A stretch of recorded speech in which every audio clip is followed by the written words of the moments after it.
Good morning to the best morning audience on YouTube. It's the top of the hour on Morning Mic Drop at Truth Talks Live, where your voice matters. Stay tuned for our breaking world news coverage this hour. Like and subscribe now.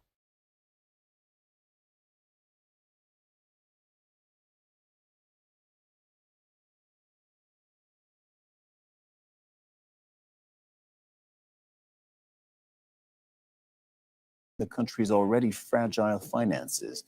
Kamal Haider has more from Islamabad.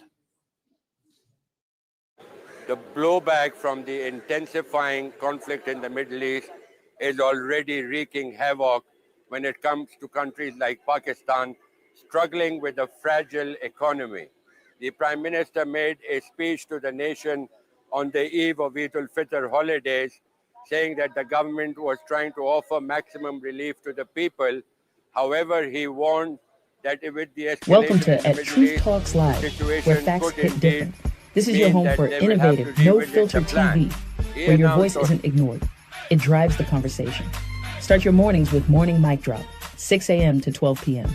It delivers raw, unfiltered world news that actually matters. Then stay locked in for live trial coverage of the most controversial cases in America. No spin, just the facts. For our true crime family. Catch Reasonable Doubt or Southern Sin where crime hits different, and the details go deeper than Dateline or CourtTV. And every night at 8 p.m., it's Truth Talks, a bold, multicultural talk show breaking down everything, from pop culture to politics, with voices that don't hold back. Real news, real talk, real voices. Hit like, subscribe, and turn on notifications, because when we go live, you don't want to miss it. At Truth Talks Live, a channel where your voice and facts matter.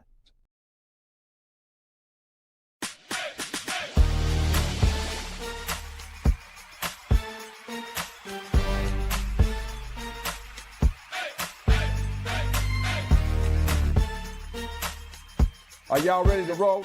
Let's go. Poor people use very little fuel, while luxury vehicles consume much more. The government should cut its own spending instead of burdening people already struggling with skyrocketed inflation. Pakistan, of course, is importing 80% of its oil and fuel needs from the Persian Gulf. Any prolonged closure of the Straits of Hormuz would have a devastating effect on Pakistan's economy. It should be noted that these austerity measures will last for a period of 2 months. However, people across Pakistan who have celebrated Eid on a somber and austere note are expecting the worst to come. Kamal Haider, Al Jazeera, Islamabad. A look now at the day's other news. An Air Canada plane has collided with a fire truck while landing at New York's LaGuardia Airport, killing both pilots. The CRJ-900 aircraft was arriving from Montreal with 72 passengers and 4 crew members. Officials say 41 of those on board were sent to hospital along with the 2 people in the fire truck. Some of them have serious injuries. An investigation is now underway and authorities have closed the airport until at least Monday afternoon, local time. Sadly, the 2 pilots are confirmed deceased, and notifications are being made by Air Canada's care team at this time. Families were directed to the Air Canada ticket counter to be reunited with their families, and we understand that the 1 unaccompanied minor has been reunited with their families. The police in the UK say that they're investigating a suspected arson attack on 4 vehicles belonging to the Jewish Community Ambulance Service in London. Authorities say that they are treating the incident as a hate crime. No injuries have been reported. Prime Minister Keir Starmer has described the incident as deeply shocking. Faced with its worst economic crisis, Cuba's government says it will allow foreigners, including Cuban Americans, to invest in private businesses. The law isn't new, but the state has been reluctant to implement that measure, and the United States is unwilling to authorize private investment. Our Latin America editor, Lucia Newman, reports from Havana. Power cuts in this Havana neighborhood have become the norm, even before President Trump imposed a total fuel blockade 3 months ago. I've been without power or water for 19 hours. Why water? because without electricity, the water pump doesn't work.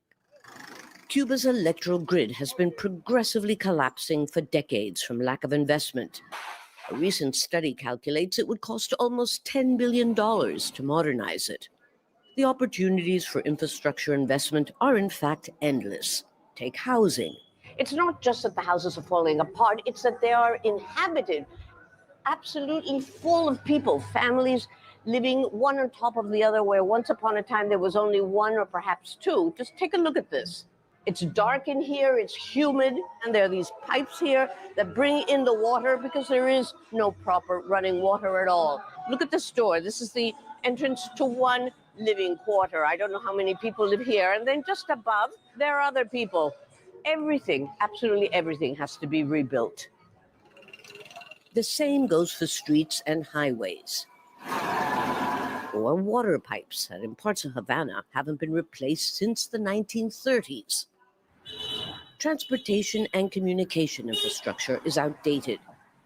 And the agricultural sector is crying out for massive investment so that the largest island in the Caribbean can produce its own food.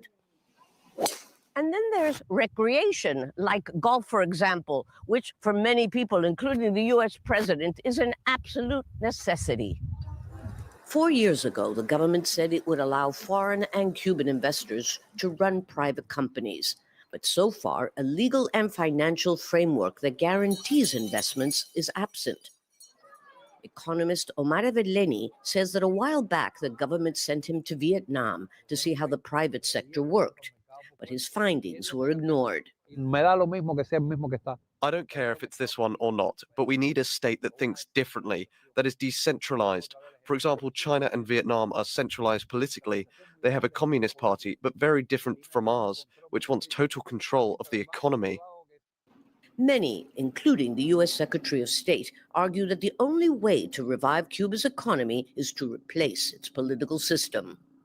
But others believe that the Cuban state could survive, but only if it abandons outdated economic controls driven by ideology that have failed everywhere. Lucia Newman, Al Jazeera, Havana. Slovenia's liberal prime minister has won re-election, narrowly defeating a conservative rival. Robert Golob kept his job, beating Janez Janša, an admirer of Donald Trump.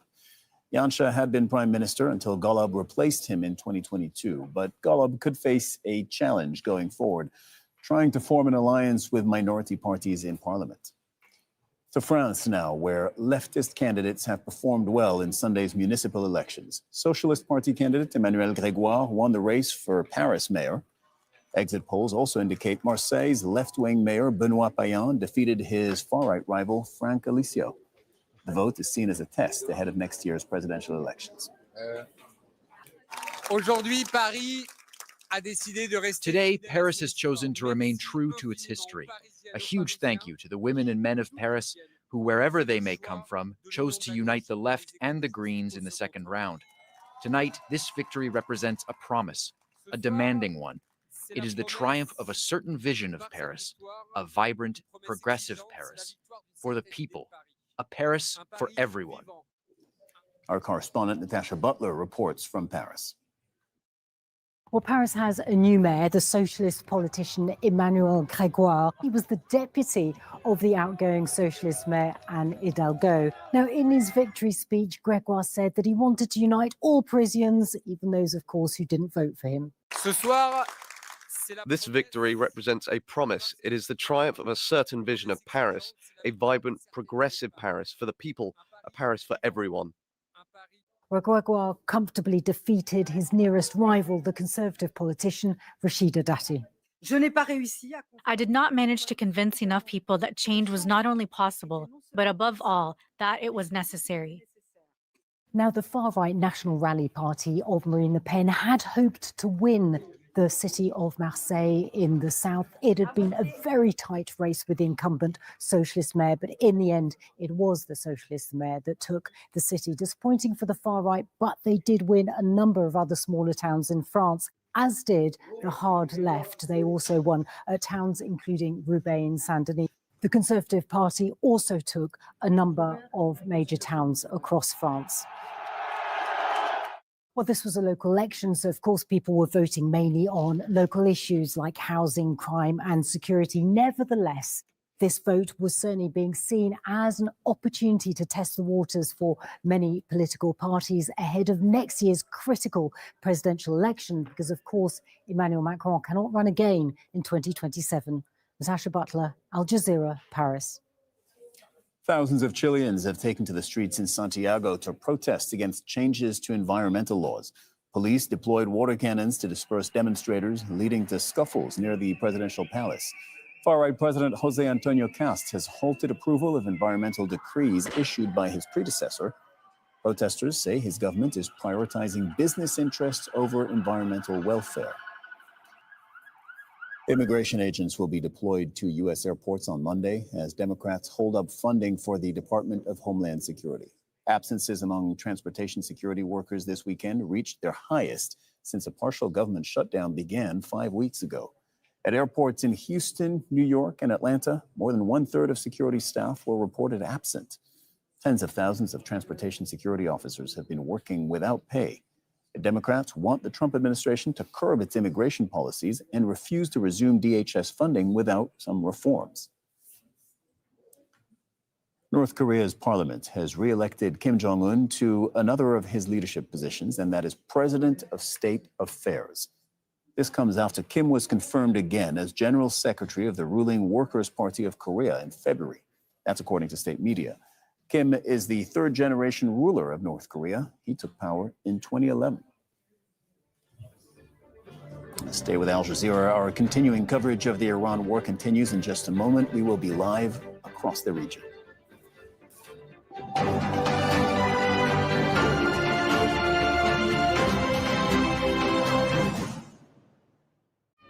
As the war on Iran escalates, Al Jazeera correspondents are on the ground. Donald Trump says he intends to speak to the Iranians in the next couple of days, but added he has no idea who will be on the other end of the call. Well, most of the people we had in mind are dead. A lot of signs, people saying that the U.S. should not be attacking Iran, calling on Congress to act. Members of Congress are away from Washington this weekend. There needs to be proof of an imminent threat to American interests. This was our last best chance to strike. The U.S. Senate has decided they are not going to step in and stop this ever-expanding war. Stay with Al Jazeera for the latest developments. Hard-hitting interviews. And good morning. It's the top of the hour on Morning Mic Drop at Truth Talks Live, where your voice matters.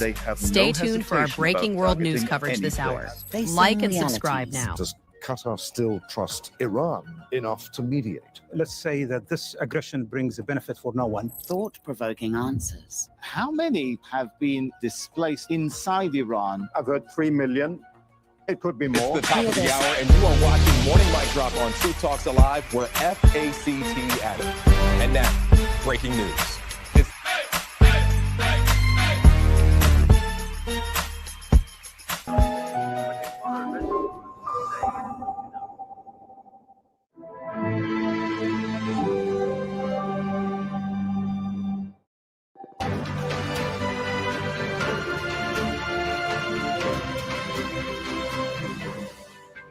I'm Cyril Vanier. It is 10 GMT, and you're watching Al Jazeera live from Doha with our extensive coverage of the war between the U.S., Israel, and Iran. The latest today, a wave of airstrikes hits western Iran while emergency crews respond to extensive damage in the capital. With the U.S. deadline on the Strait of Hormuz nearing, Iran threatens to plant naval mines in the Gulf and target the region's power plants. Iran hits Israel with cluster munitions. Israeli officials say that they're investigating failures in their air defenses. And also ahead this hour, the Qasmiya Bridge was not the only one targeted by Israel in recent days. In fact, the Israeli military has been destroying infrastructure across southern Lebanon.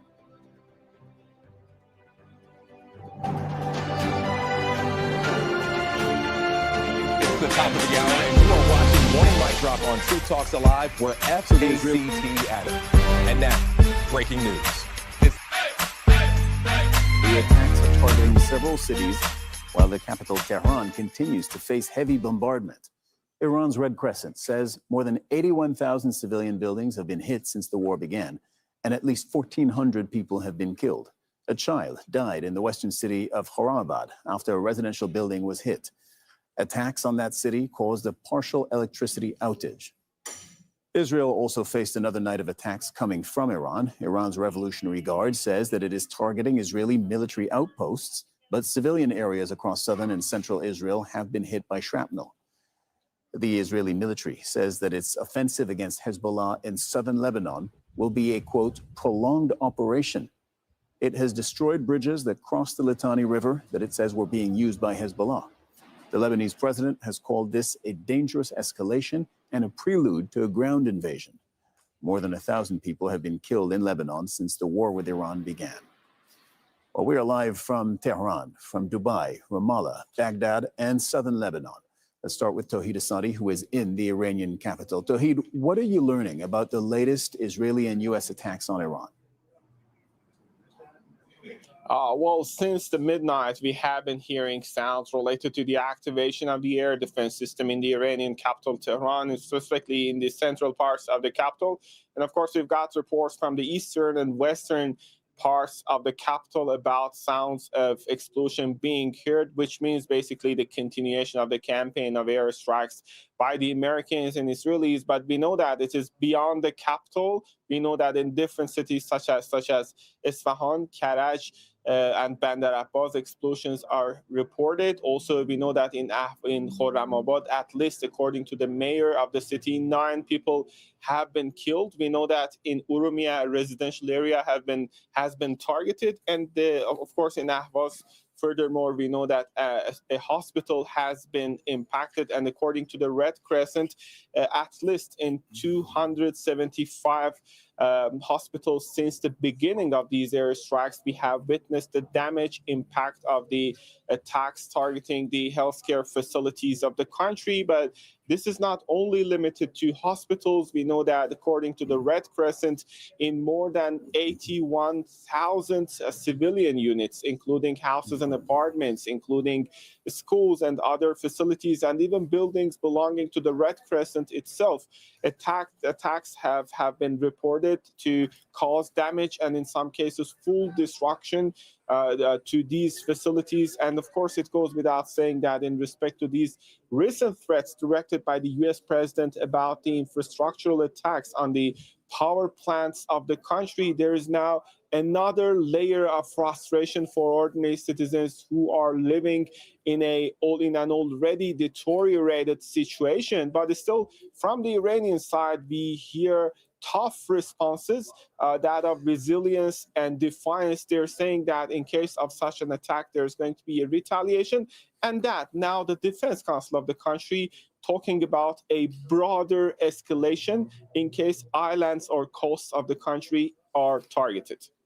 So, Tawhid, in that case, Donald Trump, which has given Iran 48 hours to reopen the Strait of Hormuz or face the threat of bombardment on their biggest power plant, we already know Iran's answer. They have said no. And not only have they said no, they have said, if you do that, we're actually going to double down on our strategy. Yes, indeed. Of course, we had 3 important statements from the Iranian side. First, this was the IRGC, as you mentioned. They came out with a retaliatory tone saying that in case of such an attack, they are going to strike back with the power plants, not just in the Israeli territories, but also in the regional countries who are supplying electricity to U.S. bases across the region.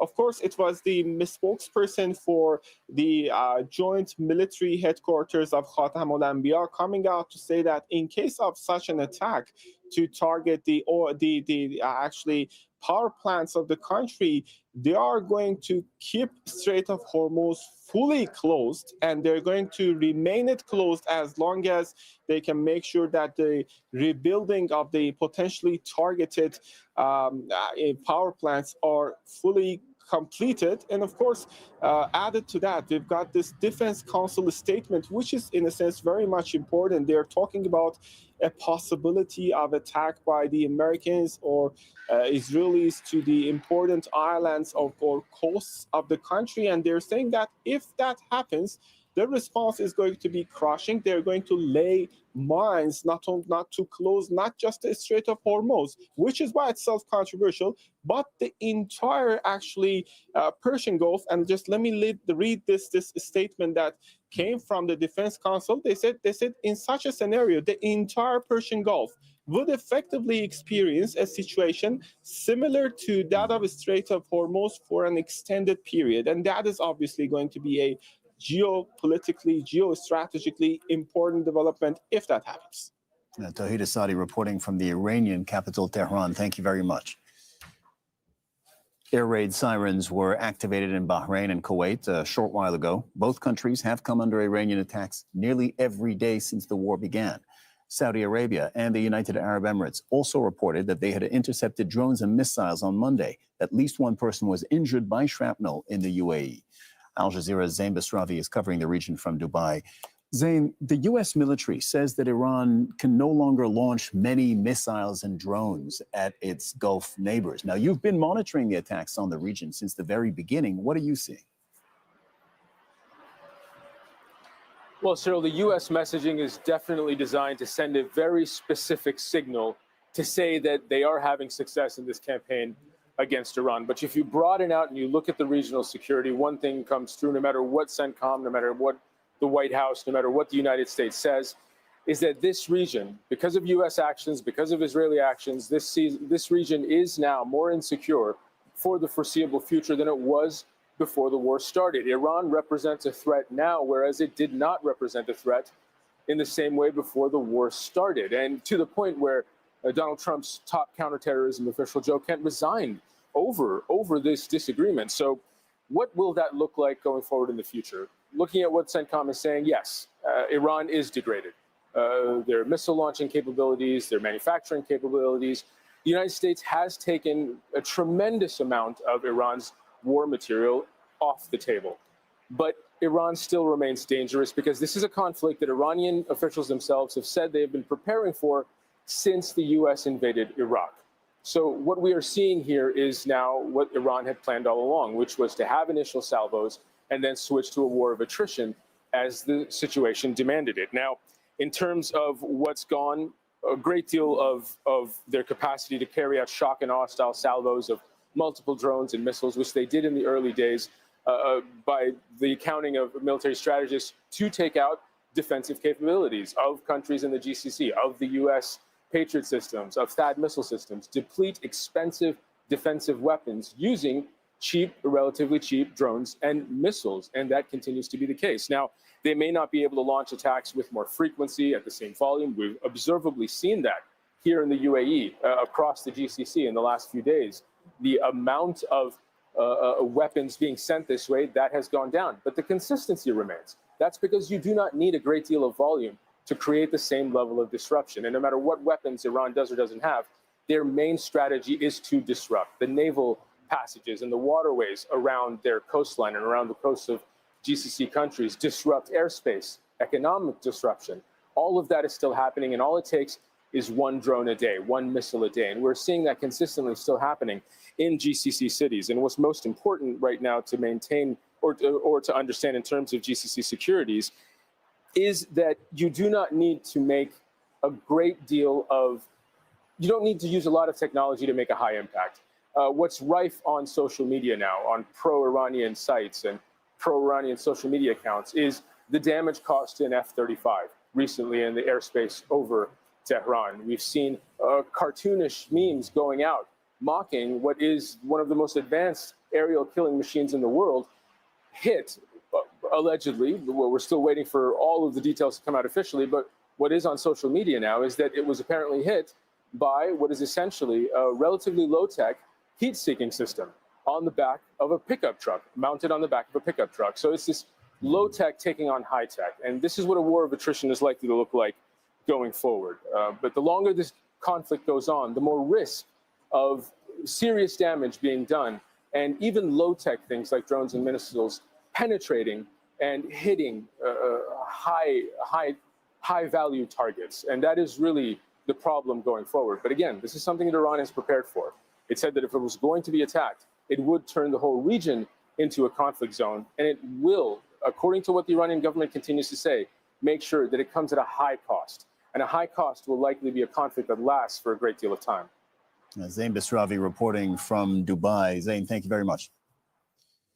Iran has fired another barrage of missiles towards Israel. The attack set off sirens in northern Israel, including the city of Haifa. Debris fell in the city of Safed. Overnight, projectiles were also seen in the sky across Israel and in the occupied West Bank. Residential buildings and civilian facilities have been heavily damaged in Iranian strikes on the southern part of Israel. The Israeli army says that it is investigating failures in its air defense system. Nida Ibrahim is following developments in Israel from our offices in Ramallah in the occupied West Bank. Nida, something else that's happening today in Israel. 3 weeks into this conflict, the Israeli government is reducing air traffic in and out of Israel. Is that a sign that they're assessing the threat level to their airspace is actually increasing at this point?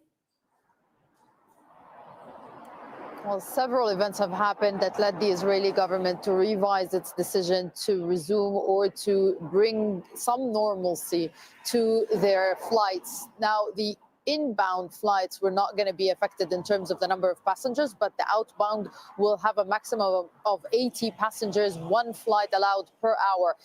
The result, or the reasoning rather, seems to be because of the continued some failures of the Israeli aerial defense systems to intercept some of the ballistic missiles fired by Iran, including the heavy damage that was caused in southern Israel, in Dimona and Arad, very highly strategic areas. But also, some missiles managed to hit the airport itself, damaging 3 aircrafts, as well as, or at least the debris from the interception that was caused by these Iranian missiles, I should say, has caused this damage to these 3 aircrafts, in addition to damage caused in the areas surrounding the airport. All of that is being assessed in Israel, and that's why they've ordered, or they've issued or revised their instructions when it comes to air flights. When we talk about this incident of Dimona, of Arad, of the fact that these 2 ballistic missiles have managed to infiltrate the activated air defense systems, here's what Effie Differin had to say about this whole situation. In every event, even in successes, we investigate the entire chain of performance, from the detection to the interception, discover new things, do corrections, and adapt to the situation. The Air Force is managing a complex defensive battle. More than 90% of the launches fired at Israel are intercepted. Nida, I'd like you to pivot now to what's happening on Israel's northern border. Israel is fighting a second war there against Hezbollah in Lebanon. What is the latest on their military operation?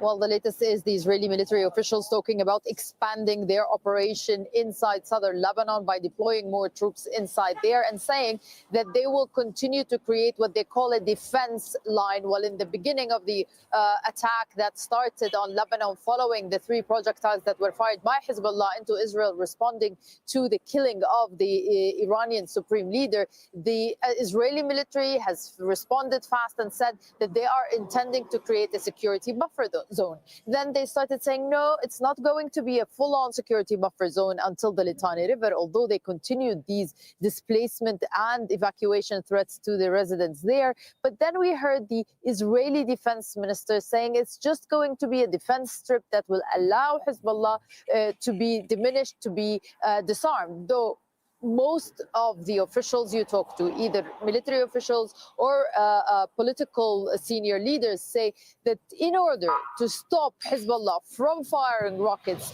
from southern Lebanon or Lebanon in general into the Israeli territory, there needs to be some political solution or agreement with the Lebanese government that will empower the Lebanese army to do that job. That's not to say that the Israeli military and Israeli politicians kept threatening the Lebanese government, saying if you don't do your job, then you will pay a heavy price, that they will escalate against the Lebanese government. So it's a situation where Israel has been talking about the front in Lebanon as a main one, not as a secondary one, and even in some instances saying even if the fighting in Iran stops, the battle in Lebanon will extend and extend until it achieves its goals. And Nida Ibrahim reporting from Ramallah. Thank you very much, Nida. let's head to Lebanon. You heard Nida telling us that the Israeli military is announcing its expansion of its invasion in Lebanon, warning of a lengthy offensive. Israeli forces have already destroyed bridges that they said were used by Hezbollah to cross the Litani River. And now they have cut off the main highway between the capital Beirut and Tyre, one of the largest cities in southern Lebanon. Zaina Khodr has more from El Qasmieh in the south. As we make our way towards the south of Lebanon, there are no signs of life. We are on what used to be the main highway to the city of Tyre. But we've had to make a diversion to the coastal road. Israeli strikes have made that route impassable. They've also disrupted lives. This is the only route that can be used to leave or reach the southern city of Tyre after the Israeli army destroyed the bridge on the main highway. The Israeli military is warning worse is yet to come. The military saying that they are preparing to deepen its ground offensive in southern Lebanon and its airstrikes against Hezbollah. On Sunday, Israel hit the M51 highway after declaring all bridges over and south of the Litani River targets. The destruction of the Qasmieh Bridge cut off the easiest route to the western sector of southern Lebanon, making it more difficult for people who still live in Tyre and southern villages to survive. Israel says Hezbollah used this to bring in weapons and fighters. For those who still haven't left their homes in the area, this was a critical lifeline to bring in food, medicine. It's not known how many people still live here as Israeli troops push further into Lebanese territory along the border. The Lebanese army has had to abandon some of its positions south of the Litani River. The state is not a party to the conflict, and while it declared Hezbollah military activities illegal earlier this month, it's been unable to confront the group, which is promising to fight until the end. It's come at a cost. More than 1 million people have been displaced and more than 1,000 killed, and the number is climbing.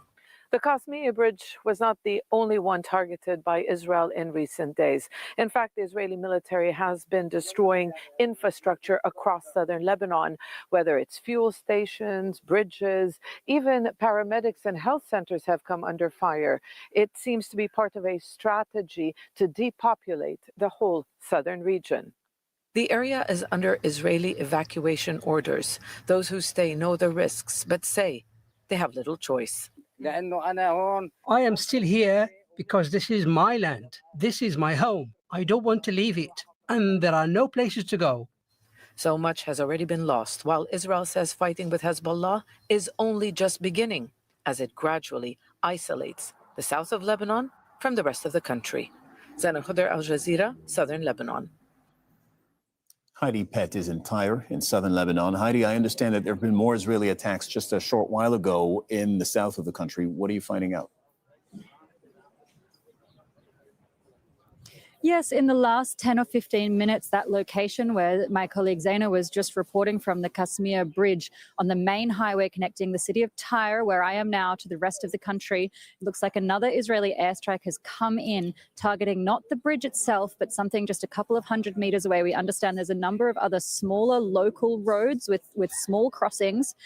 So it looks as though the Israelis are attempting not just to hit the main highway, but all of the smaller secondary bridges that people might have otherwise used to get back and forth across the Litani River. Now, that bridge, the Qasmieh one on the main highway, is not the only bridge that the Israelis have targeted and attempted to destroy.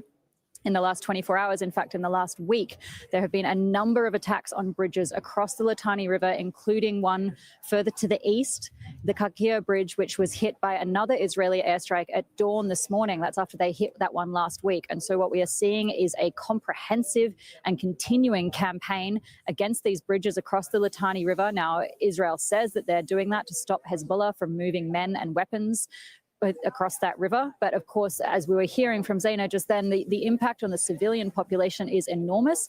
And the President, Joseph Aoun, has been warning that this has the effect of geographically isolating southern Lebanon from the rest of the country. And he fears that it is the precursor, a signal to an increased ground invasion, and that it may entrench Israeli occupation of southern Lebanon. Heidi, Israel has called on the Lebanese government to fully disarm Hezbollah. What is the government saying? So in the statements that we've had from the Lebanese president and the Lebanese prime minister since this war escalated, they have recommitted to this idea of disarming Hezbollah. That has been an aim of theirs for some time now. In fact, it was part of the ceasefire agreement in November of 2024 that closed off the last war here. And of course, that ceasefire agreement was not abided by the Israelis. They were supposed to withdraw from all of southern Lebanon, but they held on to 5 locations. But since this latest escalation, the Lebanese government has said that all of the military and security activities of Hezbollah are illegal. Now, what they haven't been able to do is enforce that decision, because that would require the Lebanese army going in and taking control of territory that is currently under the control of Hezbollah. And the fears here in Lebanon is that by doing that, it would lead to a direct confrontation between the Lebanese army and Hezbollah, which could lead to a renewed civil war. And we have seen very, very defiant responses from Hezbollah to those statements and those declarations by the Lebanese president and prime minister. You know, they've said that they're engaged in a legitimate battle here in southern Lebanon, a battle that they've described as existential, one that they say will go on for a long time, and that they're prepared for that. And we have seen that just in the last 24 hours. In fact, a record number of operations claimed by Hezbollah against Israel. It's difficult to get a picture really from the Israelis about the extent of the ground operation here inside Lebanon, but we can take a guess based on the claimed operations by Hezbollah. And in the last 24 hours, they say that they have targeted Israeli troops in 13 different villages just here inside Lebanon, to say nothing of the settlements and troop gatherings that they have claimed attacks on in northern Israel. Now, the nature of those attacks, it changes day by day. In the last 24 hours, it seems to have been mostly rocket and drone fire targeting Israeli troops. But we've also seen them claiming direct engagement with Israeli troops on the ground in places like Taiba and Khiam in the east, and in the town of Naura, which is just behind me down on the coast there. Speaking to UN peacekeepers who are stationed there in the last 24 hours, they say that they've also been hearing gunfire, which would indicate some clashes going on there in the last couple of days, as well as the movement of Israeli tanks, detonation of houses, and artillery fire. Heidi Pett reporting from Tyre in southern Lebanon. Thank you very much, Heidi. And joining me now from Ankara is Mehmet Fatih Ceylan. He's the former Turkish permanent representative to NATO and former deputy undersecretary for bilateral political affairs. With me in the studio, political analyst Mohammed Al-Masri, also professor at the Doha Institute for Graduate Studies. Thank you very much and welcome to both of you. I want to start with you, Mehmet. Your read on this particular moment that we find ourselves in. Donald Trump has given Iran a 48-hour deadline to reopen the Strait of Hormuz. And if they don't, he says he will bomb their power plants, starting with the biggest power plant in Iran. Now, that 48-hour deadline expires in just a few hours. Do you think we're on the cusp of possibly a major escalation in this war? Well, there is no doubt that this represents a critical moment in the ongoing conflict. And if President Trump follows through his warning to Iran, that will be another big challenge for the international community. And the depth and breadth of the Iranian response will also be significant, but it remains murky for the time being, despite the fact that they have announced a list of targets in the region, which would certainly escalate the already ongoing conflict.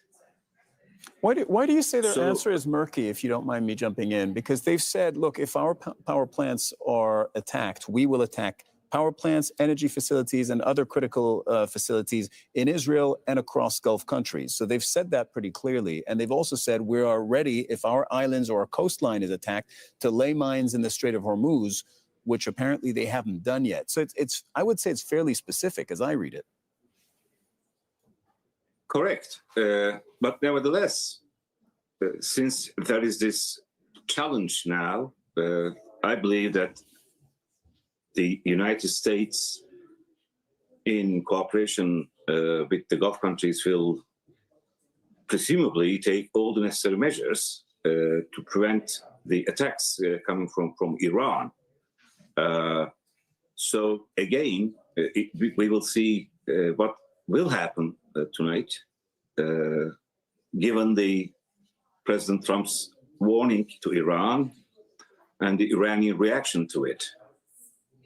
So there is still ambiguity involved. When such conflicts erupt, the flow of events might change, and the type of response that Iran will give will depend on the extent of defensive measures to be taken by the United States in cooperation with the Gulf countries. Mohammed, this threat by Donald Trump to Iran, I think there are a couple of different ways of reading it. And you and I were talking about this a little earlier. You were saying, well, look, Donald Trump can walk back a threat, or he can issue a threat and then not act on it. And we've seen him do that before.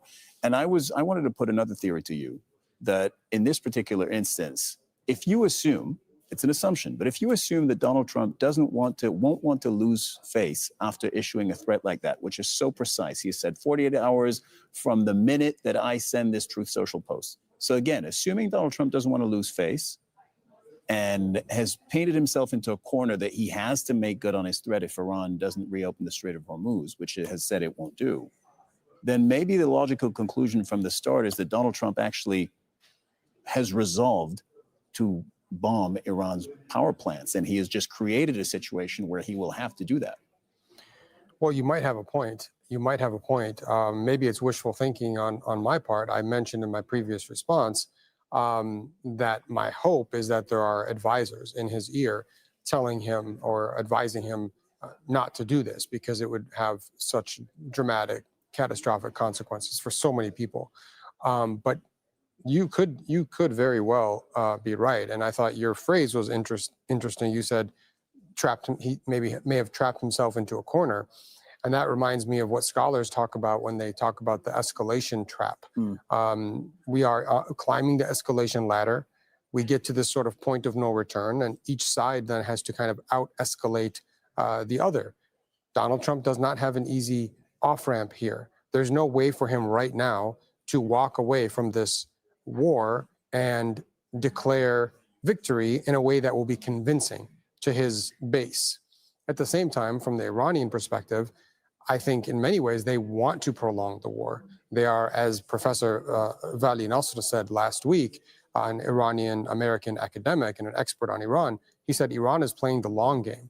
They actually, the longer this goes on, the more it plays into their hands, the more likely some of their strikes are to do more damage. So, unfortunately, this could escalate even more. Mehmet, how do you read this moment? Iran has signaled that it is taking an eye for an eye approach, right? You hit us in a certain specific way, we will hit you back in a similar way. So you attack our nuclear, we'll attack your nuclear. You attack our energy, we'll attack your energy, and et cetera, the list goes on. And apparently they're willing to keep doing that. One of the sort of key words, I tempted to say buzzwords of this conflict so far, and you just heard it, is this escalation ladder. Both sides want to show the other and convince the other, we will go one step further, so you need to stand down. Where does it go? When they've both set those parameters, where does it go from there? Yeah, I mean, there is definitely an escalation ladder, and in the imminent future, there is no chance for it to cease. This will continue. Iran is playing the card of endurance, whereas the United States and Israel are acting on a resolve that they publicly share. So this escalation will continue, and we will see tonight, most probably, another phase of this escalation. And it has also become evident that in the US strategy, it seems that there's no off-ramp step where they will stop, what they intend to achieve, what are the political and strategic, militarily, strategic objectives that the United States, there's a kind of confusion also based on President Trump's remarks throughout this process. But what I can predict is that this escalation will not stop soon. So we will see further acts that will fuel this conflict. That is what I observe. Reading the remarks of President Trump and the announcements made by the Iranian side. So we must be prepared for the worst case scenario rather than hoping that this escalation will evolve into a de-escalation phase. I think it would be too early to talk about a de-escalation. Yeah, Mehmet, that's actually really interesting. And I think our viewers, that's one of the things our viewers can take from this conversation. You think that the escalation will continue to happen. You don't see off-ramps in this present moment. We'll leave it here for now. Mehmet Fatih Ceylan, thank you very much. Mohammed Al-Masri, thank you very much. You're watching Al Jazeera's in-depth coverage of the U.S., Israel, and Iran conflict and its wider implications. Here are the updates. Iran has threatened to lay sea mines across the Gulf if the country's southern coast or islands are attacked. It is also threatening the indefinite closure of the Strait of Hormuz. That's after President Donald Trump issued Iran a 48-hour deadline to reopen the crucial waterway. Iran's Revolutionary Guard has fired another barrage of missiles towards Israel. It says it is targeting Israeli military outposts. Residential buildings and civilian facilities have been damaged in strikes across southern and central Israel. The Israeli military says that its offensive against Hezbollah in southern Lebanon will be a, quote, prolonged operation. It has destroyed bridges that cross the Litani River that it says were being used by Hezbollah. The Lebanese president has called it a dangerous escalation and a prelude to a ground invasion. Until we can provide permanent replacements, the Jewish community should not be left for this appalling attack on a brilliant ambulance service staffed by brilliant volunteers. Almost all of whom were up in the middle of the night responding not only to this attack, but to responding to call-outs, even as their own service had been set on fire by these vile attackers. And together we will stand and we will confront and beat anti-Semitism. But this cannot be left to the Jewish community alone. All of us have to respond. And yes, of course, we continue to support our friends at Community Security Trust to invest more in Jewish security, and the Home Secretary will have more to say about that. But the answer cannot simply be higher walls, thicker doors, more CCTV. We also have to deal with this hatred at its source. We have to confront and beat the evil ideas that are permeating in our society. Anti-Semitism is an old hatred, but it is alive and cooking in our country. And all of us, particularly those who are not Jewish, we have to wake up, stand up, and work with our Jewish friends and neighbours in confronting and defeating this despicable hatred. Is it time for the government to do more to curb these anti-Semitic hate marches? Well, I've been incredibly clear. I called one of the first MPs to call for a ban on the recent Al-Quds march. Such anti-Semitism on our streets has no sense. And as the local MP here, where Streety and I have just come from speaking to the extraordinary volunteers at Arson. This is the beating heart.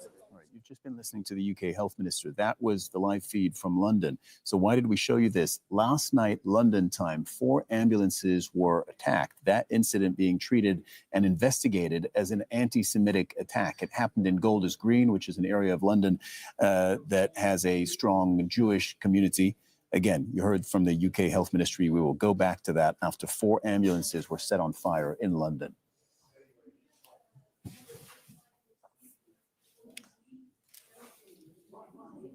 So just before that happened, I was about to take you to Ziad Majed, who's in Paris. Ziad is a professor of Middle Eastern Studies at the American University of Paris.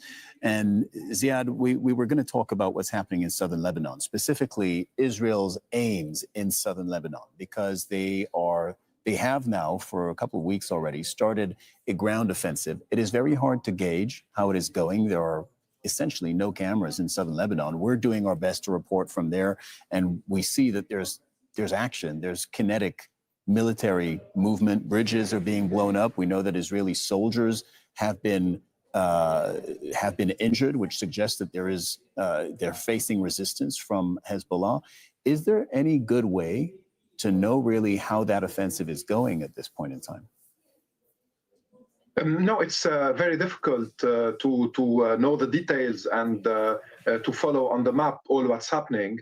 However, there are lots of indicators, and among them, the destruction of all bridges in order to isolate the southern Litani River area from the rest of the country.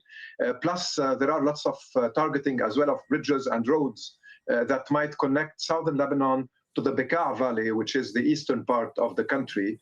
And we know that around the village of Khiyam, which is a very large village, and close to it in Markaba and in Adaisi and in other towns or villages in the same region, there are clashes and there is a fierce resistance by Hezbollah to the Israeli troops. Not only there are the injured soldiers, there are some pictures as well from the Hezbollah media showing anti-tank missiles being used.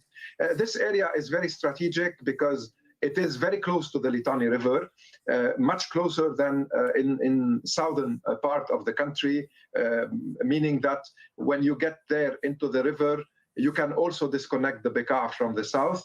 And I think this is where mainly the Israeli incursions are taking place. For the rest, it's about bombing and destroying villages and axes in order to paralyze any movement after forcing the population to leave in the first week of the war. Ziad, Hezbollah has a lot of support within Lebanon's Shia community. But then, as against that, there are also many, many Lebanese people who are extremely critical of Hezbollah's action in the country and extremely critical of the fact that Hezbollah chose to drag Lebanon into this war, because now Israeli bombs are dropping on Beirut, dropping on southern Lebanon. 20% of the population has been displaced. All of this because Hezbollah wanted to jump in the fight for the sake of Iran. And there are many Lebanese who don't want to be dragged into a fight against Israel for the sake of Iran. Is there a scenario where Hezbollah loses support among the population on account of this? Yeah, well, what you just summarized is a picture of how the divisions in Lebanon are today. Part of the divisions are based on sectarian lines, others are based on political affiliations and political priorities. Within the Shia community, there is definitely a large support of Hezbollah. I don't see it changing because of the current disaster and the displacement and the hundreds of people being murdered by the Israeli army. No, because there is a certain discourse and a narrative among a large part of the Shia community related to a series of traumas that go beyond the existence of Hezbollah from 1978 to 1982, to the series of displacement, to the fact that a large part of southern Lebanon remained under Israeli occupation and in a state of war, even after the end of the Lebanese Civil War in 1990, while the South was only liberated in 2000. Hezbollah's networks, social networks, and political establishments and institutions are also very important within the community. And for those who support Hezbollah, they don't see alternatives among other political groups from other communities due to the fact that the language, the terminology remain to a large extent sectarian in dealing with them.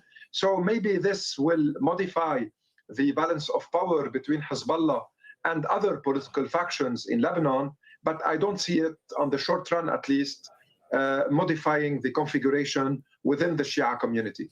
So let me ask you a question about the long term then. This is a broad question on Lebanon's future. Is there any way Lebanon has been stuck in decades of instability and destabilization and weakness due to civil wars, due to foreign interference and influence and wars with Israel? Is there any way that, 5-10 years from now, Lebanon is a more stable, more sovereign country than it currently is and has been for decades? Unfortunately, there are two reasons for all what you just mentioned. One is internal, and this is a Lebanese responsibility. The other is external, where Lebanon does not have a real say. Internally, the political system has been showing limits for decades now. The consociational formula, as we call it, with all the sectarian representation, clientelism that comes with that, the fact that there are no possibility anymore to rule clearly based on the election result. We need always to have something that we call a consensus or a large coalition.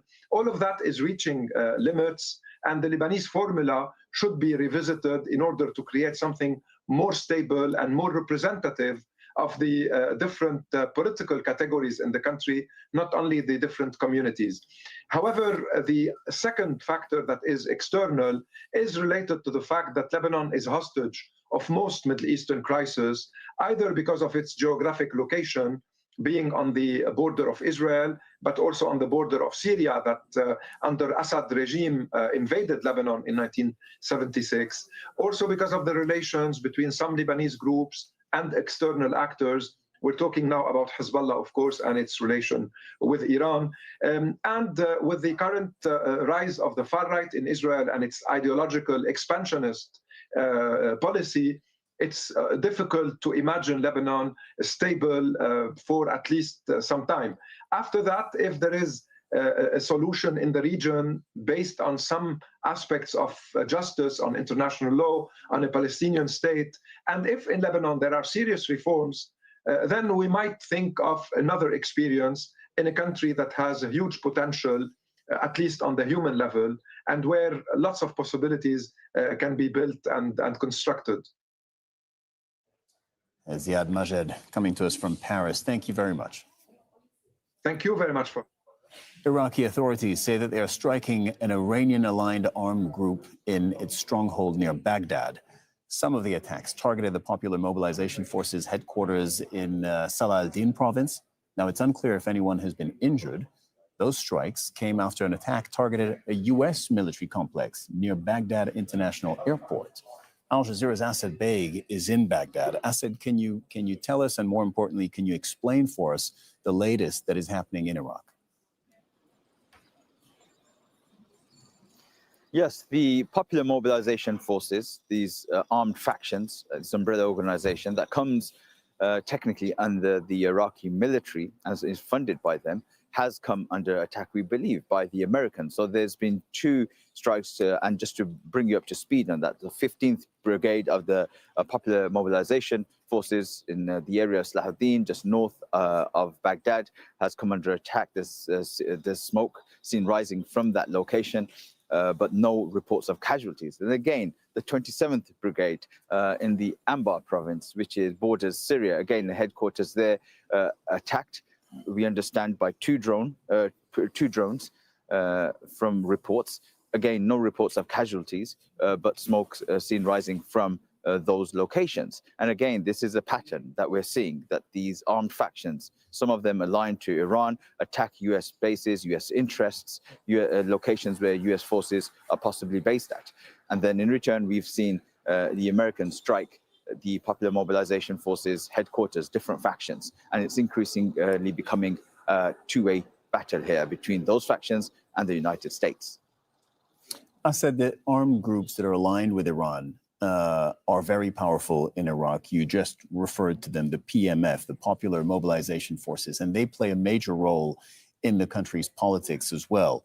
Now, all of this is one piece of the wider regional war that is playing out. But if we focus just on the Iraqi part of it, do you have any sense of where this is headed, how it feeds into the regional part of the war? Well, it's definitely exposing some political, sectarian, religious fractures inside Iraq.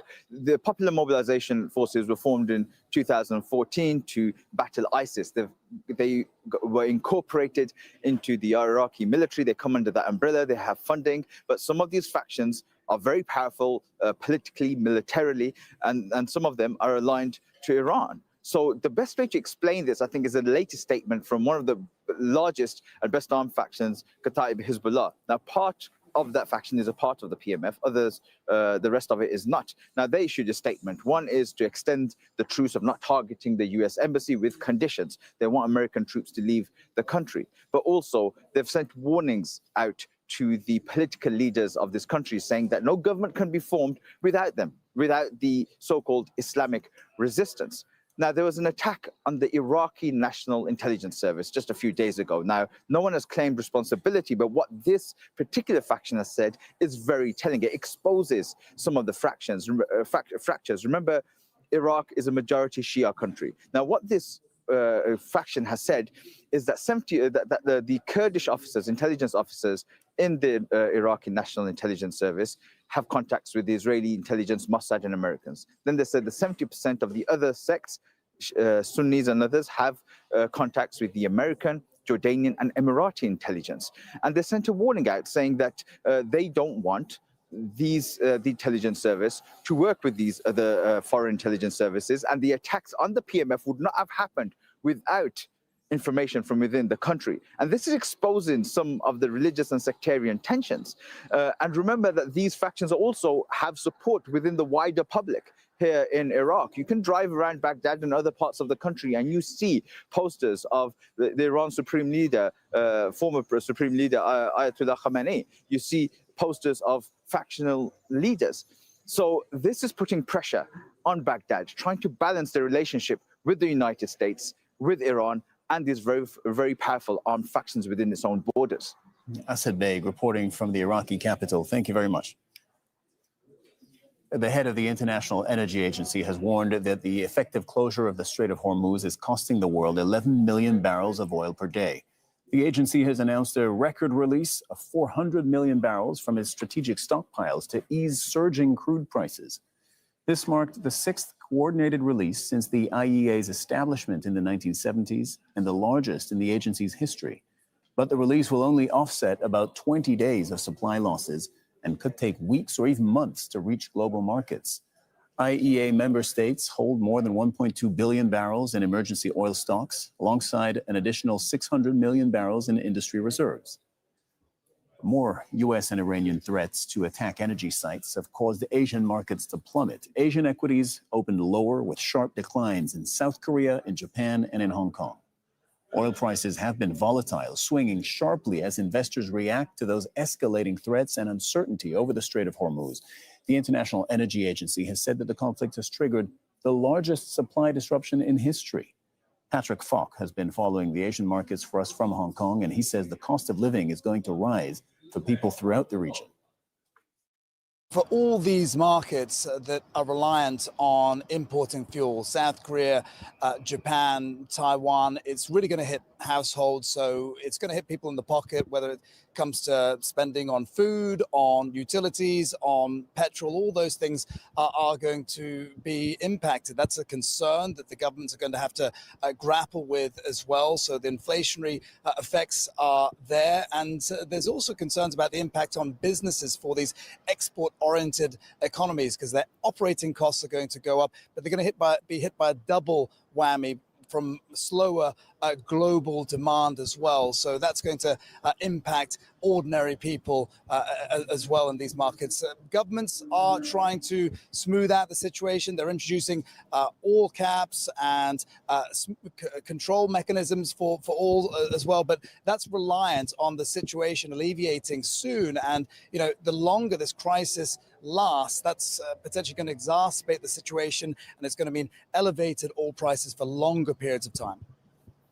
Let's take a look at some of the day's other news. Police in the UK say that they're investigating a suspected arson attack on 4 vehicles belonging to the Jewish Community Ambulance Service in London. Authorities say that they're treating the incident as a hate crime. No injuries have been reported. Prime Minister Keir Starmer has described the incident as deeply shocking. Al Jazeera's Charlie Angela joins us live from London. Charlie, we cut a short while ago to the UK Health Secretary. I'm afraid I couldn't really hear. I believe it's where you are now. We couldn't really hear what was being said. Can you give us the latest where you are? So yes, absolutely. So yes, Health Secretary Wes Streeting arrived just a few moments ago to this location, because this is where Police arrived just before 2 a.m. Emergency services were called as 4 ambulances belonging to the Hatzolah Jewish non-profit group, which deal with emergency services, were set alight and ablaze. Now, some of these buildings were evacuated, some of their windows were blown out, but the fire crews were able to bring the blaze under control. There were no injuries reported, and there were explosions heard, and they do confirm that those explosions were the gas canisters that were on board the ambulances. Now, police will be giving an update in a few minutes, but they say that they have been trawling through CCTV footage and also footage online, and they're currently searching for 3 suspects. Now, as well as hearing from Wes Streeting, the health secretary, we've heard from the Prime Minister, Keir Starmer, who says, "My thoughts are with the Jewish community. Anti-Semitism has no place in our society, and anyone with any information must come forward." And there's been similar expressions of shock and disbelief from other MPs. Wes Streeting says that those ambulances will be replaced immediately. This attack was intended to strike fear into the heart of the community, but solidarity is key. Charlie, we're hearing a little bit of a commotion around you. Feel free to look around if you need to. But one imagines that for this community, and we know in Golders Green where this took place, there's a strong Jewish community, of course. This is in London. This must have risen tensions and fears in the community. I'm wondering if you can tell us a little bit about the impact there. Yeah, so we are actually being moved on. Yeah, we just heard Al Jazeera is not welcome there from that gentleman there. That is the commotion that you're currently hearing. Yes. Okay. Charlie, we'll let you reset. Okay, that's Charlie Angela there reporting from London. A pilot and co-pilot of an Air Canada plane have been killed after colliding with a fire truck while landing at New York's LaGuardia Airport. The CRJ-900 aircraft was arriving from Montreal. Images from the scene show significant damage to the front of the plane. The U.S. Federal Aviation Administration has closed the airport until at least Monday afternoon local time. Sadly, the 2 pilots are confirmed deceased, and notifications are being made by Air Canada's care team at this time. Families were directed to the Air Canada ticket counter to be reunited with their families, and we understand that the 1 unaccompanied minor has been reunited with their families.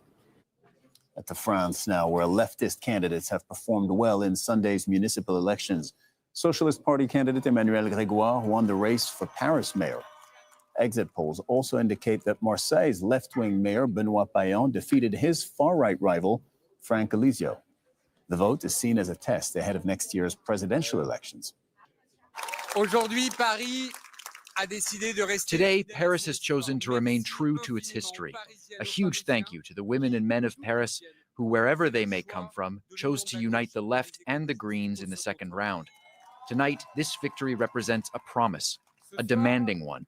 It is the triumph of a certain vision of Paris, a vibrant, progressive Paris, for the people, a Paris for everyone.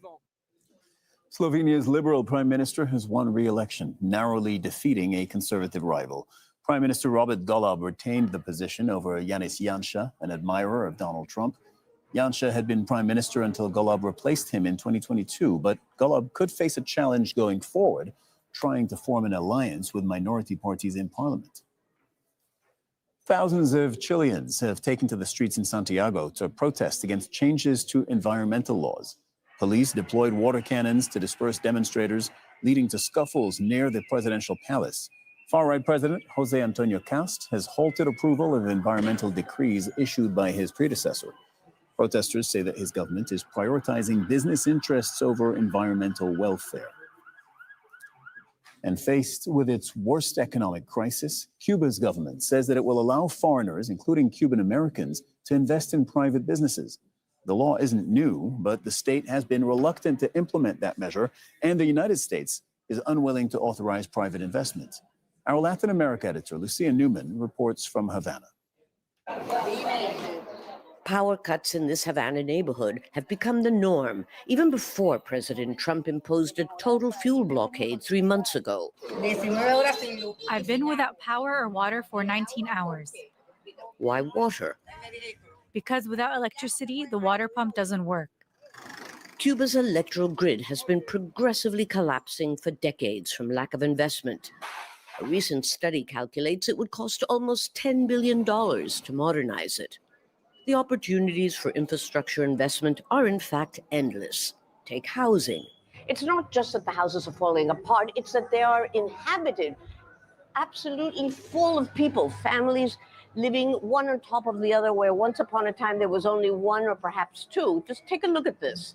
It's dark in here, it's humid, and there are these pipes here that bring in the water because there is no proper running water at all. Look at this door. This is the entrance to one living quarter. I don't know how many people live here. And then just above, there are other people. Everything, absolutely everything has to be rebuilt. The same goes for streets and highways.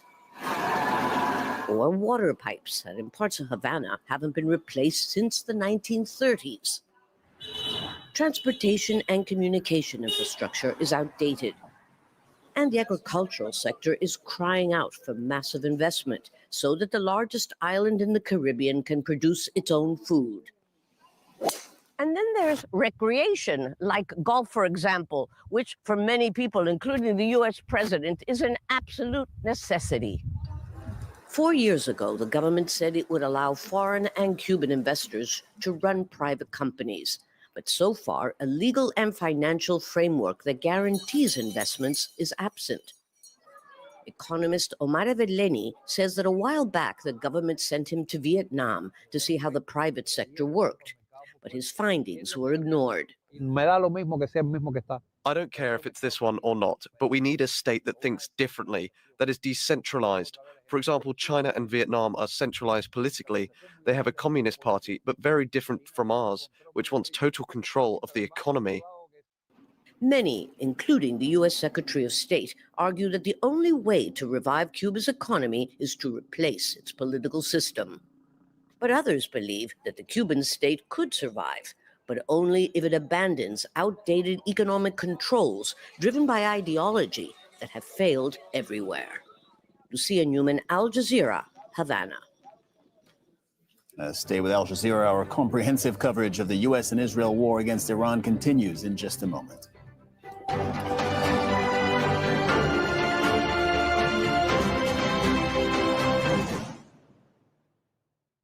The latest news as it breaks. We witnessed a huge explosion in the center of Tehran where there was an airstrike, also reports of other airstrikes in other cities around Iran. With detailed coverage. The Israeli government is trying to maneuver as it continues to face incoming rockets from both Hezbollah and Iran.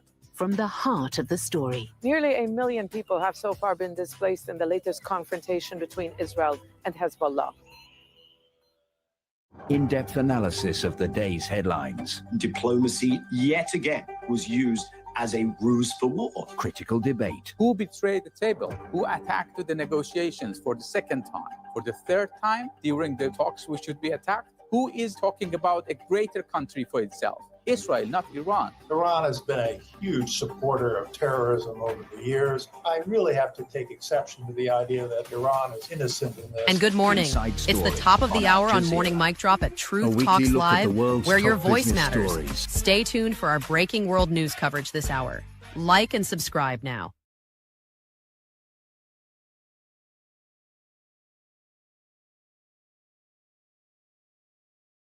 Wow. Thank you for the super chats coming in. Please support independent media like Morning Mic Drop on Truth Talks Live, where your voice matters.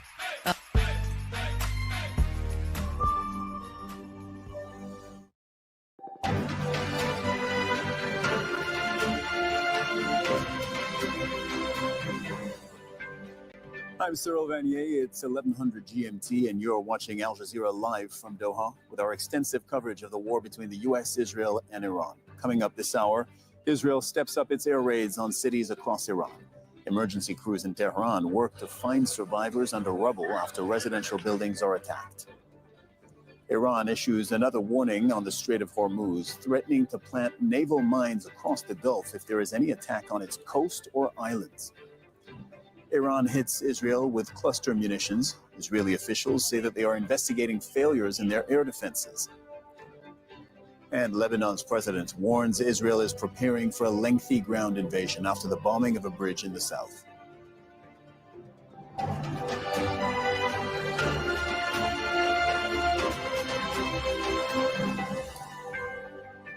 The Israeli military has launched a new wave of air raids across Iran, with the war now in its fourth week. The attacks are targeting several cities, while the capital, Tehran, continues to face heavy bombardment. So these are some of the latest images from Tehran showing a man being rescued from under the rubble. Iran's Red Crescent says that more than 81,000 civilian buildings have been hit since the war began, and at least 1,400 people have been killed. That includes a child killed overnight in the western city of Hormuz. Israel also faced another night of attacks coming from Iran. Iran's Revolutionary Guard says that it is targeting Israeli military outposts, but civilian areas across southern and central Israel have been hit. And the Israeli military says that its offensive against Hezbollah in southern Lebanon will be a, quote, prolonged operation. It has destroyed bridges that cross the Litani River, bridges that it says were being used by Hezbollah. The Lebanese president has called this a dangerous escalation and a prelude to a ground invasion. More than 1,000 people have been killed in Lebanon since the war with Iran began. We have correspondents in Tehran, in Dubai, in Ramallah, and in southern Lebanon. First, though, here's Tawhid Asadi from the Iranian capital. Well, since the midnight, we have been hearing sounds related to the activation of the air defense system in the Iranian capital, Tehran, and specifically in the central parts of the capital.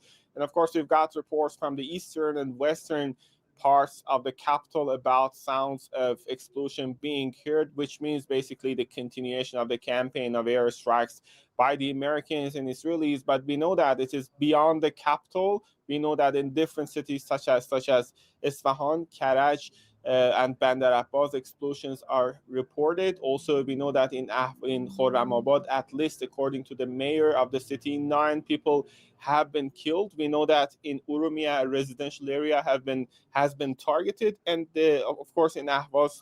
Furthermore, we know that a hospital has been impacted, and according to the Red Crescent, at least in 275 hospitals since the beginning of these airstrikes, we have witnessed the damage impact of the attacks targeting the healthcare facilities of the country. But this is not only limited to hospitals. We know that according to the Red Crescent, in more than 81,000 civilian units, including houses and apartments, including schools and other facilities, and even buildings belonging to the Red Crescent itself, attacks have been reported to cause damage and in some cases full destruction to these facilities. And of course, it goes without saying that in respect to these recent threats directed by the US president about the infrastructural attacks on the power plants of the country, there is now another layer of frustration for ordinary citizens who are living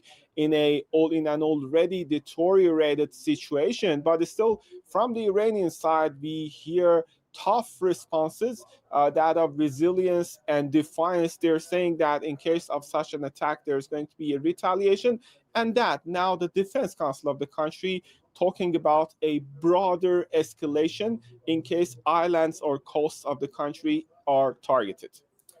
Iran has fired another barrage of missiles towards Israel. The attack set off sirens in northern Israel, including the city of Haifa.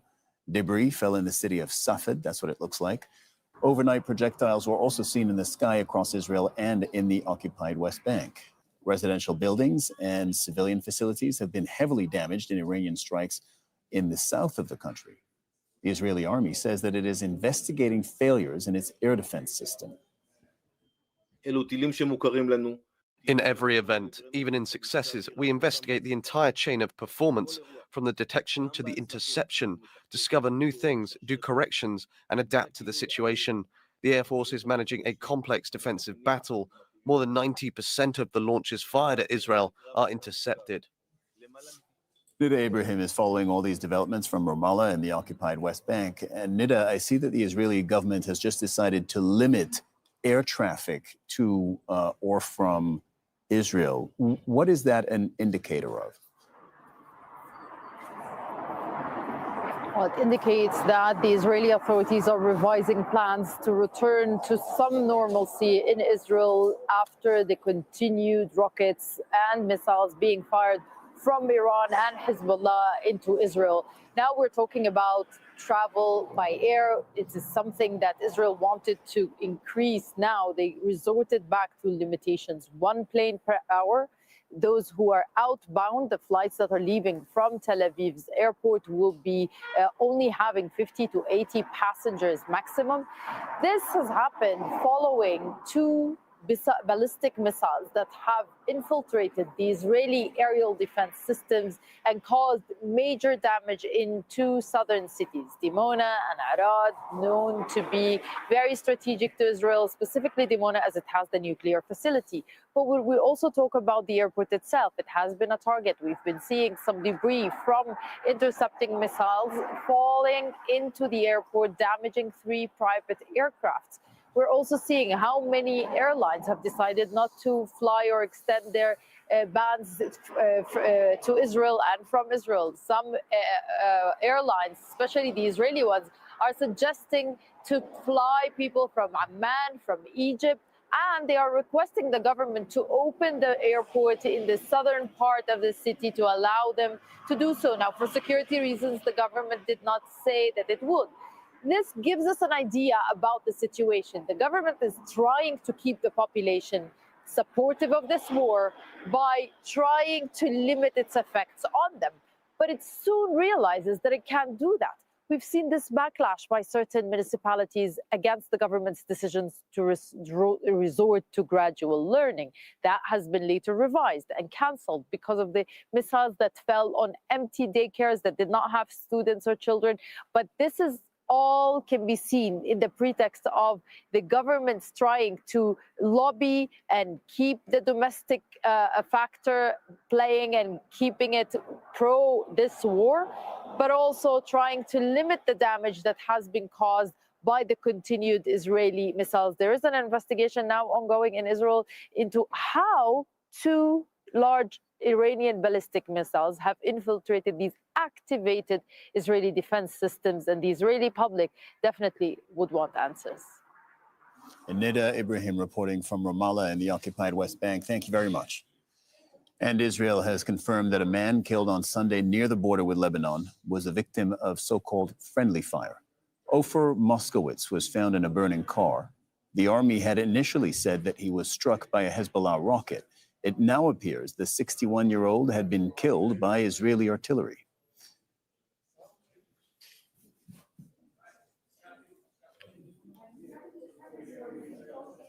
Now, we can bring you some important breaking news from the United States. The president, Donald Trump, has just posted on his Truth Social something that could turn out to be very important. We're going to read it in full.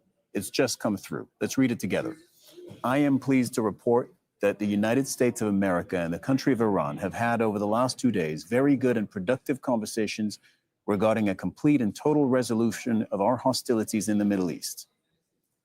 Based on the tenor and tone of these in-depth, detailed, and constructive conversations, which will continue throughout the week, I have instructed the Department of War to postpone any and all military strikes against Iranian power plants and energy infrastructure for a 5-day period, subject to the success of the ongoing meetings and discussions.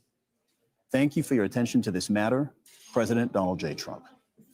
So this is a lengthy message. We're going to keep this up on the screen for a moment longer. There's a lot here to unpack. Now, remember, we're only hours away, or were, just up until this moment, only hours away from the end of a 48-hour deadline that Donald Trump had imposed on Iran.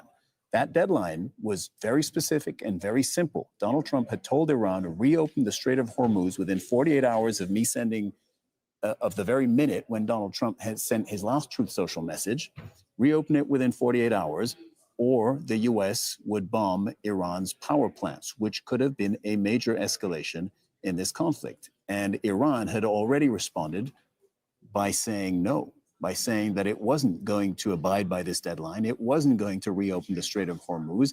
And if its power plants were bombed, Iran would respond by bombing power plants in Israel and in Gulf countries across the region. So we were looking at a possible serious escalation between the US and Iran. And now we have this message from the US president saying he is halting this for 5 days. That's one takeaway from this message. The other very important takeaway from this message is the first part of it. Reread this. The United States of America and the country of Iran have had over the last 2 days very good and productive conversations regarding a complete and total resolution of our hostilities in the Middle East. So Donald Trump is telling us that there are talks, which is a marked departure from what has been the case, at least what was known publicly up until this moment. Donald Trump has said several times, Iran wants to talk, but I don't want to talk to them. Iran had denied that they were talking to the United States. Now the US president, writing in all caps, there are conversations actually happening. They are in depth and they are going well, and they could lead to an off-ramp. All of this happening right now in a message posted by the president of the United States to his social media just moments ago.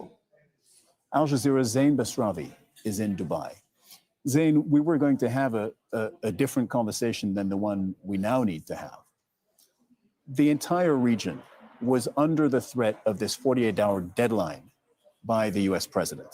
And it looks like that deadline, again, just reading the words here, that deadline has now been suspended for 5 days. And Donald Trump is offering I don't want to wrongfully or wrongly characterize this. Donald Trump is suggesting, Zain, that there could be, at the end of this, an off-ramp for this conflict. This is an exciting moment, but then again, and I'll say this and then we'll move on to some more optimistic talk. There could be another post in 5 minutes that completely turns this one upside down. Having said that, it is in all caps. It is Donald Trump being very, very clear and precise in terms of what is being discussed. And it is perhaps, if you look at the timeline of events of the last 12 to 24 hours, it makes a little bit of sense that this is the direction things are going in, because if they were going in the other direction, it would have been much more dire. Let's look at something that the Iranians said not that long ago. Iran's National Defense Council says any attempt to attack the Iranian coast or islands will cause all communication lines in the Persian Gulf to be mined. They said this after the threat and the 48-hour deadline that Donald Trump imposed. And let's look at what this says. The communication lines is an old naval term to describe strategic maritime sea routes, so sea lanes. And what the Iranians had suggested is that they would expand the conflict with naval mines being sent in, not just to the Strait of Hormuz, but across the Gulf. That is the threat that they had made. That would have expanded the naval battle to the nth degree. It would have been something that would have expanded beyond the control of any of the actors that are currently taking part in the conflict, and would have spelled almost certain long-term dire consequences for the Gulf Arab countries that have been caught up in the middle of this since before the war began. So it seems as though if we take Donald Trump's Truth Social post at face value, perhaps cooler heads have prevailed. Perhaps strategically, people have seen what military strategists and certainly leadership here on the ground have been saying all along, that the longer this war goes on, the less possible it is to see any winners, any outcome in this other than negative for really everyone involved. It was becoming difficult to see anyone emerging from this victorious in the long run. The dire consequences for the American economy, for the economic situation on a global stage, certainly for the players on the ground, they were being bombarded. Israel has taken heavy hits. Iran obviously has come out the worst impacted. For the U.S. economy and for U.S. interests in the region, it's been nothing but negative. And for the GCC, all they've been is a target for Iran's retaliation. So looking at this post for at face value, which is certainly something leaders here will be hoping is the case, that they can take it as it has been said here. Perhaps this is a U-turn in this conflict into its fourth week. Perhaps this is a pivot point, stepping away from violence, stepping more towards the negotiating table. Maybe there is a way out now And there does seem to be dialogue happening between the Iranians and the Americans, if Donald Trump is to be believed.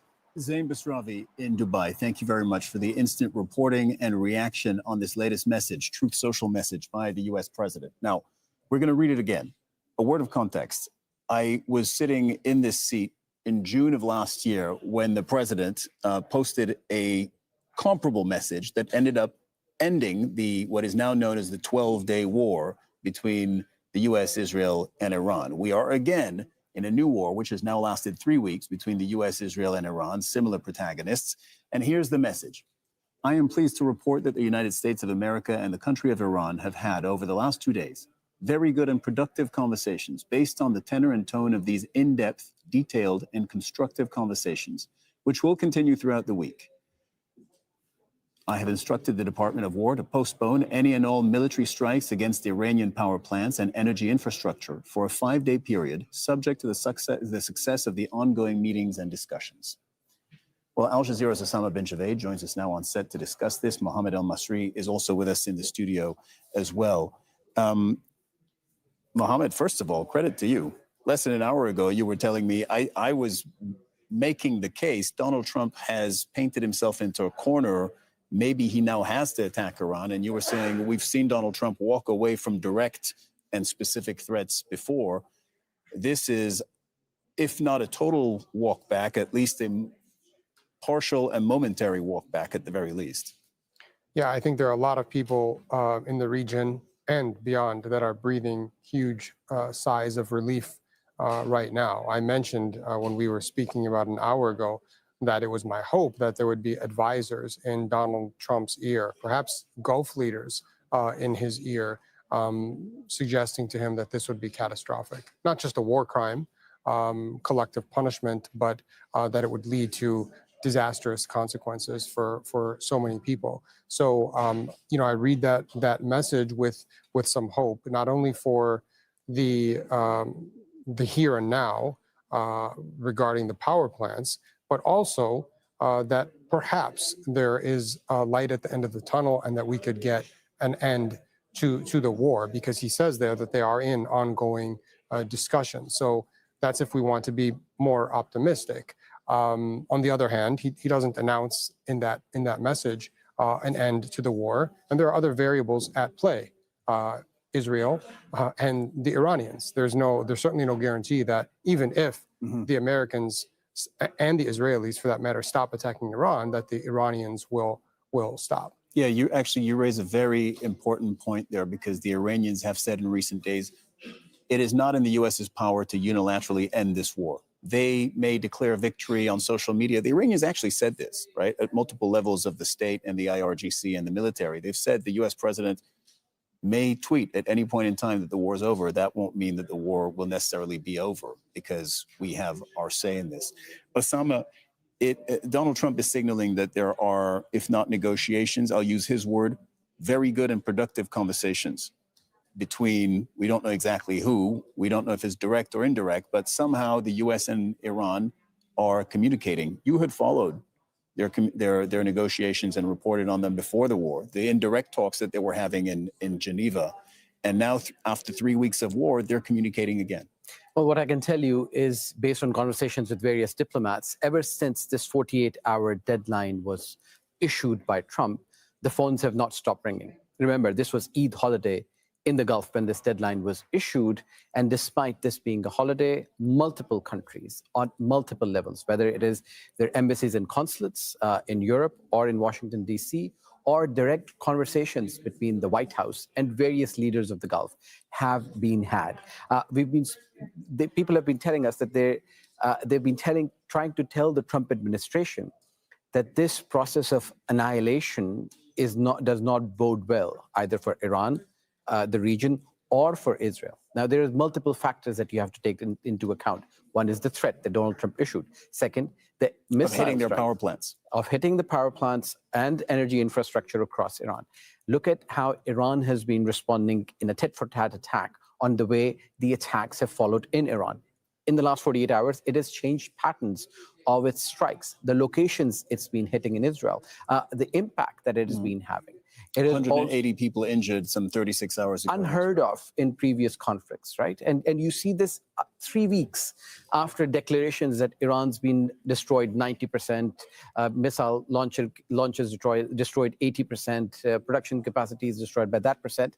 3 weeks into that, Iran announces it. Now, look at the trajectory here. Iran announces that it will hit 1, 2, 3, 4, and it successfully hits those targets, despite all the infrastructure, military infrastructure that is there. Despite all the rhetoric and threats, the Strait of Hormuz is still closed. Despite everything that has been said to calm the markets, whether it's the release of 400 million barrels of oil from strategic reserves or the use of navies to escort ships to a fund that would ensure ships, nobody's crossing the Strait of Hormuz. And that is why this is taking a real toll, not just in the Gulf. As the Qatari Minister for Energy said, this has the potential to take down global economies. So it has been having that impact. Those conversations have been had, and it appears that some sense is prevailing.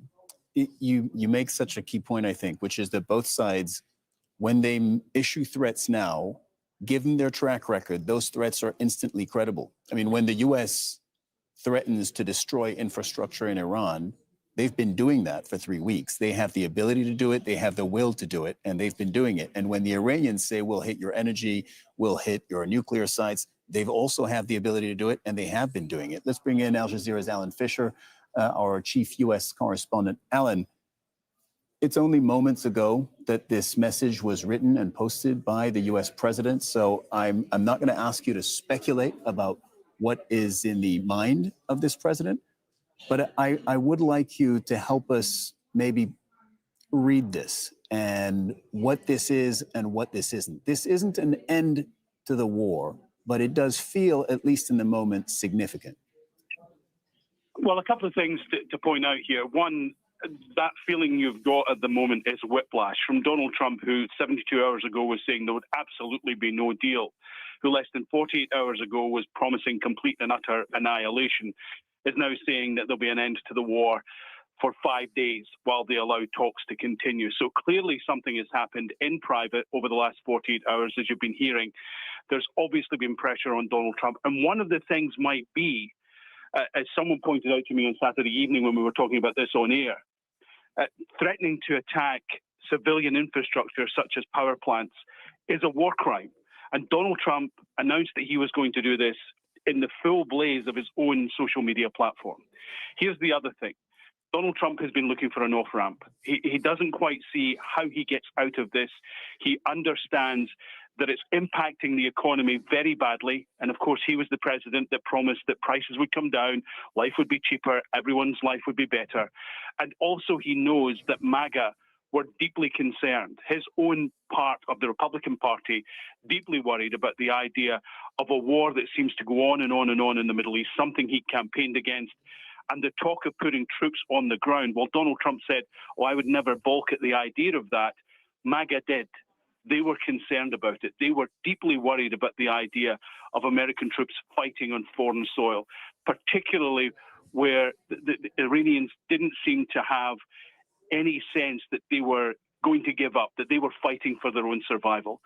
And so this was something that factored into all of this. So this may be convenient. If the Iranians opened up talks through a third party to discuss the possibility of opening up the Strait of Hormuz, then that's maybe something that Donald Trump wanted to do to give him the off-ramp. Here's another thing just to make the point.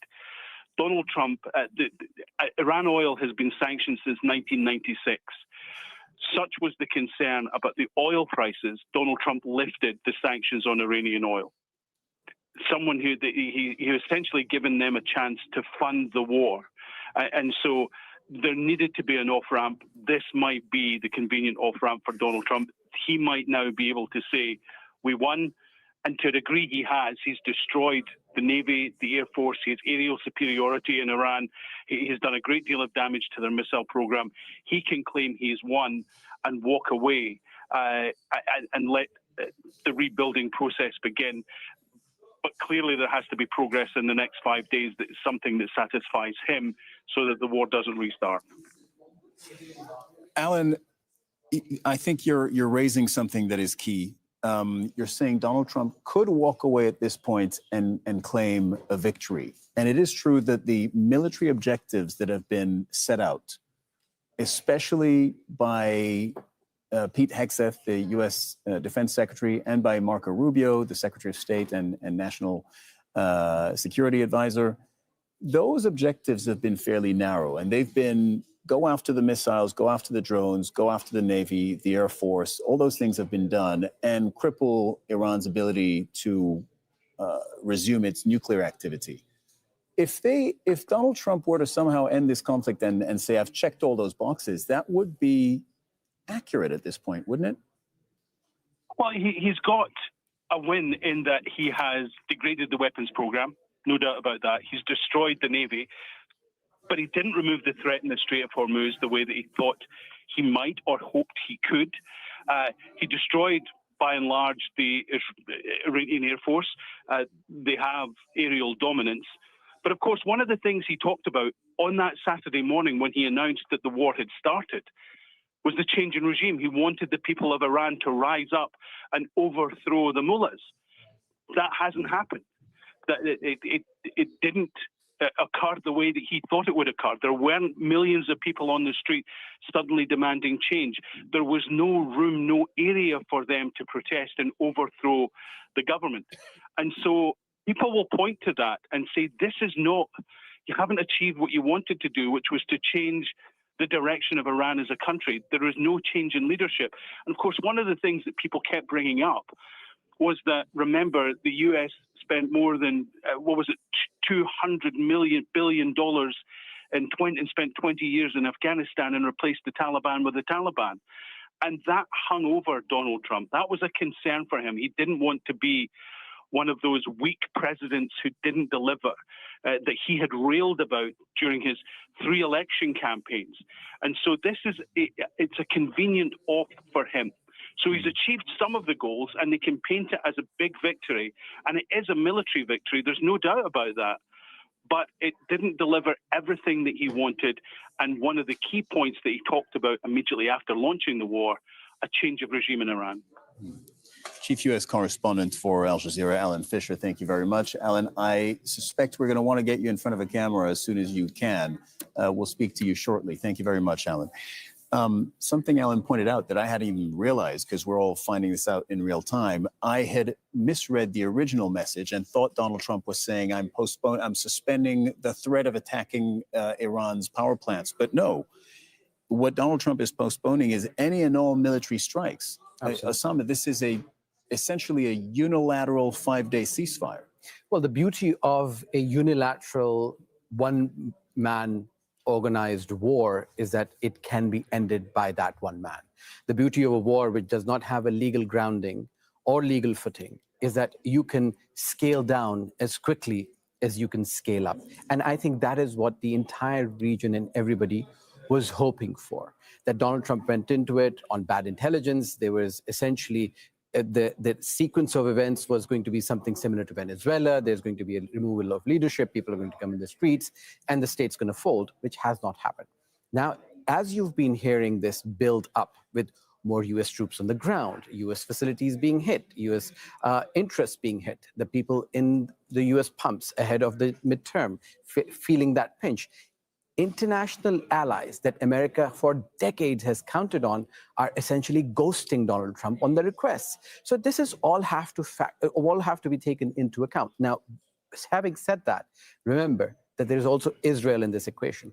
Israel, in its track record of what you've seen in the last few years, is essentially destroyed every single off-ramp and the chance of a negotiation. Now, if the Americans are talking to somebody, who is that somebody? Is that somebody on the deck of cards, as the Israelis have pointed out? What is going to happen to these negotiations, and what guarantees can Donald Trump give to the Iranians that when the Israelis have said that they don't even need military approval now to take out targets in Iran, that this can actually carry on? So now, Mohammed, we're going to be faced with a question that we've asked earlier in this conflict, which is, Israeli goals versus U.S. goals. Are they 100% aligned? Are they 90% aligned? Or are we about to find out that actually maybe they're not aligned, and maybe they don't want to end the war at the same time or in the same way or on the same parameters.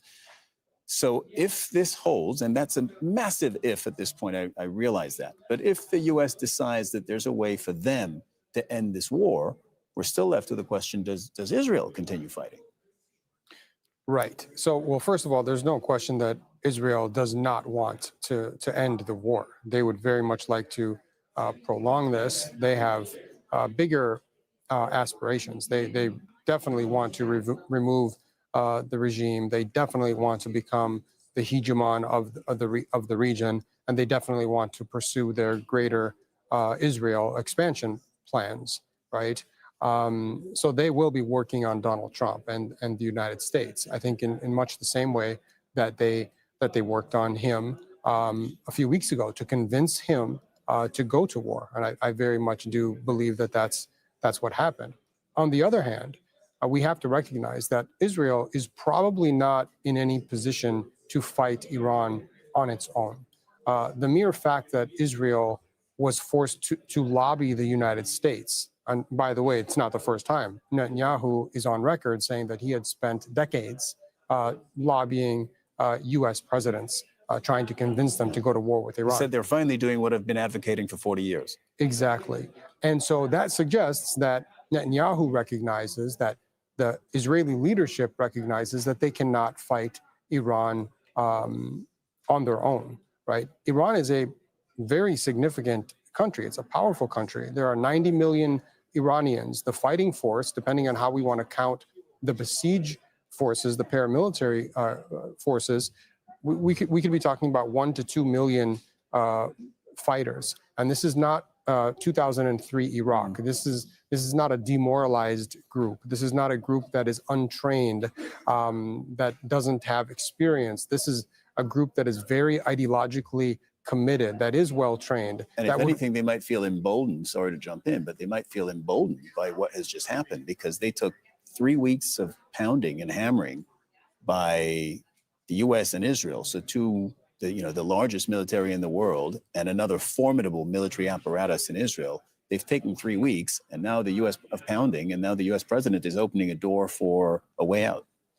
Absolutely. And I think you're asking another question, which is an important one, about what happens once this war does end, whether it's now or at some point in the future. But the point that I was making is that this is a very ideologically committed group of fighters that in many cases would probably rather die than surrender, right? So Israel understands all of that very well. And I think that's one of the reasons why they felt they needed the American firepower, America's help to fight this war. If America is ending their support, then I suspect that Israel will turn their attention to other fronts, that they will not continue to attack Iran. Well, such as Hezbollah in Lebanon, because they've already signaled that even if the war against Iran ends, then they have this other priority, which is, in Israel's terms, in Israel's framing of it, fighting Hezbollah in Lebanon. So they're essentially fighting two wars, and they could, if one ends, they could keep fighting the other. Osama, the big question that was before us just moments ago, before this Truth Social, was, is Donald Trump going to make good on his threat and hit Iran's power infrastructure? And that could have been a huge escalation in this war.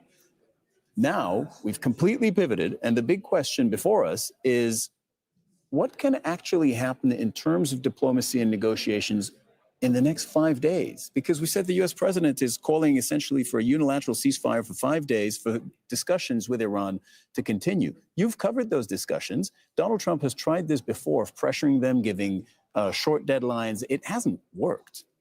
I was talking to diplomats in Brussels just a couple of weeks ago, right after this war, and they were baffled at what do they support Donald Trump on? Is it ending the nuclear program? Is it regime change? Is it an end to the ballistic missiles program? Or is it complete surrender?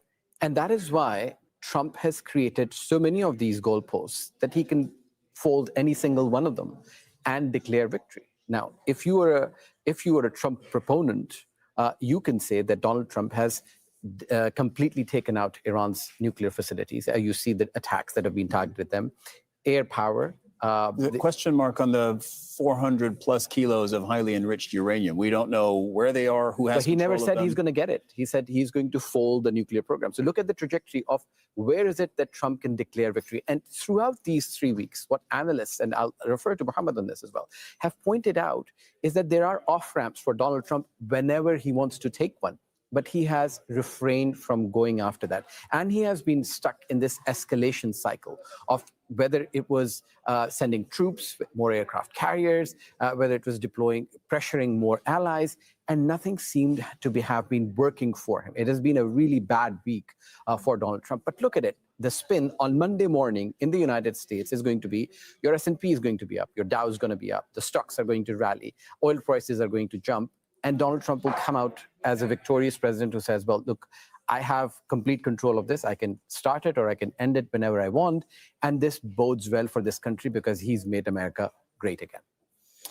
Negotiations in general are about leverage. Negotiations with Donald Trump in particular are all about leverage. And this 3 weeks of war has changed the landscape, right? Relative to the negotiations that were taking place just before this war, that were interrupted by this bombing campaign.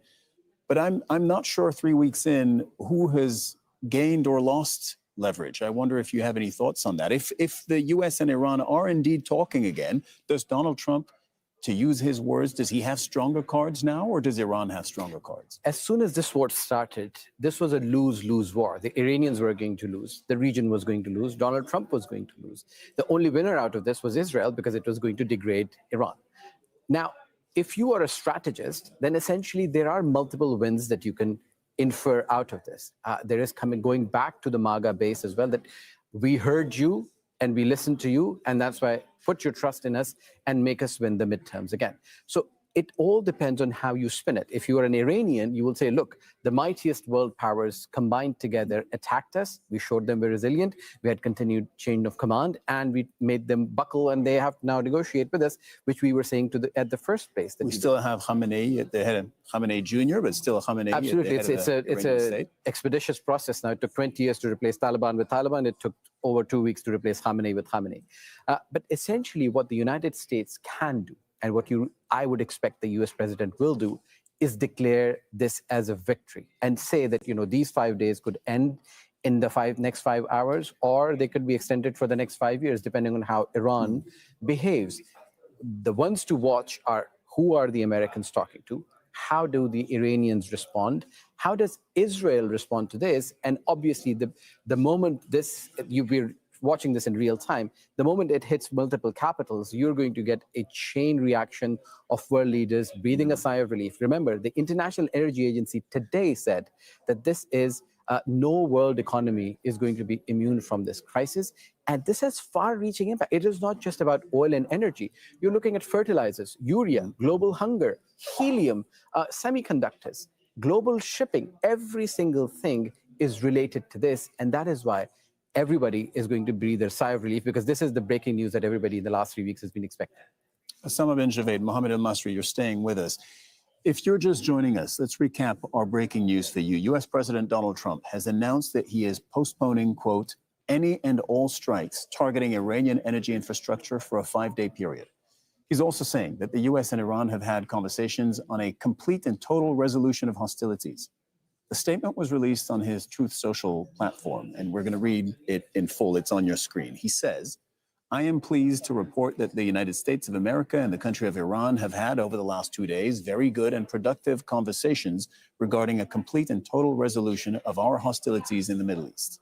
Based on the tenor and tone of these in-depth, detailed, and constructive conversations, which will continue throughout the week, I have instructed the Department of War to postpone any and all military strikes against Iranian power plants and energy infrastructure for a 5-day period, subject to the success of the ongoing meetings and discussions. Thank you for your attention to this matter. Let's go to Al Jazeera's Mohammed Val, who's reporting from the Iranian capital, Tehran. Mohammed, this message was posted maybe 20 minutes ago, so I don't expect that you will have had at this point any official or even semi-official reaction from Iran.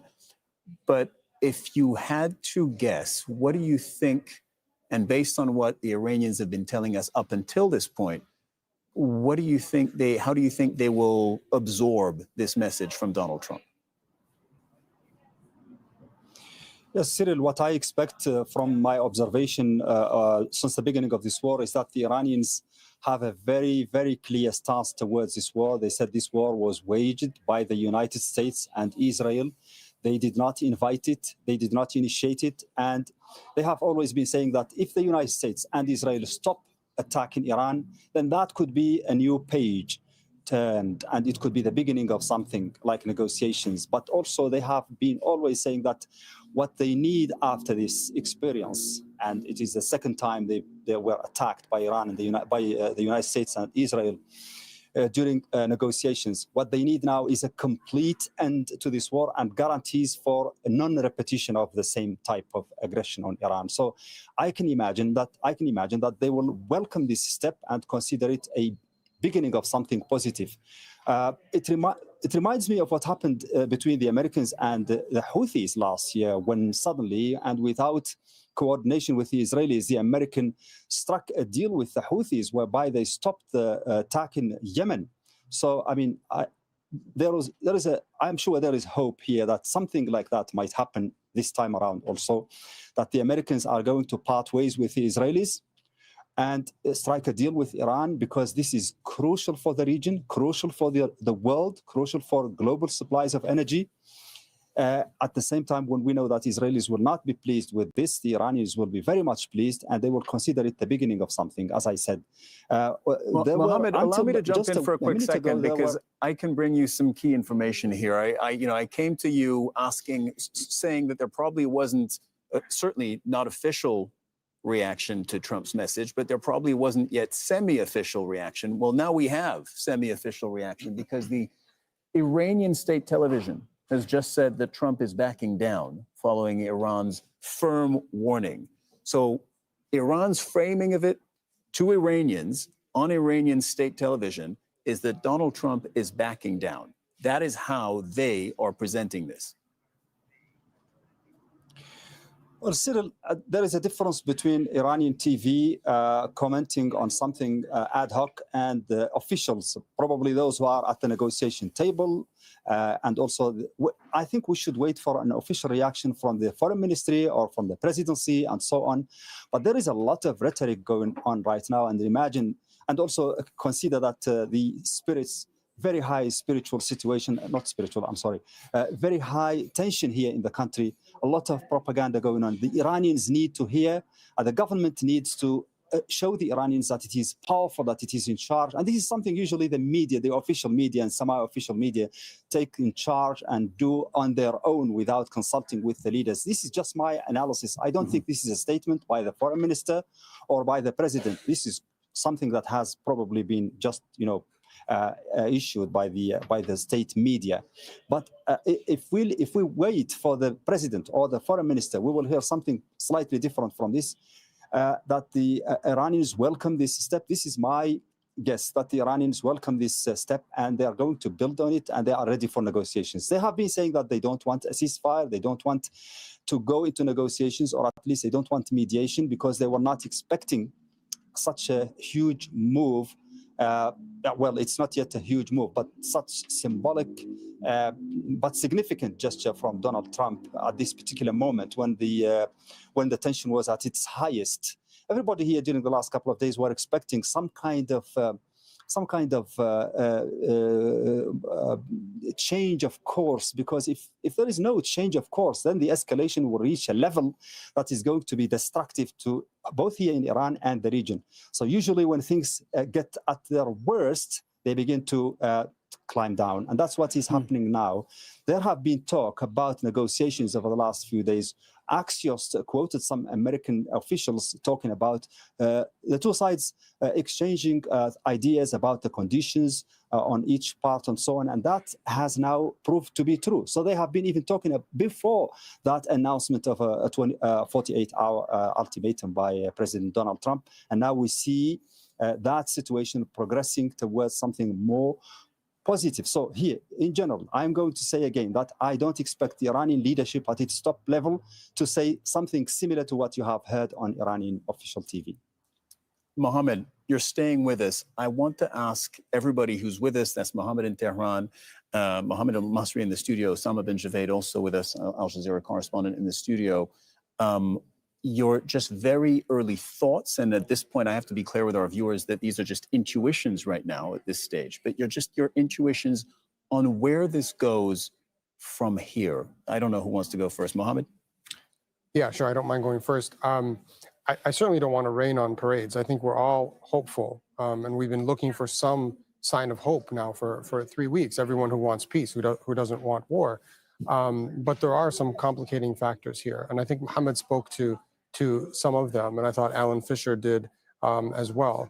The Iranians are not just fighting this war from their perspective; they're also fighting to make sure there isn't another war.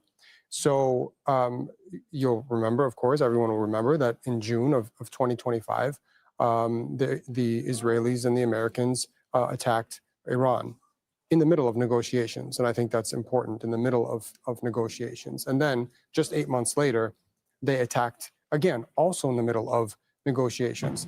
So the Iranians do not want to live through this cycle whereby every 6 months or every year or 2 years or whatever, they're being bombed by the Israelis and the Americans. There's a deep mistrust. And what they've calculated is that the only way to prevent the next round of fighting is to make sure that the cost is sufficiently high on a variety of actors, perhaps even the global community.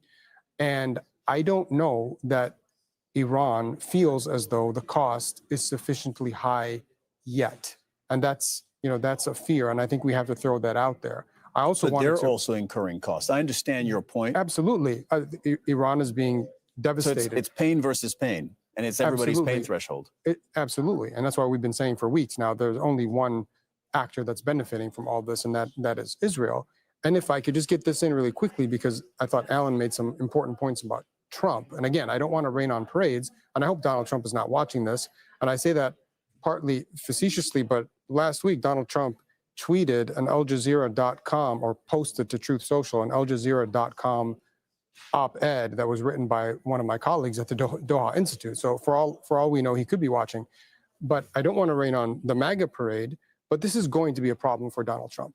He got the Americans into a war that he promised, quite literally, that he would not get them into. I actually just finished an article and sent it off 2 days ago. We'll see if it ends up getting published. But as part of that research, I had to go back to all of Donald Trump's statements. And I was even shocked at how many statements he had made, basically promising not to get into war, not to get into this war, and lambasting American political figures, including presidents and candidates, for even the suggestion of going to war against Iran. He's created a problem for himself. The MAGA base is, to a significant extent now, divided. You have Tucker Carlson and Candace Owens and Marjorie Taylor Greene and a whole host of others, and everybody knows about them.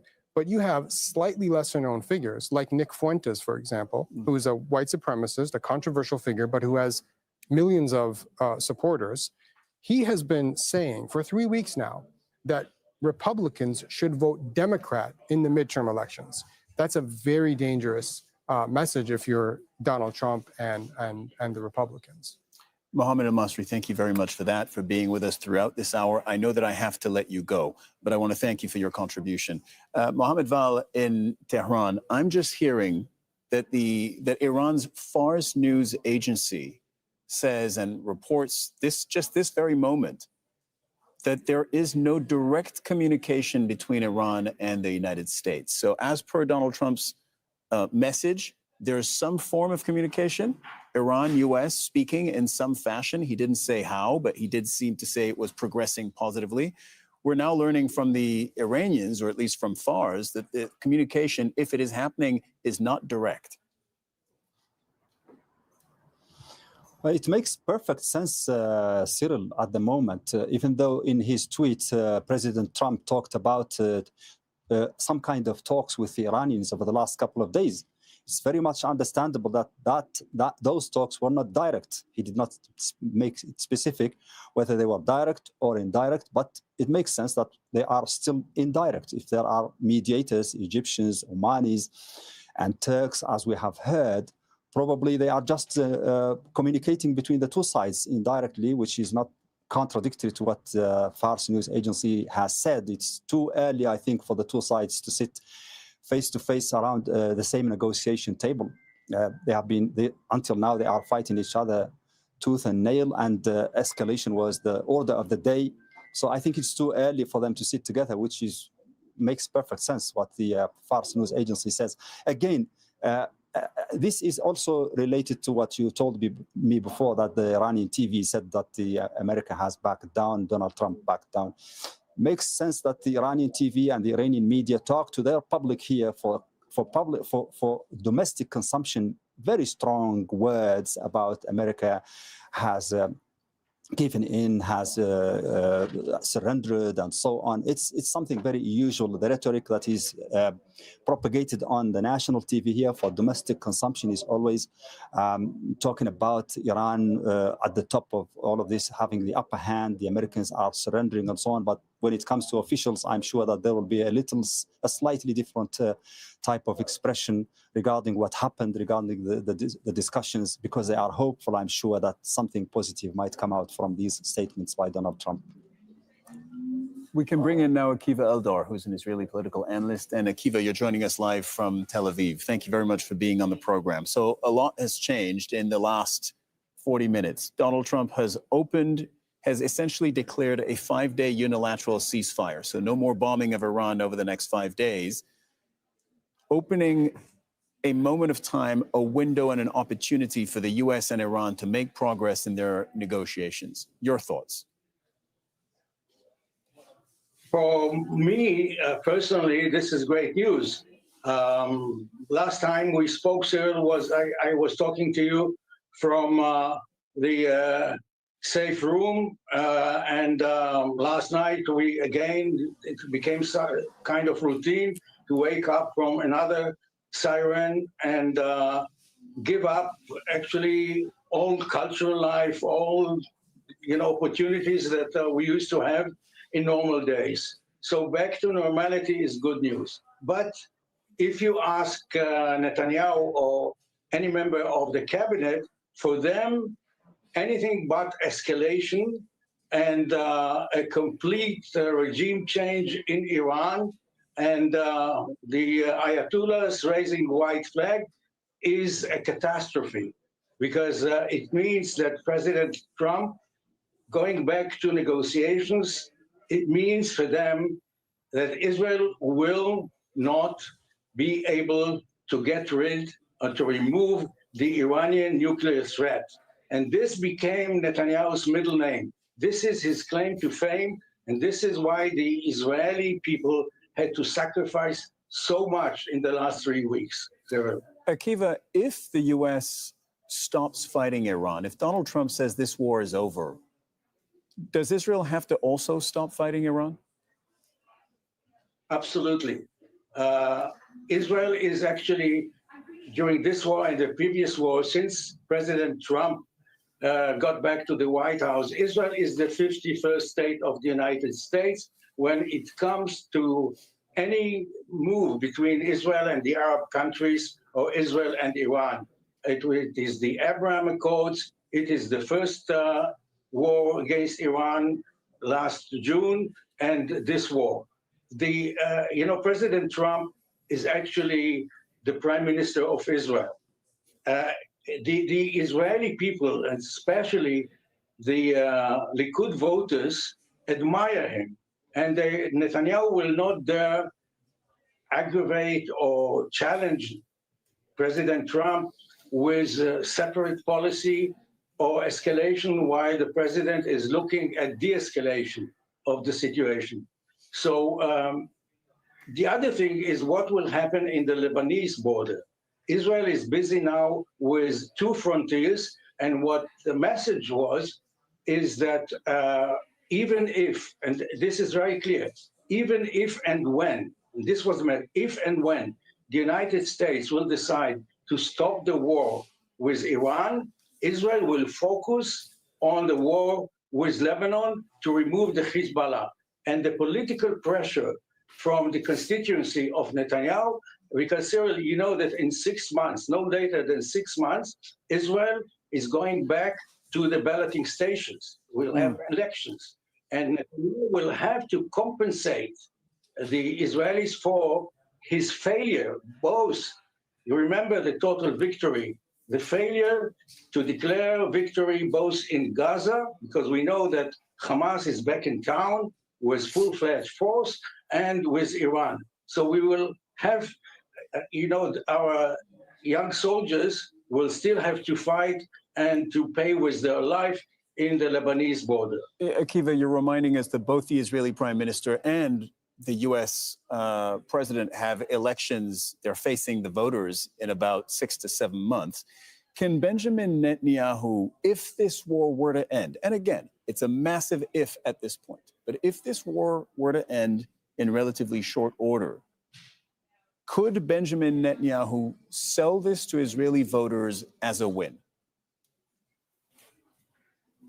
Well, I think that he will put the blame or the responsibility on the American president. He will declare victory and say, we got what we wanted. We, people have very short memory in this country. And he will repeat what he said last June, that we pushed the Iranian back, the nuclear plan, years back, and we will wait for the next opportunity to hate. But this is what Israel has to do when the United States is sneezing, Israel is getting a cold. And if Trump will start sneezing because of his pressure, as you correctly said, pressure from the Congress, from the grassroots, and the other thing that will happen to Israel and will remain with this is the notion, it becomes now a common knowledge, a common wisdom that Israel is responsible for pushing Trump to this war, and the American people had to pay for this in the gas stations, and it will bring more and more anti-Semitism and anti-Israeli. So in the long run, Israel is the great loser if this war will end without removing the 44 kilograms of enriched uranium. Osama bin Javed, back to you. Donald Trump has just opened a door for diplomacy. It's emergency diplomacy. It's diplomacy under the threat of war, but it is still a form of diplomacy, right? You have been following talks between the U.S. and Iran, the talks that were taking place before this war broke out. What has happened since you were in Geneva following those talks? What's happened over the last few weeks in terms of contacts and trying to send messages to the other side? Well, I think there has been a flurry of diplomatic activity. I can tell you, based on conversations that I've had with people in the region, diplomats and security officials, that they've been trying to find this off-ramp. They've been trying to find unity amongst their ranks on how to deal with this threat, especially from this region, because this has been bearing the brunt of it. Iran escalated this war horizontally, as it had advertised. It is going to continue to target U.S. bases, interests, and even energy infrastructure in the region, where the cost of it is going to be the deterrent that it can hold. It can chokehold the Strait of Hormuz, but it is also going to incur enough costs on everybody around them to make this painful for everybody. And that is why diplomats from the Gulf, diplomats from the European Union, world leaders, including European and some Gulf leaders, have been trying to talk to each other, trying to talk to various spheres of influence. And that is why Ali Larijani's death was such a huge blow, because there were multiple forces who were in touch with Ali Larijani and his associates to try and find some sort of a deal through this. But now it appears that Donald Trump has crafted this. You'll have to watch what Israel and Iran say to this. Again, remember, after removing the strategic old guard, which was calm and could take an input, Ali Larijani, by European diplomats, explained that he was the adult in the room who could essentially bring things down towards a solution. Who is the person who is going to do them now? This is the new Ayatollah Can he actually end this war if he wanted to? Does he up the ante? What about Gulf leaders? What is it that they can provide as input? Remember, there's also Turkey, which has intercepted missiles as well, and the Turkish foreign minister has been doing the rounds across the region and speaking to Abbas Araghchi as well, the Iranian foreign minister. So there have been multiple tracks of communications open with the Iranians, with the Americans. But as Alan mentioned in the beginning of this, that there's a massive lack of trust.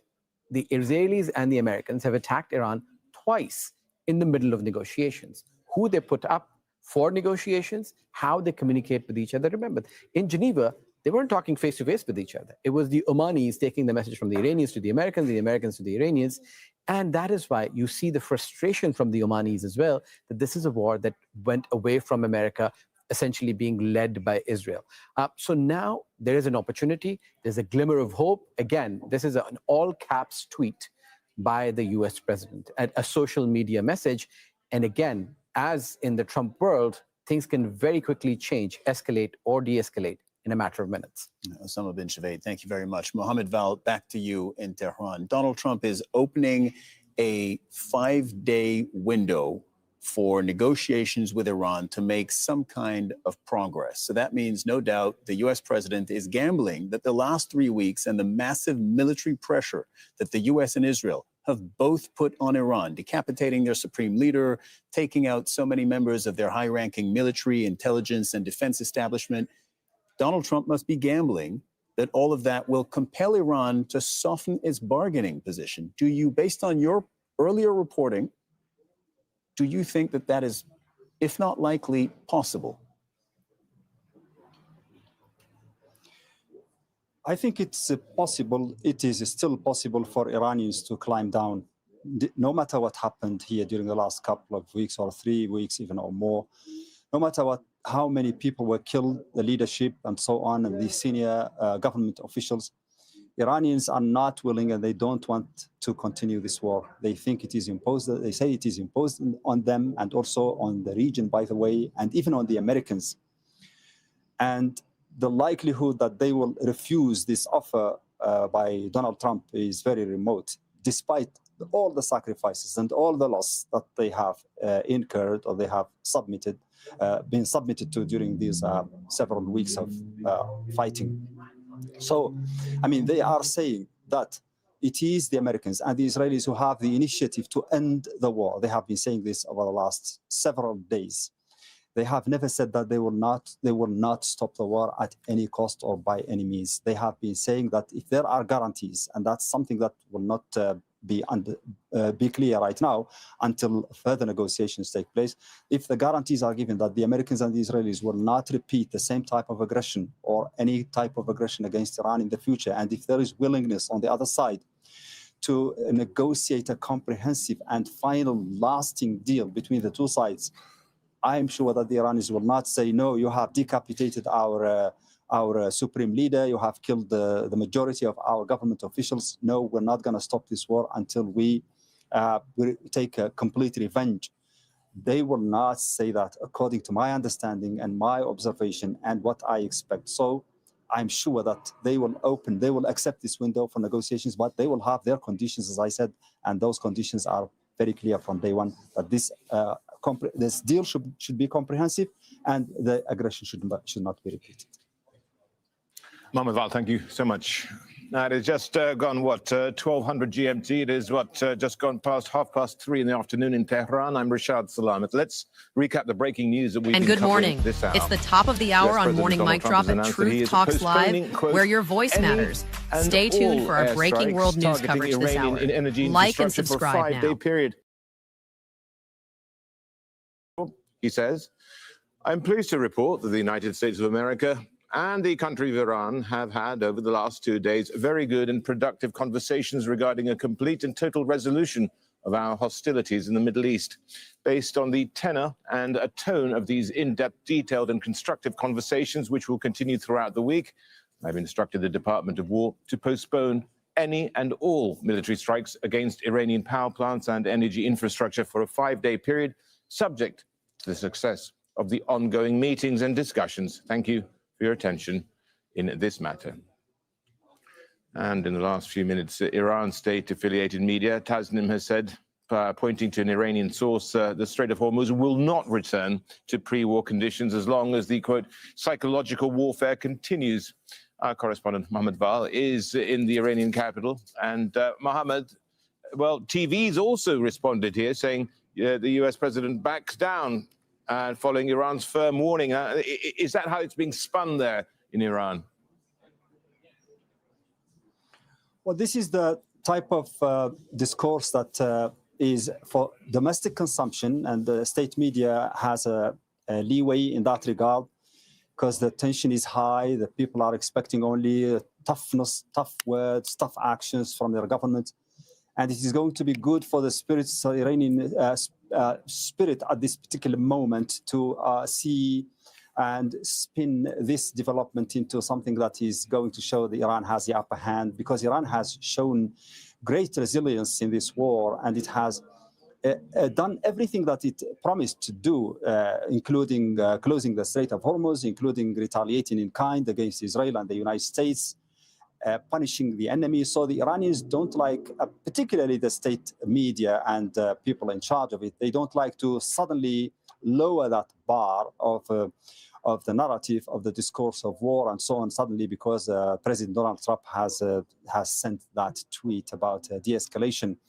Until we hear from the president or the foreign minister or somebody up to that level, we can analyze what they say, we can read between the lines, we can consider their words as the final understanding or explanation of what happened, of the American offer. But when it comes to state media, the discourse is expected to continue as it is, and it is expected even to be prouder from now on. They will show this as a total victory for Iran, but Iran has imposed its conditions on the enemy. The enemy has started first, has given the offer for de-escalation and so on. It makes perfect sense to me that they speak in this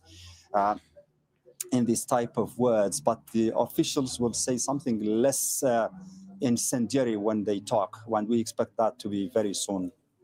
Mohammed, thank you. And just to get you up to speed as well, just a few minutes ago, the Israeli military confirmed that it is conducting strikes in the heart of Tehran. So no let-up by the Israeli army in spite of this message from Donald Trump that does seem to indicate some level of diplomacy. Well, Nida Ibrahim is following developments from Ramallah in the occupied West Bank. So, Nida, Israel saying the attacks on Iran will not let up. What's the messaging there?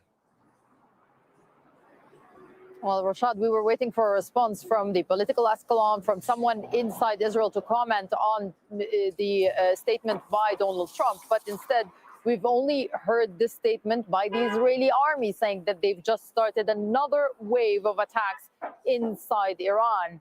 This might be the response that the Israelis want to convey. They're not happy with this statement. They've been signaling since the second week of the war that they feel that President Donald Trump might end this war prematurely. This was something that they said would only serve the benefit of Iran, would only serve the benefit of Hezbollah.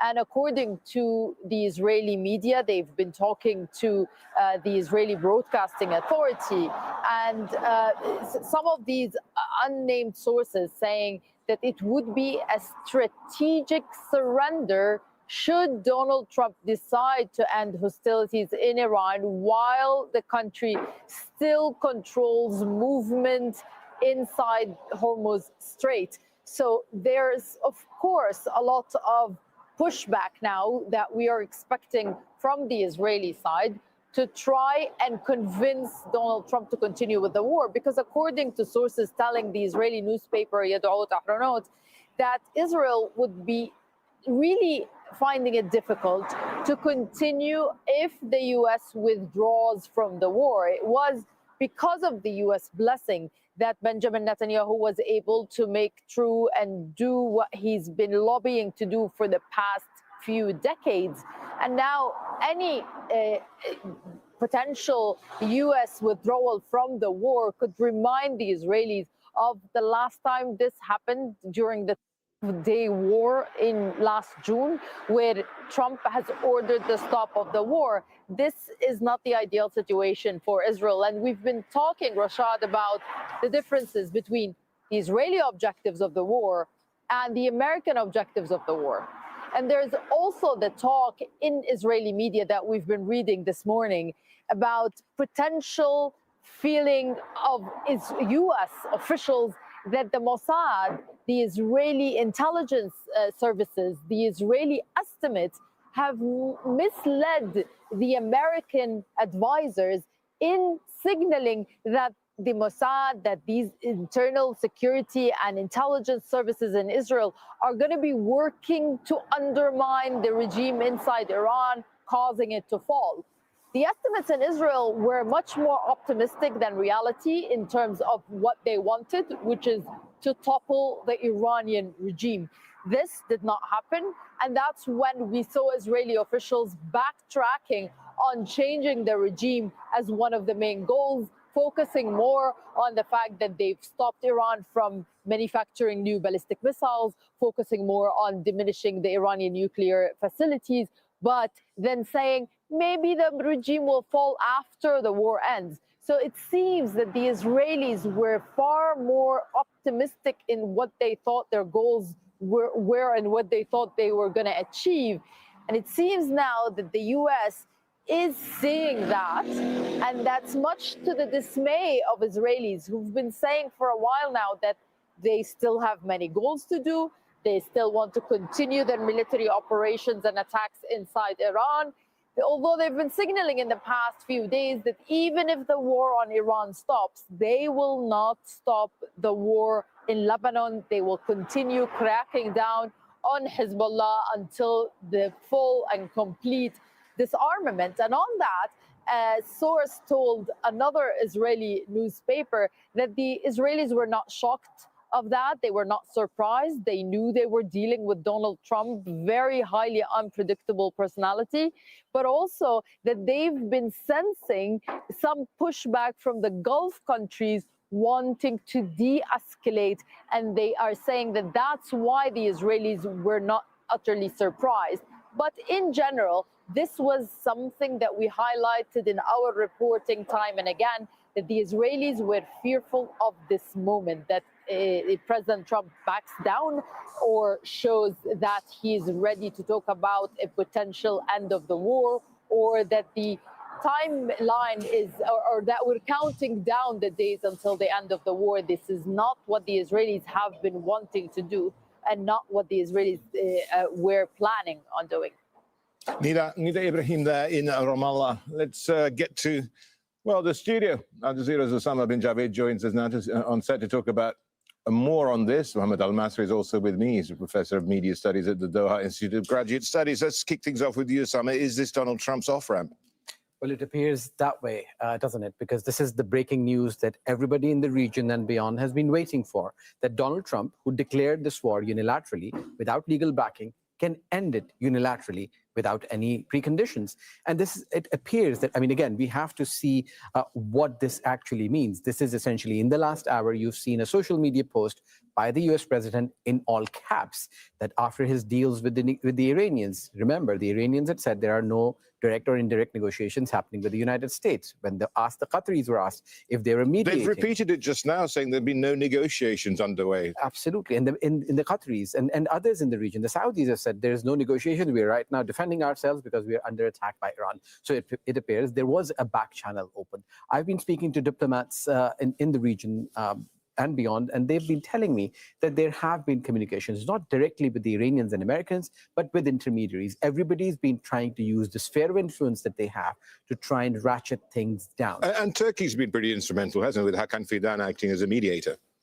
Turkey has been instrumental. I think Oman has also been very, very important. But just sort of piggybacking off of some of the things that Nida was saying, I think, first of all, we have to look to see what happens over the next 24 to 48 hours, and especially over the next five days. But I do think all eyes are going to be on the Iranians and the Israelis. Two questions that I think that naturally come to mind right now. number one, will the Iranians be willing to end hostilities at this stage if they don't feel as though there are practical guarantees that this won't start up again in 6 months or a year? I mean, it could start in 5 days. It's not an end to the conflict. It's only a postponement of the strikes on energy infrastructure, basically, and oil refineries and the like here. So things are going to continue. The Israelis are continuing their bombing campaign. The point here, Mohammed, is how does each side spin it? Because they all got to try somehow to come out of something with something, a victory, if you will. Right. Well, first of all, we don't know for sure if Donald Trump is telling the whole truth in that post, but this may be his way of sort of giving himself a dignified exit after he made this ultimatum. He issued this ultimatum less than 48 hours ago. He's going to try to sell this as a success. It's going to be a difficult sell.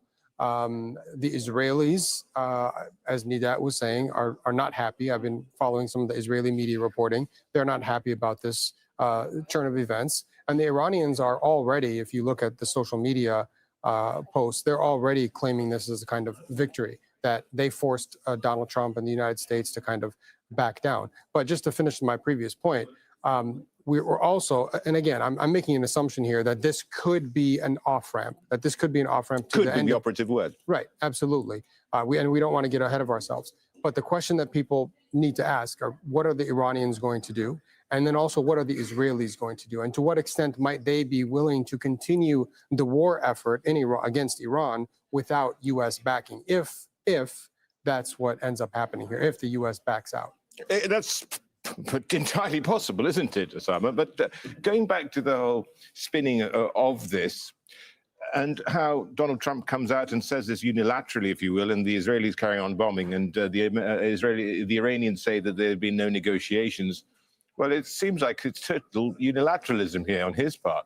Well, this is exactly where Trump wants to be. This is the US president who wants to win the Nobel Peace Prize for ending wars, even though he started them. And I think that would be one of the spin-offs that you will see from this. I think what is happening here is, again, in terms of kinetic operations, even if Donald Trump announces it right now, it will take a few hours, if not a day or so, for every side to actually call off whatever strikes that they have planned. There'll be multiple assets in the air. There'll be deployments that are happening. So that will take time for it to actually translate in the field. But again, coming back to the opportunity here, but essentially, everybody, since the very beginning of this war, whether it was Trump's allies, whether it was allies in the region, whether it was allies beyond, had said that, well, we don't find any reason to back you because, one, you did not consult us. B, there is no legal framework to which to back you on. And that is why that is going to be, going forward, that is going to be a very difficult thing if this war prolongs. If he asks for more naval assets in the region, if he asks the allies to jump on board, if he wants to send more troops, if he wants the regional countries to come on board, well, based on what? Because remember, there is a real sense of alienation. It is not Trump losing to MAGA, it is Trump losing to this region as well, where this shield that this region had built its future on was provided by the United States. And there's public voices for the first time in decades from Saudi Arabia, from Kuwait, from Qatar, from the UAE on saying, well, what do we get out of this US protection? But you're not protecting us the same way that you're protecting the Israelis. I mean, despite the warnings that they would, the Iranians, create this and widen it to a regional war, that was not taken into any consideration, it would seem. And that is why, I guess, Abu Dhabi, Riyadh, Doha, all feel aggrieved. Absolutely. I mean, the Gulf countries had been warning against this exact scenario for quite a long time. It was actually really shocking for me last week to read Donald Trump, or to watch Donald Trump say that he was shocked that Iran decided to hit the Gulf countries. Everybody knew that Iran was going to hit U.S. assets in the Gulf if there was another round of fighting. In fact, I just finished an article, and in that article, I had to go back to a lot of the experts who had been warning of exactly this thing, and also Gulf countries who had been warning. So the Gulf countries feel like they were sort of caught in the crossfire, that they hadn't done anything wrong, nothing to deserve this, certainly. And certainly there's been a lot of anger expressed at Iran from the Gulf. But I also think that there's a lot of resentment, disappointment in the United States for putting them in this position by launching this war. Well, I think one of the really important things here for our viewers who are joining us is essentially what has happened in the last 3 weeks.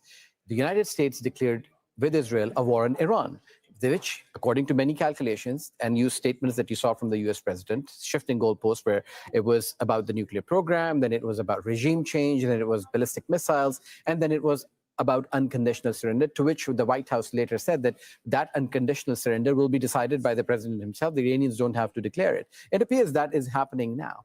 And what has that done to the entire world is according to the International Energy Agency, reminiscent of what happened in the 1970s when the oil markets gave the shock to the world.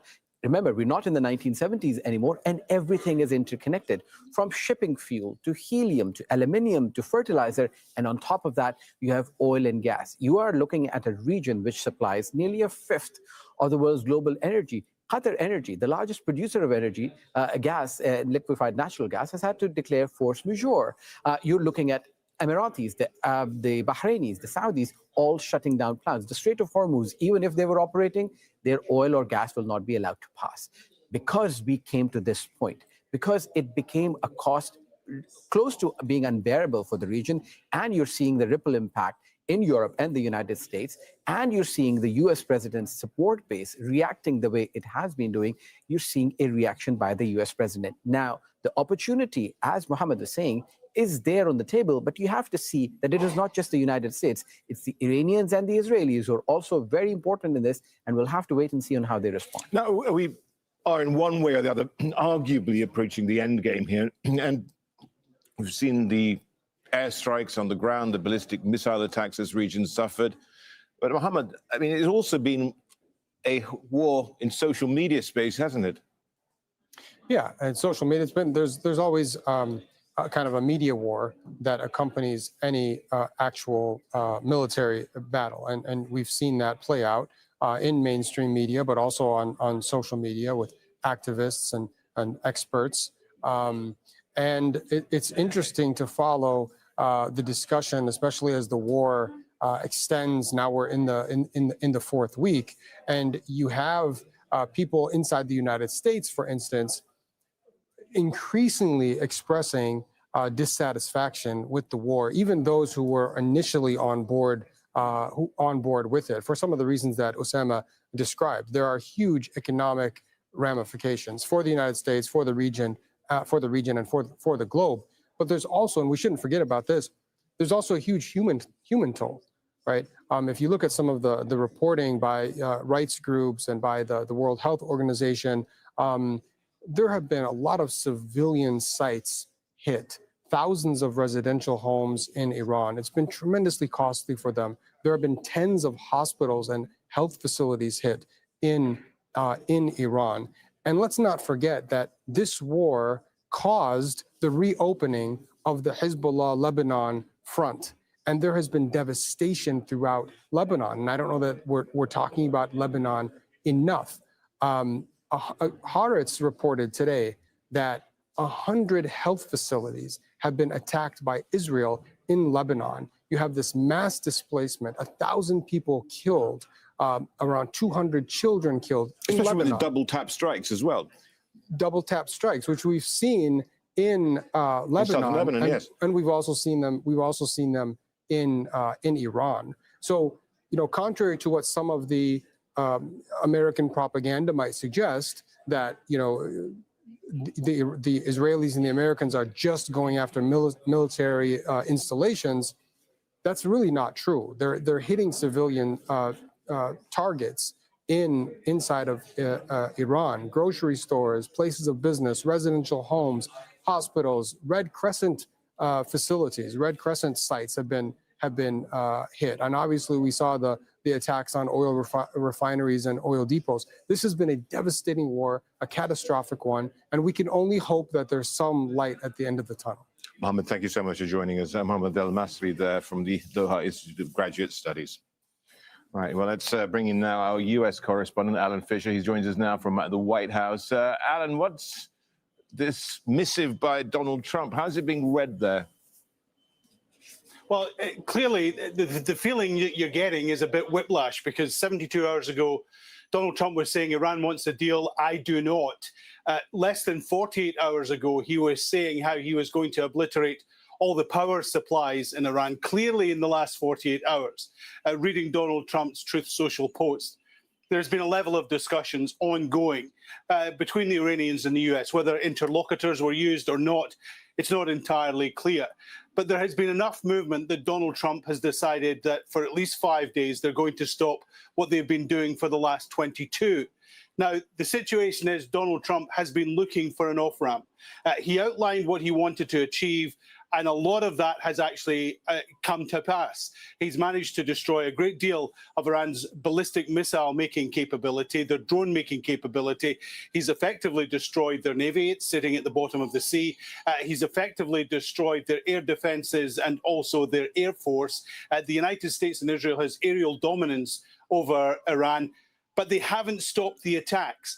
And the Strait of Hormuz was at risk. And that was a problem for Donald Trump because it was driving up gas prices around the world, oil prices around the world, and here in the United States as well. People were seeing a significant difference when they went to fill up their car by more than $1 a gallon, which is about 3.5 liters. So they were paying a lot more money. This was the president who said he wanted to be the affordability president. He wasn't going to get involved in senseless Middle East wars. This gives him an off-ramp to walk away and say, we achieved most of our gains and most of our goals. The one thing he didn't get was regime change. And remember, in the early hours of the Saturday morning when he announced the attacks, he said that he wanted to see the people of Iran to rise up and replace the mullahs. That hasn't happened. The regime is largely intact. They've lost a number of significant senior figures, but it still rules Iran. So that has not been achieved. But Donald Trump is looking for something he can declare as a win and walk away. Alan, thank you. Alan Fisher there, chief US correspondent there, joining us from the White House. Let's get over from DC to Dubai. Zain Basravi is there. Talk us through what the Gulf states are doing in all this, because, I mean, no matter what happens, their relationship with Iran has been irrevocably changed, and you can argue their relationship with the United States has as well. Absolutely. The delicate fragility of the existence of being in the middle of a fight between Israel and the United States on one side and Iran, that's been felt most by the Arab neighbors that Iran has, by the Gulf Arab states. Now, I don't want to reduce this to too fine a point, but let's look at when exactly this breakthrough, if we can call it that, this inflection point has taken place. Donald Trump threatened to attack power sites, power plants, Iran's electricity grid. That's the perfect way to reduce a society to be able to cause true chaos in cities and places like that, is to cut off their power. That has a knock-on effect to all manner of services, and that would have fomented a great deal of unrest internally, no doubt. Domestically, that would have caused people to suffer enormously. When he did that, Iran made it very clear, you attack our power plants, we will attack every power plant in West Asia, another common term for the Middle East. What does that mean? That means power plants primarily here in the GCC, close to the Iranian mainland. And that is truly a moment that would have been taken as very seriously by leaders in this part of the world, and would have been a real turning point in much more, no doubt, heavy-handed diplomacy with the United States and other actors from the leadership here. The reality on the ground is if you attack power plants here, you attack desalination plants, that is an existential threat at apocalyptic levels for GCC countries. 90% of some of the cities here, 90% of their potable drinking water comes from desalination. You cut off power, the weather is okay right now, but most of the year it's too hot to go outside even for a few minutes in this part of the world. So it would have had ramifications that would have been really end game kind of stuff for these cities and these city-states in the GCC. And that is something that no doubt people here took very seriously. They took that to Donald Trump, and I think it is one of the major factors that would have been an escalation that would have been too far to come back from. Also what we saw was Iran saying that it would have put naval mines, not just into the Strait of Hormuz, but at the Gulf, into the Gulf at large. No matter how many Navy ships you take down of Iran's, if there are naval mines in the waterways, that is a kind of threat that is far more difficult to mitigate than sinking a boat. So the escalation was going in a direction that would have been perhaps too hard to come back from. And that is what Iran is continuing to say, that we weren't negotiating with Donald Trump. He saw that the cost of carrying out this war, of continuing it, would have been too high. Zain, thank you. Zain Basrawi there in Dubai. Okay, you just joined us. Just to recap the breaking news that we've been following for you this hour. Donald Trump saying Washington will pause strikes on Iran's energy infrastructure for 5 days to allow diplomacy to continue. He said the United States and Iran have held very good and productive talks over the past 2 days aimed at resolving the war in the Middle East. There has been no immediate response from Tehran. Now, Trump's announcement coming after Iran's National Defense Council said any attack on its coast. We're watching Morning Mic Drop on Truth Talks Live. Join us every day at 6 a.m. to 12 noon. Real news where your voice matters. For oil and gas prices falling immediately after that post, Brent crude falling by as much as 13% to at $96 a barrel. It's back up though, off just shy of $104 the barrel. European gas futures falling nearly 9%. Well, let's get over to Moscow now. Yulia Shapovalova is there for us. And what is Moscow's reaction here? It's arguably one of the biggest winners from the high oil prices that have resulted from this war.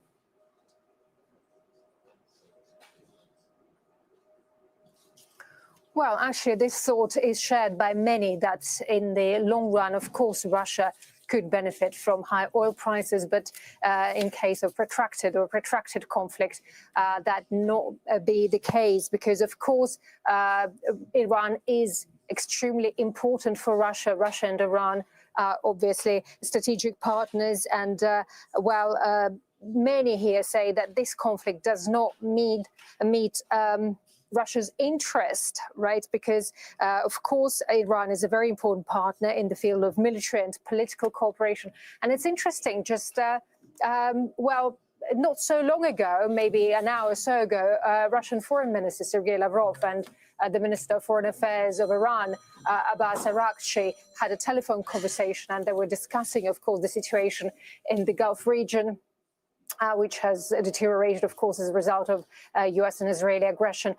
And Lavrov pointed out that it is absolutely unacceptable, for US and Israel to strike Iran and Iran's nuclear infrastructure, including the Bushehr nuclear power plant, which obviously create very serious security risks for Russian personnel there working there, and they could lead to catastrophic environmental consequences for all the countries in the region. And actually, Russia's Rosatom Corporation is present in Bushehr, building the Bushehr power plant.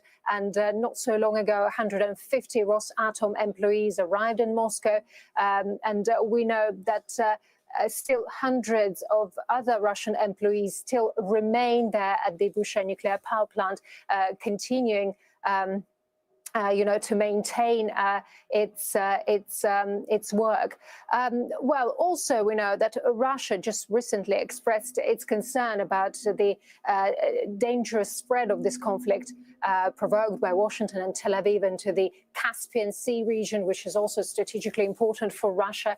And Russia obviously urges the immediate cessation of hostilities and the need of a political settlement of this conflict. And Mr. Abbas Araghchi also thanked the Russian leadership for the significant diplomatic and other support provided to Iran, including the delivery of humanitarian aid. But, it's never discussed publicly. But of course, there is obviously an opinion that Russia provides Iran with intelligence data, and obviously gives its support in terms of military in the military and economic field as well. Yulia, thank you, Yulia Shapovalova there in Moscow. Well, our very own Osama bin Javed is still on set with us. Abdullah Bandar Al-Ataibi is joining us. He's an assistant professor in international affairs at Qatar University. Abdullah, what's your take on this? What's your read? Well, I think that's what happened yesterday or 2 days ago with Trump's 48 hours. I think it was escalation for de-escalation, just like raising the bar for negotiations. And it was clear for him to take Hormuz, the Strait of Hormuz card out of the Iranians' hand. It was very crucial for him. And now we're seeing this 5 days. I mean, at the end of the day, Trump is a businessman.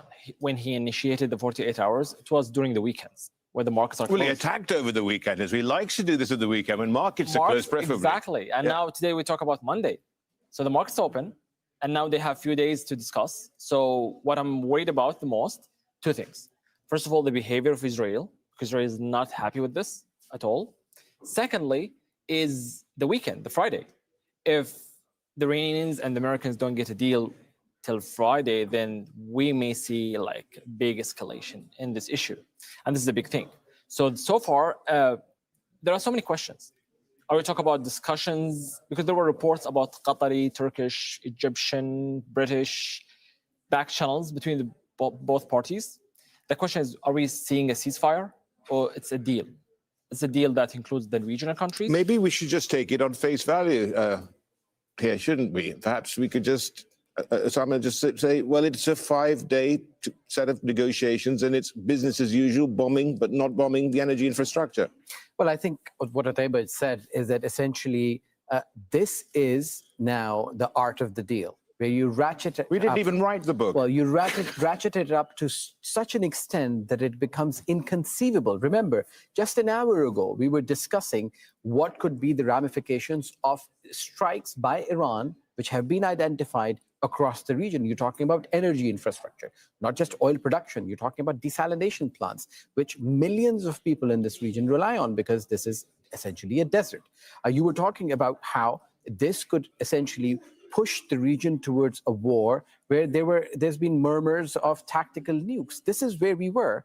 And where we are an hour later is discussing a social media post by the US president, who decided unilaterally to go into war. His regional allies, his international allies, his staunchest supporters were left baffled and scratching their heads on how, if they wanted to support him, because there was no infrastructure on legal basis to support him. You saw the reactions by the British, by the Spanish, by the French, by the Germans, essentially saying, the German ministry, the spokesman for the German government saying that what will we achieve by sending a few frigates what the mighty US Navy cannot achieve? So essentially, if you are an Iranian, you've got a couple of great points to score. If you're an American president, you've got a few great points to score. If you're Israel, who was interested in the protraction of this war, where you end up with an Iran fragmented, not being able to take decisions, well, you'd be frustrated. But this is it, isn't it? You know, this lack of cohesion when it came to war aims on the part of Washington and Tel Aviv is really at the moment at the key of this, isn't it? Definitely. We see so far the Israelis are having one goal with this mission in Iran, is to take down the regime. So far, the regime is still surviving. And I think this is the realization that Trump is coming to, that Venezuela is different from Iran. In Venezuela, when you talk about the regime and how they have, the elites, they have certain ideology. This is not within the whole state. Iran we talk about 47 years regime. That's deep in the state. It's not Khamenei equals Maduro. It's more than that. And I think Trump is realizing this, is realizing that Iran and the Strait of Hormuz is a big trap. He was trying actually to push the NATO, the EU, the regional countries, and no one is actually showing up. And to Osama's point, you know, just a few hours ago, Abdullah, it did feel, I mean, even last night I was here, and it really just felt as though things are going to unravel. They'd already unraveled, but unravel in a nasty way, even nastier way.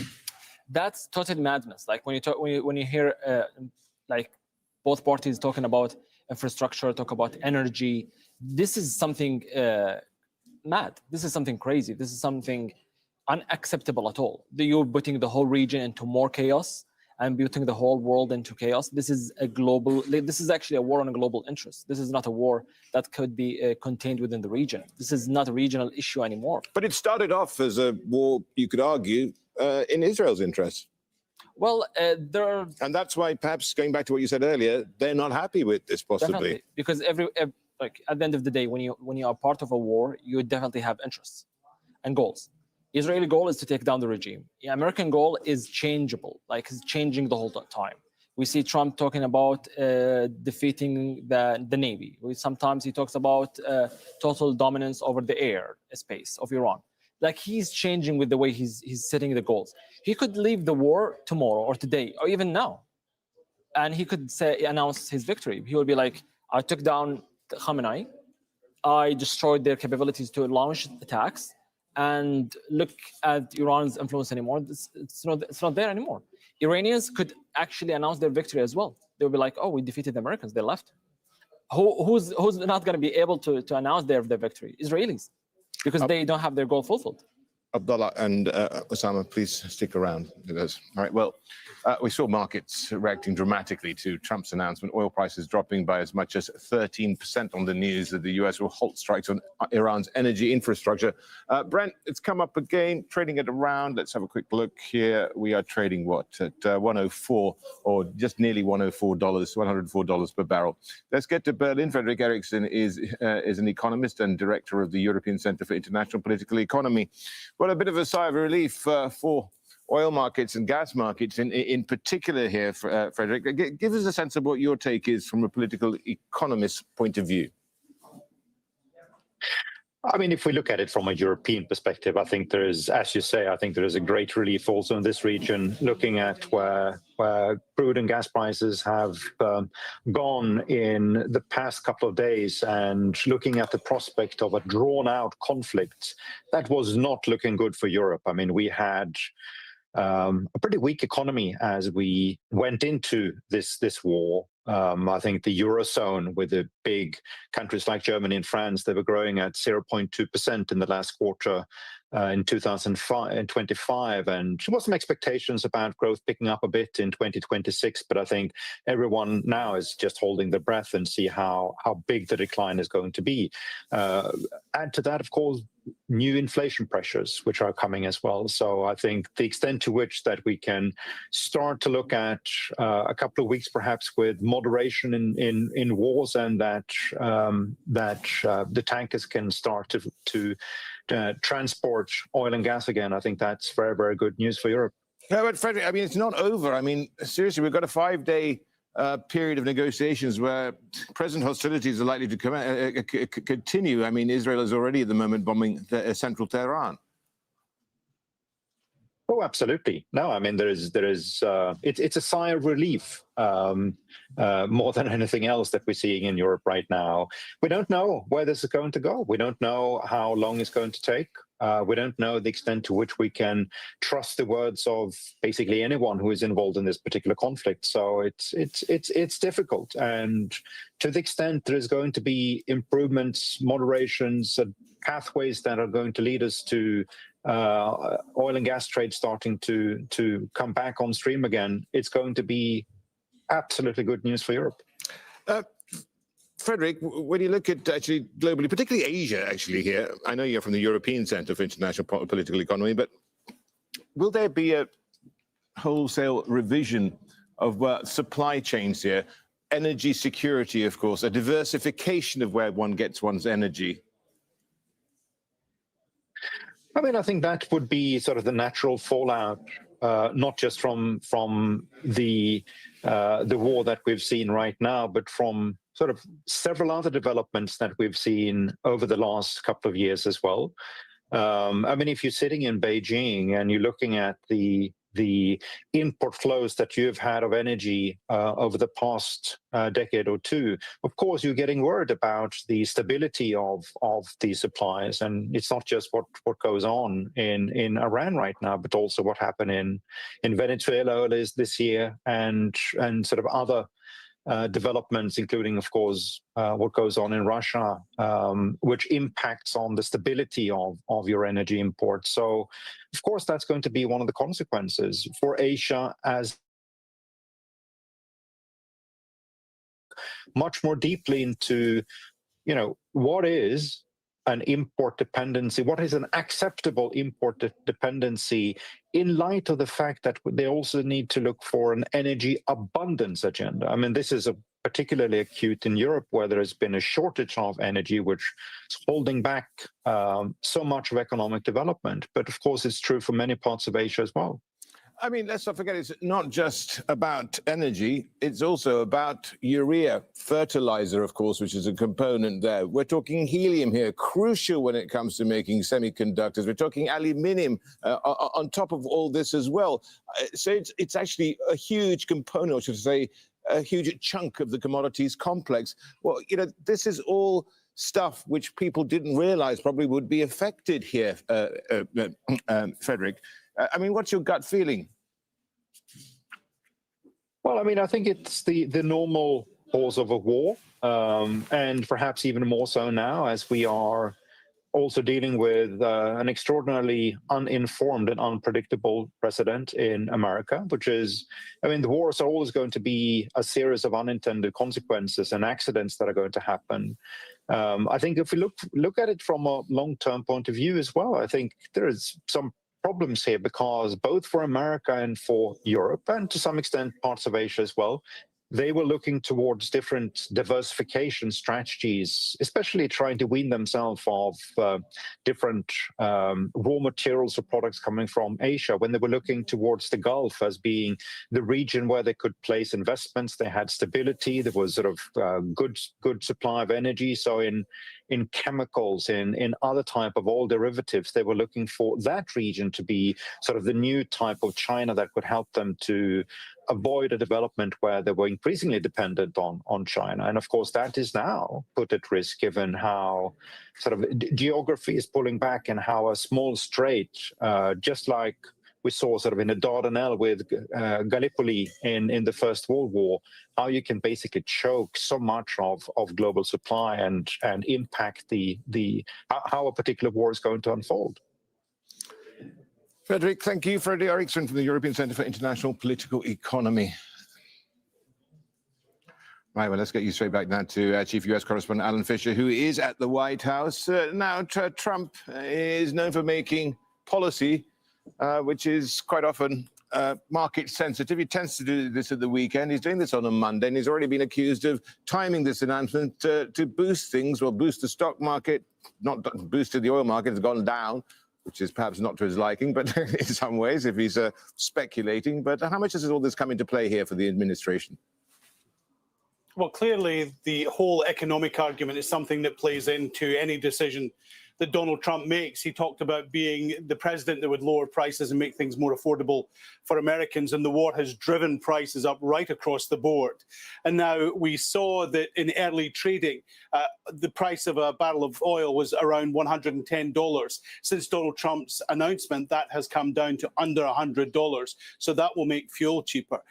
Also, the stock market before Donald Trump's announcement was way down, impacted by the fear that there was going to be this concerted campaign on energy sites across Iran. Since the announcement, stocks have more than recovered and are actually now surging. All of this feeds into a better picture for the economy. Of course, Donald Trump often makes the mistake that the stock market is the economy. It isn't. It's much broader than that, but he sees that as a useful barometer into how he is doing politically with his economic measures. Clearly, Donald Trump has to put more meat on the bones of what he said about the idea of there being a complete and total resolution. The thing to remember is that Donald Trump has now set a 5-day deadline. Donald Trump's deadlines tend to be a trifle elastic, so this could go on for some time. It doesn't necessarily mean that we'll find out on Friday exactly what the next step is going to be. But at the moment, the United States is still going to conduct operations in Iran, not on energy infrastructure, which I should point out would be against the Geneva Convention and therefore a war crime.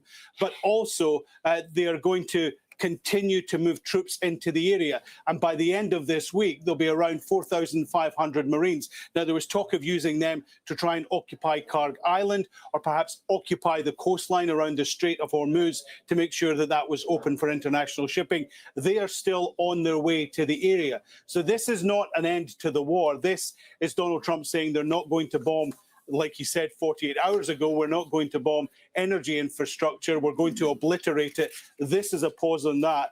The war elsewhere, as many in Iran will tell you, continues. Thank you so much for that, Russ. There, joining us, Alan Fisher, our chief U.S. correspondent at the White House. All right, well, let's get back to our panel. Al Jazeera's Osama bin Javed, Abdullah Bandar al-Ataibi, and Assistant Professor in International Affairs at Qatar University there. And also from Berlin is Hamid Reza Azizi. He's a visiting fellow at the German Institute for International and Security Affairs. Let's start with you, Hamid Reza. What's your take on the events of the last couple of hours? I think what President Trump is trying to do is to somehow, especially when it comes to the energy markets, to calm the tensions that have been rising over the past couple of days, especially in terms of the energy prices. And also somehow signal some de-escalation maybe to buy time for other plans like the deployment of forces that was just mentioned by your colleague. So I also do believe that this doesn't mean the end of the war. As we speak, there have been reports of heavy bombings in Tehran and other cities. And one thing that is worth mentioning here is that even if what President Trump says is true, and we know that telling the truth, and at least in the entire truth, is not what President Trump is best known for, but even if that is true, it doesn't necessarily mean that Israel is going to, get along with this.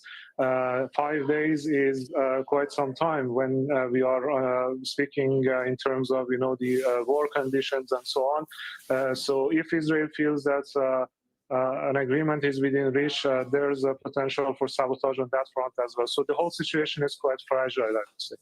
Fragile. I mean, that's something you can certainly say, Abdullah. And, we're on tenterhooks. We don't know what these negotiations are, which Donald Trump says he's conducting, and the Iranians say they're not. Well, I think we are facing some of the stubborns, but American and Iranians are trying to indicate both parties want to have the upper hand when it comes to who is actually leading on the ground, like the whole war thing. But I think the whole region and the world now, I think everybody is like kind of happy but skeptical about it, because everybody is looking for. Well, it's not a ceasefire. I mean, exactly. People are treating it as though it is. It's an indication of, indication of something is going in the right direction that should actually be the right way to do it. But at the end of the day, it's Monday, so markets are open. So you have to think about it this time. Like when Friday and the markets closes, then we may see something different on the ground. Especially we talk about Marines are coming from Singapore to the region. They're on their way. So I think they're arriving. They're nearly there. They're arriving like in a few days. And with this indication, he could be buying time, Trump. You never know. But it's a good indication. I feel everybody's is kind of welcoming this indication because they know that Trump wants to take the credit of everything. So you have to give him the credit for him to seal the deal. If you say, well, I'm skeptical, then he will just go to war again or continue the war. Hamid Reza, what about the administration there in Iran itself? I mean, how badly weakened is it, and how badly does it want this all to stop? Well, it's somehow difficult to tell because there has been quite a few high-ranking officials targeted since the start of the war. And some senior positions like the Minister of Intelligence, like even the Secretary of the Supreme National Security Council, those posts are still vacant. And it's not clear whether there is a consensus within the system to, appoint some people. And on top of all that, the new Supreme Leader, Mojtaba Khamenei, his whereabouts and his health condition especially is not known. So all this adds to uncertainty. But what we can tell is the kind of war strategy of the Islamic Republic, which has been somehow clear over the past couple of weeks. And those officials who are in charge of war strategy, for example, Mohammad Bagher Ghalibaf, who is officially the Speaker of Parliament, but he's a former senior IRGC commander, and now is believed to be a de facto war commander. So the statements coming from those people doesn't seem to be doesn't indicate any compromise at this moment. What they say is that we will continue as long as it takes to redraw the equations. And when it comes to the Strait of Hormuz, for example, they are even speaking about longer-term changes in the regime regulating the Strait. So there's all sorts of talks, but I don't see any a sign of being willing to or open to compromise at this moment. Actually, Abdullah, you wanted to say something. The whole region, I think, now are looking at this. Is it going to be a deal or a ceasefire? That's a big question. Because I think policymakers in the region here definitely thinking about it this way. If it's a ceasefire, if it's like this is what I think about, to be honest. It's like between boxing sets, you have a rest set. So you mean Israel comes in alone every 6 months or something? So are we exactly as soon as maybe end of this year, we could have set 3, basically, in this boxing fight between Iran and the US and Israel. So if it's a ceasefire, then GCC countries and regional countries will spend more money on their defenses. We'll have to find alternatives to Strait of Hormuz. So getting ready for third set. If it's a deal, then definitely the regional countries want to be on board, because this is not like 2015, when that was a secret till the last day where they just like standing for a photo. Then we just realized in the region, well, wait, what happened in Muscat? What happened in Oman? They had a deal. No, this is not going to be the deal anymore. I think regional countries want to be there. Israel is very important and crucial part here. If they are not in any deal with Iran, then I'm definitely sure this is going to be a boxing fight. And we are going for round 3, 4, 5, 6, 7, and I don't know. God knows like how many rounds both parties can handle. Let's not hope it goes to point. Right, anyway. Osama, what about energy? I mean, energy markets, I mean, what is crucial here, but it was the length of the conflict, which is really at the moment being at the key of what they're thinking. So duration risk was definitely something which had to be priced in here. So in that regard, what's the day after looking like?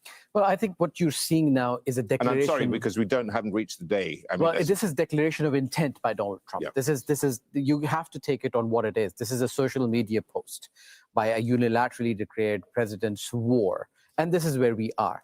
In terms of energy, where we are right now, this region has been changed forever. There was, in the last 5 decades, an understanding that this is the choke point, this is the stranglehold that Iran has, and nobody wants to call that. Now the Iranians have used it. Now, when you use the deterrent, you can't use it over and over again. It can only be a virgin once. And that is why you're seeing that the day after is going to be depending on who you speak to. If you look at the Gulf states, essentially, if there is a sense in DC or in Europe that this energy can be replaced, well, Qatar alone produces 77 million tons per annum of LNG.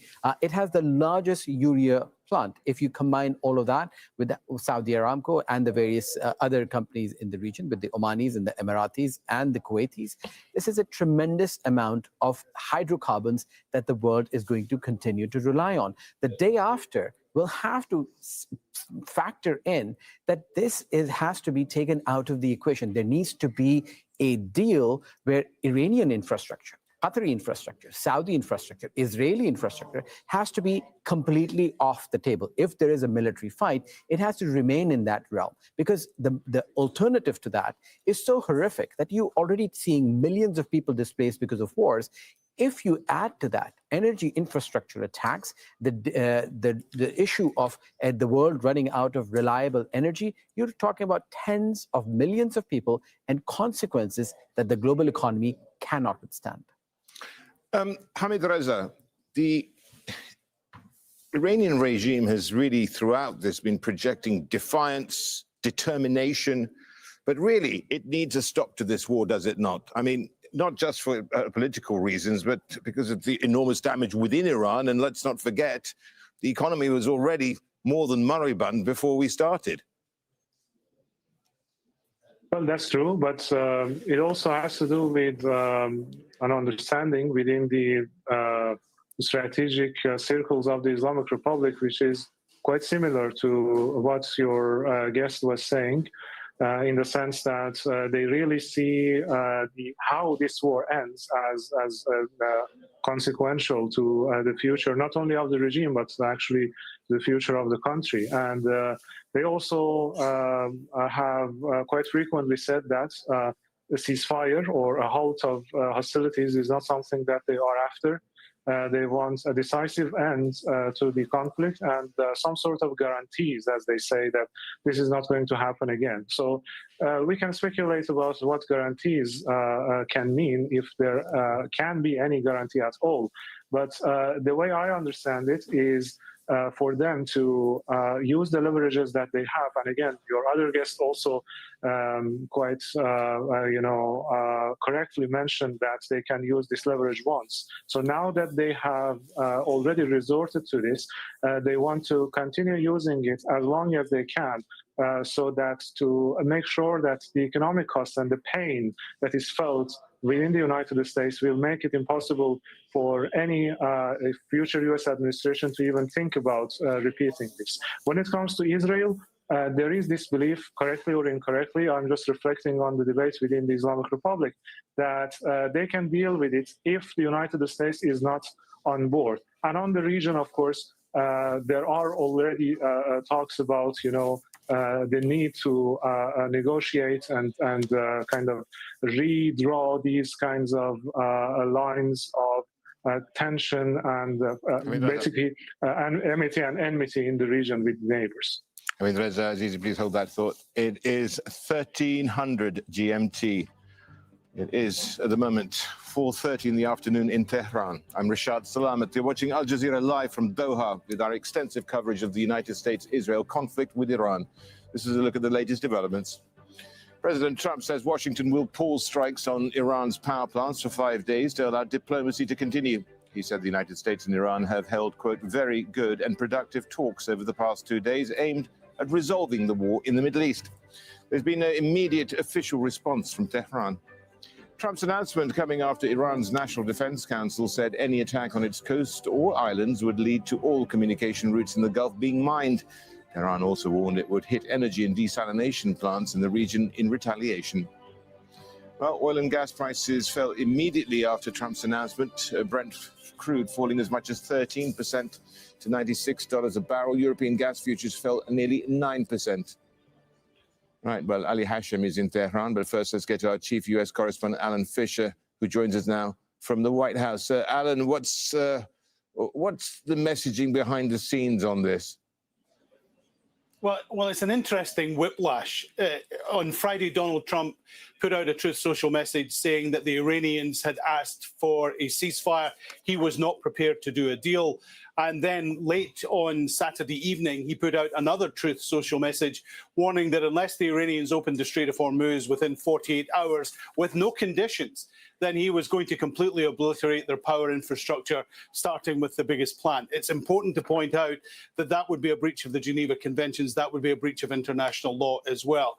And then we wake up here in Washington on Monday to Donald Trump on Truth Social again saying that there was the possibility of a complete and total resolution because there had been discussions over the last 48 hours. No further detail was given about who was involved in the discussions, whether they were direct, whether there were mediators in the middle, whether the Omanis had been involved. Again, the Iranians, of course, denying there had been any discussions. And because of that, there would be no attacks for 5 days on the energy infrastructure to allow further talks to continue, because Donald Trump was impressed with the tone that the Iranians had struck.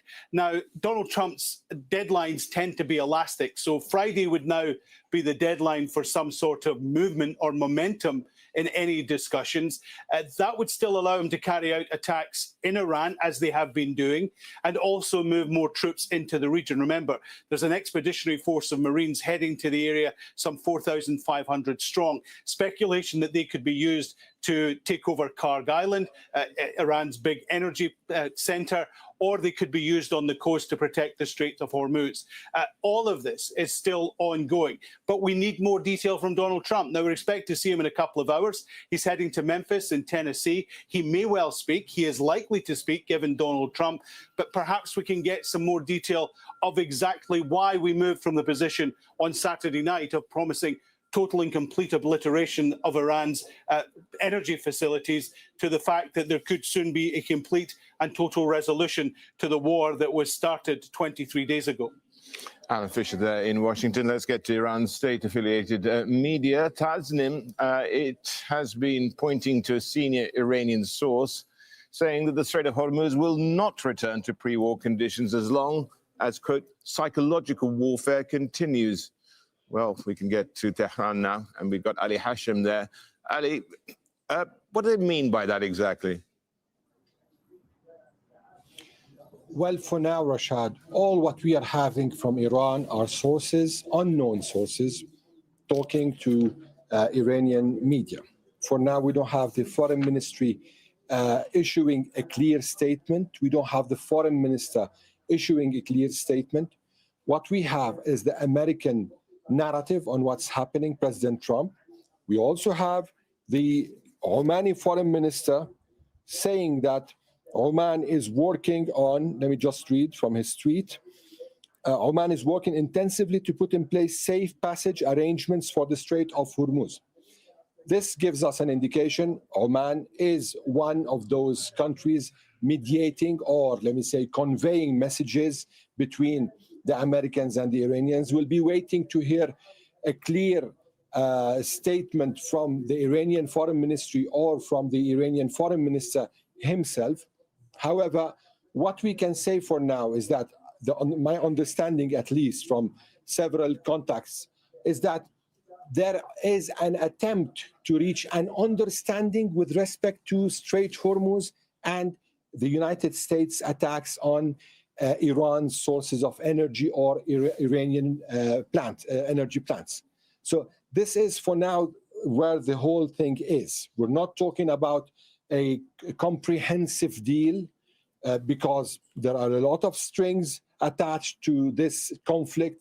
You have Israel, you have Hezbollah in Lebanon, you have several other issues, the uranium in Iran. So for now, what they are attempting to do is to reach an understanding, a framework from the Strait of Hormuz and on the other side, the Iranian energy plants. And probably from there, if there is kind of optimism, if there is development, things might develop one step after another.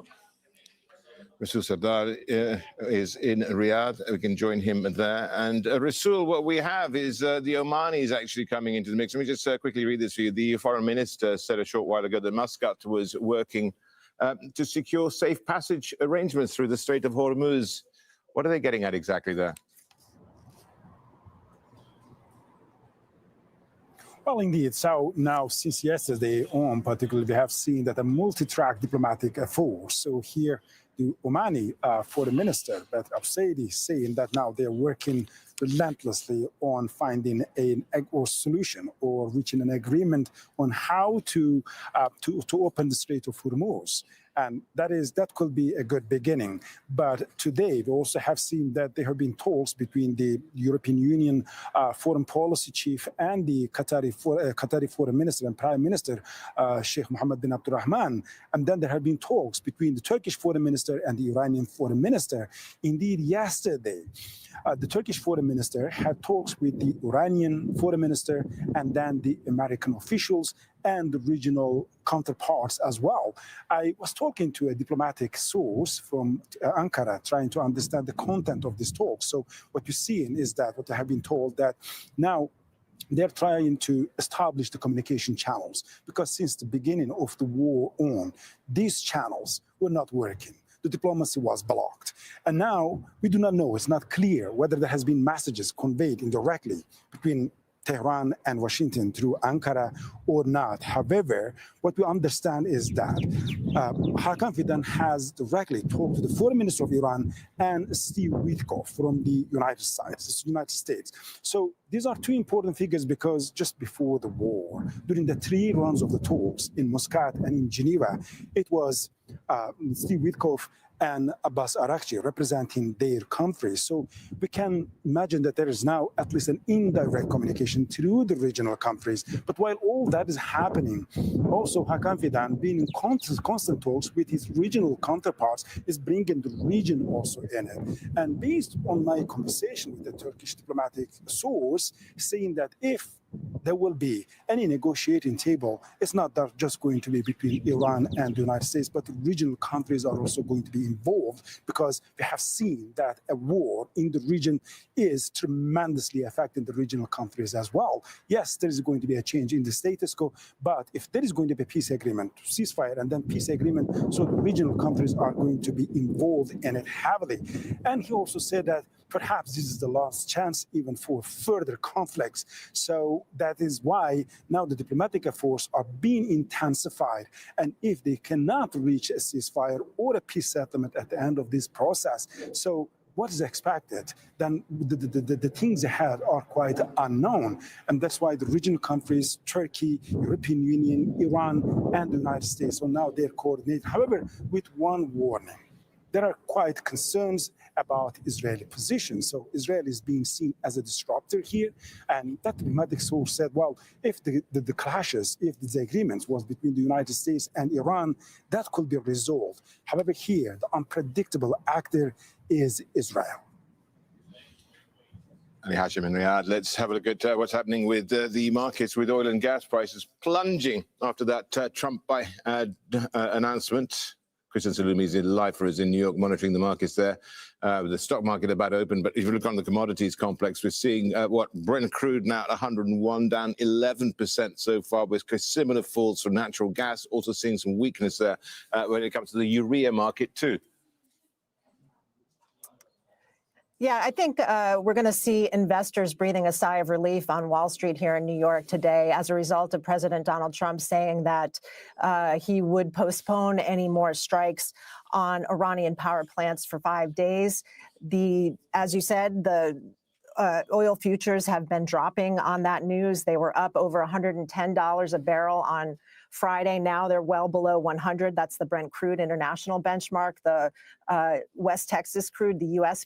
benchmark, down 12% from Friday, below $90 a barrel. So just a few words from the president sent the prices plummeting. And we're seeing stock futures rally as well, all across the board, everything except for energy prices, that is. The Dow Jones, the S&P, all looking to do better today, which is noteworthy because they were on the verge of entering what's known as correction territory on Friday, with the Dow Jones and the NASDAQ down almost 10% from their highs on the year. That would be what's known as a correction. But just in the nick of time, things are turning around, and markets look like they will be trading higher when they open in just about 20 minutes from now.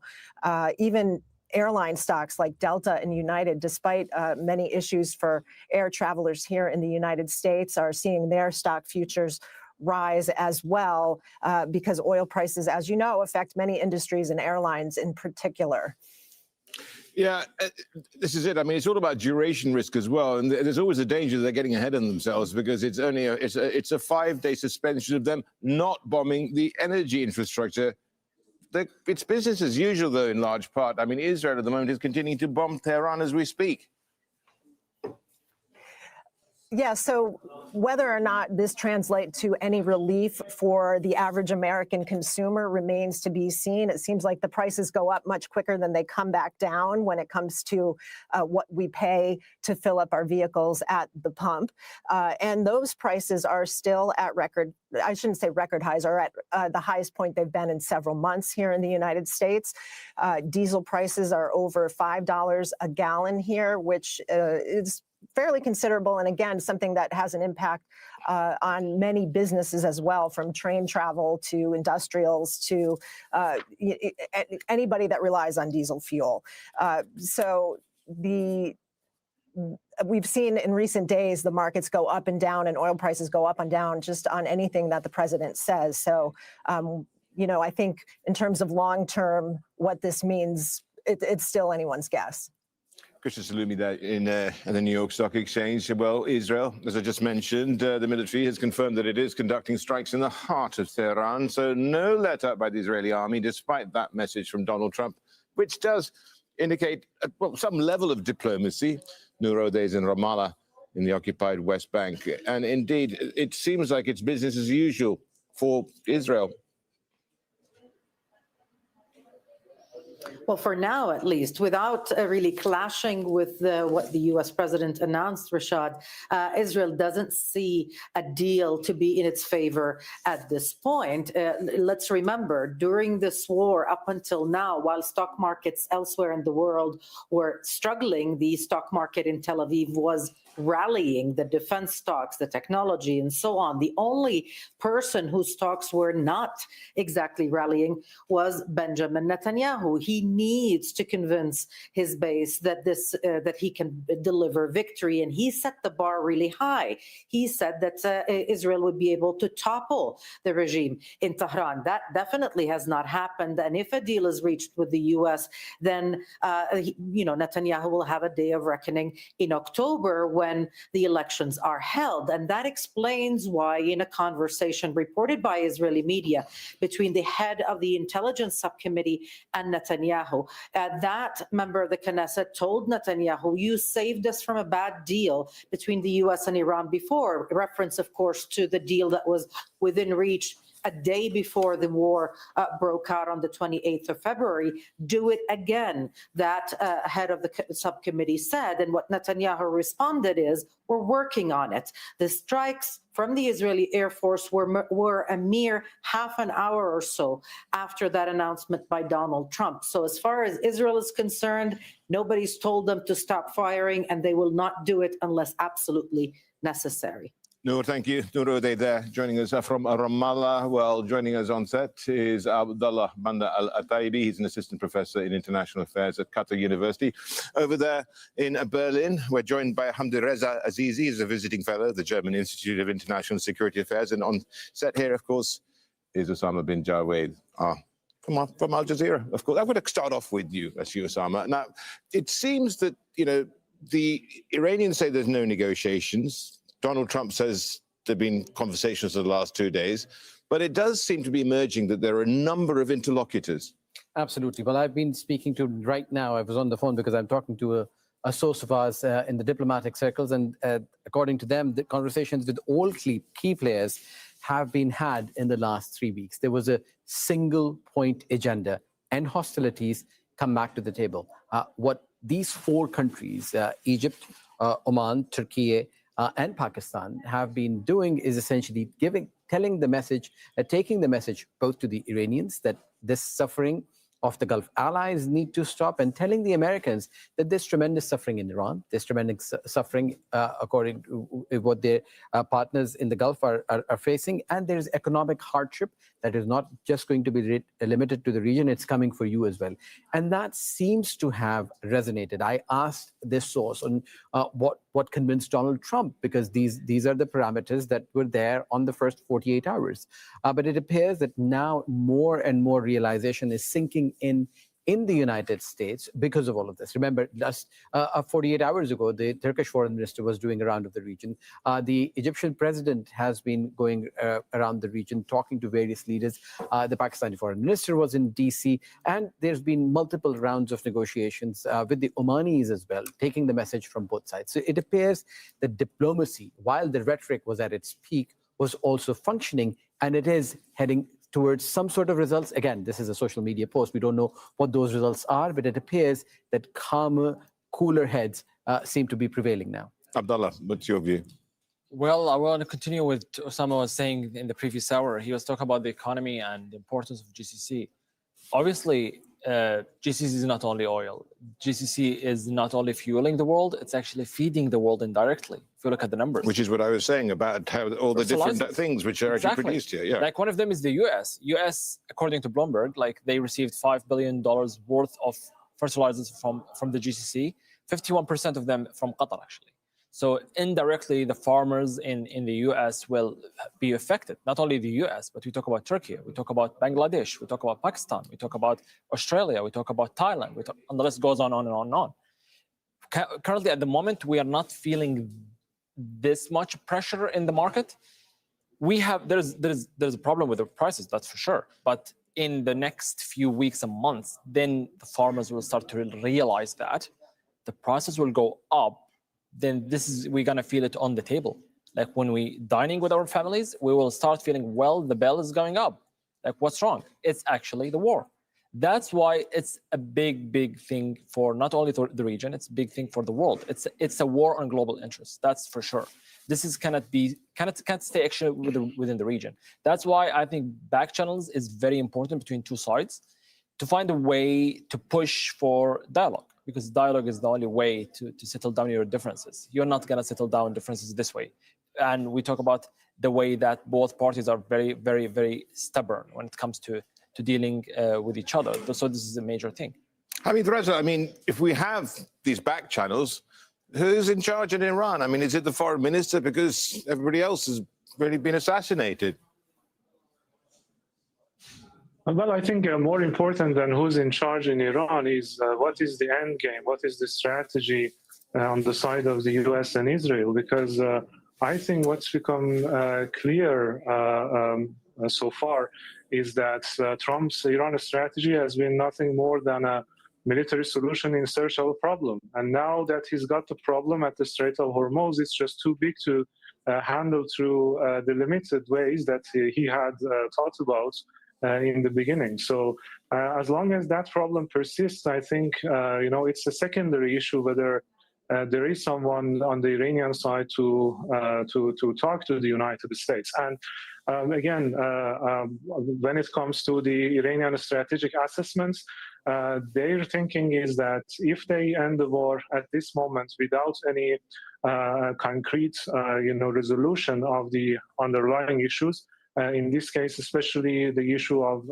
sanctions, the issue of guarantees that the war is not going to happen again, they will lose, and they will lose not only in terms of the military equation, but also in terms of the longer term consequences from within the country. So I think that is the fundamental issue here, which makes any diplomacy complicated.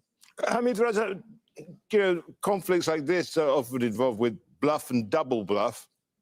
Do you think that Tehran really would have mined the Persian Gulf? I mean, it would have basically meant that they were cutting their nose to spite their face as well. The thing is that the way that they have been dealing with this issue also tells a lot about their own concerns, right? Because for a long time, everybody, when someone spoke about the potential closure of the Strait of Hormuz, the immediate question would be whether the strait is going to be mined by Iran, and then it would be shooting the foot by Iran itself. But what Iran learned actually from the experience of the Houthis during the course of the Gaza war was that they could do a kind of a selective disruption instead of full closure. So if push comes to shove, they may go for some sort of this partial mining of the area. But of course, that's going to be very suicidal for them as well. And that would come only as a very last resort if they really think that they are going to lose no matter what. Abdullah, what do you think the market is pricing in at the moment with this knee-jerk reaction that we've seen? Well, so far they are actually reacting to what Trump's saying, and they are actually will react even more with what's going to happen during the day. It's too early in the U.S. It's after midday. Asia's closed. Yeah, so Asia closed, so you never know what's going to happen. But this is definitely there are lots of eyes on Israeli behavior. You see them bombing Tehran. They could actually target the energy infrastructure in Iran, and this would cause retaliation from Tehran. Then that means the whole thing is falling apart. We seemed to be almost on a precipice 24 hours ago, though, didn't we? It felt that the whole thing was just getting out of control. And I mean, it was already nasty, but it's likely to get even nastier. Well, yesterday I was actually saying it's escalation for de-escalation, because there was some indications that this is actually the way we are heading to. Basically, Trump said, I don't know who's leading Iran. Then you have the president of Iran saying, well, his office saying, we are actually, the president is the one in charge of everything in Iran. So they are just like talking to themselves back and forth. And you just could hear some indications back and forth there. Also, there was like some reports from the US that there are some back channels is working for de-escalation. Then you see the Turkish media is talking about how the foreign minister is actually giving his verdict on what's happening in the region. So there are signs that we are heading towards de-escalation, but I'm worried that it's a de-escalation for a bigger escalation. That's the thing. So we are like in a way of everything is going a bit quiet, like quieter. Exactly. Thank you for that. Quieter. But I'm worried of what's going to happen next weekend if we don't actually have a deal this week. That's the point, isn't it, for some? Well, I think that's the million-dollar question. But I think we have to take one's foot in front of the other. Where we are right now, we're in the absolute opposite space just 2 hours ago. This is a declaration of intent by the president who declared a war that we can have an off-ramp. He's talking to people. Who knows what those people are? It is up to him to declare what those conditions are. But where we are right now is a really important conjuncture in the last 3 weeks, because the escalation ladder had gone to a point where you were talking about annihilation just a few hours ago with various people. And Iran saying it will irreversibly destroy Middle East infrastructure. And it has. That was 24 hours ago. But that's not just rhetoric. What you have seen in the last 3 weeks are threats that are credible, that if the Iranians wanted to, they could hit critical infrastructure in the Middle East. If the Americans wanted to, they could destroy potentially Iran's critical infrastructure for oil, gas, energy, and everything else. All of these sides have the tools and the options available to them to inflict this tremendous damage, not just on the region, global economies, and millions of human beings. Remember, what we have not been discussing is the tremendous human toll that all of this has been carrying. In the last 48 hours, as Iran changed its tactic, some of it has been inflicted on Israel as well, that you're seeing hundreds of people wounded, where the Israeli foreign minister has to stand in front of a destroyed building and say, well, attacks on civilian buildings are not, war crimes are not okay, given the track record of what Israel has been doing in the last 2.5 hours. So there is a tremendous human toll to this as well. You've been seeing statements by the United Nations that if it doesn't stop, you are going to see a catastrophic toll on countries in Africa, because all of the money and everything related to these oil and gas products that come from it. So I think this is a moment to take note of what is at stake, to have faith in all of the diplomatic channels that have been happening, whether it's the Qataris, the Omanis, the Pakistanis, the Turks, the Egyptians, that there is still chance for diplomacy to prevail. And I think if that is the case, and you've got spoilers on all sides, this is built on an undersea of mistrust and distrust. This is on the backdrop of twice the Americans and the Israelis attacking the Iranians in the middle of talks. I was in Geneva when those talks are happening, on the high note of where there was a lot of hope, and then the Americans decided to attack Iran. So all of this could fall apart. But I think the takeaway from all of this is that there is still a diplomatic off-ramp available should all sides choose to seize it. Hamid Raza, will Tehran take an off-ramp if it is available right now? And tell us also, if that does happen, what does the day after tomorrow look like for the region? Well, it depends on a lot of factors. First of all, on the kind of conditions and the content, let's say, of such a deal. As I said, there is this understanding, kind of a consensual understanding among the current Iranian leadership, which, by the way, is kind of more hardline in their view of the war and the aftermath compared with the leadership that was eliminated by Israel and the United States. So there is this view that there is a need for a decisive end to the war. And there have been actually some developments that they interpret as them being on the right direction, actually. For example, the US decision to remove sanctions on some 150 million barrels of Iranian oil stranded at sea. So they are basically saying that we got what we couldn't get in years of negotiations. So they really seem to be trying to use this leverage to the end. And end here means that, not just an kind of end to the current hostilities, but an arrangement that would lead to some, there are actually some concrete points mentioned by Iranian experts and commentators. For example, a reduction or withdrawal of the U.S. forces from the region.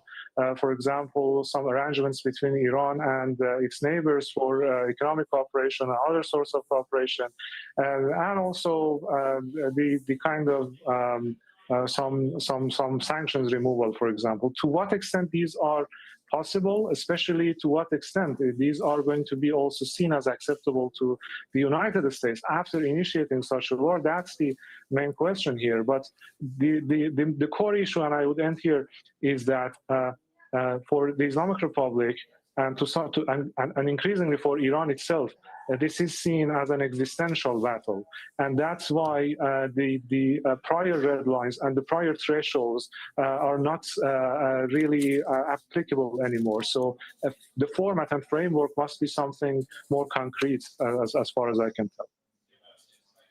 Hamid Reza Azizi there, a visiting fellow at the German Institute for International Security Affairs, and of course here our very own Osama bin Javed and Abdullah Bandar Al-Attaibi from Qatar University.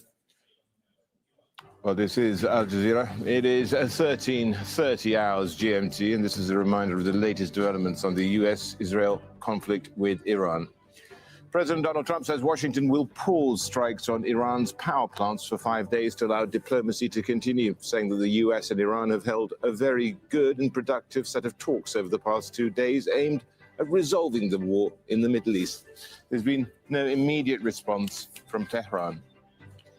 Trump's announcement comes after Iran's National Defense Council said any attack on its coast or islands will lead to all communication routes in the Gulf being mined. Tehran also warned it would hit energy and desalination plants in the region in retaliation.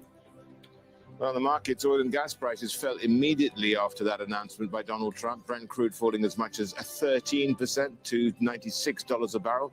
Now it's back up at around 101. European gas futures nearly 9% down, in fact 9.5% down at the moment.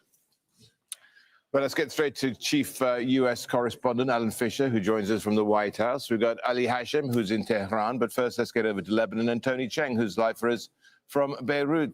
Well, the attacks on the southern part of that country are unrelenting, are they not? Indeed, they've been continuing through the day, and I think whatever's going on between Iran and the United States is really having very little impact here. And in fact, I think the concern would be here that if focus shifts off Iran, it allows Israel to concentrate on its actions in southern Lebanon. We've seen airstrikes continuing in the south of the country, particularly targeting infrastructure, several bridges.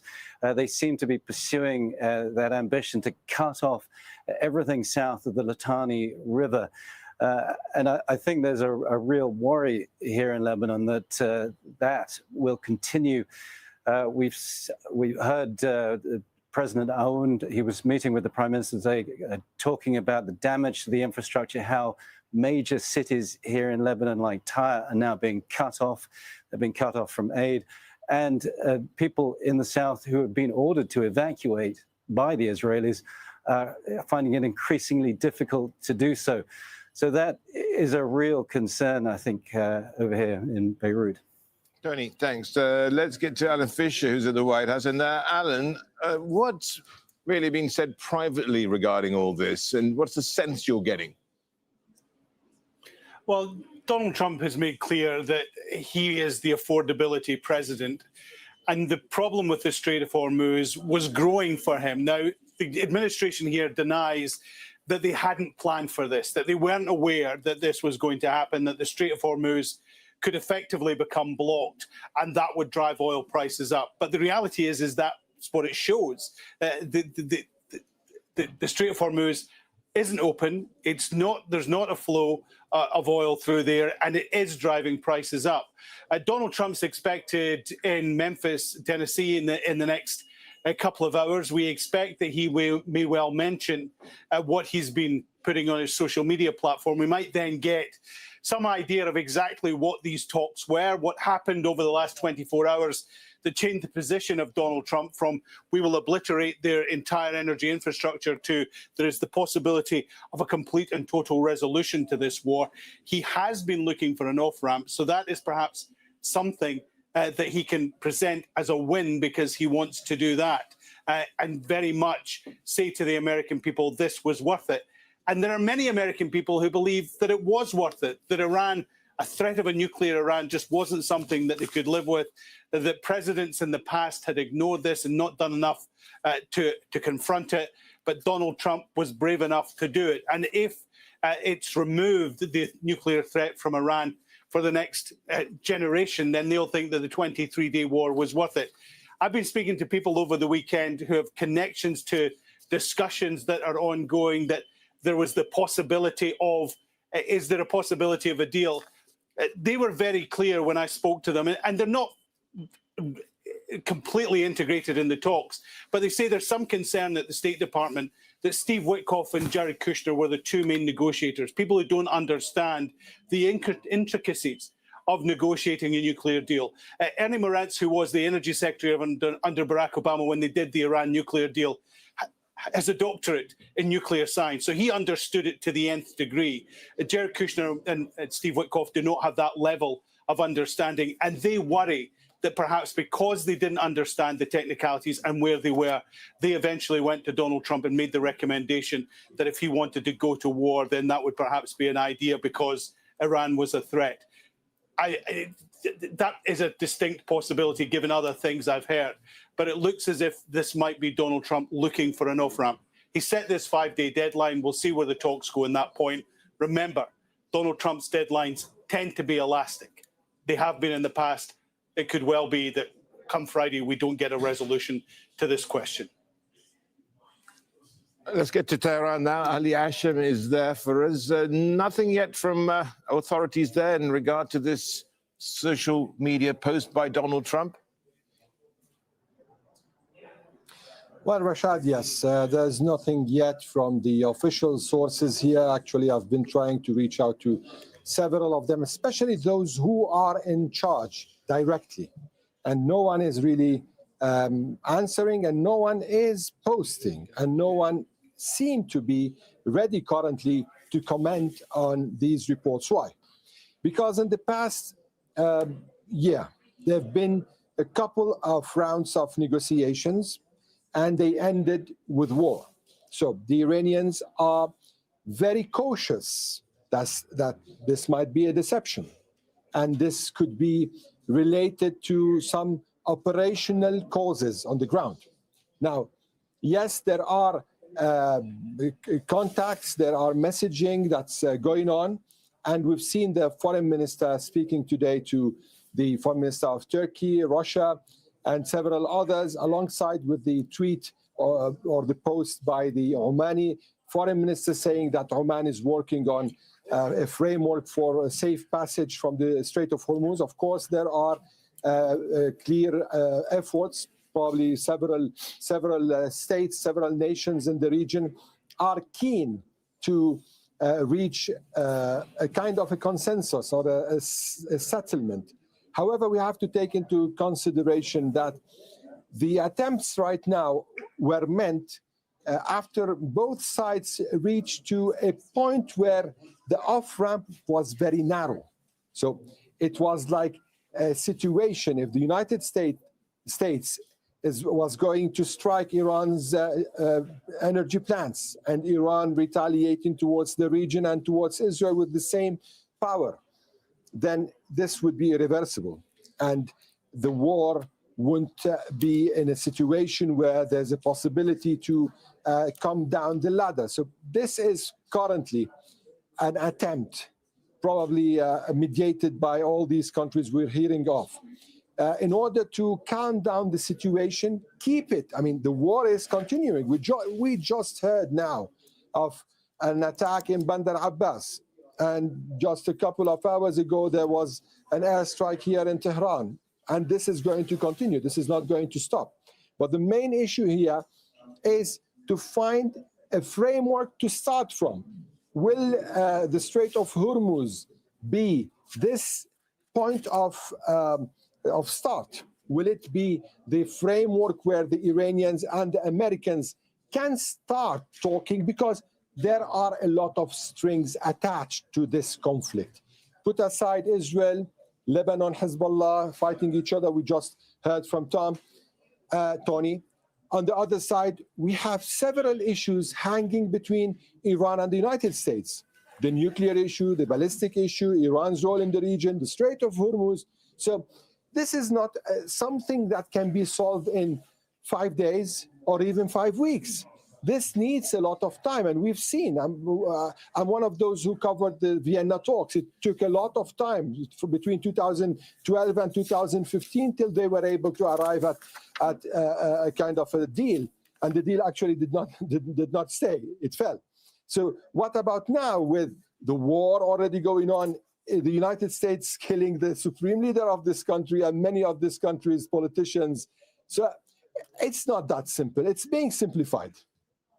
Ali Hashim in Tehran.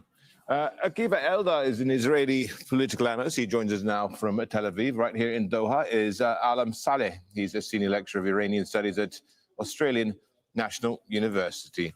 Let's get straight to Tel Aviv. And Akiva, one of the opposition leaders, Avigdor Lieberman, is saying that, well, Israel must continue the war with Iran, even if the U.S. withdraws.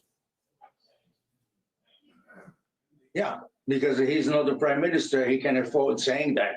But I believe that if he was even not prime minister, he was before the foreign minister or minister of defense, he would respond differently.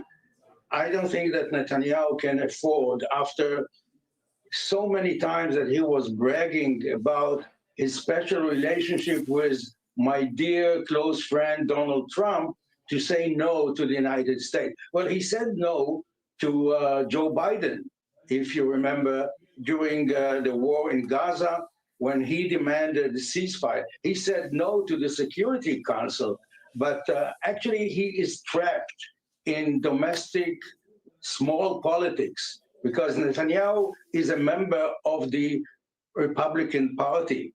And he's playing American politics. He believes that he knows about American politics better than most American people. He lived there for many years. And he put all his chips on the Republican Party. If you remember, he went to the American Congress to speak to the Congress behind the back of President Obama to convince them, and here we are again with the Iranian crisis, to pull out from the deal with Iran, which he later on succeeded to do with President Trump. And here we are now looking for a deal that will look much worse than the deal that was on the table in 2015. But what Lieberman said, and I have full respect, which of course he is now in the opposition, and he needs to convince his constituency that Netanyahu is a complete failure, that you can't trust him, and look what he's done to us, not only to the strategic failure to put an end to the Iranian nuclear plan, but also he's undermining our relationship with the United States, because if you say yes to the American president and you join the ceasefire, then he has to climb down the tree that he climbed 3 weeks ago and admit that he wasn't able to to bring. Akiva, we're going to have to go to this breaking story. We've wiped out the leadership phase 1, phase 2, and largely phase 3. But we're dealing with the man who I believe is the most respected and the leader. It's a little tough. We've wiped out everybody. Is that the Supreme Leader? No, not the Supreme Leader. We don't. Well, nobody heard of the second Supreme Leader, the son. Are these direct? Nobody. We have not heard from the son. Every once in a while, you'll see a statement made, but we haven't. We don't know if he's living. But the people that seem to be running it, and they seem that based on really fact, because things they've said have taken place. Mr. President, I can't. Mr. President, I know you've deployed. Because I don't want them to be killed.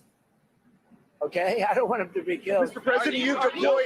Nobody wants to be that. Nobody wants that job right now. You know, nobody's exactly looking forward to being the head of that particular country. But perhaps we'll be able to solve that problem. Mr. President, you've deployed ICE agents to American airports today. Newsmax, sir. You've deployed ICE agents. You're not doing a very good job. You've deployed ICE agents. You're not doing a good job. Did you hear me? Okay, go ahead. What exactly do you want from these talks? I'm taking CNN over Newsmax. What You believe exactly are you looking for in these talks, Mr. President? We're looking for all of the things that we've been talking about. We want to see no nuclear bomb, no nuclear weapon, not even close to it. Low key on the missiles. We want to see peace in the Middle East. We want the nuclear dust. We're going to want that, and I think we're going to get that. We've agreed to that. Yeah, we've agreed to that. Do you want the enriched uranium before you can end this? And we want no enrichment, but we also want the enriched uranium. If this happens, it's a great start for Iran to build itself back, and it's everything that we want. And it's also great for Israel, and it's great for the other Middle Eastern countries, Saudi Arabia, UAE, Qatar, all of them, Kuwait and Bahrain in particular. So it's great for all of them. If the war is ending, do you still need $200 billion? It's always nice to have. It's always nice to have. It's a very inflamed world, and the Democrats inflame it. You know, largely the Democrats inflame it. Let me just talk about the others. So ICE has done very well. I've requested. Now, you know, I'm a big believer that they should be able to wear masks when they go and hunt down, you know, murderers, criminals, and others. But for purposes of the airport, I've requested that they take off the mask. I don't like it for the airport, and I believe they are willing to do that. Mr. President, why do they wear masks not at the airport, but they need to do it when they're out in the country? The people coming into the airport, typically speaking, aren't murderers, killers, drug dealers, etc. There may be a few of them, but there aren't many. They're people that want to come into the country, or that people want to leave the country, go into maybe their home country. So I didn't think it was an appropriate look for an airport. I think it's a very appropriate look when they're out on the street trying to find one of the 11,888 murderers that Sleepy Joe Biden led into our country. Elon Musk, sir. Last year you gave a $10,000 bonus. Sorry. Last year you gave a $10,000 bonus to Tuesday workers who kept showing up to work during the shutdown. Will you do that again? Well, it could happen. It's amazing. There are people that are really, really loyal and great, and it's not easy for them. And this is all caused by the Democrats. It's just so you know, all this money was approved. Everything was approved. This is done. The Democrats went in, and they want to have radical left lunatics come into our country. They want to have drug dealers. They want to have murderers come into our country. They want to have open borders, and we're not letting it happen. That's what this is all about. They don't want voter ID. They don't want proof of citizenship. They don't want mail-in ballots. They're so corrupt. What they want, the only thing they want is mail-in ballots. So we also added, as you know, into the Save America Act. And it's called Save America. It's not the Save Act. But we added no transgender mutilization of our children and no men in women's sports. Elon Musk, sir. If these talks go well, and you reach I don't think he's going to be a Newsmax. If these talks go well and you reach a ceasefire agreement with Iran, do you believe Israel would abide by that agreement? I think Israel will be very happy with what we have. We just spoke to Israel a little while ago. I think they'll be very happy. This will be peace for Israel, long-term peace, guaranteed peace. If this happens, and you know I can't guarantee it, but I think it's going to. My life is a deal. That's all I do is deals my whole life. I think this is something that's going to happen. And why wouldn't it happen? So tomorrow morning sometime, their time, we were expected to blow up their largest electric generating plants that cost over $10 billion to build. It's a very good one. There was no dearth of money. And one shot, it's gone. It collapses. Why would they want that? So they called. I didn't call. They called. They want to make a deal. And we are very willing to make a deal. It's got to be a good deal. And it's got to be no more wars, no more nuclear weapons. They're not going to have nuclear weapons anymore. They're agreeing to that. Any of that stuff, there's no deal. They offered to reopen. You said you want to get the enriched uranium. How are you going to get the enriched uranium? Are you going to? It's very easy. If we have a deal with them, we're going down and we'll take it ourselves. Can I ask you, the Treasury lifted sanctions on Iranian oil that was out to sea. You criticized President Obama for giving Iran $1.7 billion. Well, I just want to have as much oil in the system as possible. And we don't even know if Iran gets that money. Frankly, I think it's very hard for them to get it. But you have ships that are out there that are loaded up with oil. Rather than keep it there, I would rather see it go to the system. Any small amount of money that Iran gets is not going to have any difference in this war. But I want to have the system be lubricated. Even $14 billion, you don't think helps them? Where's the $14 billion? Because the inflated price, they get $14 billion from the... I don't think they're getting the money. I could tell you, when this is all over, I will tell you who's getting the money. Mr. President, the Marines from California, given that it'll take them weeks to arrive, is the intention to police the strait or take cars? What are you doing? Well, it's been reported that there are Marines that left California, left San Diego last week, at the end of the week. Why are they headed there now? Well, let me ask you this. If you were in my position and I asked you that question, you really believe I'd give you an answer? It's a crazy question. Mr. President, we don't talk about strategy. Yeah? Another woman was killed by an illegal immigrant that was let in under the Biden administration. Let in by Biden. Give a message for her family. It's devastating. These people were let in by Biden. We're getting them out. We're getting them out fast. That's why ICE is so important. They're doing such a good job. This animal, I saw the whole thing last night. They gave me a briefing. Came in through Joe Biden with his open door policy and his border czar, Kamala, who never saw the border. Never made one phone call. All the ICE people, you see, they all know me. Everyone knows me. They like me. I speak to them all the time. Didn't make one phone call during 4 years. She was the border czar to anybody on the border. Never went there. This person came in through the open door policy of Joe Biden. And we have others. We're taking them out by the tens of thousands. We're doing a great job, but it's a shame. They've hurt our country. Just remember this, Joe Biden and that gang of radical left lunatics, some very smart, but radical left and bad ideology, sick people. These people have hurt our country very badly. Are we directly talking with Iran? Those uranium power plants. How is that different from what Russia has been doing in Ukraine by hitting Ukrainian power? Well, I think it's a lot different. And if you look at the nuclear weapons that they wanted to have, that they wanted to possess, a lot of things are different. I'm not a fan of what Russia's doing either, just so you understand, all right? But it's a lot different. You're talking about a country that has been evil for 47 years. They've been horrible. Death all over the world, not just us. Look at the way they attacked unexpectedly all of those countries surrounding them. There was not supposed to be, nobody was even thinking about it. But they wanted to take over the Middle East and they wanted to knock out Israel permanently. And if they had a nuclear weapon, they would have been able to do that. Are we President talking to Iran? Mr. President, do you know whether Joe Kent was leaking? Look, I'm not a fan of the guy.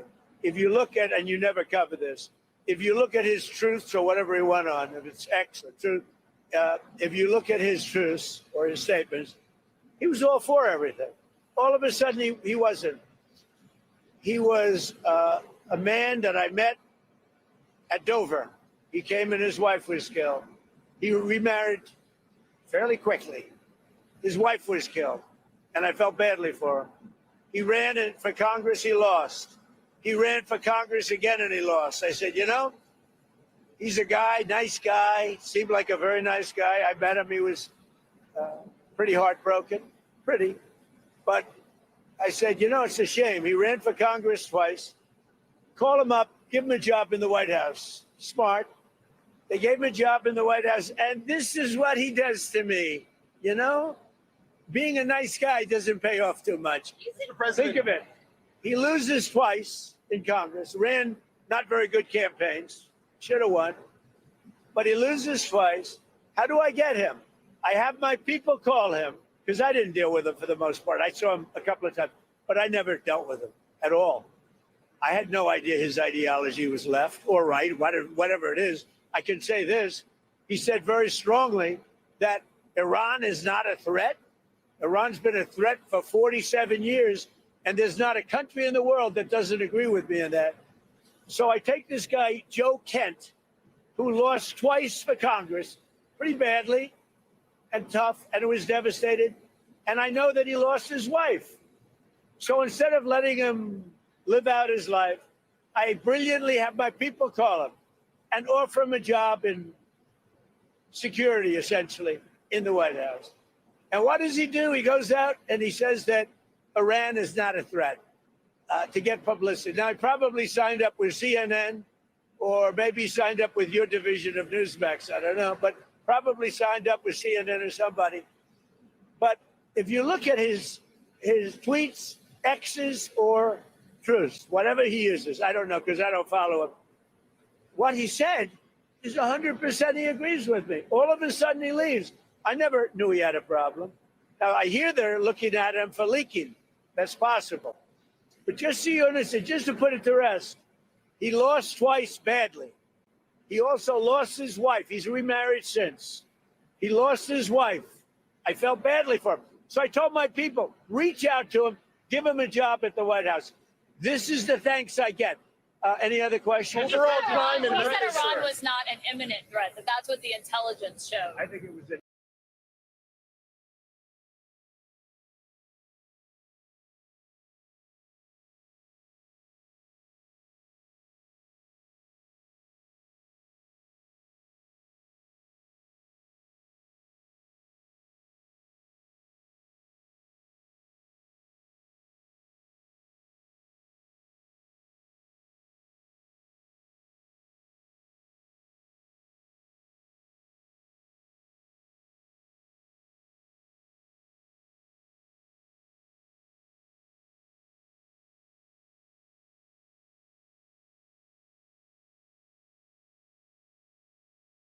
they would have had, if we didn't hit them, if we didn't use the B-2 bombers,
I want to thank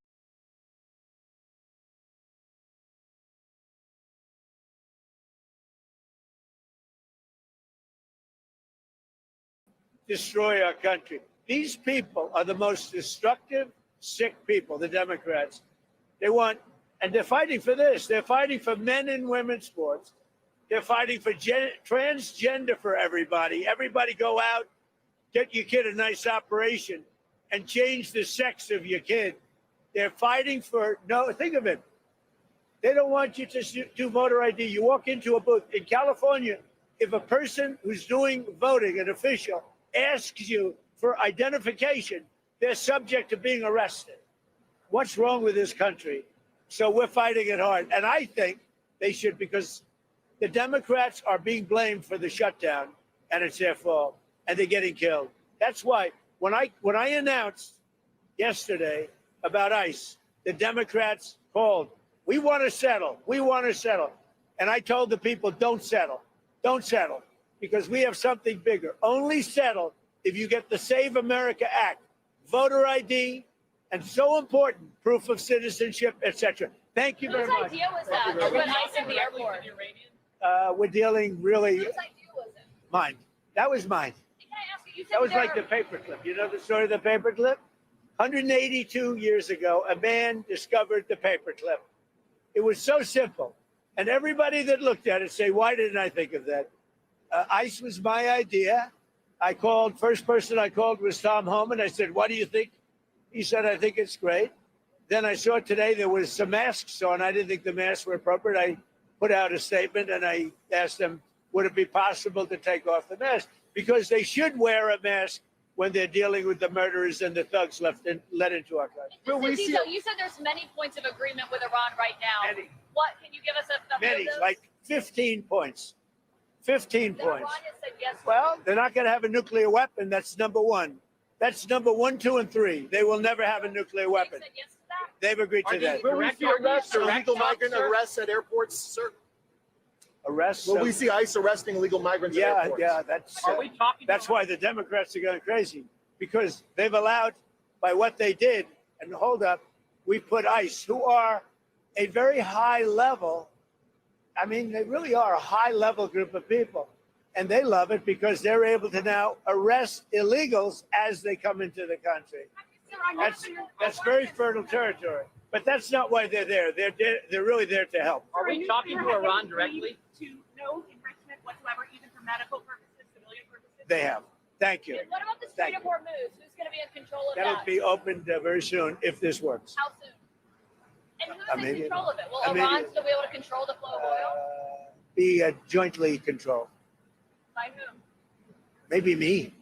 Maybe me. You want the United States to be in Me control and of the Strait of Hormuz? Ayatollah, whoever the Ayatollah is, whoever the next Ayatollah. Look, and there'll also be a form of a very serious form of a regime change. Now, in all fairness, everybody's been killed from the regime. They're really starting off. There's automatically a regime change. But we're dealing with some people that I find to be very reasonable, very solid. The people within know who they are. They're very respected. And maybe one of them will be exactly what we're looking for. Look at Venezuela, how well that's working out. We are doing so well in Venezuela with oil and with the relationship between the president-elect and us. And maybe we find somebody like that in Iran. Are you considering any more options to lower the price of oil while these stocks? The price of oil will drop like a rock as soon as a deal is done. I guess it already is today. No, we have a very serious chance of making a deal. That doesn't guarantee anything. I'm not guaranteeing anything. I'm not going to come out here in a week or 2 weeks and have you all say, oh, you said.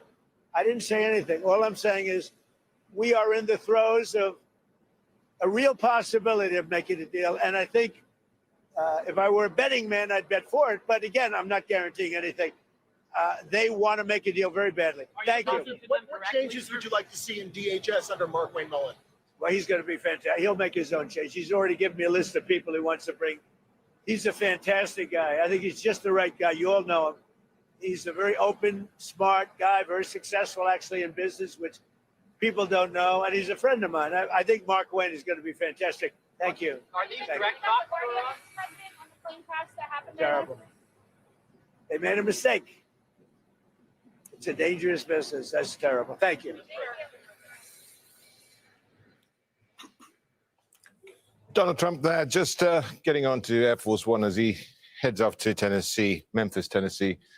Just been commenting on the conflict with Israel against Iran. President Trump saying that he cannot guarantee any deal, but said it would be a great start for Iran and the wider region. It is just gone 1400 hours GMT. I'm Rashad Salamat, and you're watching Al Jazeera live from Doha with our extensive coverage of the US-Israeli conflict with Iran. Let's recap the breaking news we've been hearing. You heard President Donald Trump announcing that he is postponing, quote, any and all strikes targeting Iranian energy infrastructure for a 5-day period. He's been speaking in just the last few minutes, saying that the United States has been holding talks with a, quote, respected Iranian leader, and that there have been strong talks with Iran. We're dealing with the man who I believe is the most respected and the leader. It's a little tough. We've wiped out everybody. Is that the Supreme Leader? No, not the Supreme Leader. We don't. Well, nobody heard of the second Supreme Leader, the son. Nobody. We have not heard from the son. Every once in a while, you'll see a statement made, but we haven't. We don't know if he's living. We're looking for all of the things that we've been talking about. We want to see no nuclear bomb, no nuclear weapon, not even close to it. Low key on the missiles. We want to see peace in the Middle East. We want the nuclear dust. We're going to want that, and I think we're going to get that. We've agreed to that. Yeah, we've agreed to that. Do you want the enriched uranium before you can end this? And we want no enrichment, but we also want the enriched uranium. If this happens, it's a great start for Iran to build itself back, and it's everything that we want. And it's also great for Israel, and it's great for the other Middle Eastern countries, Saudi Arabia, UAE, Qatar, all of them, Kuwait and Bahrain in particular. So it's great for all of them. This is Al Jazeera. We're covering the story from every angle. Our correspondents are standing by in Tehran, Riyadh, Ramallah, and the occupied West Bank, and the White House. Let's get straight to our chief U.S. correspondent, Alan Fisher, who is in Washington. Well, that news conference was rambling, contradictory, and well worth a very deep dive into a fact-checking machine. Well, there's a lot of things that Donald Trump said there that are quite important. I mean, he said he's talking to someone who is important, respected in the regime, wouldn't give a name because he said he didn't want them killed, even though it is the United States that's currently carrying out significant operations in Iran, along with their Israeli allies. He said there's no guarantees that there could be a deal, but he says that they're moving in the direction of no nuclear weapons of any kind. They're talking about no enrichment, low key in the missiles, not entirely sure what he means by low key in the missiles, and peace in the Middle East. As someone I've been texting while this has been going on said, this sounds very much like the deal that was on the table through the Omani negotiation before the war started 23 days ago, that this is exactly what Iran was talking about. And then the United States decided to go ahead with the attack because the Israelis decided that they were going ahead with their attack. Clearly, there's a lot of ground still to be covered. Donald Trump saying no guarantees at this stage. And we have the Iranians, as we've heard, say they didn't ask for a ceasefire. But there is a degree of whiplash in all of this. 72 hours ago, Donald Trump said they want a deal. We don't want a deal. 48 hours ago, he was threatening to blow up every part of their energy infrastructure. He made that announcement on Truth Social. And then when he was asked about the possible deployment of Marines to the region, he said, we don't talk about strategy, having already flagged up the strategy of attacking their power plants on Truth Social less than 48 hours ago. But it seems that there's a change, that Donald Trump is looking for an off-ramp. He talked about the price of oil, how he wanted more oil into the system as well. All of this becomes really important for him because he's worried about the economy. He's worried about the impact it's having on the economy. And he's worried about the opinion polls that shows that once you take the MAGA element out, most American people are worried about a war in Iran and are worried about the possibility of troops on the ground in any form during a war in Iran. Alan, thanks a lot. Alan Fisher there, our chief U.S. correspondent there outside the White House. Well, listening to that news conference by, of course, Donald Trump, we had Alam Saleh, senior lecturer of Iranian studies at Australian National University.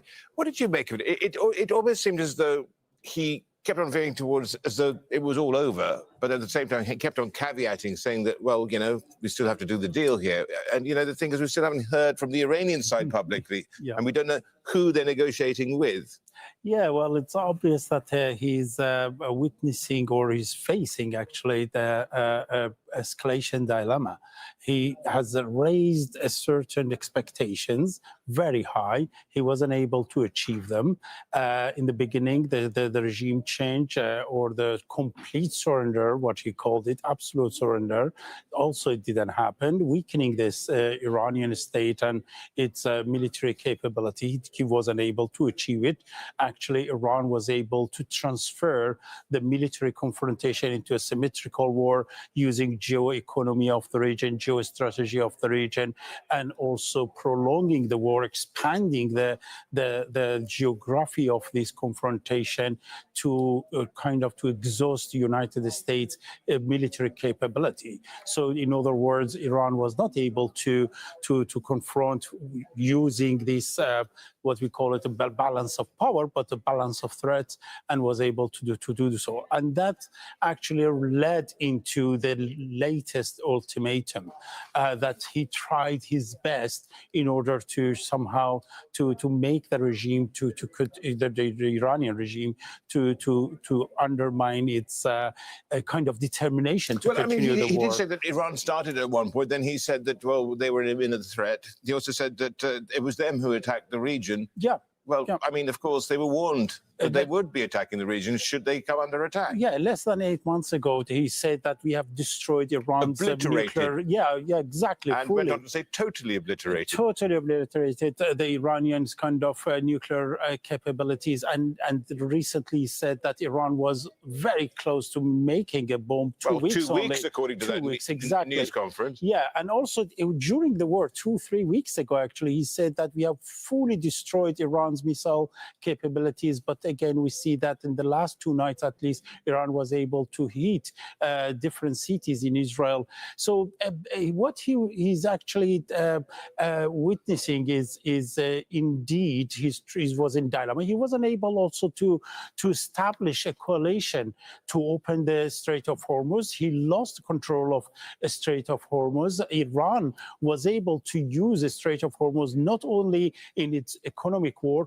but also using it as a bargaining chip in also in fragmenting this coalition that President Trump was trying to establish, and using it as a kind of a bargaining power for its own political relationship with certain global powers. So what we are actually witnessing is something behind this war. I would call it is academically speaking, it changes our perception of deterrence and power and security, and it needs to revisit it, that how Iran, with only $8 billion of the defense budget, was able to defy United States and Israel with over 1,000 US dollar kind of a budget, the defense budget. So that is one thing. Internationally speaking, I'm sure that emerging global powers that are defying the so-called 2 centuries of Western-led global order are closely watching this war and saying, okay, if you couldn't deal with Iran after 4 weeks, how can you deal with Ukraine? How can you deal with Taiwan in the future, with China? How can you deal with other challenges? So if you enter such a war without even having any strategy and not being able to achieve any of them, and now you're trying just to justify it by saying, okay, there are some good deals and then we can do this and that, then you are just we're seeing a kind of a leadership crisis, not only in the United States, but the so-called the Western civilization. This is particularly important since we see that Europeans were quiet about this war. This was illegal war. This was unnecessary. This was a war of choice. And as a result, the international society should have interfered much earlier than this. Alan, please stick around. Alan Saleh there from the Australian National University. Now, Iran's state-affiliated media, Tasnim, has said pointing to a senior Iranian source that the Strait of Hormuz will not return to pre-war conditions as long as the, quote, psychological warfare continues. Ali Hashim is in Tehran. Ali, what do they mean by that? And have we had any further reaction to what Donald Trump has been saying out of the Iranian capital? Well, till the moment, there is no official reaction from Tehran. At least there is no clear reaction. We are hearing sources.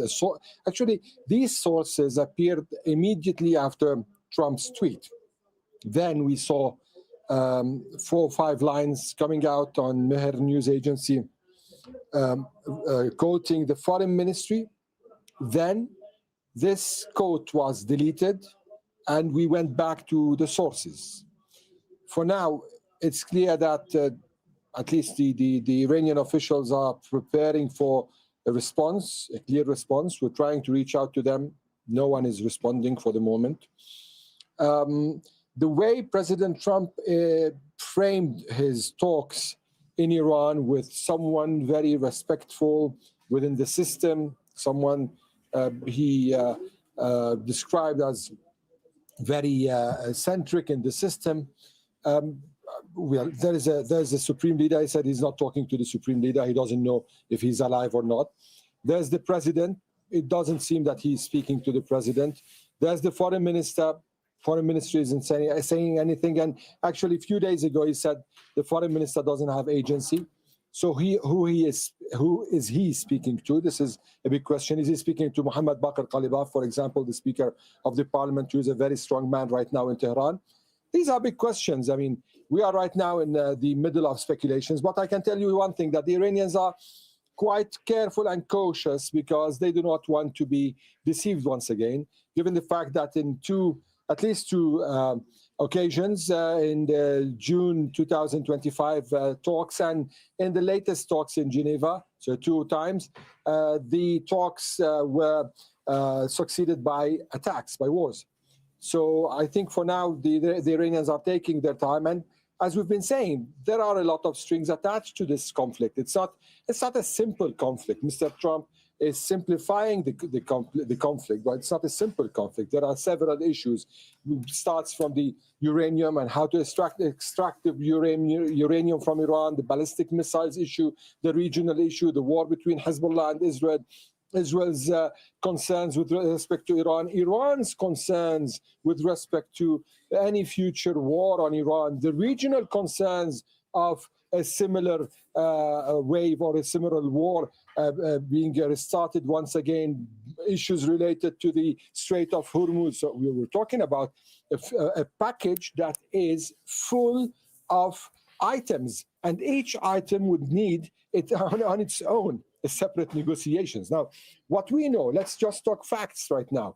What we know is that the foreign minister of Iran had several calls today with the foreign minister of Russia, with the foreign minister of Turkey.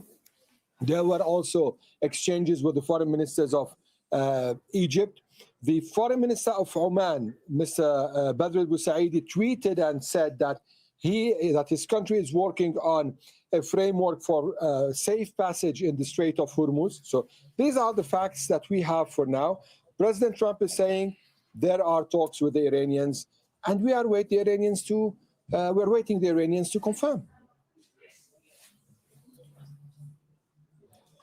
Ali Hashim there in Tehran. Okay, let's have a look at market reaction, because that's certainly been quite something. And we had US markets, Wall Street just kicking off the session. There we go. Dow up over 2% right now. Been actually losing ground of late. We've also got, of course, in the commodities complex, where the main action here is as well. Looking, for instance, at what's going on with Brent crude, down now to $100 a barrel. It had fallen to 96. We are looking at WTI at $88. 9.5% fall back there, and looking also at gas futures, 14% to the downside. Kristen Salumi is in at the New York Stock Exchange, monitoring the markets there, having a look at equities. I think equities have been trading, 45 minutes? Yeah, that's right. And investors have jumped on the news of a postponement of any strikes on Iran's oil facilities. We've seen the market surge since the opening bell. As you noted, the Dow Jones Industrial Average up almost 2%. Quite a difference from what we saw on Friday when both the Dow and the NASDAQ were headed for what's known as correction territory. That's when the markets dropped 10% from their highs. They closed just below that correction territory mark on Friday. So now this reprieve as, again, the markets generally are up. The only stocks really struggling today are the energy ones. As you mentioned, oil prices down. Brent crude, the international benchmark, as of Friday, over 110 now, down around $100 a barrel. The U.S. benchmark is also now down about $90 a barrel, below $90 a barrel from where it was yesterday. And we heard President Trump actually referring to that in his remarks. So you know that's a result that he was happy about and looking for in this. Kristen, thanks a lot. Kristen Salumi joining us there from the New York Stock Exchange. Now, as Ali Hashim was saying a short while ago, Oman's Foreign Minister Badr al-Busaidi says Muscat is working to secure safe passage arrangements through the Strait of Hormuz. And as we've also been reporting, Iran did threaten early on Monday to lay naval mines through the Gulf should there be an attack on its islands or the southern coast. Reopening the Strait of Hormuz and allowing vessels to pass through the crucial waterway responsible for 20% of the world's daily oil shipments has really been central to Donald Trump's recent threats against the country. Let's get to Rasul Sadeh. He's in the Saudi capital, Riyadh. What more do we know about how Trump's comments are playing out in the Gulf and how they affect the Gulf too?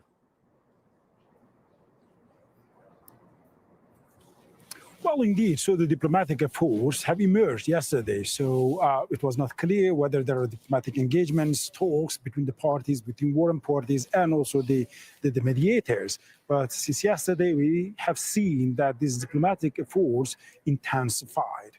And the first one was the Turkish foreign minister talking to his Iranian counterpart, Abbas Araghchi, and then calling the American officials. Yesterday, I asked a Turkish diplomatic source who were that American officials and said, well, the Trump's negotiating team. So likely Steve Witkoff himself. So that was quite important because for the first time we're hearing the confirmed communications, even if it's indirect, between the negotiators. Remember, Abbas Araghchi was representing Iran, and Steve Witkoff and Jared Kushner were representing the United States during the talks before the war in Muscat and Geneva. And there has been messages conveyed between two capitals through these intermediaries. And now that we know that the Pakistanis and Egyptians also have been talking to both sides and conveying the message between these two.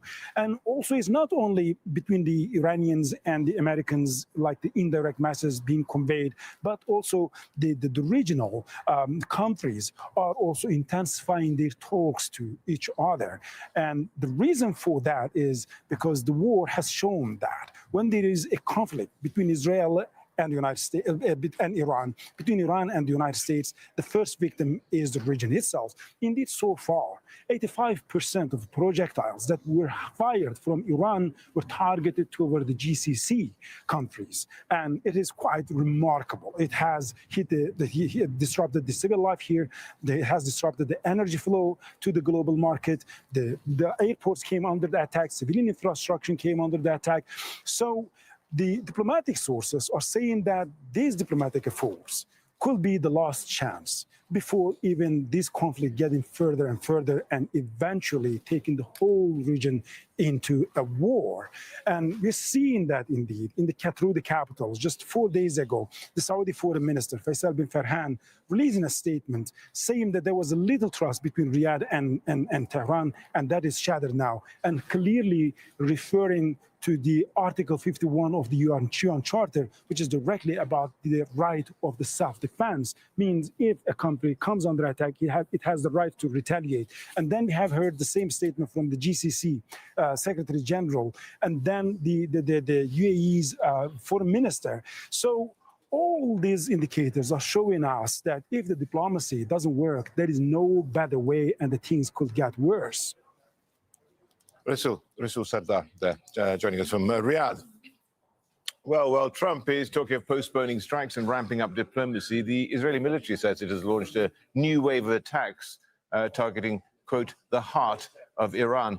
Heavy strikes across the country on Monday. Emergency crews have been trying to pull survivors from out of the rubble. Iran's Red Crescent says more than 81,000 civilian buildings have been hit since the war began, and at least 1,400 people have been killed. Donald Trump says he thinks Israel will be on board with any deal he negotiates. We just spoke to Israel a little while ago. I think they'll be very happy. This will be peace for Israel, long-term peace, guaranteed peace. If this happens, and I can't guarantee it, but I think it's going to. My life is a deal. That's all I do is deals my whole life. I think this is something that's going to happen. And why wouldn't it happen? Noor Odeh is near Ramallah on the occupied West Bank. Noor, we've not had much of an official reaction to Donald Trump's statements. Well, no, but we have seen, as you said, Israel strike Tehran again. And in the meantime, no Israeli official is going to contradict Donald Trump. We have seen an exchange, though, between Benjamin Netanyahu, the Israeli prime minister, and the head of the intelligence subcommittee in the Israeli Knesset. Now, that official, that member of the Knesset, was pleading with Netanyahu to make sure that he can save Israel from another bad deal. That's in reference, of course, to Netanyahu's efforts to scuttle a deal that was within reach about 2 weeks before Israel and the U.S. launched this war on Iran. And Netanyahu responded, we're working on it. Now, this is because a deal would be the worst case scenario for Netanyahu, who set the bar very high, Rashad. He promised the Israelis a change of regime. And already we're hearing from commentators in Israel who are distinguishing between Israel's concept of regime change, of changing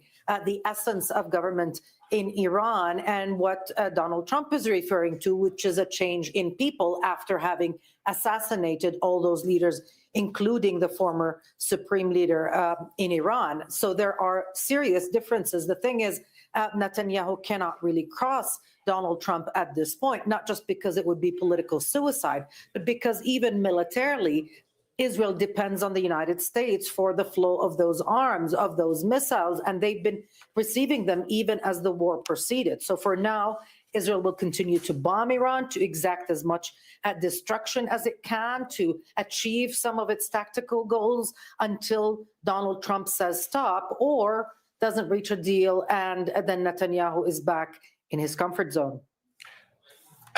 And the bombings continue. But I mean, the thing is, after Gaza, he wasn't able to claim victory. He's certainly not been able to claim victory over Hezbollah. And surely he can't claim, I'm talking Netanyahu, of course, victory here in Iran. So, the thing is, how does that play out amongst the Vox Populi?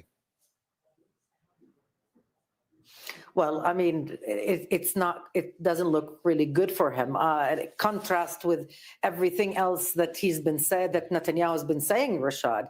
Netanyahu is looking at going to the polls, to elections in October. October, a very sensitive month that will evoke so many memories, bitter memories and emotions among the Israeli electorate. It's a huge gamble, but it is one that he cannot change. And so it will be a moment of reckoning for Netanyahu. If he can't deliver on all of these things, it really doesn't look like he, at least Netanyahu, the person, can win re-elections. Of course, the most prominent opposition that Netanyahu is right now facing is not from the left. It's not even from the center. It's from people further to the right from him, or at least in par with him insofar as ideology. So the right wing in Israel will most likely continue to be in power. The person whose faith really hinges in the hands of Donald Trump right now is Benjamin Netanyahu. Thank you so much for that. Noor Odeh, they're joining us from Ramallah on the West Bank. Well, joining us in Berlin is Hamid Reza Azizi, he's a visiting fellow at the German Institute for International and Security Affairs. Well, there's no reaction out of Iran thus far. Are you surprised? And what do you reckon their view is going to be on all this? Well, there was a statement by the Iranian Foreign Ministry published in the state media denying any negotiations or diplomatic contacts between Iran and the United States, basically denying what President Trump was saying. And also the state media rather unanimously have denied those reports.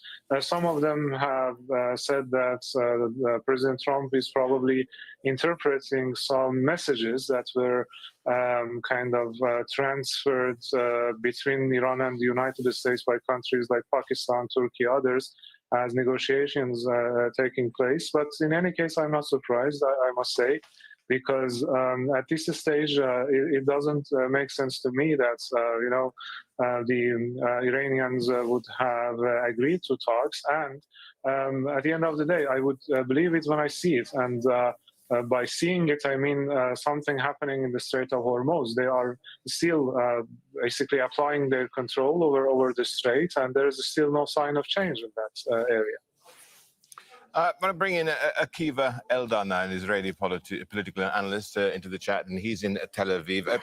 Akiva, we were talking earlier about Avigdor Lieberman saying that the bombing should continue even if the US would pull out. Now, would Netanyahu actually do that? I mean, because Donald Trump says he thinks that Israel will be on board with any deal that he negotiates. Actually, Netanyahu has been hijacked. He volunteered to be hijacked by Donald Trump. I want to add another fact to the discussion, the fact that Netanyahu has asked the President of the United States to interfere in the Israeli judiciary and command the President of Israel to pardon him. And we don't know the full story. But actually, Netanyahu cannot afford to say no to Trump. He was actually building his reputation on his special relationship with the president. He kept mentioning how many times he was invited to the White House and to Mar-a-Lago.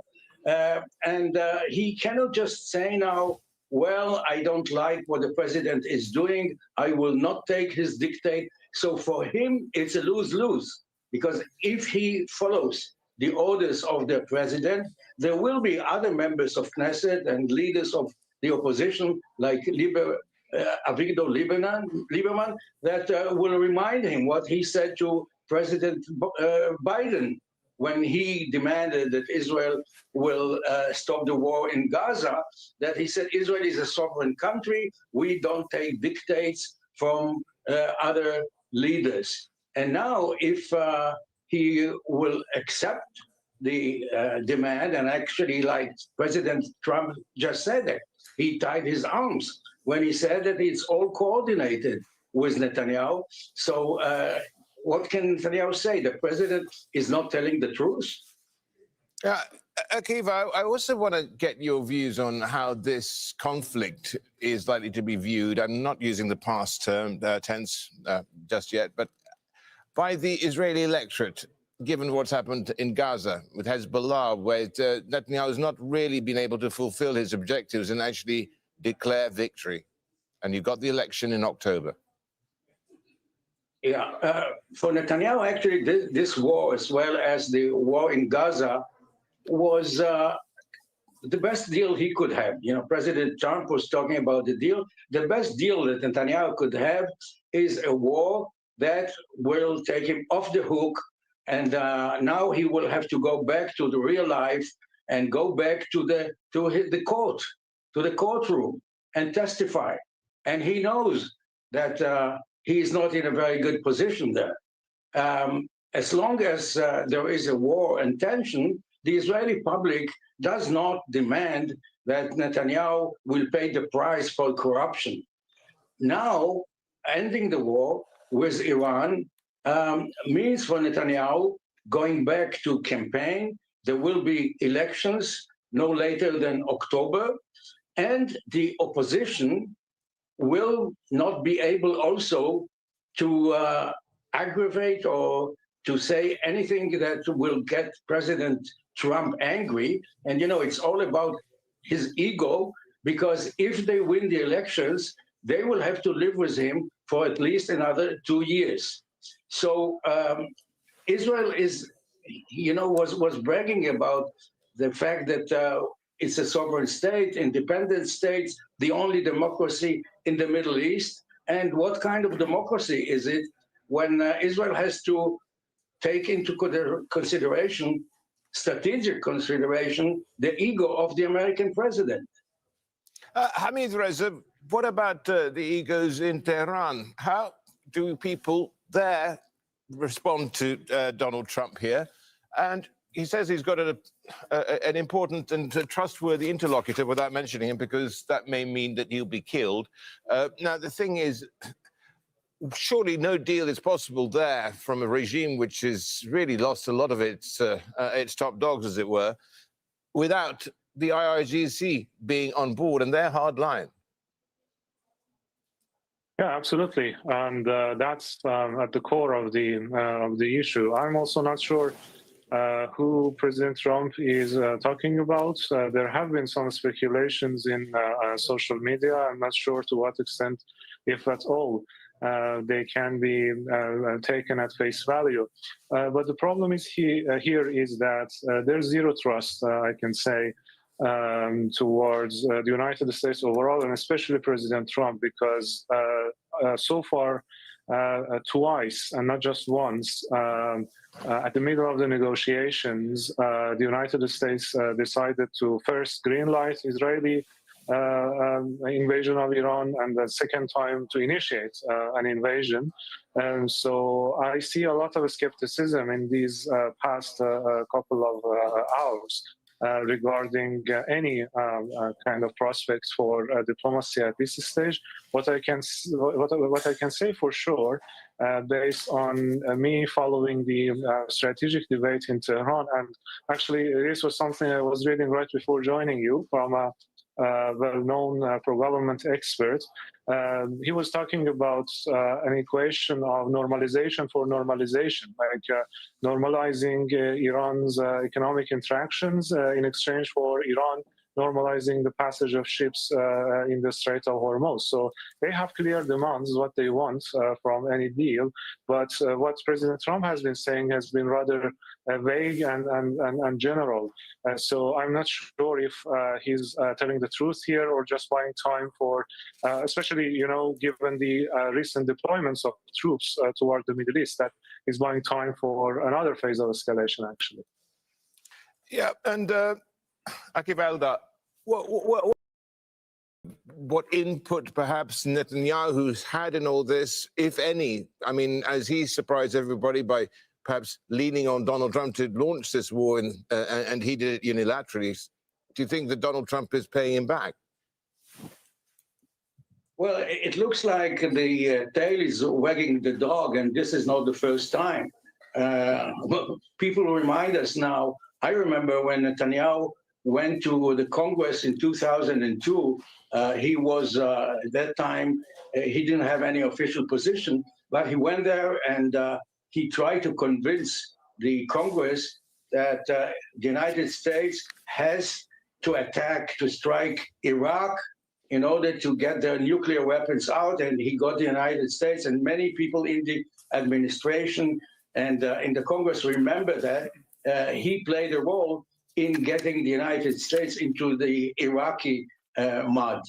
So it seems that Netanyahu is getting a free ride to the American president, and he's taking advantage of it. Now, in any case, we read more and more articles in the American media, and we hear more politicians that are sending anti-Semitic messages that here again, the Jews are dragging the United States and the world into a war because it's their interest.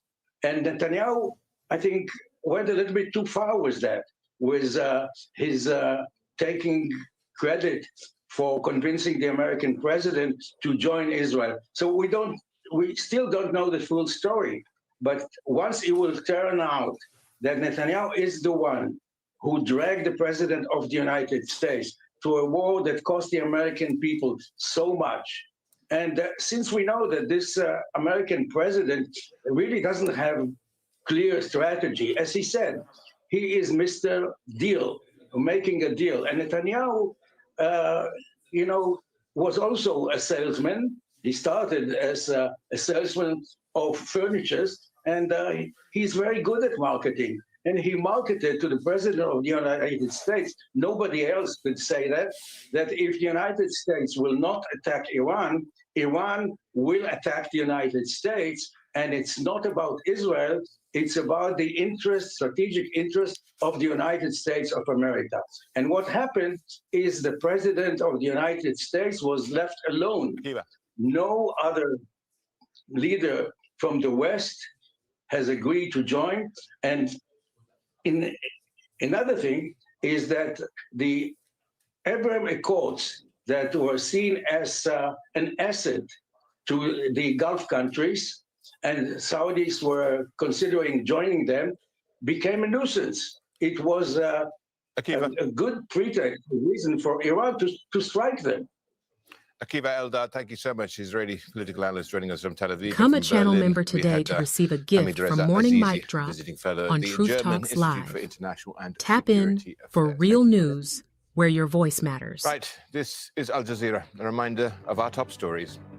President Donald Trump says Washington will pause strikes on Iran's power plants for 5 days to allow diplomacy to continue, saying the United States and Iran have, quote, very good and productive talks over the past 2 days aimed at resolving the war in the Middle East. Catch our morning news updates every day at 6 a.m. to 12 noon on Truth Talks. Top leadership of Iran, and if those talks continue, they will lead to the end of the conflict. Now, at the moment, Tehran has not delivered an official response or confirmed the talks did take place. But Trump's announcement does come after Iran threatened to lay We're naval incredibly mines in grateful the for Gulf every single one of our subscribers. Whether you just discovered at Truth Talks Live or you've been a day one truth teller, we see you, and we're proud to show up for you every day. But here's the reality. Independent media is under attack. We're committed to bringing you real voices, real perspectives, and a truly multicultural lens on world news. And that mission comes at a cost. Over 300,000 viewers tune in daily. And now, we're asking you to take the next step with us. If every viewer gave just $1 through Cash App, Zelle, or PayPal, it would keep our engine running strong and allow us to continue delivering facts, not fiction. So here's the challenge. Support what you believe in. Tap the Cash App symbol or become a paid member today. And from all of us, thank you. Consultancy Group and former head of energy strategy at the UK's Energy Department. Adam, thank you for joining us. Well, as I was coming into the program, before this announcement was made by Donald Trump, we were really looking, and, it's not done yet. There's no ceasefire as such. The bombing is going to continue. It's just not going to be energy assets. Now, the energy price was essentially contingent on how long this conflict lasted. Now, what is being now priced in with regard to, how can I put it, duration risk? So the markets are responding to what is very limited information. They know that Trump has backed away from his original ultimatum. They haven't heard from the Iranians whether these talks are in fact real or ongoing, or whether this is something that Trump has used as a way of climbing down from his original precipitated threat to the sector, which would have resulted in an Iranian response. It looks like the markets assume that the conflict will continue, at least for the intermediate period. Whether this is a full conflict with a purely disruption to Hormuz is unclear. There's a world where the Americans back out, the Israelis continue bombing, and Iran continues to block the straits. There's a world in which everyone goes home tomorrow. The markets seem to assume that we're in for at least another couple of weeks of disruption, possibly longer. But of course, they're running on, as I said, limited information. Well, at the back end of the crude curve, it tells a different story, doesn't it, on the futures contracts here? So right now, it's not as easy as just flicking a switch and everything goes back to normal. There are a lot of bottlenecks. There's a lot of infrastructure also which needs repairing. That's right. So Ras Laffan was hit, which is going to be out of action for at least a number of months, and possibly even longer. The various other bits of infrastructure, including refineries, have been damaged. And so the overall flows out of Hormuz are impaired for an extended period. So there's almost two sets of information. There's how long the conflict lasts, and therefore how long until you can get cargoes out of Hormuz reliably. And there's how long it takes to repair all the infrastructure. Those two things will be forming the futures price. Do you think the gas market's taken a bigger hit than the crude one? Almost the other way around. Certainly less LNG as a proportion of overall global demand flows through Hormuz than it does, say, from the US. More crude flows out through Hormuz, as well as oil products, of course. The gas market has been a little bit more volatile because traditionally Qatari LNG is the marginal LNG around the world, and therefore, as soon as it becomes disrupted, marginal prices go up. But what you've seen in markets, so for example, the European market, North American market, is a less dramatic spike in the actual paid prices that people are paying for gas on the ground. There was a brief moment post-last found where they spiked significantly, but they're starting to calm down a little now. Essentially, as demand gets reduced and markets are more able to sustain the loss of Qatari LNG. Okay, if a deal is done, let's say, and of course part and parcel of that would have to be some sort of sanctions relief on Iran, and we'd get all that extra crude onto the market, so we'd perhaps be looking in the future at a lower oil price that we'd be used to. It is possible. Given the level of destruction to infrastructure, you'd be looking at that probably on the back end of the year rather than anytime soon. It's important to remember that before the crisis, oil prices had been almost at the kind of in the historic doldrums. They weren't really pushing towards 100, mostly because they'd seen significant demand destruction within the Chinese market as well as in Europe. And as well, of course, as shale oils coming on stream in America. Going back towards those low prices would certainly be a welcome relief for the Gulf states who rely upon oil for their livelihood, but it would very quickly put back some of the questions around more rapid decarbonization that have become increasingly pressing in Europe. Well, that's certainly one of the imperatives which results in it. And also the other imperative is energy security and a rejigging of perhaps some of these supply lines. That's right. I think there's two bits, the part of energy security here. There's to what extent can you rely upon Hormuz, and do you need to build additional infrastructure? So Saudi are looking to reinforce their pipelines west, and the Iraqis are looking to take more out of Kirkuk. And the Europeans themselves are looking at how much faster they can go down the renewables and electrification route so that it doesn't happen to them again. This is, of course, the second crisis in less than a decade in which they've been subject to external fossil fuel shocks. And the politics of it getting away from that risk will be really significant over the next year or two. Adam, thank you so much. Adam Bell there from Stonehaven, which is a energy consultancy. Well, we're joined now by Ross Harrison, who's a senior fellow at the Middle East Institute in Washington and author of Decoding Iran's Foreign Policy. Also in the studio with us is Al Jazeera's Osama bin Javed. Ross, we were talking 24 hours ago, slightly less than 24 hours ago. It's a completely different mood, but in many ways, nothing's changed, actually.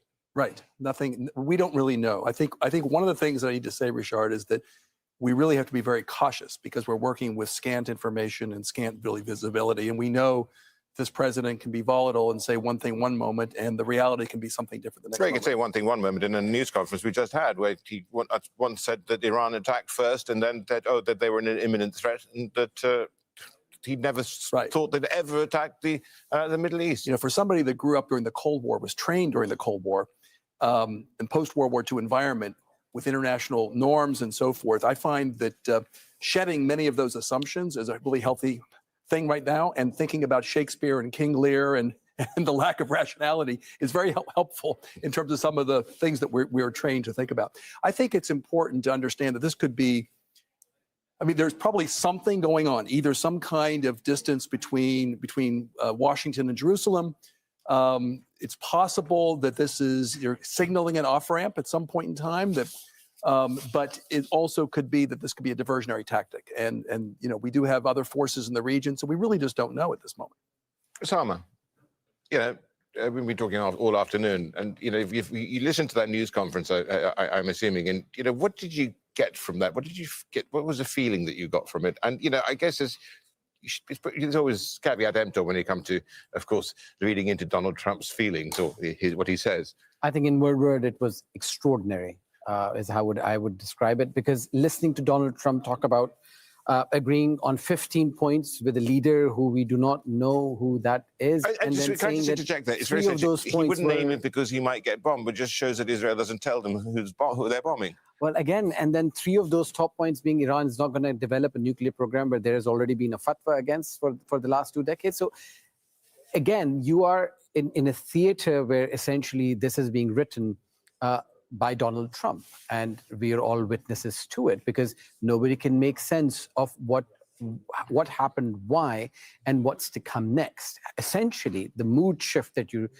talking about right now is phenomenal. Just a couple of hours ago, there was talk of essentially Armageddon in this region, essentially nuclear sites, power plants being hit, desalination plants being hit, the Americans and the Iranians having the capability to annihilate each other, in the process, millions and millions of millions of people. That has been taken away by a single social media post to which there is no substance that you've seen either from the Iranians, who were the interlocutors, and anyone else. We are hearing from various diplomatic sources. I've been in touch with people from the region. You're hearing from the Turks, from the Pakistanis, from the Egyptians, from the Omanis, that they've been involved in one way or the other in trying to bring the tensions down. But that does not mean they've been interlocuting between these 2 sides. The lack of trust was so evident at the high point of when they were talking to each other in Geneva, where the Omani foreign minister would listen to one side and take the message to the other, and then the other side would respond in kind. So again, yes, it is really important for us to savor this moment that we are here 3 weeks later, when we were talking about the total destruction of this region, and now we're talking about some sort of an off-ramp. But again, what will that look like? I think this opens so many questions. How will the Iranians react? And how will, more importantly, the Israelis react to this? Because again, you've got a partner in peace with the United States whose essential political future relies on the longevity of this conflict. Ross, I mean, this is it, isn't it? I mean, a ceasefire is possible, I suppose. I mean, this is an off-ramp, possibly. We don't know. I mean, we just don't know. All we know is it stopped for 5 days. Well, not any attack on any energy infrastructure. Meanwhile, Israel and the US will probably continue their missions. Now, what does this off-ramp look like, if should it come to pass, and what would it mean for both sides, and how can they both spin a victory for each other, which is certainly possible? Well, I think, Richard, it depends on what's happening over the next few days. This could be just moving the goalpost, extending the deadline another few days, 4 or 5 days. I think it's important to state what we think we do know at this point, because most of the things that we need in order to assess the current moment, we don't know, right? So I think Sam and I have been talking about that. But I think there are a couple things we do know, is that the Iranians cannot afford, unless they really think they're close to collapse, they cannot afford to open the strait without some kind of consent. Ross, I want to just quickly this is some breaking news story here. It's British Prime Minister Keir Starmer. He's been speaking in just the last few minutes, saying that the UK was aware of talks between the United States and Iran and is welcoming developments coming from Donald Trump. But Starmer also added that the UK has to plan for a possibility that the Middle East conflict could go on for some time. He is there at the moment speaking to the Liaison Committee in the House of Commons, as you can see there. So, Ross, I mean, it gets more and more muddy, doesn't it? Yeah. I think it's important to state what we believe to be true. We don't know anything. There are certain things we don't know, but I think there's things we know better than others. And one is that the Iranians have lost the most out of any of the protagonists or antagonists in this conflict. More than Israel, more than the United States. Yeah, there's been economic pain in the United States, there's pressure points, but the Iranians have lost. They've lost lives, they've lost futures, they've lost infrastructure. So for them to open up the one leverage point they have, or one of the main leverage points they've discovered, is the strait. So the likelihood that they're going to give it up without some kind of concession, either for a permanent cessation of hostilities or some kind of sanctions relief or some kind of movement in that direction, and a belief that when this war ends, 5 months from now, 6 months from now, a year from now, the likelihood of this happening again goes not to zero, but goes down significantly.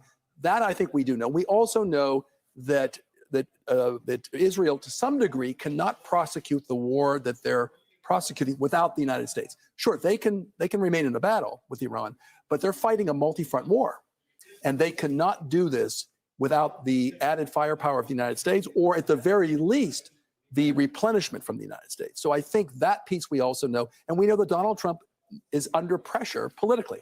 So whatever that means. So those are the things we know. How this plays out in this theater, as Osama said, mentioned, called it, I think it was aptly called that, kabuki theater, I would call it. That remains to be seen. I think we're going to learn that together over the next day or so. Osama, the other thing is, and it depends who you're dealing with Iran. I mean, with the top leadership assassinated, we don't know who they're actually talking to, but certainly the IRGC is going to be very, very much central to any discussions here. And as we know, they're not exactly softies.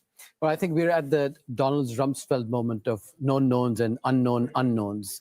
And this is where we are right now because of a unilateral war, which did not have legal cover, which everybody that the United States looks forward to in order for support completely stood their hands up and said, oh, we're not with you in this offensive action, whether it was the Europeans, whether it was regional countries. That is the reason why you're at a position where there needs to be a real reassessment of if this is going to continue, under what cover. The Iranians know that their deterrence was the Strait of Hormuz. Their deterrence was expanding this war horizontally. Their deterrence was essentially hitting targets across the region, and they have been able to make that mark. Regardless of what the outcome is, this region has been transformed forever. Whether it was the American shield, which was supposed to protect them from any of this, where you've seen very vocal responses from the Gulf region about the difference between how United States protects Israel versus protects them, where most of its military bases are located, to looking for alternatives where you're seeing the Turks and the Chinese making moves in the markets about various weapons contracts, etc. So I don't think that there could be a more dramatic shift in this region, which has just happened, and that is why, regardless what the outcome is, whether this is a ceasefire, which the Iranians have unequivocally said they do not want, because that would mean that they would lose in the war of attrition, whether it's a complete deal, which the Gulf leaders would like to be a part of, or whether this is just an off-ramp which is buying time, will all depend on how it goes forward. Ross. Yes, Richard, I'm just building on what... I mean, is the Middle East or this part of the world irrevocably changed? Well, I think it's going to... we just don't know what the shape of it will be. But I do think one thing that's important, building on what Osama said, is that if we start to see de-escalation and there's no further, or the attacks on Saudi Arabia, the UAE, and Qatar don't precipitate or elicit a retaliatory response where Saudi Arabia and the UAE enter the war, then I think the shape of the region... we can maybe start to identify. If they start to enter the war and this thing expands horizontally to a greater degree than it already has, then that'll lead to a very different Middle East after this conflict. All right. Very, very quickly. Well, I think what we've seen in the last 2 decades, lessons from Afghanistan and Iraq, is that any more entanglement into conflict, any more expansion of the conflict does not bode well for either the party which is causing it or the party that is resisting it. And in the middle of this, you've got a fifth of world's energy, on which the globe depends on global trade, shipping fuel, fertilizers, aluminium, helium, semiconductors, you name it. And the ripples of this, as has been stated this morning by Fateh Birol, the International Energy Agency chief, no economy can be shielded from it. Ross, in 20 seconds or less, what does it mean for the midterms? Oh, I mean, the midterms in political time is light years away. So I think it depends, Richard, on the lingering effects. To what degree, if economy rebounds in some way, the American public is very fickle and their attention span is very short. So if there's a lingering effect, it can have an incredible effect on the midterms. If not, who knows what other shiny object Donald Trump will point us to before November. And you got a Teflon president. We'll see, won't we, Osama? All right. Thank you, guys. We're going to just have a look at what else is happening out there, because turning to another front where Israel is fighting, the Israeli military announcing it's expanding its ground invasion into Lebanon, and it's warning of a lengthy offensive. And as this all goes, we've got crude trading on $101.30 the barrel here. That's for Brent. We've got Israeli forces in southern Lebanon destroying bridges they said were being used by Hezbollah to cross the Litani River. And now they have cut off the main highway between the capital and Tyre, one of the largest cities in Lebanon. Zainab Hodder has this.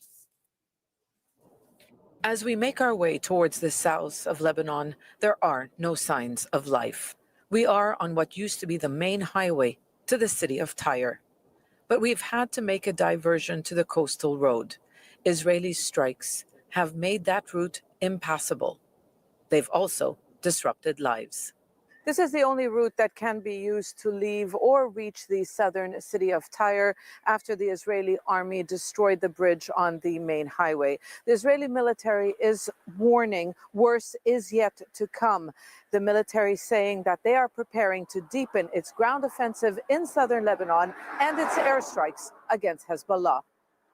On Sunday, Israel hit the M51 highway after declaring all bridges over and south of the Litani River targets. The destruction of the Qasmiya Bridge cut off the easiest route to the western sector of southern Lebanon, making it more difficult for people who still live in Tyre and southern villages to survive. Israel says Hezbollah used this to bring in weapons and fighters. For those who still haven't left their homes in the area, this was a critical lifeline to bring in food, medicine. It's not known how many people still live here as Israeli troops push further into Lebanese territory along the border. The Lebanese army has had to abandon some of its positions south of the Litani River. The state is not a party to the conflict, and while it declared Hezbollah military activities illegal earlier this month, it's been unable to confront the group, which is promising to fight until the end. It's come at a cost. More than 1 million people have been displaced and more than 1,000 killed, and the number is climbing. The Qasmiya Bridge was not the only one targeted by Israel in recent days. In fact, the Israeli military has been destroying infrastructure across southern Lebanon, whether it's fuel stations, bridges, even paramedics and health centers have come under fire. It seems to be part of a strategy to depopulate the whole southern region. The area is under Israeli evacuation orders. Those who stay know the risks, but say they have little choice. I am still here because this is my land. This is my home. I don't want to leave it. And there are no places to go. So much has already been lost, while Israel says fighting with Hezbollah is only just beginning as it gradually isolates the south of Lebanon from the rest of the country. Zana Khuder, Al Jazeera, Southern Lebanon.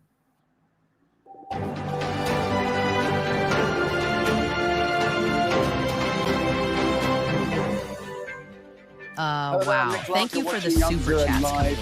Please support independent media like Morning Mic Drop on Truth Talks Live, where your voice matters. I didn't call. They called. They want to make a deal. US President Donald Trump postpones military attacks on Iran's power plant, saying there have been good and productive conversations to end the war. Tehran has yet to confirm any talks took place. Earlier, it threatened to lay mines in the Gulf if its coast or islands are attacked. Israel continuing to carry out strikes on Iran and Lebanon, while Trump says he thinks Israel will be happy if there's a deal with Iran. And financial markets rebound around the world after Trump's announcement. Oil prices have dropped and US indices are climbing.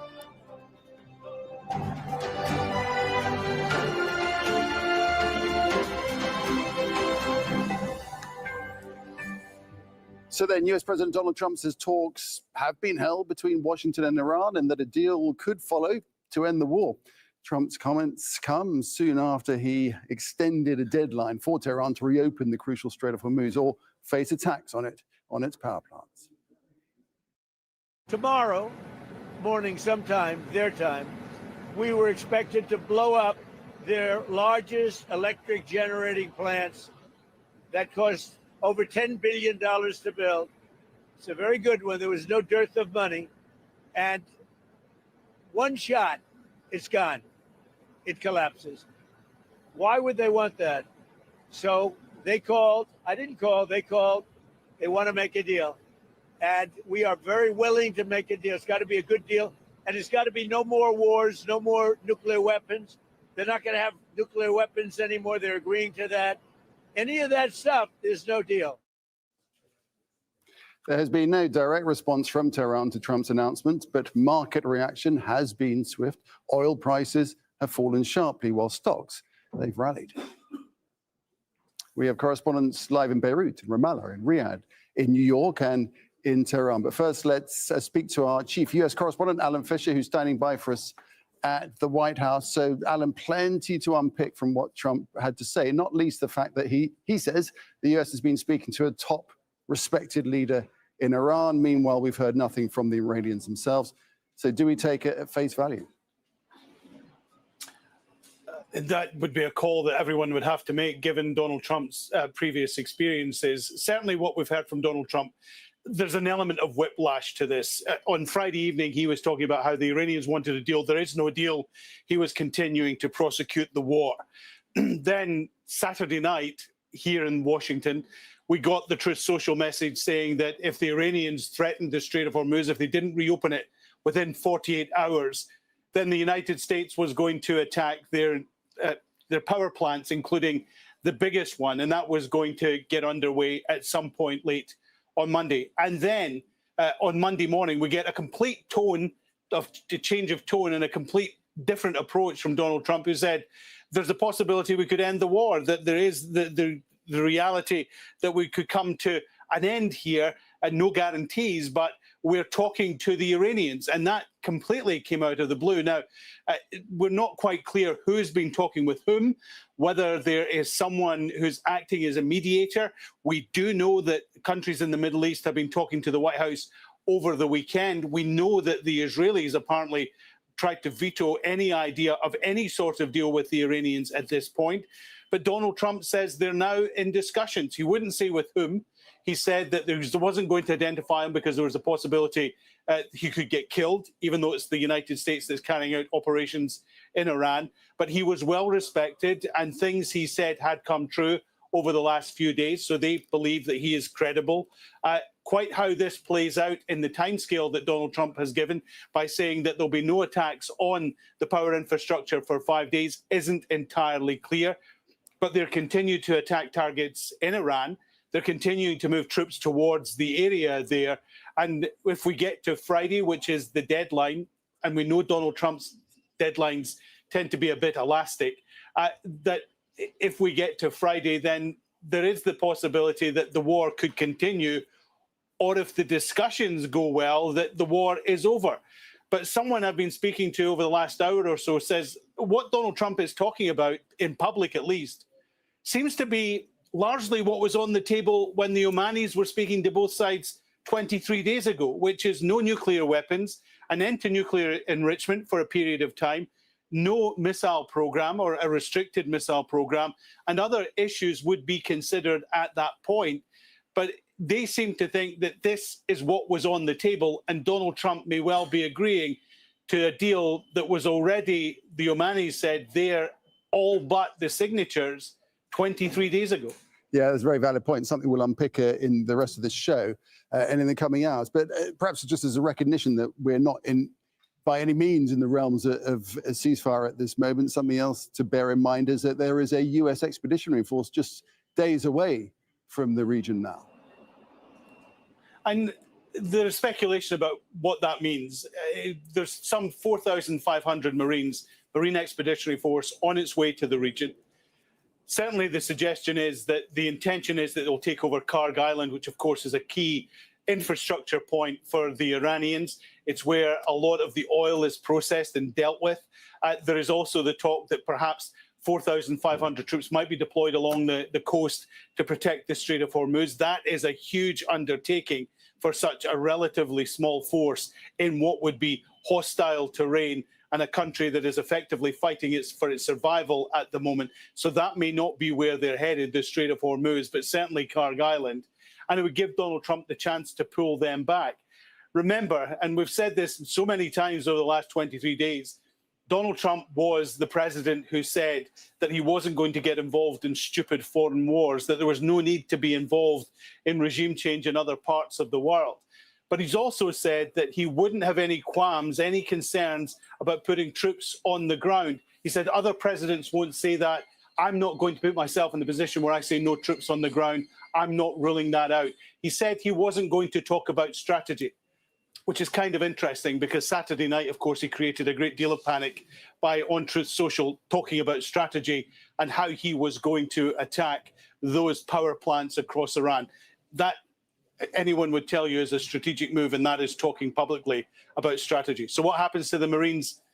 They're on the way there. What happens next is in the hands of Donald Trump as commander-in-chief and his military advisors. Yep. All right, Alan, thanks for that. Alan Fish there in Washington, D.C. Let's head to Ali Hashem, who's in Tehran. So, Ali, are we hearing anything yet from the Iranian officials about these negotiations? Well, 3 hours later, and there's no official statement from the foreign ministry. All what we were hearing were sources, and the sources stopped at the first hour. It was just the first hour we started seeing sources. Then the foreign ministry issued at least a mere news agency, which is a semi-official, published a sourcing from the foreign ministry with respect to the talks. Then it was deleted and replaced by a source close to the foreign ministry. But for now, we don't have anything that confirms or denies officially what President Donald Trump said. Add to that the other issues, other institutions in the government also are not reacting and they're not commenting. This could just reflect the cautiousness within the system here in Iran. They're very careful now with any signaling. And it could be, given the fact Mr. Trump is saying that they are talking to a certain person within the system. He is a leader. He's not the supreme leader, and he's not the president, and he is not the foreign minister. So there is another person. There are suggestions that this could be the Speaker of the House, Mohammad Bakr Ghalibaf, who is very influential. However, this is also another issue to take into consideration, whether this is accurate or inaccurate. No one knows what's coming out from Washington, and whether this is known in Iran or it's not known in Iran, and whether it's true or it's not true. One of the issues that might be right now going on is that the foreign ministry might be investigating who is the person talking to the Americans. This could be one of the scenarios, given the fact we've not heard from them till the moment. Now, there are attempts to try bridge the gaps. But what Mr. Trump is talking about here is a strategic breakthrough, a strategic breakthrough that could end this whole thing and would make this war a war that will end all wars, which is, as I've been saying before, very complicated, because such a package will have several items, and each item will need a negotiations on its own. The extraction of the 400 kilograms of uranium from under the rubble in one of Iran's nuclear sites. This is an issue itself. The issue of the nuclear program and stopping the enrichment or continuing enrichment. This is another issue.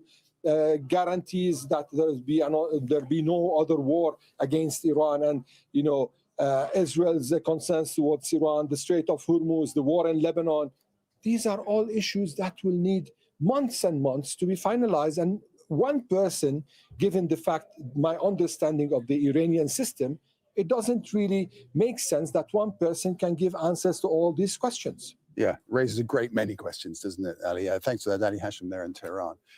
Well, as you might expect, financial markets have reacted dramatically to Trump's announcements. Major US indices opened around 2% higher on Monday. Oil prices fell by as much as 13% on news the US will halt strikes on Iran's energy infrastructure.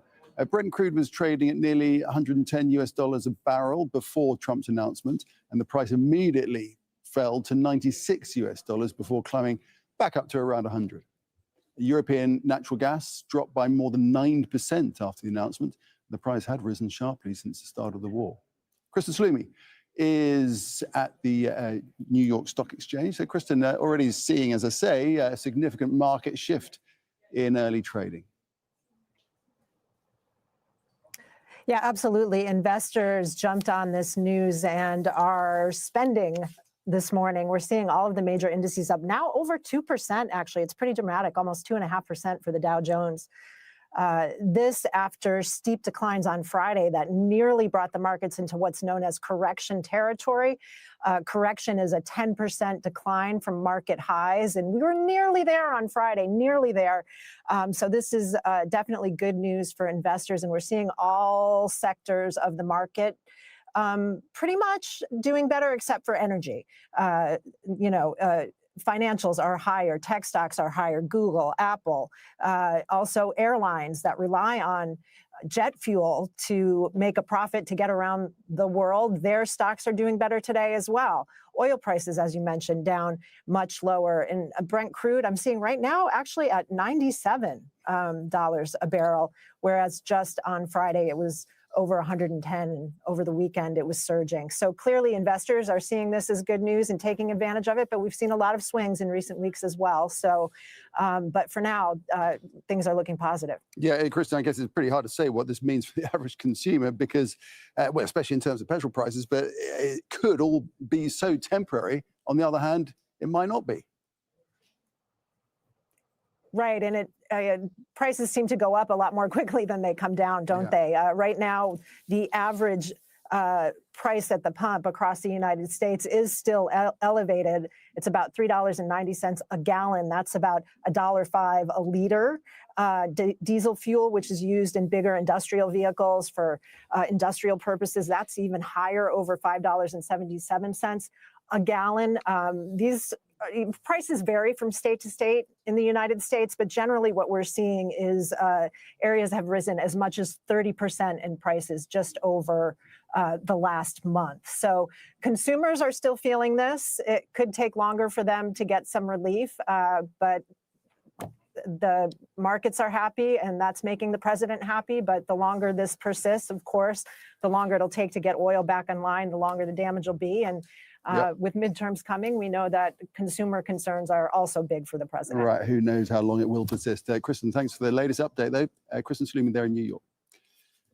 Well, Oman's Foreign Minister Badr al-Busaidi says Muscat is working to ensure safe passage arrangements through the Strait of Hormuz. As we've been reporting, Iran threatened earlier on Monday to lay naval mines throughout the Gulf should there be an attack on its islands or indeed the southern coast. And reopening the Strait of Hormuz and allowing vessels to pass through this crucial waterway, responsible for 20% of the world's daily oil shipments, but has been central to Trump's recent threats against Iran. Let's bring in Al Jazeera's Russell Serda, who's in the Saudi capital of Riyadh. And so, Russell, what are you hearing about the role that Gulf states may have had in mediating any of these discussions between the United States and Iran?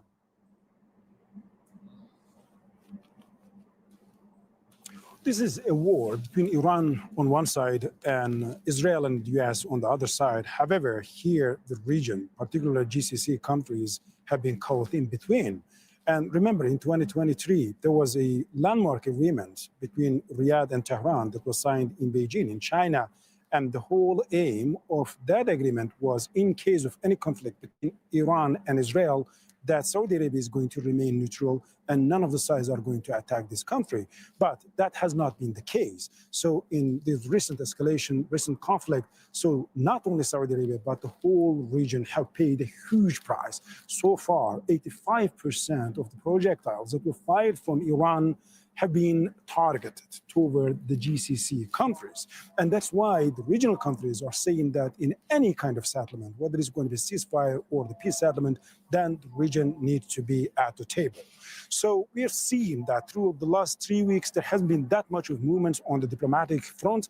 However, since yesterday on, it has been quite explicit that there have been phones between the Turkish foreign minister and the American side with Steve Witkoff, who was representing the U.S. through the talks in Geneva and in Muscat, and then the Iranian counterpart, Abbas Araghchi. And then there have been talks between Ankara and Riyadh, Ankara and Doha, and now Omanis are involved, and Pakistanis and Egyptians as well. All of them are talking to their Iranian counterparts and the American officials and conveying the messages between these parties here. So the first thing, the aim is to open up the diplomatic channels that were blocked since the beginning of the war, and then seeing if there is any way for a de-escalation and a ceasefire, and eventually for a peace settlement. However, So now there are a couple of concerns here. For the regional countries, they're saying that this could be the last chance because they have paid a huge price. They have been attacked in a war that they were not taking any sides. And so in that peace settlement, so the regional countries want to have a say. And if this is not going to be achieved, this escalation could grow further. And the regional countries, GCC countries, through the official statement, we're hearing that they're growing impatient. A couple of days ago, the Saudi foreign minister had released a statement saying that the country is reserving, have the right of reserving retaliation, referring to the Article 51 of the UN Charter. And then there has been an official statement by the GCC yesterday, again referring to the same article. So the UAE's foreign minister, again referring to the same article. So simply about self-defense in case, which is an article of the United Nations, that when a country is attacked, they can retaliate in kind. And so this is more and more becoming a possibility. So that is why it's extremely important for the regional countries to be a part of the negotiating table. But here are the concerns, both through my talks with the diplomatic sources here in the region and in Ankara, they're saying Israel is an unpredictable actor here. Israel could be the disruptor in the ongoing talks between the warring parties and also between the region and the related capitals as well. But one thing is quite clear. So the officials that we are talking to through the region, GCC and Ankara, and also in the greater picture, so they all are saying that the region needs to have a coordinated diplomatic effort to make sure that they can counterbalance Israel and also make sure that any agreement or any peace settlement will make sure that the region will not go through this again. Right, everything's so unpredictable at the moment, isn't it, Russell? Thanks for that. Russell Serder there with the picture from Riyadh. The Israeli military says it's launched a new wave of attacks targeting, quote, the heart of Tehran. There have been heavy strikes across the country on Monday. Emergency crews have been trying to pull survivors from out of the rubble. Iran's Red Crescent says more than 81,000 civilian buildings have been hit since the war began, and at least 1,400 people have been killed. And speaking to reporters before boarding Air Force One, Donald Trump said he thinks Israel will be on board with any deal that he negotiates. We just spoke to Israel a little while ago.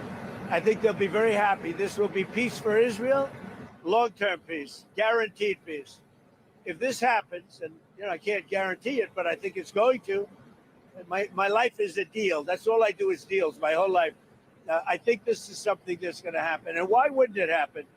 So tomorrow morning sometime, their time, we were expected to blow up their largest electric generating plants that cost over $10 billion to build. It's a very good one. There was no dearth of money. And one shot, it's gone. It collapses. Why would they want that? So they called. I didn't call. They called. They want to make a deal. And we are very willing to make a deal. It's got to be a good deal. And it's got to be no more wars, no more nuclear weapons. They're not going to have nuclear weapons anymore. They're agreeing to that. Any of that stuff, there's no deal. Okay, let's bring in Nora Day, joins us now from Ramallah in the occupied West Bank. So, Nora, Israel has given no indication that they intend to halt their attacks on Iran, as we've just been hearing. Has there been any Israeli reaction to President Trump's announcement? Well, nothing official, because really no Israeli official at this point has a lot of welcoming words to give, Nick. I mean, the comments from Trump that Israel is going to be happy would be news to Netanyahu, who's hedged all his bets on this war taking more weeks, on being able to shake the foundations of the regime, on the U.S. not talking to Iran. All of those things could collapse if, in fact, those 5 days yield a positive outcome, yield an agreement or a path to an agreement for that matter. And that's why the chatter in Israel is about Benjamin Netanyahu doing his utmost to thwart what would be considered a bad deal in Israel. That's a conversation that was recorded between the Israeli Prime Minister and the head of the intelligence subcommittee in the Israeli Knesset, right about the time that the announcement was made by the American president. Now, you have to keep in mind that it would be impossible for Netanyahu to oppose the American president or to even continue this war on his own. So this might be a bitter pill that he'd have to swallow and smile, but it will cost him. It will cost him political capital. It will possibly cost him a victory at the polls in the coming elections in October. So for now, it's quiet diplomacy, while at the same time leaking to the Israeli media by unnamed Israeli officials, which usually is code for the Israeli Prime Minister's office, that Israel was surprised. It knew that there were efforts happening, that countries were trying to intervene, but it didn't have an idea, and it was shocked that there was their supposed agreement about 15 points. So for now, Israel continuing to bomb because Trump hasn't told it to stop, and hoping that in the coming days they can reach a better understanding with Washington. All right, Nora, thanks for that. Nora Day there in Ramallah. Iran, of course, isn't Israel's only target in this war, as we've been reporting all along. Lebanon has been also under steady attack. Let's head over to Tony Cheng, who's standing by for us in Beirut. Tony, we've seen daily attacks on the capital and on southern Lebanon, indeed. What's been happening there today? Well, indeed, and those have continued today. We've seen several airstrikes in the south of Lebanon today. And in the last couple of hours since that announcement from President Trump, an Israeli airstrike on the Delafe Bridge, one of the key infrastructure points linking southern and eastern Lebanon, and also a targeted attack, it seems, announced by the Israeli Defense Force spokesman on social media in the Hazmia suburb of eastern Beirut. He said they were going after a member of the IRGC Quds Brigade. The Lebanese Health Ministry has confirmed that one person died in that attack, but it suggests that there is no let-up here. Lebanon's President and Prime Minister met earlier in the day to discuss these attacks on the infrastructure in southern Lebanon, talking about the fact that major cities such as Tyre are now almost cut off. But also the Prime Minister, speaking to the media yesterday, said, he was very aware that Iranian operatives are here in Lebanon and directing Hezbollah actions. He was trying to do everything they could to stop them doing so. But certainly there appears at this stage to be no let-up on Israeli action here. Tony, thanks for that update. Tony Cheng reporting. Okay, let's try and unravel all these latest developments. Bring in our guest, Rashid Al-Mahanadi, who is Vice President at the Center for International Policy Research, and also Ross Harrison, Senior Fellow at the Middle East Institute in Washington, D.C., and author of Decoding Iran's Foreign Policy. Warm welcome to you both. Rashid, I'd like to start with you. So how much happens in 24 hours? We were speaking 24 hours ago. It's a completely different conversation now. Things looking very different. But how it plays out, we will see. How do you take this at face value, what Trump's been saying? Well, if you remember yesterday when we were talking about the same time, I mentioned that this is BATNA signaling. So everybody's showing what their best alternative to a negotiated agreement is. So everybody's raising the stakes. And as expected, I was assessing either this was, an escalation ladder we might climb, or a de-escalation ladder being formed. Right. And I think it's the latter. We shouldn't take everything at face value, but what's obvious is that diplomacy is on the move. There is major effort, especially from mediating countries in the Middle East, like Turkey, like Egypt, like Pakistan. In addition to what I'm hearing, a lot of Chinese involvement, because if you remember, the biggest loser in this conflict after the regional states would be the Chinese, because they don't get access to their LNG, their helium, and their fertilizer. So I think it's a positive direction in de-escalation, but as an analyst, I'm always weary of spoilers. And the main spoiler for this process might be the Israelis, or it even might be the Iranians if they don't play ball. But Ross, don't we get constantly played in this way by Donald Trump. It's his MO, isn't it? Whether it be to world leaders, to the press, or to whoever. Yeah. You know, when in fact he says these things, when in fact he's buying time for other plans for troops to arrive, or playing the markets, or just generally sowing chaos. Well, certainly not just we, but the Iranians have obviously had been negotiating at various times and had the rug cut from under them, to use an apt metaphor. Right. I think it's important to say, Nick, that we're in a region where the stakes are more, the long-term effects of this are more here than in Washington, in the United States. So everybody is fixated on what Donald Trump is doing. We all hope, because the stakes are so high in terms of human lives, in terms of infrastructure, and in terms of recovery, that we certainly hope that this is a real opening for diplomacy. But we also, to build on what Rashid said, we're concerned. And I think at this time, the question is, what can we say? And I think one of the things we can look at is what would be the conditions that each side would require in order to sort of de-escalate. And I think the Iranians have to, I'm hoping that the Iranians, if in fact they are going to be part of this, I mean, they have to be part of this, but if in fact this is real, they have to, they're going to have, from their perspective, not my perspective, but their perspective, is they're going to have to gain something because they've lost the most. Right. Nick, right? Well, Trump, he's laid a whole list of things that he says the Iranians have already agreed to, right? Well, he has. But Tehran hasn't confirmed that. Right. But the Iranians have to gain something. They've lost the most, and therefore they have to gain something. They have to regain deterrence. They have to regain a permanent cessation of hostilities, and more than likely sanctions relief. Otherwise, their whole raison d'etre and program that they've up to this point, it's all been for naught. So I think their position is going to be very difficult, and the U.S. position is going to be difficult. Right. And obviously, the wild card, I think, as Rashid mentioned, is Jerusalem. Right. We'll come on to that in a sec. But Rashid, riven through all of this is a lack of trust, which you alluded to just now, and it's not surprising given the fact that they were close to a deal in the last two sets of negotiations, apparently, reportedly, and then they were attacked. So how can that be overcome? Well, in negotiations, when you have a negotiation, there is always a divergence of interest and trust. So the only way is to build that trust. And unfortunately, in situations like this, both parties have to engage with each other and take each other's comment at face value. But it's important also to differentiate between public messaging and what's happening in the back channels.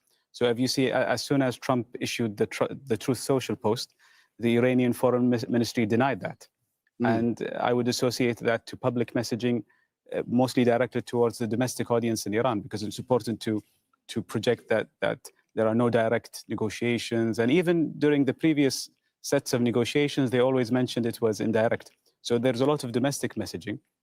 But the trust deficit does exist. Spoilers do exist.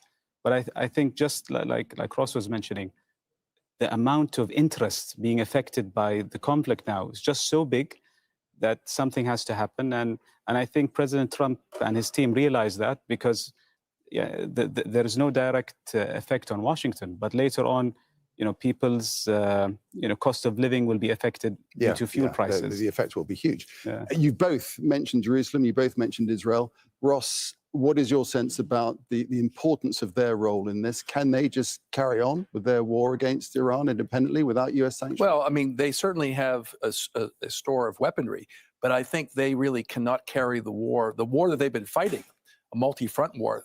They certainly can't do it for very long. And I think if anybody can bring Israel to a standstill in terms of their war effort, it would be Donald Trump. Whether that's his intention, whether this is all a ruse, we don't know. I find, Nick, this morning as I got the news, I was thinking about, we were all trained to think about international politics in sort of realpolitik, not to quote Hans Morgenthau, but in Morgenthawian terms. And what I'm finding myself is the way in which I viewed international politics and the way in which I viewed the United States as an honest broker and as an honest protagonist, that's by the wayside. So I've started actually looking at King Lear, actually, believe it or not, because King Lear was driven more by ego than anything else. So a bit of Shakespeare going on. A bit of Shakespeare, yeah. So in terms of the Israeli piece, I think one of the things we may have been going on before in terms of Israel taking out a layer of leadership in Iran, obviously to bring down the regime, but also to make it more difficult to have an interlocutor for Donald Trump. Because I think the fear all along is what Donald Trump would want to. Donald Trump has global interest. Israel has regional and local interest.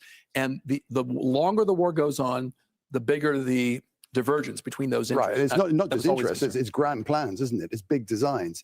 So Rashid, no doubt, what's your view on the Israel side of things? Because there's no doubt that Netanyahu would not be happy with any cessation in hostilities. So I agree with Ross's assessment. The Israelis cannot conduct this war alone.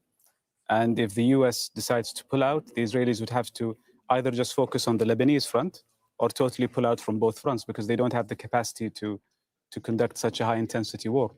But there's always this worry that the Israelis might spoil any diplomatic engagement, and we've seen that in the past, because in Israeli grand strategy, they have to be, they have to be at least the most military capable nation in the region, and they can do that two ways: either by developing, internal capacity, or by making sure the region is in chaos.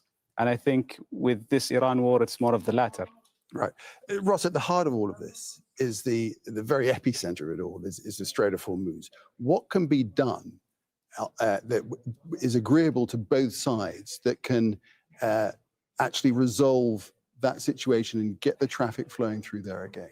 Well, the Iranians have discovered that really is their main leverage. I mean, obviously, what they're doing in the UAE and in Saudi Arabia and here in Qatar has a major effect globally, and that's a pressure point on Donald Trump. But clearly, Donald Trump has signified, he showed his hand that this is clearly the key here. So I think the Iranians have to use this.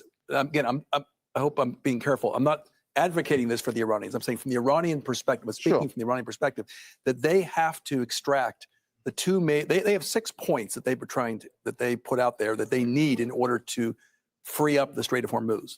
And some of them are performative and they're not going to happen. The U.S. is not going to pull troops out of the Middle East. But there are a couple pieces in there I think they have to have.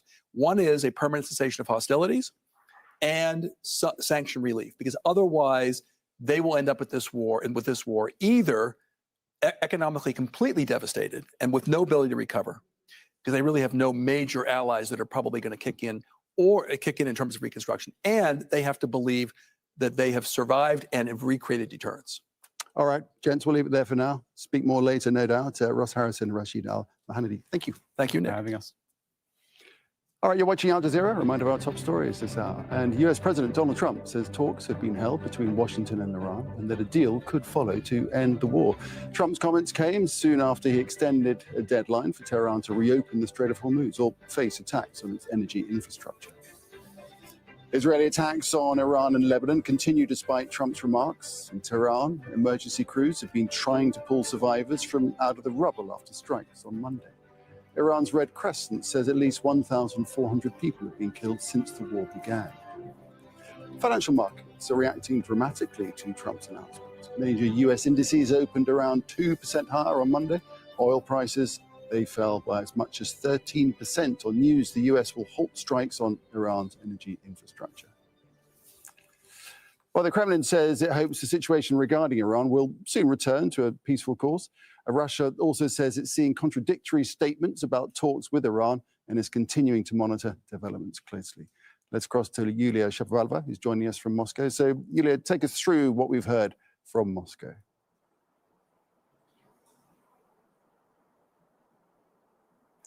Well, yes, indeed. The Kremlin says that the Kremlin continues saying about political and diplomatic settlement of the conflict, and of course, the Kremlin reiterates that it's a very dangerous precedent. The strikes on nuclear infrastructure in Iran, that is, and despite a very widespread opinion that Russia would benefit from this conflict, from high oil prices. We know, on the other hand, many believe that the conflict in the Middle East is a negative thing to say for Russia because it could lead to rising inflation, to logistical problems and some other factors. And generally, the conflict does not meet the interests of Russia, since Iran is its very important partner in the field of military and political cooperation. And in the current circumstances, Russia's image in Iran inevitably suffers because well, in Iran, and not just in Iran, but also worldwide, many think that Moscow is providing insufficient assistance to its strategic partner, and this in turn risks reducing trust. So, well, in the short term, Moscow can benefit, of course, from the rise in oil prices due to this conflict. However, this will not cover the political costs. And if we talk about a protracted conflict, if the whole situation triggers a global crisis, its consequences could be quite unpredictable for Russia too, and the world economy may show signs of recession, may slow down, and countries like China and India won't be able to buy large amounts of Russian oil, which will lead to some, undesirable consequences for Russia. Plus, the demand, for Russian other raw materials may decrease, which will fully or partially offset the effect of rising oil prices. And earlier on today, Russian Foreign Minister Sergei Lavrov and Minister of Foreign Affairs of Iran Abbas Araghchi had a telephone conversation, and Sergei Lavrov expressed his concern about the situation in the Gulf region, and he spoke about the danger and unacceptability to US and Israeli strikes on Iran's nuclear infrastructure, including the Bushehr nuclear power plant, as the strikes create unacceptable security risks for Russian personnel working there and could lead to catastrophic environmental consequences for the whole region. And Russia's Rosatom is building the Bushehr nuclear power plant there, and not so long ago, Rosatom employees arrived in Moscow, but still hundreds remain there. And we know that Rosatom has said that the state corporation has no plans to withdraw from the Bushehr nuclear power plant and will continue the construction of the second and third units there. So basically, the Russian side has urged an immediate cessation of hostilities and the need of a political settlement of the conflict there. Okay, Yulia, thanks for that. Yulia Shapovalova reporting. Let's head from Moscow to Berlin, because the European Union has also reacted to Donald Trump's announcement. Dominic Kane, Al Jazeera's Dominic Kane, is standing by for us there in Berlin, and no doubt a welcome development in the EU. Well, certainly that would appear to be what the EU as an institution, through its High Representative for Foreign Affairs, that's Kaja Kallas, she's been saying pretty much that this is a welcome development from the US president. She was making those comments in Abuja in Nigeria, where she is visiting. And she said the point about the situation was that attacks on infrastructure were escalating the situation, causing chaos in the region. The interesting thing is, it's not just EU officials, EU politicians saying that from the institutions, also certain heads of government, heads of state opining in that sort of way too. For example, Friedrich Merz, the Chancellor here, speaking a short time ago, saying effectively the same thing, that he had spoken to President Trump on Sunday, that he had expressed his concern about the planned attacks on power systems infrastructure in Iran, and said he obviously welcomed the idea that this would be on hold for 5 days. And then you also have the sense from the British Prime Minister, Sir Keir Starmer, speaking again to a powerful committee of the House of Commons not that long ago, saying that he was aware that talks had been taking place between Iran and the United States. So you have a sense coming from the Europeans that they welcome this and they are waiting to see, eagerly of course, what's going to happen. Dominic, thanks for that. To Dominic Kane there in Berlin. Okay, let's take this on with two more guests. Here in the studio is Alam Saleh, Senior Lecturer of Iranian Studies at the Australian University. Welcome, Alam. And in Tel Aviv, we have Gideon Levy, who's a columnist at Haaretz newspaper. And I'd like to start with you, if I may, Gideon. What's your sense, first of all, of Trump's announcement? And secondly, how will it go down with Benjamin Netanyahu? First of all, I just want to believe that he's serious about it, and it's not another kind of manipulation to chill out the oil prices. I tend to believe that Donald Trump wants to put an end to this war because he came to the conclusion that it will not lead him anywhere anymore. And I hope that this is his intention. Much depends now on the Iranians because they are tough negotiators, as we know. But I can only cross my fingers with a hope that this war will end now. As for Netanyahu, at this stage, the war in Iran he has no say.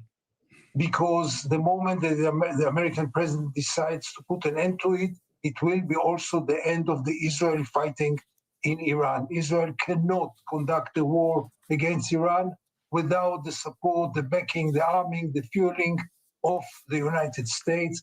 And therefore, Netanyahu knows very well that once Trump will decide to put an end to it, the Israeli prime minister does not want to put an end to it, obviously, but he will not have other choice. There's only one worry, that meanwhile we get into the mud in Lebanon, and Lebanon will continue to bleed.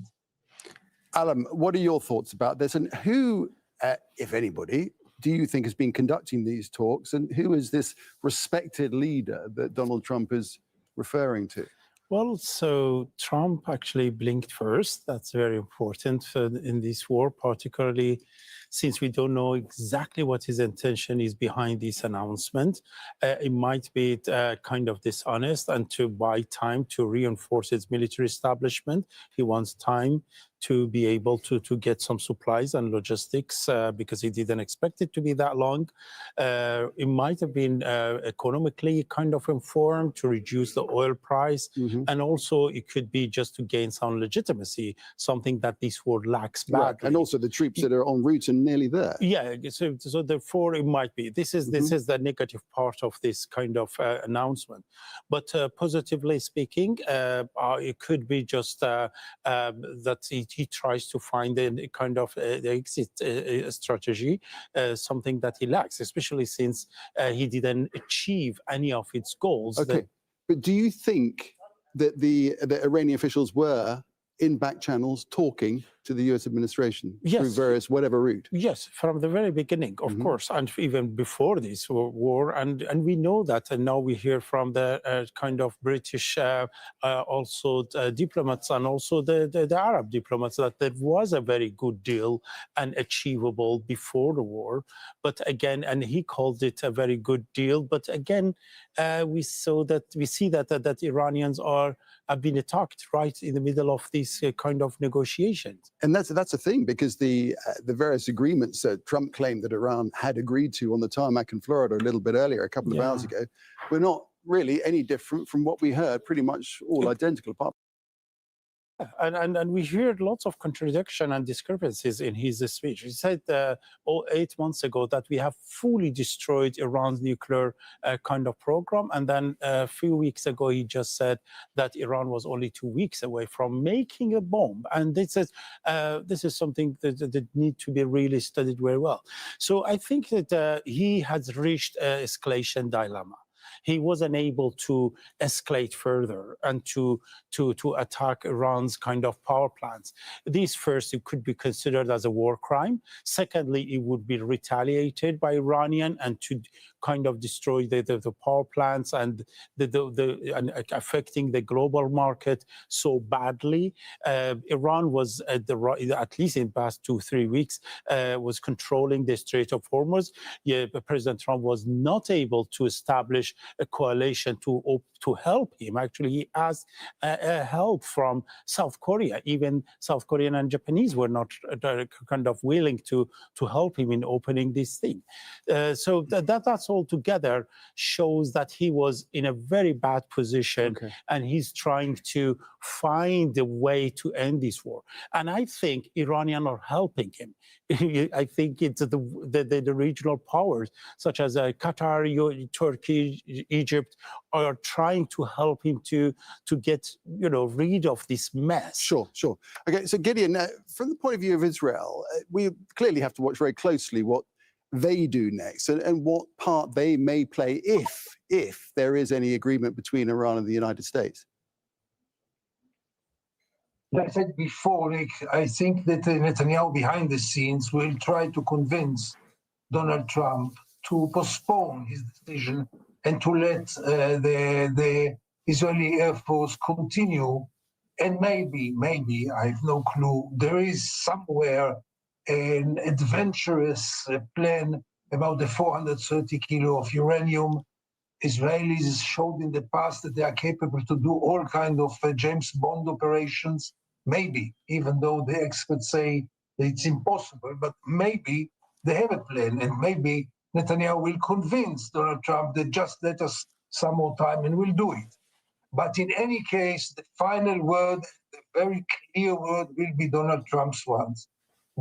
And the moment that Trump stops the war in Iran, Israel has to stop the war in Iran, both because lack of military capability to conduct it without the American support, and for sure the lack of capability to continue without the American political support. But as I said before, don't forget Lebanon, because meanwhile there is a big territorial war in Lebanon, and I'm afraid that this will not come to its end, and this can take now months and maybe years. Okay, Gideon, listen, I'm going to just read out a statement that we've received from Mesmal Bakai, who's a spokesperson for the Ministry of Foreign Affairs. He's spoken about Trump's announcement, so it's going to be very interesting. And then, Adam, I'll come to you afterwards to see what you think about it. He said that in recent days, messages have been received through some friendly countries indicating the US request for negotiations to end the war, which were appropriately answered, he said, according to the country's principal positions. In these responses, necessary warnings were given about the severe consequences of any aggression against Iran's critical infrastructure, emphasizing that any action against Iran's energy infrastructure will be met with a decisive, immediate and effective response from Iran's armed forces. One more paragraph. The spokesperson has also denied any negotiations. The spokesperson has also denied any negotiations or talks with the US during the past 24 days, which is interesting, Alan, and stressed that the Islamic Republic of Iran's position regarding the Strait of Hormuz and the conditions for ending the imposed war has not changed. So the spokesperson, Alan, has also denied any negotiations or talks with the US during the past 24 days. Yeah, Tehran is very careful, is very cautious about this announcement. There have been, of course, some mediatory kind of attempts by regional powers, but Tehran has its own condition. Now, the balance of power somehow changed. Iran has been kind of hit badly, of course, but in the end of the day, Iran was able to resist for weeks such aggression from a superpower and a regional power, and is now requesting its own conditions. And they know very well that this war was illegal, unnecessary, and the war of choice. And therefore, Iranians are also not only were able to survive, but now they're trying to impose their own condition, which is one is to make sure that this war will not happen again. And secondly, get kind of a compensation somehow, probably for releasing some of its assets worldwide. And thirdly, some other issues such as Lebanon issue, because in the past 2 days, we see that Israelis are kind of intensifying their war against Hezbollah in order to hinder these negotiation. Apparently, Israelis knew that there are some attempts, and in order to hinder it or to delay it or to postpone it, they have been intensifying the war in Lebanon, because they know Tehran will not agree with any kind of ceasefire unless it would include the Lebanon too. Gideon, can you see from where you're sitting a way through all of this where we get to a situation where Iran is satisfied that it is secure with its place in the world?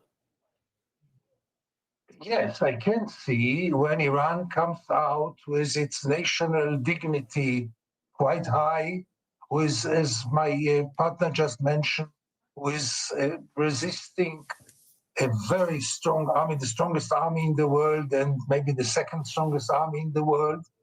And still the regime is live and kicking, and many of their assets are still there. Question is, for the long run, what path will they choose? Will they continue to choose the same path, which will lead for another war sooner or later?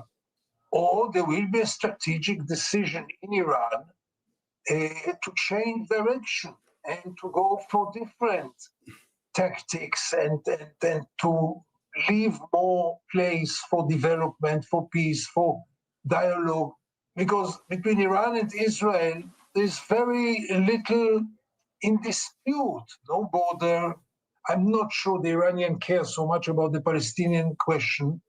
And Iran and Israel were allies and could become back allies in certain conditions. I don't say that it will be happen tomorrow and that everything will be ideal.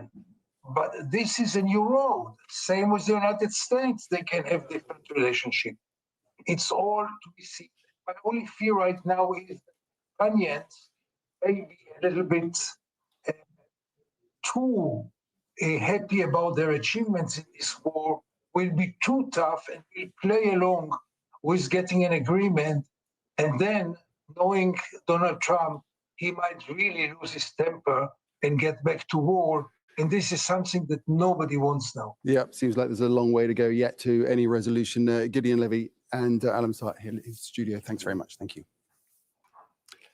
Now, the Israeli military has announced it's expanding its ground invasion in Lebanon, warning of a lengthy offensive. Israeli forces have already destroyed bridges they said were used by Hezbollah to cross the Litani River. And now they've cut off the main highway between the capital Beirut and Tyre, which is one of the largest cities in southern Lebanon. Zena Hodder has more now from the south. As we make our way towards the south of Lebanon, there are no signs of life. We are on what used to be the main highway to the city of Tyre. But we've had to make a diversion to the coastal road. Israeli strikes have made that route impassable. They've also disrupted lives. This is the only route that can be used to leave or reach the southern city of Tyre after the Israeli army destroyed the bridge on the main highway. The Israeli military is warning worse is yet to come. The military saying that they are preparing to deepen its ground offensive in southern Lebanon and its airstrikes against Hezbollah. On Sunday, Israel hit the M51 highway after declaring all bridges over and south of the Litani River targets. The destruction of the Qasmiya Bridge cut off the easiest route to the western sector of southern Lebanon, making it more difficult for people who still live in Tyre and southern villages to survive. Israel says Hezbollah used this to bring in weapons and fighters. For those who still haven't left their homes in the area, this was a critical lifeline to bring in food, medicine. It's not known how many people still live here as Israeli troops push further into Lebanese territory along the border. The Lebanese army has had to abandon some of its positions south of the Litani River. The state is not a party to the conflict, and while it declared Hezbollah military activities illegal earlier this month, it's been unable to confront the group, which is promising to fight until the end. It's come at a cost. More than 1 million people have been displaced and more than 1,000 killed, and the number is climbing. The Qasmiya Bridge was not the only one targeted by Israel in recent days. In fact, the Israeli military has been destroying infrastructure across southern Lebanon, whether it's fuel stations, bridges, even paramedics and health centers have come under fire. It seems to be part of a strategy to depopulate the whole southern region. The area is under Israeli evacuation orders. Those who stay know the risks, but say they have little choice. I am still here because this is my land. This is my home. I don't want to leave it. And there are no places to go. So much has already been lost, while Israel says fighting with Hezbollah is only just beginning, as it gradually isolates the south of Lebanon from the rest of the country. Zena Hodder, Al Jazeera, Southern Lebanon. The world's largest warship has arrived in Greece after a fire on board last week injured sailors and caused significant damage. The USS Gerald R. Ford carries more than 5,000 crew members and 75 aircraft. It'll dock temporarily at a NATO base in Crete. US officials said nearly 200 sailors were treated for smoke-related injuries. The vessel has been deployed for nearly 9 months and was sent to the Middle East as part of US operations against Iran. Let's take a look at some other news now. And the United Nations is warning the planet's climate is now more unbalanced than at any point in recorded history. A new report from the World Meteorological Organization says rising greenhouse gases are driving extreme weather worldwide, from deadly heat waves and floods to wildfires and powerful storms. Scientists warn the damage will last for centuries as oceans heat to record levels, ice sheets melt, and sea levels continue to rise. A pilot and co-pilot of an Air Canada plane have been killed after colliding with a fire truck while landing at New York's LaGuardia Airport. Dozens of passengers have also been injured in the incident. Images from the scene show significant damage to the front of the plane. The US Federal Aviation Administration has closed the airport until at least Monday afternoon, local time.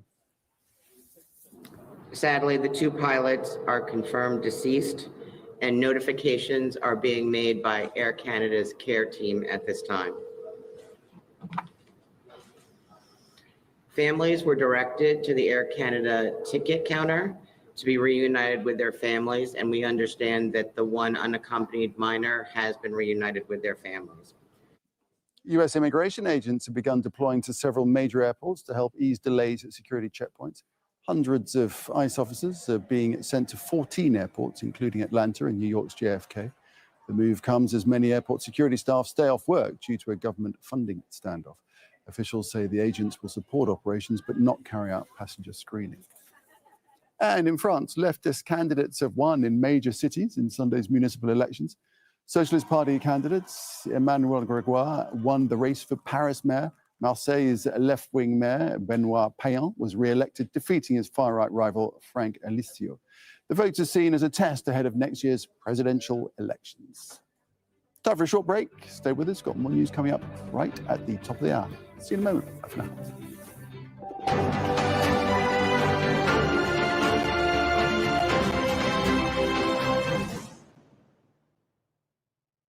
As the war on Iran escalates, Al Jazeera's correspondents are on the ground. The power projected by the Pentagon often succeeds in leading to regime change. I mean, they're going to make more money than they've ever made before. Yeah, we're seeing oil prices rise and the markets in general down. We knew that there was going to be an Israeli action. We knew that that would precipitate an attack against American forces. Are you concerned when Secretary of State Rubio says that the U.S. was going to attack Iran because Israel was going to first? He said that this isn't a war about regime change. But the regime sure did change. Stay with Al Jazeera for the latest developments. In-depth analysis of the day's headlines. Diplomacy, yet again, was used as a ruse for war. Critical debate. Who betrayed the table? Who attacked the negotiations for the second time? For the third time during the talks we should be attacked? Who is talking about a greater country for itself? Israel, not Iran. Iran has been a huge supporter of terrorism over the years. I really have to take exception to the idea that Iran is innocent in this. Inside Story on Al Jazeera. We saw this exact same pattern happen in Gaza, the same lazy, flattened reporting that we saw in Gaza when it comes to the war on Iran. The Listening Post decodes the media on Al Jazeera.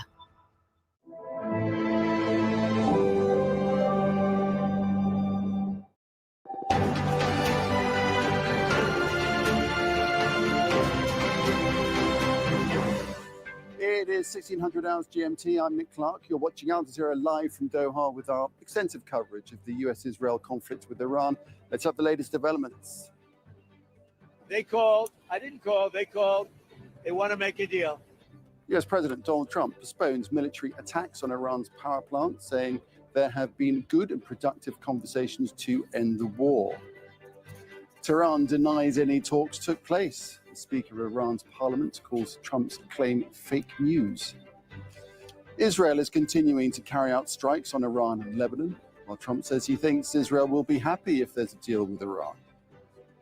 And financial markets have rebounded around the world after Trump's announcement. Oil prices have dropped and US indices, they're climbing.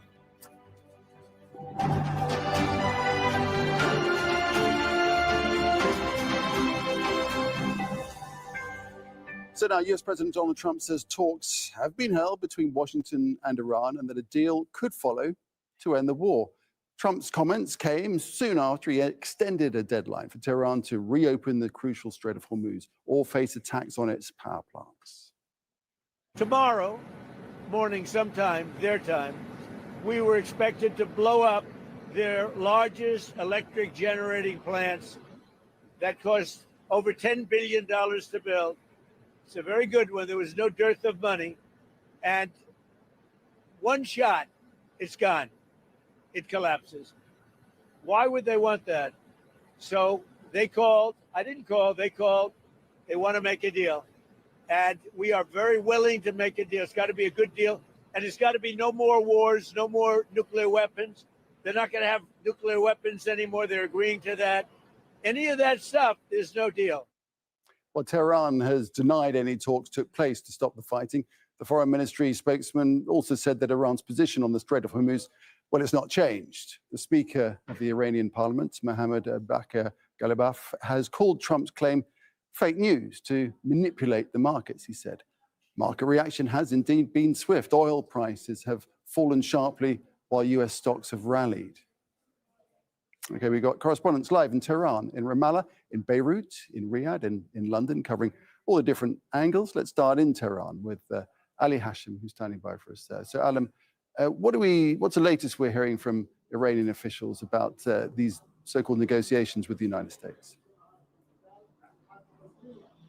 Well, Rashad, after a few hours of silence, we heard from the spokesperson of the Foreign Ministry, Mr. Ismail Baqai, denying there's any talks between Iran and the United States. After that, Mr. Mohammad Bakr Ghalibaf, the Speaker of the Parliament, I'll read his tweet. He says, no negotiations have taken place with the United States. Fake news is intended to manipulate financial and oil markets and to escape the quagmire in which the US and Israel are trapped. This is Mohammad Bakr Ghalibaf, whose name appeared in some reports in the past hours that he is the man who President Trump described as an influential leader that the talks are taking place with. So for now, Tehran is once again saying nothing has changed with respect to the Strait of Hormuz. Nothing has changed with respect to the war, and there's no direct negotiations, or there's no negotiations going on with the United States of America. However, there are some messages that are being conveyed by regional players. And we read the Omani foreign minister tweeting on Oman's role currently in trying to find a framework for peaceful passage in the Strait of Hormuz. Of course, Oman is the second bank on the Hormuz Strait, so it's on the other side, it's on the southern side of the Hormuz Strait. Also, the Foreign Minister of Iran, Abbas Araghchi, held talks with the Foreign Minister of Russia, Sergei Lavrov, and with the Foreign Minister of Turkey, Hakan Fidan. So there's no doubt that regional players are trying their best, at least for now, to bring down this situation, to de-escalate from this position where Iran and the US have arrived at. The United States threatening to destroy Iran's plants, energy plants, and Iran in return threatening to destroy the regional electricity plants in whether in the Gulf or in Israel. A step that could mean the de-escalation is very narrow, and that's why probably everyone right now is trying to bring both sides back to a level where there's a possibility to start a kind of a framework, for example, from the Strait of Hormuz. This could be an idea to start with, and it seems that there are attempts in this regard, but how would this be reflected on the ground? How will this be demonstrated? It's the top of the hour, and you are watching Morning Mic Drop on True Talk Live, where FACT and now there is breaking news. And there is Hezbollah in Lebanon too. And there is the regional players, mainly the Gulf states, who were in the middle of this crossfire for the past 3 weeks. And there is also the international or the global economy too. So many stakes, many strings attached to this conflict. And this makes any package for a solution a package with several items. Each item would need on its own several weeks or months of negotiations. Ali, thanks for that. Ali Hashim reporting there. Well, from Tehran to Washington, D.C., and our chief U.S. correspondent, Alan Fisher. So, Alan, Trump says that the Iranians called him. The Iranians say they are not negotiating, calling Trump's announcement fake news. So, do we take it at face value? Well, I guess we'll find out in 5 days and whether or not these discussions actually go anywhere. We know that Donald Trump's deadlines tend to be elastic. That 5 days could slip. Donald Trump says that the negotiations are being carried out by Jared Kushner and Steve Witkoff, the team that were involved in the discussions with the Omanis 23 days ago before the war started. And certainly people I've been speaking to say what Donald Trump has said in the last couple of hours seems very much like the deal that was on the table and the Omanis believed was just about to be pushed over the line. The fact that there would be no nuclear weapons, that they would stop enriching uranium, that they would cut back on their ballistic missile program, and a few other things, including their support for regional allies.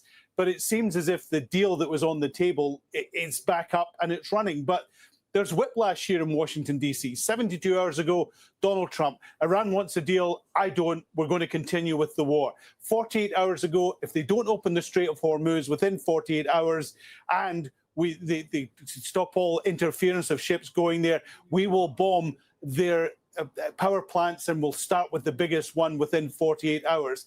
Then on Monday morning, hey, we're in talks and it could lead to some sort of end to the war. So we have to see how this plays out. But it seems as if we're back where we were 23 days ago, which of course has cost millions and if not billions of dollars, significant number of lives on both sides and a great deal of economic upheaval, not just here in the United States, but around the world. And Alan, something also to bear in mind, perhaps, is this expeditionary force that's on its way nearly there, in fact, to the Gulf. That's right. So we have this elastic deadline. Donald Trump says, hopefully things will become clearer in the next 5 days. These things do tend to slip. How many times has Donald Trump talked about something happening within the next 2 weeks? We're still waiting for Infrastructure Week from the first term when Donald Trump was in the White House. But it doesn't stop them prosecuting the war. They're not targeting the energy infrastructure at the moment. We know that the Israelis have been putting pressure on the United States to veto any possible deal. Israeli politicians have said the war must continue even if the United States pulls out. This Marine Expeditionary Force is moving to the region. The suggestion is they will take over Karg Island, big important oil production point for Iran, or possibly be used to secure the Strait of Hormuz. Whether that would actually mean boots on the ground, not entirely sure. Donald Trump, who talked about no stupid foreign wars, also says, I don't balk at the idea of putting boots on the ground. Other presidents won't say that. If that's what we have to do, that's what we have to do. But he also said he wasn't going to talk about operational needs at that point, even though he did that on Truth Social on Saturday by saying that they were going to bomb the Iranians and their power plants. So this has all got to play out over the next week. Donald Trump has spoken in very vague terms of what's likely to happen. We just have to watch, as so often with the Trump White House, we just have to watch and see what the next statement is, never mind what the next step is. Alan Fisher, thanks for that. Alan Fisher there at Washington, D.C. Well, whatever the reality, financial markets are reacting dramatically to Trump's announcements. Major U.S. indices opened around 2% higher on Monday. Oil prices, they fell by as much as 13% on news the U.S. will halt strikes on Iran's energy infrastructure. Kristen Salumi, live for us in New York. So, Kristen, already we've been seeing a significant market shift in the early hours of trading. Yeah, markets surged, as you said, and oil futures dropped on news that President Trump was postponing any more strikes. We've seen those gains soften a little bit with word from Iran, unconfirmed, that Iranian officials essentially denying the conversation that Donald Trump said that he had. Nevertheless, the market remains elevated. Brent crude, the international oil benchmark, was as high as 110, trading over $110 a barrel. Now it's back down closer to 100. The U.S. benchmark now below $90 a barrel. So investors are liking that. They're buying up the opportunity. We're seeing gains in many sectors. Airline stocks in particular are trading much higher today. Financial stocks are up. Tech stocks are up. The market looking for a little bit of a reprieve here, coming back from the brink, given that just on Friday, they had dropped close to 10, the Dow Jones and the NASDAQ had dropped close to 10%, which would be considered a correction. So now we got a little more breathing room from that for investors as they capitalize on this positive news. And Kristen, most importantly, I suppose, as far as consumers are concerned, is what it means for them. Who knows how long it's going to last, of course, but what it means for them, and certainly in terms of the price at the pump, the petrol pump. Yeah, we've yet to see this translate to lower prices at the pump for consumers. They still, those prices still remain elevated. The price of gasoline per gallon here in the United States, or petrol per gallon here in the United States, is just shy of $4 a gallon, or $1.05 a liter. That's about 30% higher than it was before the conflict started. Diesel prices for industrial vehicles even higher. Takes longer for the prices to come down than it does for them to go up. Until fuel starts flowing through the Strait of Hormuz, perhaps we won't see a difference. But investors clearly see this as good news. And for the president, that is good news as well. All right, Kristen, thanks for that. Kristen Salimi there in New York. Oman's Foreign Minister Badr al-Busaidi says Muscat is working to secure safe passage arrangements through the Strait of Hormuz. And as we've been reporting, Iran threatened earlier on Monday to lay naval mines through the Gulf, should there be an attack on its islands or indeed on the southern coast, reopening the strait and allowing vessels to pass through this crucial waterway, which is responsible for 20% of the world's daily oil shipments, has been central to Trump's recent threats against Iran. Al Jazeera's Russell Serda is in the Saudi capital of Riyadh. It can bring us more on the potential negotiations and the mediation that's been going on. What are you hearing, Russell, about the role that Gulf states have had in all this? Well, indeed, it's not only the Omani foreign minister who are in intense talks with the related parties to reach an agreement to open a safe passage for the Strait of Hormuz, but it's a multi-track diplomacy that is underway, particularly intensified since yesterday on. There have been talks between the Turkish foreign minister and the Iranian foreign minister, the American officials, and then the Pakistani, Saudi counterparts, and the Qatari counterparts as well. And then today, that phone conversations have continued between the capitals, the regional capitals, between Tehran and Islamabad, Ankara and Tehran, and then Ankara and again Washington. So these are ongoing diplomatic efforts here. So simply, the aim for these phone conversations between the related parties is to open up the channels for diplomacy, because they were blocked since the beginning of the war. And so they are trying also to come up with a unified position of the region. So remember, when there were talks between Iranians and Americans in Muscat and in Geneva, so the regional countries were not at the table. But now they have seen that, particularly when there is a conflict between Iran and Israel, or Iran and the USA, so the first victim is actually the region.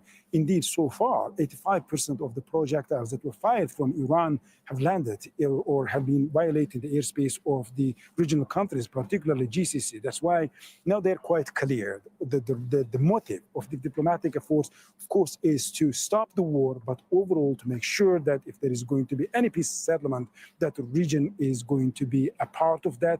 And if there's going to be a new status quo, so the region itself will have a say in this regional crisis. A regional crisis, and it should be resolved through a regional initiative. This is what the officials here are saying.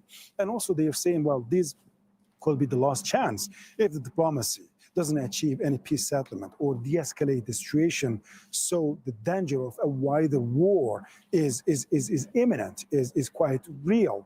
That's why they all are stepping up in, and we are seeing the constant talks between the capitals in the region here. But here there is an unpredictable actor. And the officials that have been talking through the GCC or in Ankara, they say, well, Israel. So Israel's position is unpredictable, and they're seeing Israel largely as the disrupting factor in the talks. And even one of the diplomats has just told me that if the disagreements were just between Tehran and Washington, so the regional countries will have better chance of really resolving that issues. But as Israel's position has been a disruptive one here, has been quite a destructive position. So it's quite difficult to predict the future of these talks. But as of now, we know that the diplomatic steps have been intensified since yesterday. So there is a kind of optimism, but they're extremely cautious as well. On the other hand, Still, the attacks on the regional countries are continuing. We are hearing the sirens sounded in Bahrain, and in the morning there have been ballistic missiles and drones fired over the Saudi Arabia's region province, where the country's 70% of the energy is being transported to the world. But the officials here are saying that if diplomacy fails and if Iran continue attacking the regional countries, then a direct confrontation, the possibility of direct confrontation also becomes likelihood. Yep, all very uncertain. That's a picture from Riyadh. Restal Serda there. The Israeli military says it's launched a new wave of attacks targeting, quote, the heart of Iran, despite everything that's been going on. And there have been heavy strikes across the country on Monday. Emergency crews have been trying to pull survivors from out of the rubble. Iran's Red Crescent says more than 81,000 civilian buildings have been hit since the war began.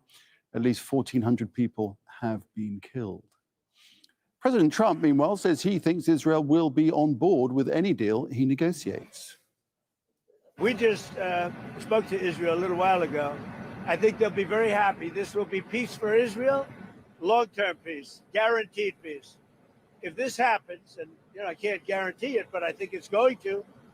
My life is a deal. That's all I do is deals my whole life. I think this is something that's going to happen. And why wouldn't it happen?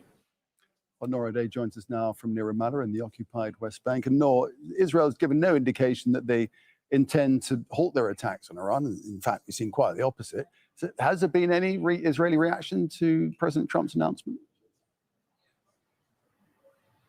None in public, because nobody would risk upsetting the U.S. president. We did see a statement from the Israeli army saying that they will continue to carry out airstrikes in Iran until they receive different instructions. And remember, the Israeli government gave instructions to the army a few days ago to assassinate any Iranian official when the intelligence and the opportunity arises, without having to go back to the government, without having to take any additional authorizations. Those instructions stand. Now, in the meantime, it is no secret that Israel's worst case scenario was always an abrupt announcement by Donald Trump to stop the war. And that's why they were very open about the fact that Israel will try to create as much damage as it can in Iran until Donald Trump tries to stop. One of the first comments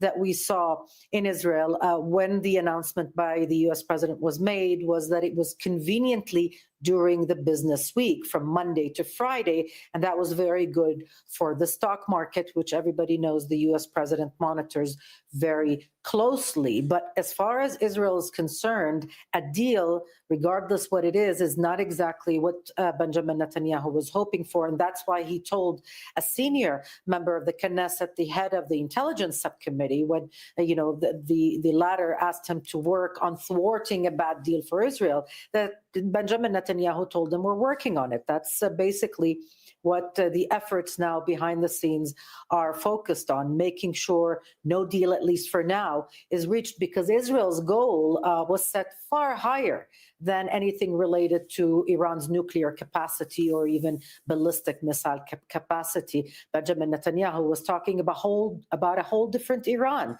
not just an Iran that was pummeled militarily. Nora, thanks for that. Nora Day there near Ramallah. Well, Iran isn't Israel's only target in this war. Lebanon, of course, has been under steady Israeli attack all along. Let's cross over to Tony Cheng in Beirut. So, Tony, just bring us the latest. What's the daily report from southern Lebanon? Well, attacks have continued from the air, from drones, from artillery on border towns. They've continued to target infrastructure, bridges connecting the south to the rest of Lebanon, a bridge, the Dalia Bridge, connecting southern to eastern Lebanon. And we've also seen a resumption of strikes here in Beirut. A couple of hours ago, the Israeli army spokesman announced on social media that there'd been a targeted strike in the Hazmir suburb of Beirut, killing what they said was an IRGC Quds operative. It's been confirmed from Lebanon's health ministry that one person died in the Hazmir district. So there seems to be no indication that Israel is going to let up its attacks here in Lebanon. And in the last hour, we've heard another announcement on social media from the IDF that they are going to resume attacks on southern Beirut behind me. We haven't heard anything yet, but after 3 days of relative peace here, I think that's going to be a real concern for people. Yeah, indeed. All right, Tony, thanks for that. Tony Cheng there in Beirut. Okay, lots of developments. Let's try and unravel them. First up, we got Ross Harrison here in the studio, senior fellow at the Middle East Institute, Washington, D.C., author of Decoding Iran's Foreign Policy, and Hassan Ahmadian, who's an associate professor at the University of Tehran. And Hassan, I'd like to start with you, and perhaps you can try and give us some clarity on what's going on here. It's very difficult to see through it all, isn't it? Donald Trump says Iran called the US. Iran says they didn't. It's all fake news. Can you see this situation yielding results? It is indeed a very bizarre situation. I think 24 hours after his initial deadline that he will strike Iran's power plants, him coming up with the idea of Iran-US discussions was weird to begin with. And I think it doesn't really rhyme with the reality of the war. The Iranian side is saying that we never discussed anything with the Americans from the beginning of the war till today. But I think there's some truth in between these two messages. Right, that back channels have been opened and through third parties that have been going on. Is that what you mean? It seems that there are mediation efforts that started regionally by Pakistan, Egypt, and Turkey, trying to find a way out of this standoff, stop the war. But him, I think, going this heavy on this, mediation effort speaks volumes to him trying to climb down the tree he climbed up with the deadline he issued, and the Iranian retaliation, threat of retaliation that would have been really significant according to Iranians regionally and especially in Israel. So he wanted to climb down, and this mediation effort, I think, was his way to there. Ross, I don't know if you agree with that, but answer that in the first instance, but also following that, is a deal back on the table? Is it back up and running? I'm not sure, Nick, what a deal would even look like, because Iran has been fighting or operating on a 3D chessboard, and the United States, Donald Trump says his whole life has been about a deal. Well, a deal implies a one-dimensional chessboard, right? So how, in fact, you get into a discussion that deals with all of the issues that Iran would need to end their hostility at this point, their retaliation at this point, and their need to climb the ladder of escalation in order to make sure that they end this conflict in a better position than when they began this conflict. It's very, very elusive, and it does not. I think one back channel conversation between the Turks and the Pakistanis and the Egyptians and maybe even the Gulf Arab states, those are back channel discussions. Those are conversations, attempt to start at least laying the foundation for some kind of an agreement. But it's much easier to get an agreement between Benjamin Netanyahu and Donald Trump to get into a war. Because remember, Donald Trump did not use the Congress, so he didn't have to sell that one. So all they had to do was basically agree when to start this war. But to get out of the war is far more complex. And that's the problem here, is Donald Trump sees this through a one sort of prism lens. And I think assuming he's being sincere, and that obviously is questionable, but if he is sincere, I'm not sure he's realistic about how the Iranians will climb down the ladder. And remember, Donald Trump seems to have miscalculated all along the way in terms of Iranian intentions. From 2018, walking away from the JCPOA, he expected maximum pressure to cause the Iranians to capitulate. Same thing with 2025, right? When at the end of the June war and the negotiations, the lead up to that. And he just until a few weeks ago, he was assuming Iran would capitulate. So I'm not sure I completely understand whether he is fully dialed into reality. Okay, when it comes to that. Thing is, and Hassan, if we do take it at face value, and what appears to be now on the table, what he was talking about on the tarmac in Florida that we heard earlier, is actually not that different to where they were in the negotiations on the very day before the war started. Right, as if nothing has happened, whereas the fight and the war has brought new realities to the scene. Iranians, in fighting back against aggression, they also managed to build up leverage that on top of that leverage is, or in the center of that leverage is the Strait of Hormuz and them controlling it. Right. So with that leverage, is there now an opportunity? Could there be hope? I think so. The Iranians have been talking about discussions for de-escalation, not a deal like before the war. So their plate is full with an aggression. They're retaliating against militarily, but also trying to find a way out diplomatically. That's the priority. It's not about other issues that were discussed before the war. That's for the future. If you talk to Iranian officials, they would tell you this is off the table now. We won't discuss our capabilities while under fire. And this is not new. Actually, if you look at the track record of Iran engaging the states, it was never willing to engage under immense pressure of a war or, attacks. It would first focus on stopping the aggression by military means and also other means. In this war, we've seen the expansion of the war on the part of Iran to remedy them being the underdog in this war by incorporating economic, financial, political sides to the war to create this leverage. And they feel now emboldened enough to go for a de-escalation. But that's about it. It's not about the nuclear, missiles, drones. These are means to push back against the aggression with. They're not willing to give them up during the war. There is another argument, isn't there, Ross? That it's not about de-escalation. In fact, it's about pushing the ladder of escalation up higher, that he's buying time, that Trump is just buying time. There's a whole load of troops, 4,500 troops on their way. They could get involved in the Gulf at some point. Yeah, it could be a diversionary tactic of some sort. But I think it's also important to say, to sort of augment what Hassan was saying, was this is not, to have a negotiation or to have some kind of bargaining, you need interlocutors. And what the Israelis have done in the very beginning, the first day of the war, with the killing of late Supreme Leader Ali Khamenei, is an eliminationist strategy, not just to bring down the regime, that's first and foremost, but also to preclude Donald Trump from having a negotiating partner.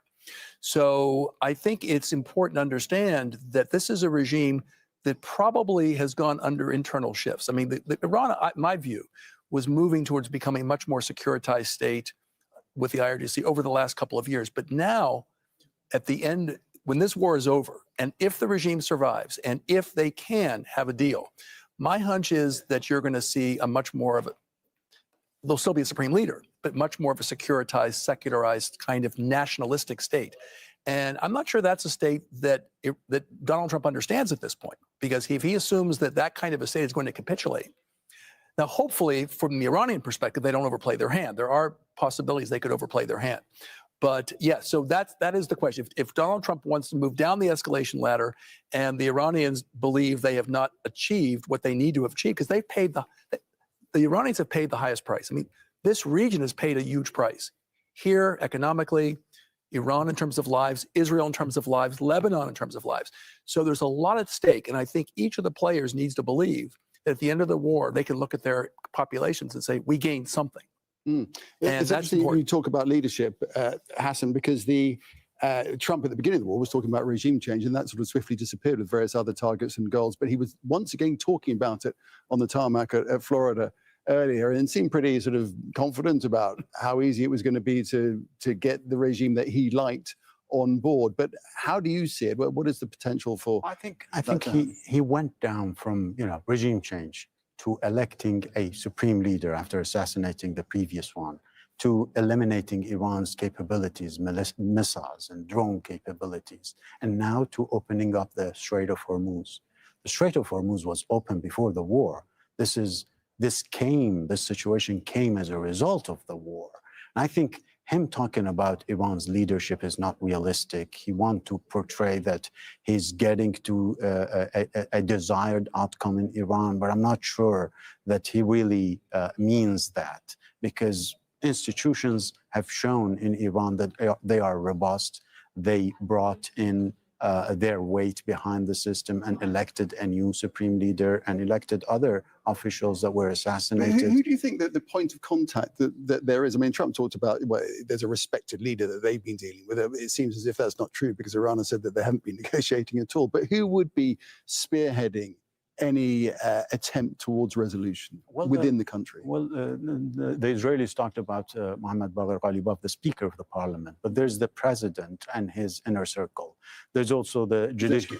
Yeah, Pezeshkian. There are, interlocutors. The foreign minister has been in contact with Witkoff before the war, of course. He can be the person that is being talked to or in between leaders in Iran and the U.S. administration, if that is true. And even if it's not, moving forward, that would be the case, I think. All right. I'm going to leave it there. Hassan Ahmadian and Ross Harrison, thanks very much indeed. Thank you. You're watching Al Jazeera's continuing coverage of the conflict between the United States, Israel, and Iran. A reminder of the main developments this hour. And US President Donald Trump says talks have been held between Washington and Iran and that a deal could follow to end the war. Trump's comments came soon after he extended a deadline for Tehran to reopen the Strait of Hormuz or face attacks on its energy infrastructure. But Iran is denying that any talks have taken place. Financial markets are reacting dramatically to Trump's announcements. Major US indices opened around 2% higher on Monday. Oil prices fell by as much as 13% on news that the United States will halt strikes on Iran's energy infrastructure. Israeli attacks on Iran and Lebanon continue despite Trump's remarks. In Tehran, emergency crews have been trying to pull survivors from out of the rubble after strikes on Monday. Iran's Red Crescent says at least 1,400 people have been killed since the war began. UK Prime Minister Keir Starmer says Britain must prepare for a prolonged conflict with Iran while continuing to push for de-escalation. He's welcomed reported talks between the US and Iran, saying the government has no concerns about energy supplies. Since the conflict started, I've been really clear with the team that we mustn't fall in to the sort of false comfort of thinking that there will necessarily be a quick and early end to this. We have to plan on the basis there may not be.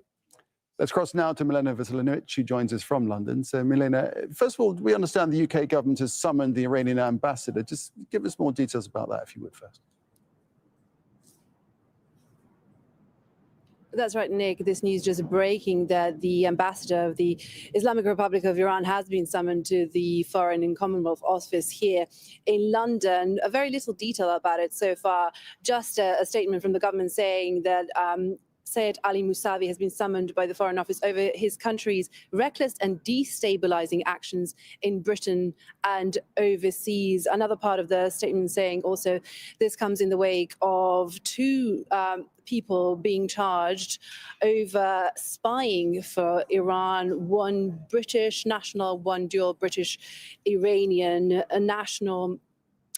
We don't know anything more about this particular incident. What we do know is that a few days ago, two people have been charged, one British Iranian national have been charged for spying for Iran against a Jewish community here in London. And that just shows you that heightened tensions at the moment that the war in the Middle East is causing even here in Britain. There was also an incident overnight where two ambulances that are run by a Jewish volunteer group were firebombed in North London. So a lot of people feeling the tension. And of course, Britain isn't directly involved in this war, meaning that it did not join those original US and Israeli strikes on Iran. But a few days later, they did in a way join by allowing US to use British bases to target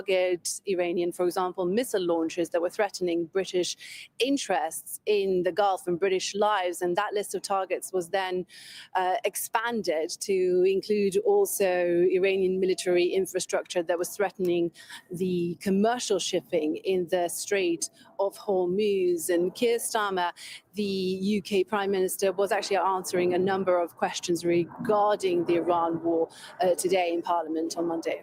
Milena, Starmer, yes, talking about a prolonged conflict, wasn't he? Tell us more about what he had to say.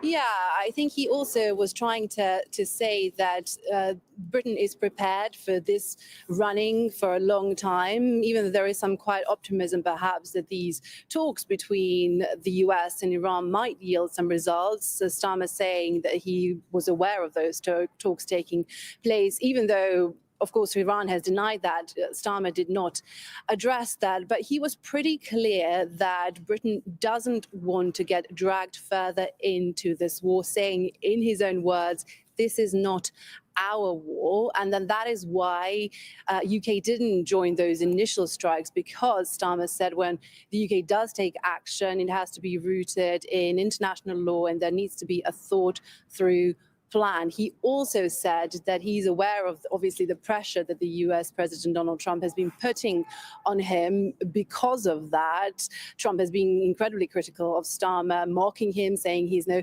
Winston Churchill, also sharing this comedy clip on his Truth Social account, which appeared to really mock Starmer and his interactions with Donald Trump. Starmer saying he won't waver because he'll do what's best for Britain, and that is not participating in this war further. And there's a lot of concern of the war's economic impact here in the UK, with the Prime Minister chairing an emergency COBRA meeting here at Downing Street shortly that will try to mitigate those impacts and try to find ways to help people with the rising prices and with the inflation triggered by the conflict.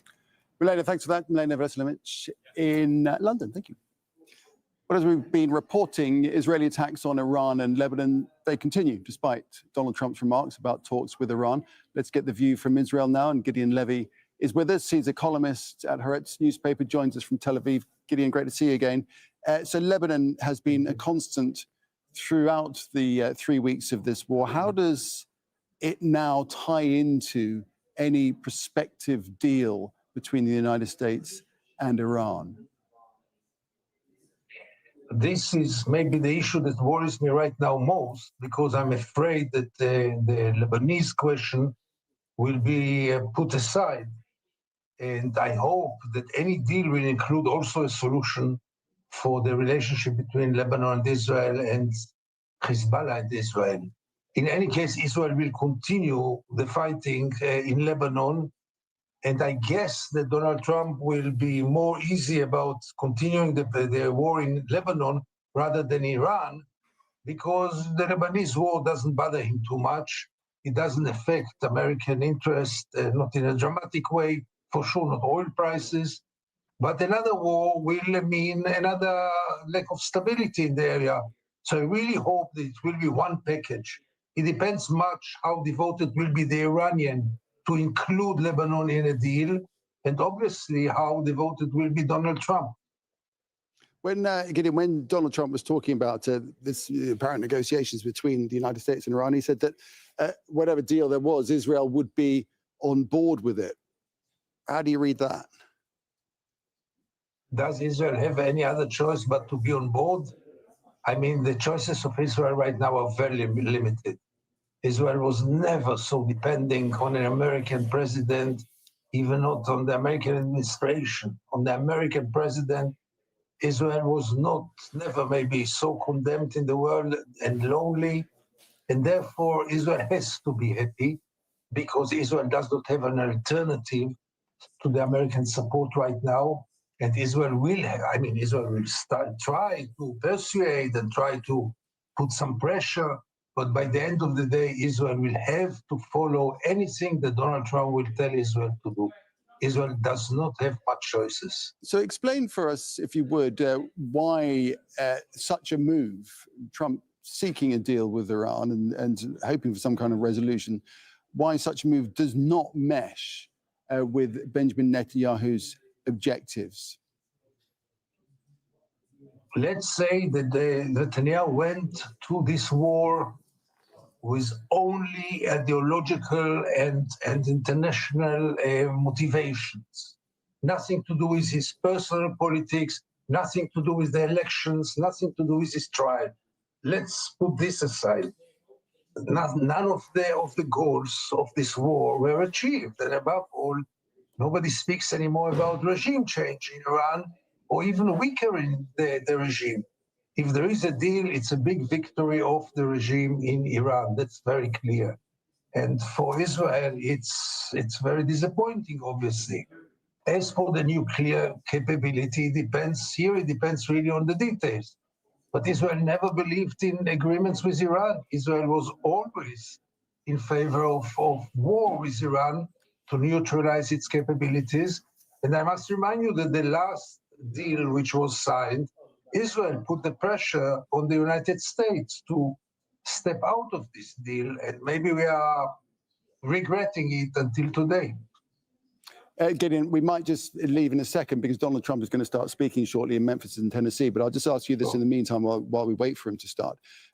Do we need to watch very closely what Israel does next, especially in terms of ongoing action in Iran, because they're still striking Tehran? Look, they are striking, and maybe they have all kinds of rabbits in their sleeves. But by the end of the day, Israel cannot do anything now without the approval of the United States. And if Donald Trump wants now to put down the fire, he will not let Israel go wild in Iran. So I'm less worried about this as long as Donald Trump really wants to put an end to the war. Let's wait and see, Nick. Voters going to the polls in the next few months in both the US and Israel, critical for Donald Trump with the midterms, but it's not a matter of survival. In fact, we're going to, forgive me, Gideon, we're going to go to Donald Trump, who's speaking now from a Safe Task Force roundtable in Memphis. Anywhere in the world, let's come back here more often. So often you have sound systems that aren't the greatest. And there's nothing worse, making a speech when nobody can hear you. This is beautiful and it's a great place. And Memphis has to like me, because I have a lot of friends here, and they were not happy a year ago, 2 years ago, 4 years ago, and now they said, we can't believe what's happened in terms of crime, in terms of what's gone on and the job that these people and some of the great people, many of the great people in the audience have done. And that's why I'm here today. In fact, we were going to cancel because we have a couple of events going on, as you probably noticed. So they said, oh, we'll cancel Memphis. I said, we're not canceling Memphis for anything. We're not canceling.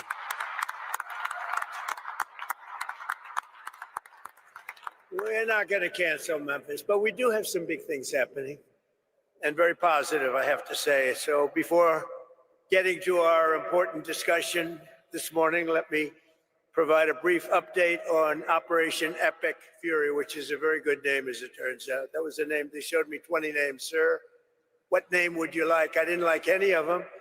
And then I get toward the end, I said, you got to be kidding. What? Operation Epic Fury. I love that name. And it's very appropriate for what's taken place, if you know, in Iran, because we knocked out their Navy, we knocked out their Air Force, we knocked out their anti-aircraft, we knocked out everything. And we did it with fury, actually. As I announced earlier, based on preliminary conversations between the United States and Iran over the past 2 days, I've directed the Department of War to temporarily postpone planned strikes against major energy and electricity targets in Iran. They have very, very big, new, actually, and very expensive, billions of dollars it costs to build them. One missile, one of our powerful ones, and it comes down to the ground like it was made out of dust. But to determine whether a broader agreement can be reached, we've had very good discussions, very, very good discussions. And you have to understand, I know my whole life has been a negotiation, but with Iran, we've been negotiating for a long time. And this time, they mean business. And it's only because of the great job that our military did is the reason they mean business. They want to settle, and we're going to get it done, I hope. So hopefully this will be possible, but no matter what, we'll ensure that Iran never obtains a nuclear weapon. They can't have a nuclear weapon. They would have had one if we allowed the Obama deal to stand. That was the Iran nuclear deal, they called it. They would have had one. Marcia 3. I'll tell you what, Martha, we would have nuclear weapons up there when, would you say, 2 years ago, 3 years ago, or 4 years ago? We would have been in a position that nobody wants to be in. We won't allow ourselves to be in that position. Over the past 3 weeks, the United States military and our partners have been decimating Iran's military capabilities with overwhelming firepower, skill, lethality, and force, and we're destroying their ballistic missiles and drones programs with launchers down by more than 90%. We're hitting their launches at a level that nobody even thought of before. 90%. They can't launch them, and they don't have very many of them, because most of them have been annihilated. But we've annihilated their defense industrial base, eliminating their navy. We had 158 ships are down. I said to my people, why didn't you capture the ship? I said, were they good or not? They said, they were great, sir. So why didn't you capture it? We could have used them. They said, it's more fun to put them at the bottom of the sea. But they're not there anymore. So we eliminated their navy, Pete, right? And that's gone. We eliminated their air force. We eliminated all of their air defense, everything. We eliminated everything there is to eliminate, and we eliminated them. We eliminated their leaders. We had the first set of leaders. They're gone. Then they met, 88 people met. And it's sad. I mean, it's sad they couldn't have made a deal. We could have made a deal with them a long time ago. Then the second set, 88 people met to pick a new leader, and they're now extinguished. And then they're meeting again, but now nobody wants to be the leader. It's one of the few political jobs that nobody wants anywhere in the world. Nobody wants it. It's a very dangerous job. My job is dangerous too, but their job is worse. In other words, we're systematically dismantling the regime's ability to threaten America. They're not threatening us anymore. As Commander-in-Chief, it's my sacred responsibility to protect our country from all threats. For decades, Iran refused every opportunity to renounce its nuclear ambitions, and in recent months, its own negotiators bragged to our representatives about having enough material to make nuclear weapons. And that was supposed to deter me, but it didn't deter. It made me more anxious, and it just made it much more important. This mission that we're all on together was much more important, and we did it quicker. Iran's missile capabilities were also growing so fast that it would soon have become virtually impossible to stop them. Once they have a missile, once they have what they were building was incredible. And you got a little glimpse of it by the fact that when they came out, they started shooting all of their neighbors. Their neighbors weren't fighting with them. They were getting along okay with their neighbors. And I was surprised. Everybody was surprised. And it actually worked in reverse, because their neighbors then turned against them. Now Iran has one more opportunity to end its threats to America and her allies, and we hope they take it. Either way, America and the entire world will soon be much safer and will be a much more secure planet.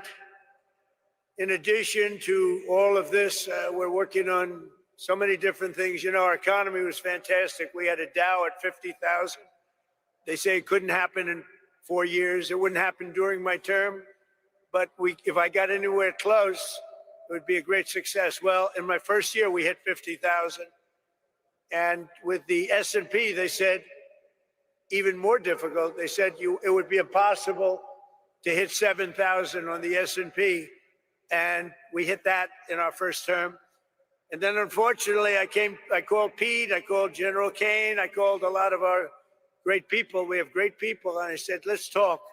We got a problem in the Middle East. We have a country known as Iran that for 47 years has been just a purveyor of terror. And they're very close to having a nuclear weapon.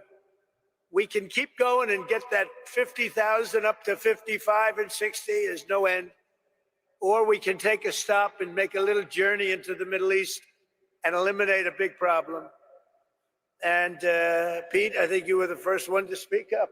And you said, let's do it, because you can't let them have a nuclear weapon. So we are now having really good discussions. They started last night, a little bit, the night before that. And I think they're very good.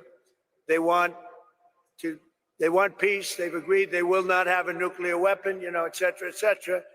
But we'll see. You have to get it done. But I would say there's a very good chance.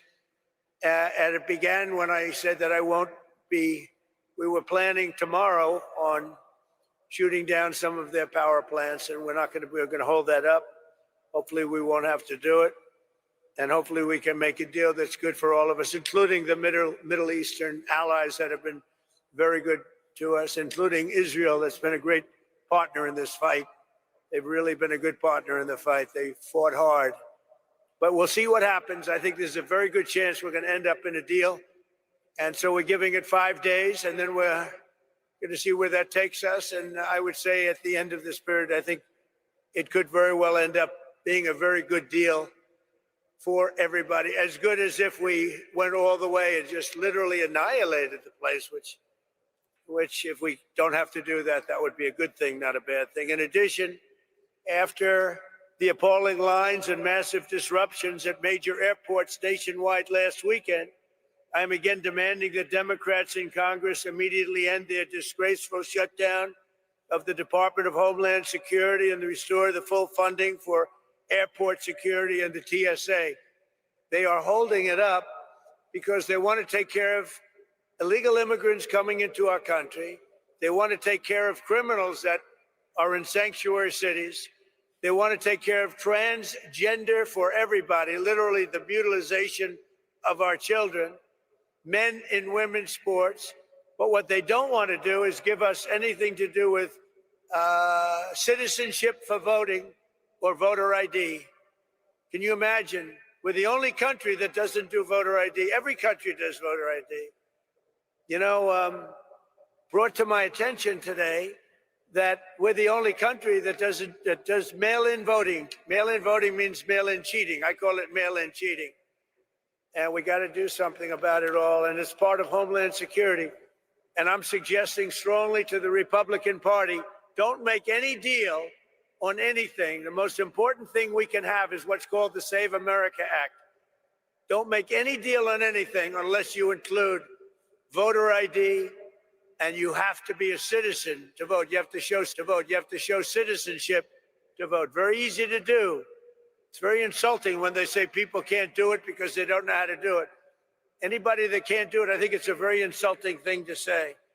The Democrats are fully to blame with the struggle the great American public is going through at the airports. They're going through a big struggle right now, and we just put ICE in charge, and they're helping TSA, the agents, and they're working together so far very well. I actually suggested that in the airports they take off their masks, and they did that. In the airports, I'm a big believer in the mask because we have, you know, Biden allowed hundreds of thousands of killers into our country. We're rapidly getting them out, by the way. But they would go after these people if they knew exactly who they were. But in the airports, it's different. I didn't love the look in the airport as you get off the plane. So I made a request and they agreed to it. So they're not going to be doing that. We would also bring out, if we don't have enough, we will bring out the National Guard and, you know, where we need it to help out at the airports. But we're not going to let this happen. It's extortion by the Democrats. They're holding up money that's already been approved. And now they're willing to go $5 billion reduction in ICE in order to get the approval on a deal that they approved, the great big beautiful deal, which is the biggest tax cut in history, the biggest regulation cut in history. They want to basically renegotiate a deal that they already approved. And they're doing it largely for a criminal element. So also the Democrats are putting our country at great risk during this period of time, a period that they call a war. They call it a war. We call it a military operation. Their leaders during this time are, as you know, as you want to say, they're in a never land. Schumer is gone. I mean, he's a Palestinian. He should be fighting on the side of Palestine. He's actually become a Palestinian leader. I don't know. I've never seen a man change so much. He used to be pro-Israel. Now he's pro-Palestine. I've never seen anything like it. And, you know, he's worried he's going to lose his next election, which it only depends if anybody runs against him. If anybody runs against him, he'll lose. But he's gone very wacky and very dangerous for our country. But we want all of those things. We have to have them. We want voter ID. We want proof of citizenship as part of our funding. We want to merge them so that we can get the great, big, beautiful bill in action, and we can get the America and save America. You know, they called it the SAVE Act, but nobody knew what the SAVE Act was. So I said, you have to call it, you have to, under any circumstances, you have to call it the Save America Act, because everybody knows what that is. So they want funding taken away from the ICE patriots who are responsible for getting rid of the criminals that Sleepy Joe Biden, the worst president in the history of our country, and his gang of thugs in the White House. You talk about weaponization, they weaponized everybody. You know, when we even look, when Pam looks at somebody, oh, it's weaponization.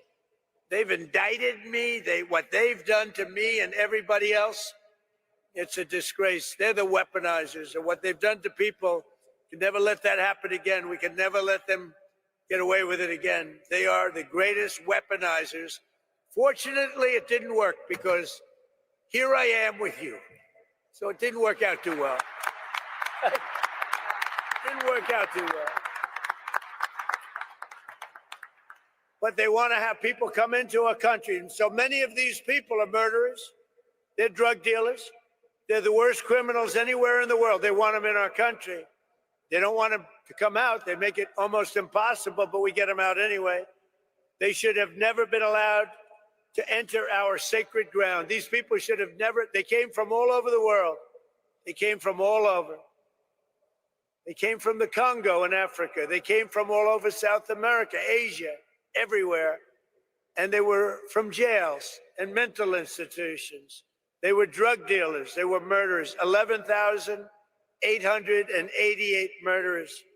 In any event, the Democrats are being blamed by the American people for the catastrophe going on right now at our airports and at other points of transportation and beyond. And we want the public to know we're not going to let them out of this trap that they created for themselves. And I'm suggesting very strongly that is Donald Trump speaking in Memphis, saying that he will be postponing strikes against energy infrastructure in Iran for 5 days. Remember, his 48-hour deadline was due to expire overnight. He said they've had very good discussions between the United States and Iran, which is something that Iran very much disputes. We'll have more on that after the top of the hour. We're going to take a short break and stay with us. We'll be right back with more news in a moment.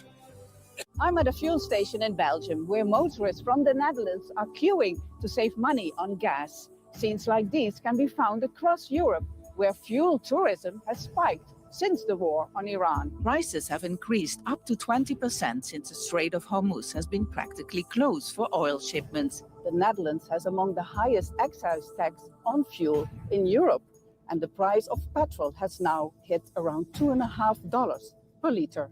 And this is the price in Belgium for petrol. It's now 1.749, which is around $2 per liter. So filling up the car here can save people tens of dollars. A weekly look at the world's top business stories. Who wins, who loses, in terms of countries at least to begin with. From global markets and economies.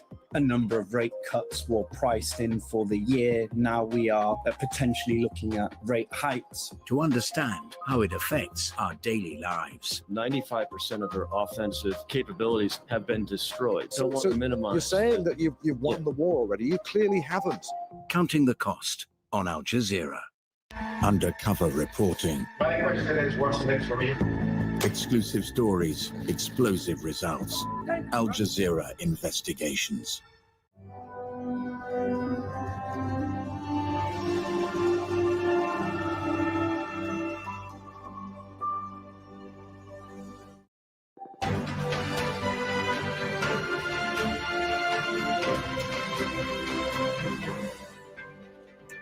Hello there, I'm Nick Clark. This is Al Jazeera with our continuing coverage of the conflict between the United States, Israel, and Iran. They called. I didn't call. They called. They want to make a deal. US President Donald Trump postponed military attacks on Iran's power plant, saying there have been good and productive conversations to end the war. Tehran denies any talks took place. The Speaker of Iran's parliament calls Trump's claim fake news. Israel is continuing to carry out strikes on Iran and Lebanon, while Trump says he thinks Israel will be happy if there's a deal with Iran.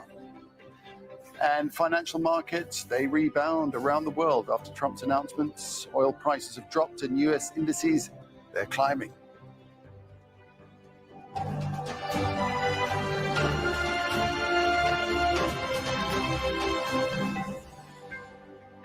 So then US President Donald Trump says talks have been held between Washington and Iran and that a deal could follow to end the war.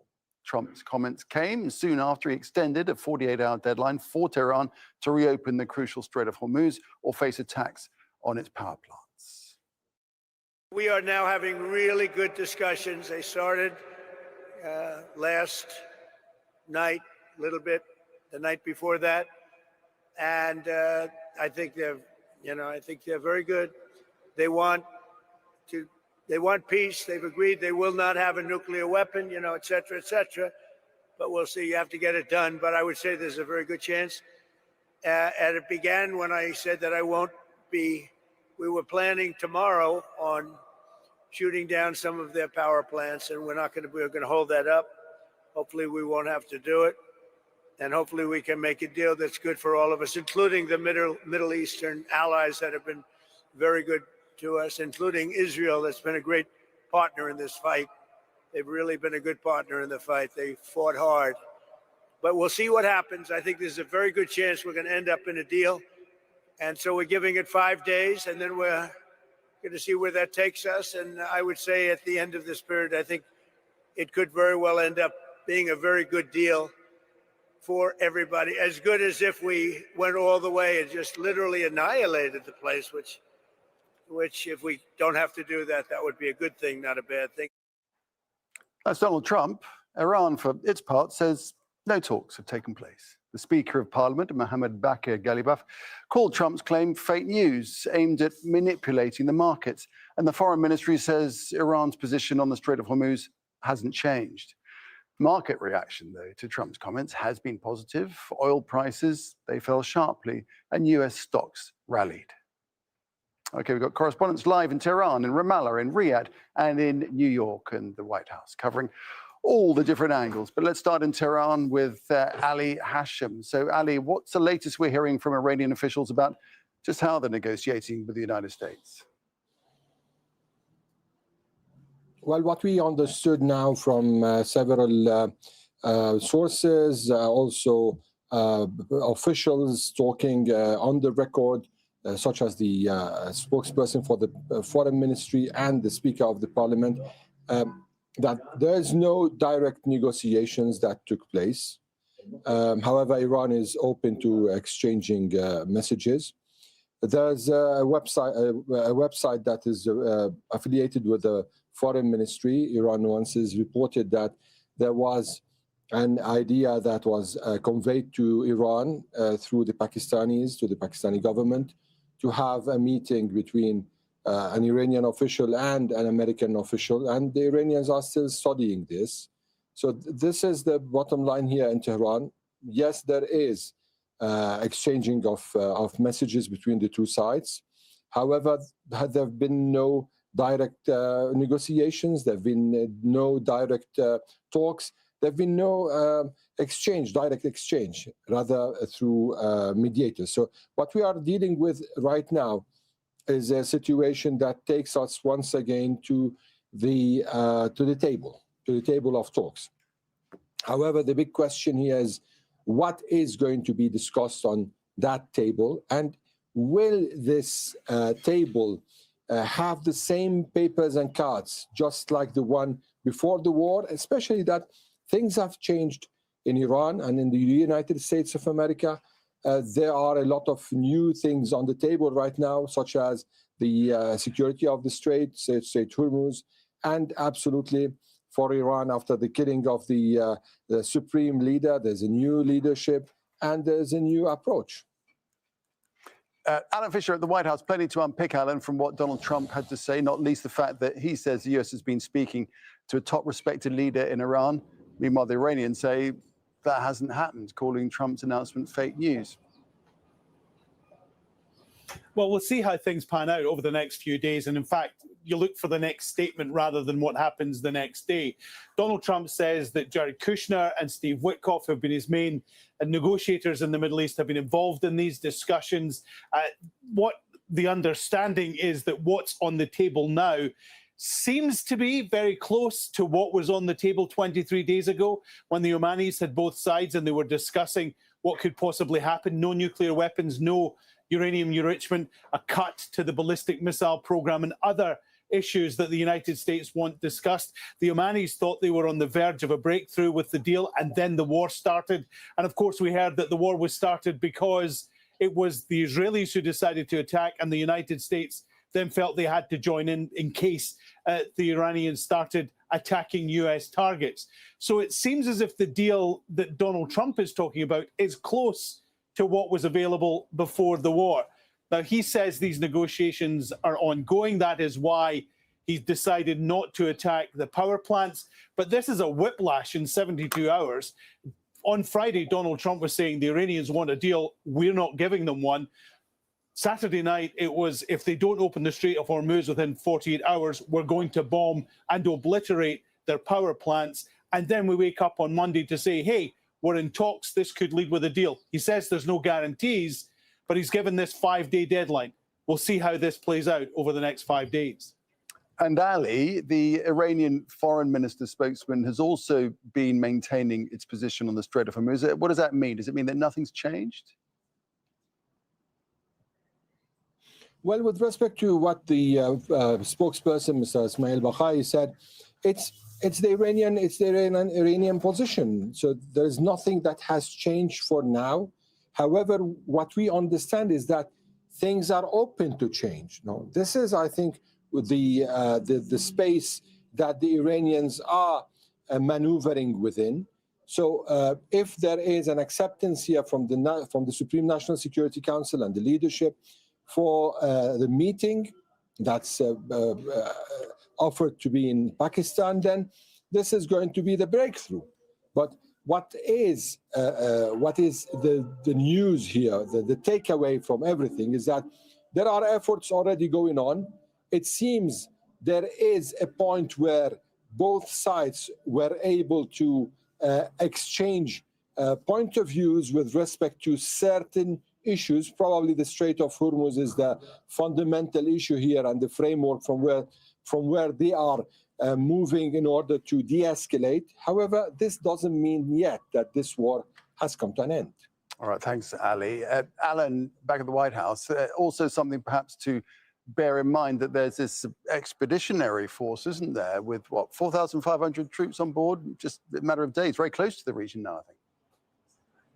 It does actually add up to cranking up the pressure, doesn't it? But we know that Donald Trump has been looking for an off-ramp. He's concerned about the human cost that this is taking on the United States. 13 dead servicemen, many, many more injured, and in military hospitals, both here in Washington, D.C., and also in Europe as well. The financial cost has been big. It's hit the markets. It's hit the cost of oil. It's hit affordability. People are seeing a huge jump in just filling up their car with petrol to get around.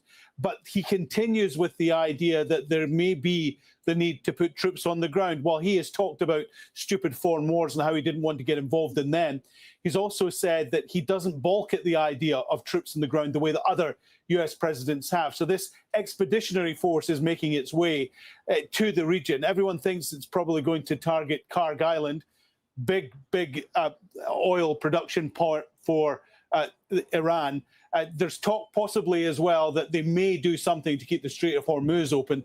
Seems unlikely there'll be boots on the ground in Iran, hostile territory, not enough of them to do the job properly. So this just kind of cranks up the pressure, but you wouldn't pull them back, would you, in the hope that you're going to get a deal? You keep them moving so that you can move the plan into the next phase. They're still prosecuting the war. They're still attacking other targets. But it seems as if discussions may be underway and Donald Trump may get the off-ramp he's been looking for. Alan, thank you. Alan Fisher there at the White House. The Israeli military says it's launched a new wave of attacks targeting, quote, the heart of Tehran. There have been heavy strikes across the country on Monday.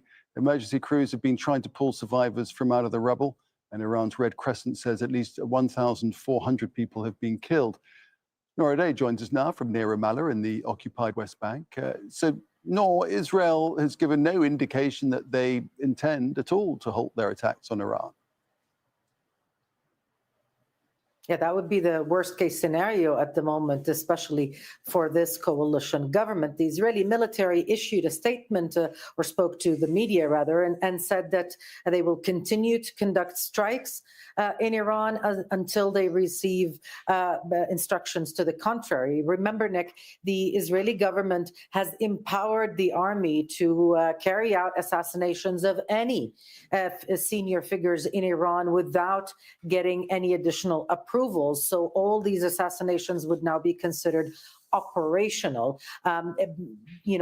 keeping the risk high for a political escalation, if you will, if such an assassination were to take place. And in the meantime, no Israeli official has come out and publicly talked about or attacked or even criticized the Trump announcement on this 5-day break, if you will, from a possible escalation. While behind closed doors, the understanding is Tel Aviv will work hard to make sure a deal is not contrary to its interests.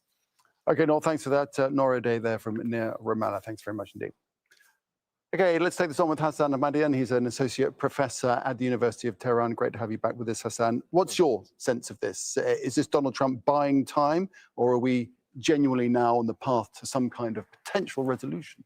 There are two possible scenarios for this. He's either really backing down on his deadline that he announced and climbing down the tree of escalation vis-a-vis Iran by That's right, because he had that 48-hour deadline that was going to expire later this evening or later tonight, and now we have this 5-day extension. That can well be the one scenario that I think many in the region and in the world want to see, a middle ground that Iran and the United States can agree on. But there's another scenario, him going for escalation, preparing his forces and his basically assets in the region to attack heavier Iran in 5 days. I think Iran is readying itself for both scenarios. Now, the talks of discussions between him and an Iranian leader, we heard from regional sources that they are trying mediation. It seems that there is something in the region. Countries are trying to channel messages between the two capitals. But discussions, Tehran is very strong in that we never had a discussion with the state at this point. So it can be either scenario. But what would a result from that mediation look like for this to end that is acceptable to Iran and then also acceptable to the United States? I think the Iranians, in addition to pushing back against the war of aggression militarily, they expanded the war to create leverage. In the process, they created that leverage named the Strait of Hormuz, them controlling it. They're trying to link the outcome of the war to economic gains that can then remedy the ruins that were caused by this war, but also the economic sanctions that the country has been under, severe economic sanctions, to remedy the public discontent with the economic situation. Because for the Iranians, it's not only about the war itself.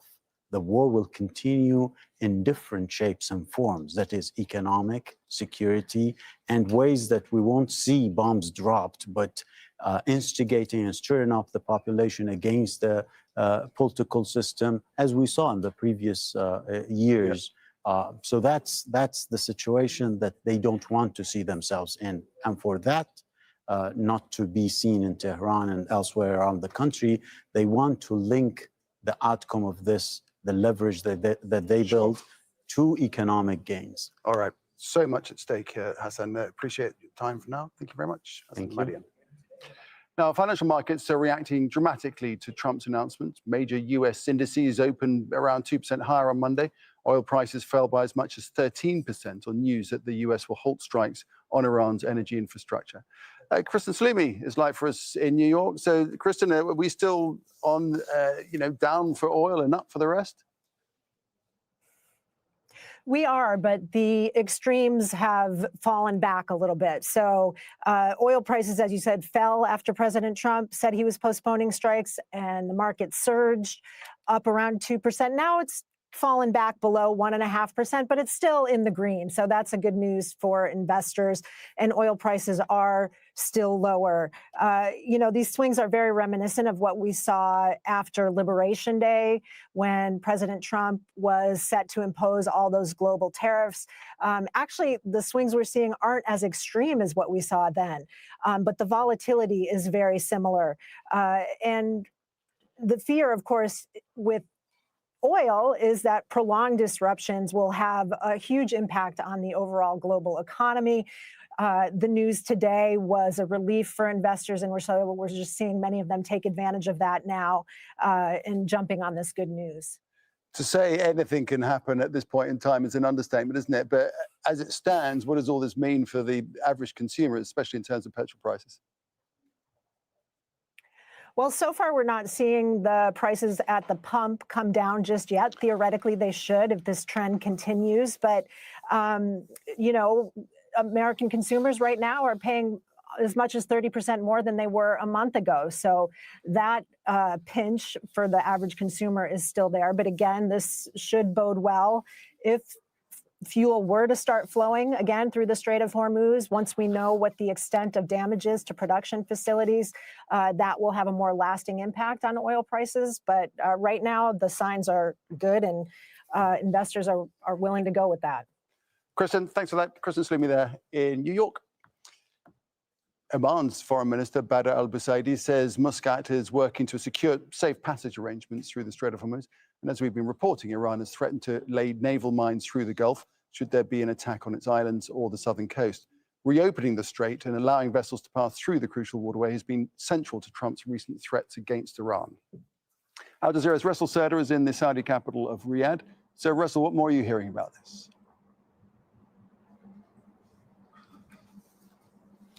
Well, besides the Omani foreign minister talking about the intensified efforts to bring a solution for the closure of the Strait of Hormuz, there have been several tracks of diplomacy ongoing.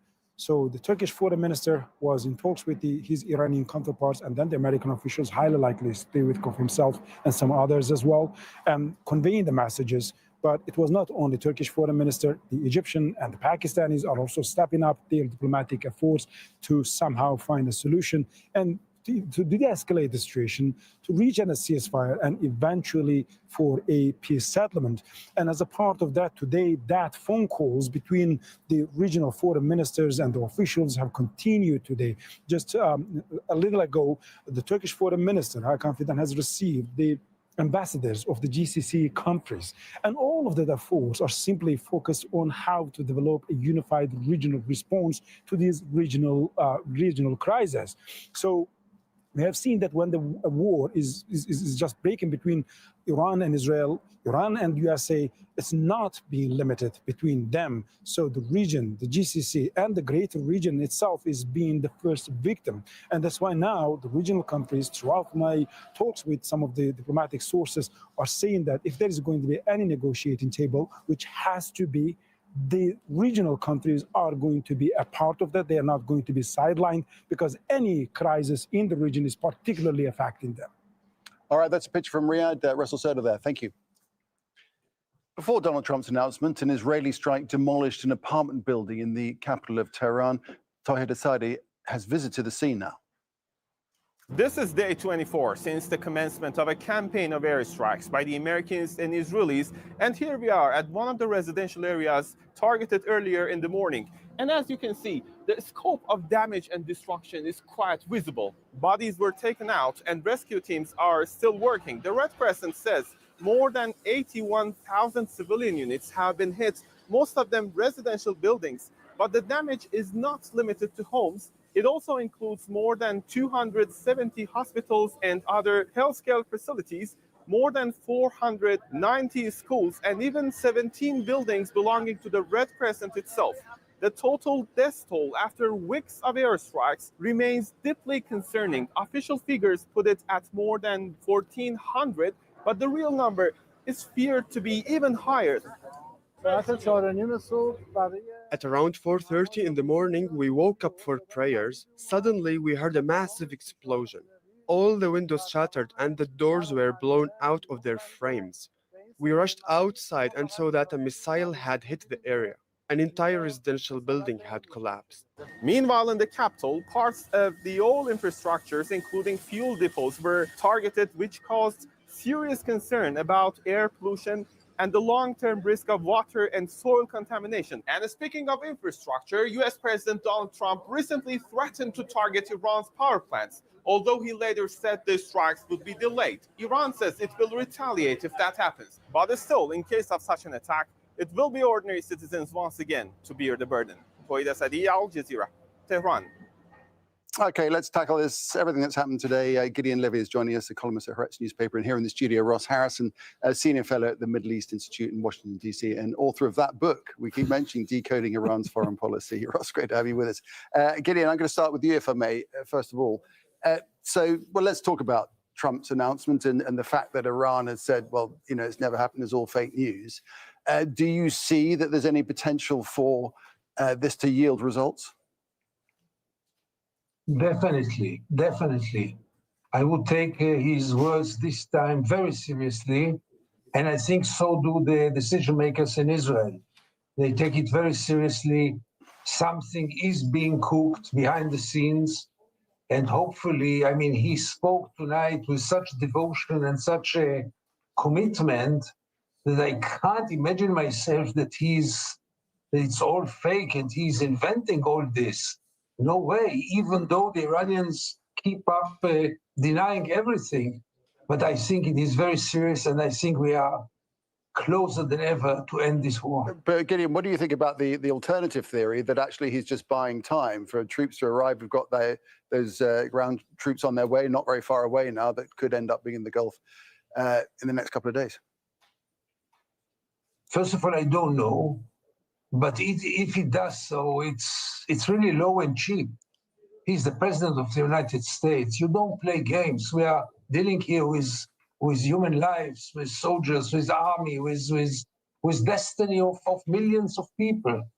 I hope it is serious. I really hope. I have obviously no evidences to prove it, but my gut feeling is that it is serious.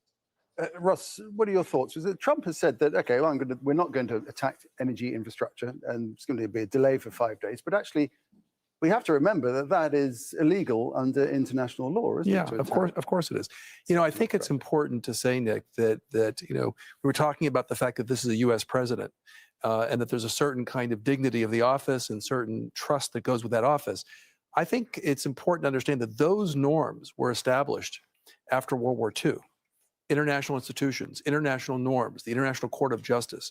And the way I think about this, Nick, sadly, particularly since I've been here, is that we're going back to a bit of an earlier age, before those norms were established. And if you study history, brutality, naked brutality was the norm oftentimes. So I think it's important to not just think about the moment and what we've experienced in terms of norms since World War II, but also go back and think about Shakespeare, I mentioned earlier King Lear, in terms of where egos override values. So I am I would hope that what is being said here is correct in terms of this being sincere. And I think the other piece, even if it is sincere, let's give him the benefit of the doubt. I think there's a mismatch in terms of understanding the modalities and realities that are being faced. Because if you think about it, Donald Trump has miscalculated Iranian intentions and Iranian motivation all along. And the type of expertise that's required to move from this moment, where we're engrossed in an incredibly complex regional situation, the move from that to a ceasefire to peace is complex. And I don't see that they have the bench strength in the administration, or I worry about that. I hope it seems a long way over the horizon at the moment, doesn't it? Perhaps it's hoved a little closer to view, but it's still a long way off. That's right. And an important part of all those players, Gideon, of course, is Israel. How does any potential resolution or not, mesh or not, with what Benjamin Netanyahu wants? So first of all, everyone keeps silent right now. I mean, the officials don't speak, which gives more weight to the assumption that it is serious.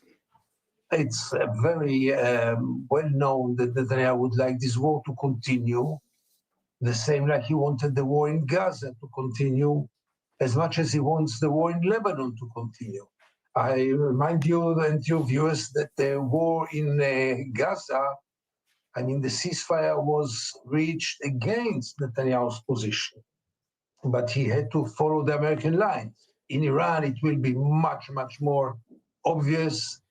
As I said before, and I repeat again, Israel cannot conduct the war against Iran without the collaboration of the United States, military, financially, any political support. I mean, Israel cannot conduct it alone. No, even technically not.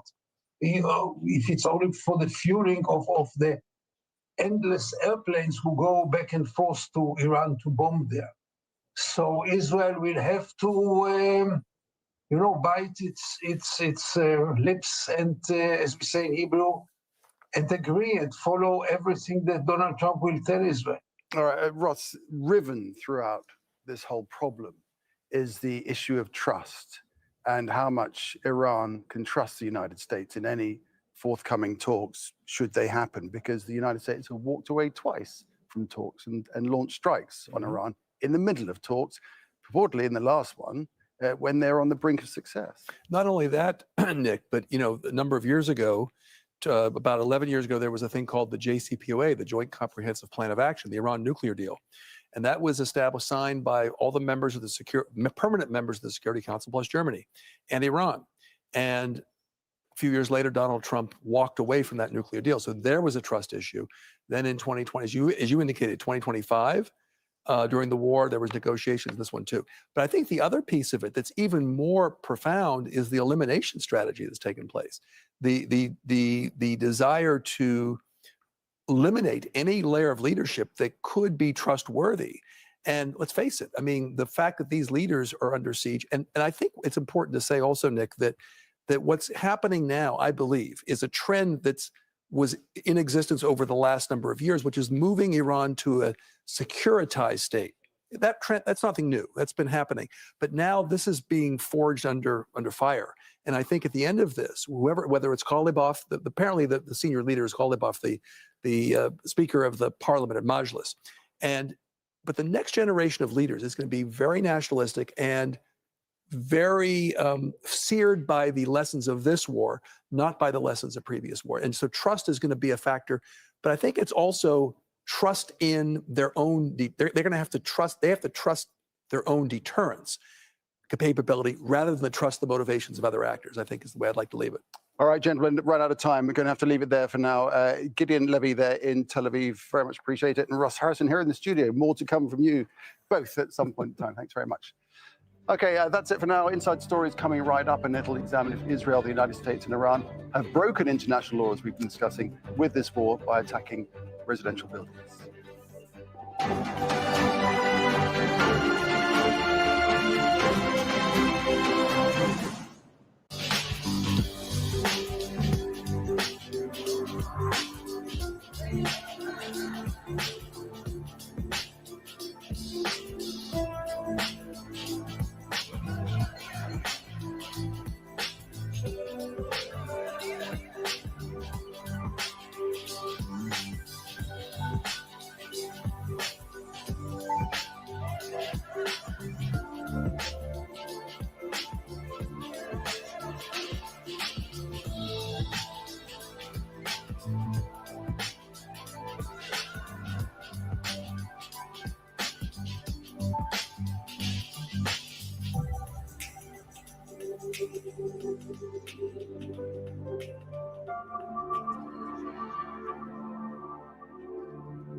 Schools and hospitals bombed, strikes on apartment buildings, energy facilities targeted, and attacks on neighboring states.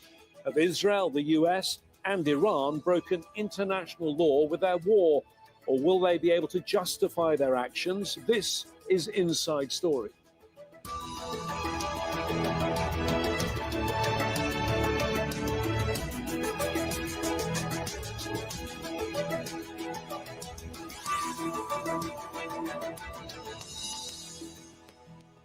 Hello again, I'm James Bays. A social media post by the US President Donald Trump on Monday gave some hope for an end to hostilities between the US, Israel, and Iran. Whatever happens next, the conflict has again raised questions about the role of international law in modern warfare. Civilian facilities, including hospitals, schools, and energy facilities, have been attacked. While Iran has suffered the most civilian casualties, there have been deaths and injuries in Israel too. Neighboring Gulf states have also come under attack, with vital energy sites, airports, residential buildings, and hotels among the targets. So, has international law been broken in the war by the US, Israel, and Iran? Or do those same rules provide a defense for some of their actions? In a moment, we'll be joined by a panel of guests, but first, this report from Imogen Kimber. All sides in the war have been accused of breaking international law. The conflict began with US and Israeli strikes on Iran, without any approval from the UN Security Council. On the first day, a girls' school in the south was hit, with more than 170 people killed, mostly children. And US and Israeli bombing has frequently hit other civilian facilities and residential areas. Iran hit a hospital in southern Israel and used cluster warheads in Tel Aviv, causing damage to homes and apartments. Energy sites have been targeted across the region. Israel attacked an oil storage facility in Tehran, a black cloud forming over the city with fears of future health consequences from the toxic fallout. The US hit Karg Island, a vital hub for oil exports, and Israel has struck Iran's gas production facilities in South Pars Field. Iran hit Qatar's Ras Laffan industrial hub with serious impact on global gas supplies. It has also targeted energy production operations in Saudi Arabia, the UAE, and Kuwait. Pleas for restraint have gone unheeded. De-escalation and dialogue are the only way out. And I strongly urge all parties to cease the hostilities, uphold international law, protect civilians, and return immediately to the negotiating table. The UN's nuclear body has said nuclear facilities must never be attacked. But the US and Israel have targeted Iran's Natanz and Bashir sites. And Iran has struck the town of Dimona in Israel, close to a nuclear research facility. Iran has effectively shut the Strait of Hormuz, a vital channel for global energy supplies from the Gulf. Its northern shoreline is Iranian territory, and Tehran has only allowed some ships through. The law of the sea says international shipping lanes should remain open. However, a country is allowed to block vessels belonging to a state it's at war with. Hitting any civilian facilities is a breach of international law. Attacks targeting civilian objects or infrastructure indispensable to the civilian population constitute serious violations of international humanitarian law and amount to war crimes. But despite these calls and warnings, attacks across the region continue. Imogen Kimber, Al Jazeera for Inside Story.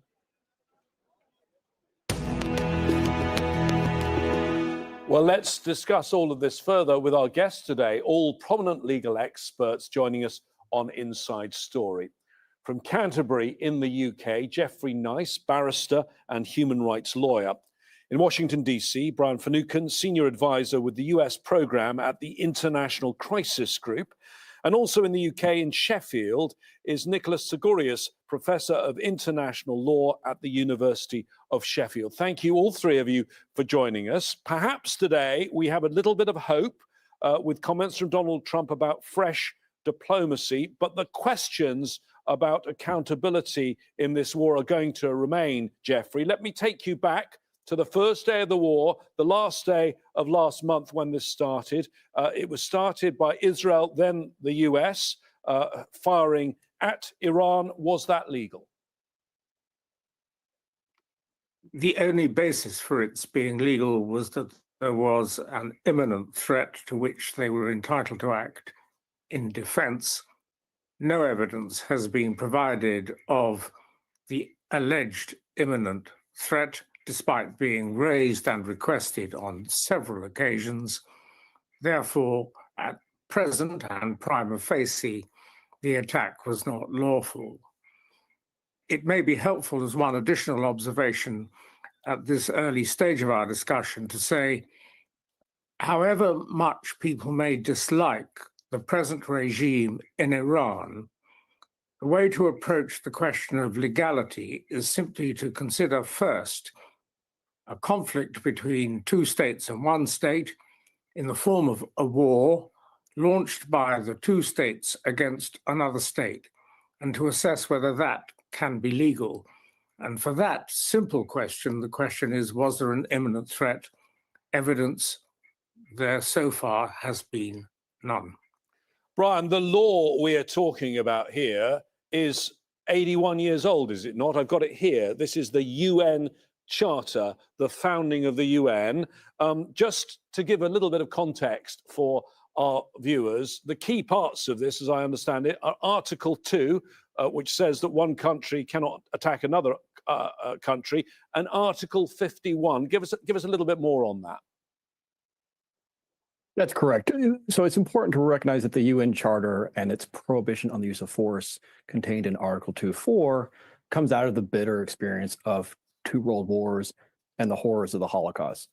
Tens of millions of dead, and a desire, including on the part of the United States, who's played a critical role in establishing the UN Charter and the United Nations in preventing a repetition of those horrors. So Article 2.4 of the UN Charter prohibits the use or threat of force by states in their international relations, and that is subject to narrow exceptions, including as preserved in Article 51, the right of individual or collective self-defense in the event of an armed attack, to respond to an armed attack.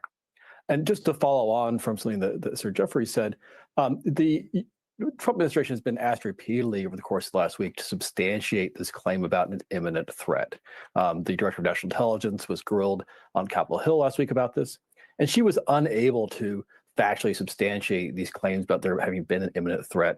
Instead, she simply asserted, well, it's the president's decision, and he decided there was an imminent threat, and that's that. So, Nicholas, Article 51, you can either launch a war under the Charter with Article 51 if it's self-defense, or if there's a resolution from the UN Security Council. There is no resolution. Article 51, as you've just heard, and as you're well aware, allows self-defense. But this whole question of whether that can be preemptive, what's your view on that? And what's your view on the bigger question? Was it legal? Yes, thank you very much for having me. I respectfully disagree with my co-panelists. The action is lawful action of self-defense against an imminent threat. An imminent threat of nuclear attack or attack with ballistic missiles. We have to remind ourselves that the Iranian regime has vowed to destroy the state of Israel. Death to Israel is part of its daily ethos and diet.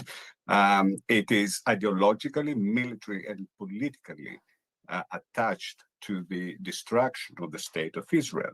So Article 51 allows for the inherent right to self-defense, which includes the right to preemptive self-defense against an imminent threat. And an imminent threat is interpreted in a very contextual way, and not in a temporal way only. So an imminent threat has to do with the nature of the attack, the means used for the attack, the ability of the state to deter the attack, and it's not necessarily with the time. Also have to say that as regards the evidence, states under international law, they don't have an obligation to provide evidence. The decision to go to war to defend the state and their own people is a sovereign right of the state.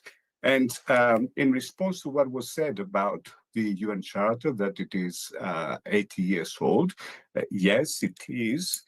Therefore, it needs to be interpreted in the context of contemporary threats. For example, if we have a threat of an attack by weapons of mass destruction, we cannot expect the state to react only when the attack is immediate, is about to take place, because that is too late. So in my opinion, the action, the Israeli and the US action, is a lawful action of self-defense against an imminent attack by the Iranian regime. Okay, Jeffrey, I want you to pick up on that, an imminent attack, because there's some context here, isn't there? If we go back to that date when this started, 28th of February, there was active diplomacy going on. There was a diplomatic off-ramp. There were talks taking place that had been taking place. In fact, the mediator, who was the foreign minister of Oman, said that they were making progress, even said a breakthrough was possible, and they even had more meetings planned.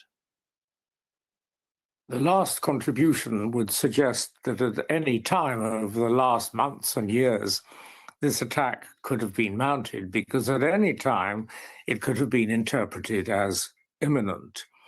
The reality, as you have reminded us, is that exactly the opposite of imminent was evidenced, both by what seemed to be negotiations capable of going further, and now, of course, by the resignation of a Trump-supporting right-wing expert who says there was no such imminent threat.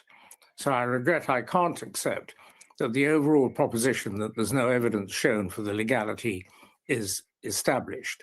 I don't challenge overall the generalizations made by the previous contributor, but they simply don't apply in the very particular circumstances of this case.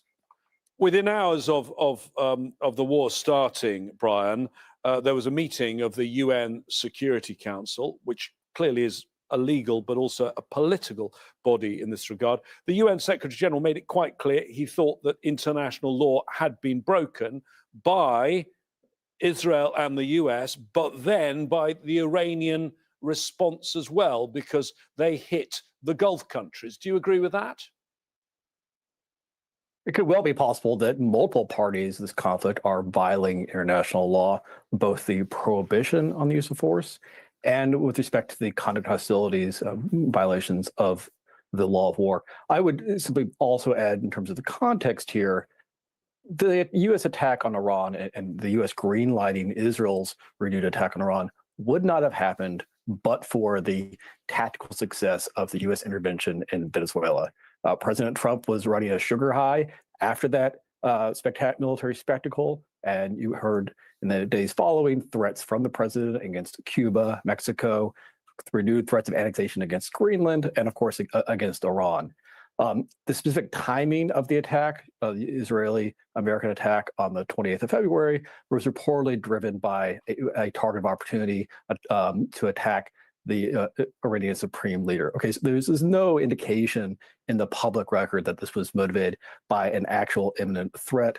And it's also important to recognize that Iran, of course, does not and did not possess nuclear weapons, does not have a nuclear weapon to either threaten the United States or Israel with.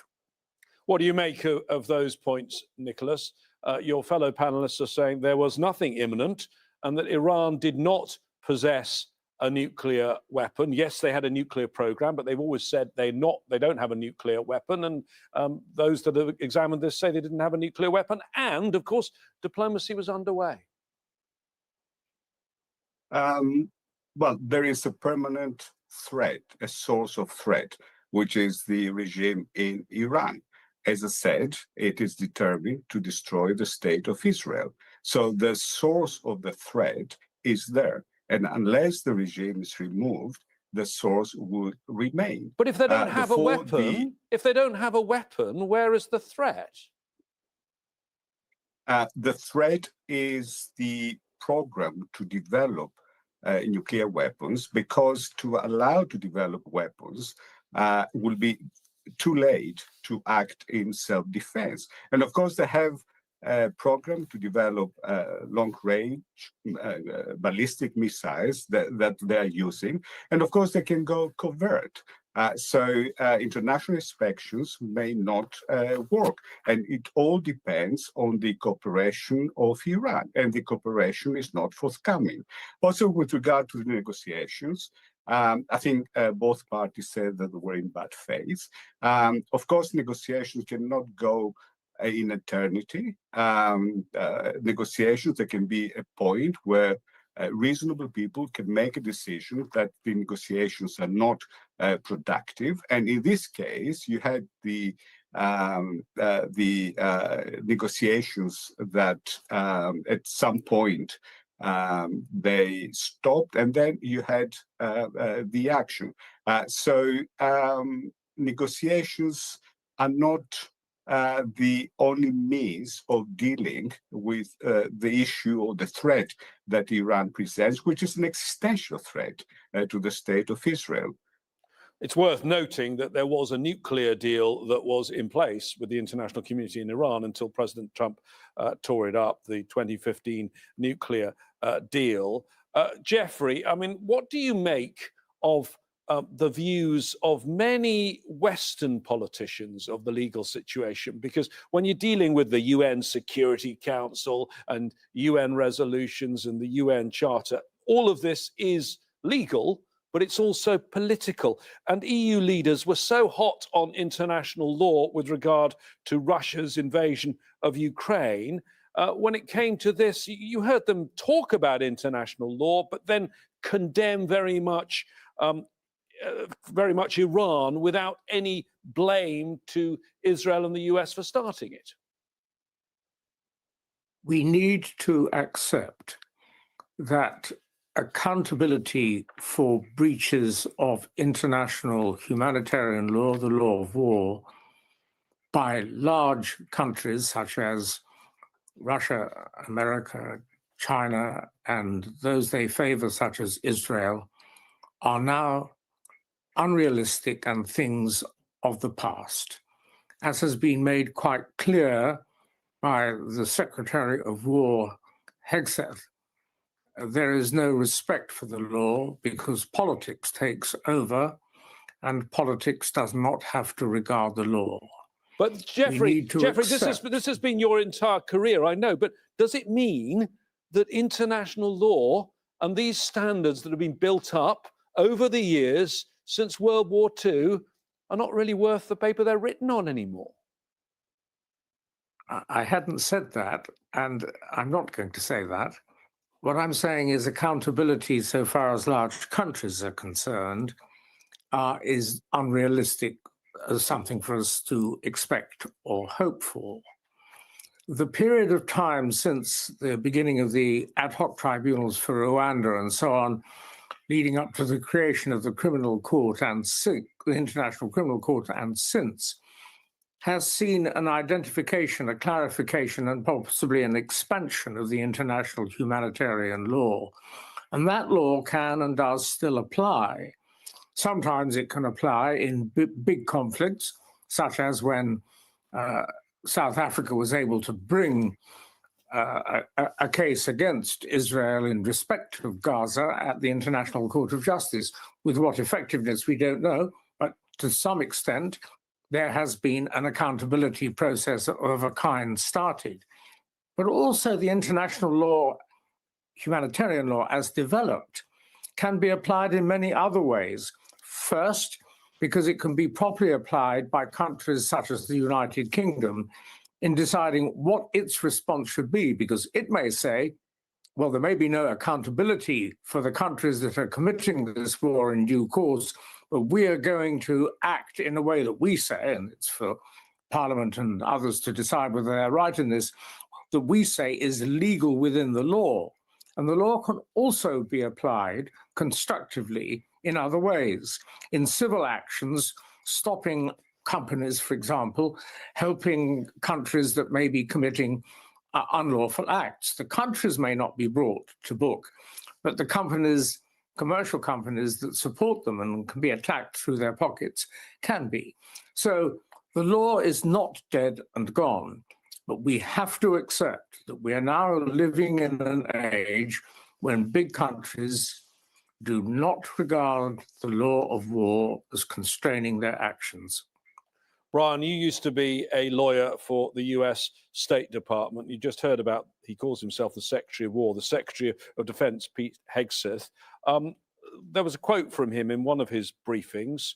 He's been very combative in his briefings. We will keep pushing, keep advancing, no quarter, no mercy for our enemies. Well, no quarter, It's a historic phrase. It implies that combatants will not be taken prisoner, they will be executed. Were you shocked by that language? Yes, and notwithstanding his long history of denigrating the law of war, denigrating military lawyers, and even advocating on behalf of accused war criminals, it was shocking, if not necessarily surprising, that he would say such a thing. And it's important to understand why. Denying quarter and the mere declaration that there shall be no quarter can constitute a war crime under the law of war. And so the Secretary of Defense's mere words in this context could itself constitute a war crime both under international law and U.S. domestic law. Now, I agree with what Jeffrey said about international law and the law of war not necessarily shaping decision making of this administration at the front end. But I think there is a choice going forward for future administrations as to how it handles accountability. Will it try to rebuild some of these international law guardrails? Will it try to hold figures in the current administration accountable in some ways for the various abuses, including the unlawful use of military force? Nicholas, I mean, we have seen, as always in war, lots of civilians die, but some of the instances have been really horrific. Right at the beginning of the war, a girls' school that was struck, and even though all the evidence shows it was the US that carried that out, they've been very slow to admit that they did it. 175 people at least killed, most of them were children. Do you think that was a war crime? Well, I have to say that in response also to the previous question, that we have to distinguish the political rhetoric from the legal reality. And I have to say, being involved with military, training military people, that in the majority of cases, they abide by the law and respect the law. So they're trained and educated to respect the law, because there are also consequences, internal consequences. There may not be international law consequences, like international tribunals for many reasons, but there can be internal consequences. Now, with regard to attacks on civilians, on the schools, it could be a war crime. Of course, everything depends on the facts. There is an obligation on a commander to ensure that the object of the targeting decision is a military objective. Of course, everything depends on the information they have at the time. So if it goes to a court of law, and on the basis of the evidence, if on the basis of the evidence the commander had at the time, he could reasonably make the conclusion that it was a military objective, then there would be no responsibility. So it could be a war crime, but everything depends on the evidence provided in a court of law. Jeffrey, we've heard from President Trump that for now he is halting his plans to attack all of Iran's energy sites. I'm interested in these sort of facilities. Are they, under the laws of war, legitimate targets?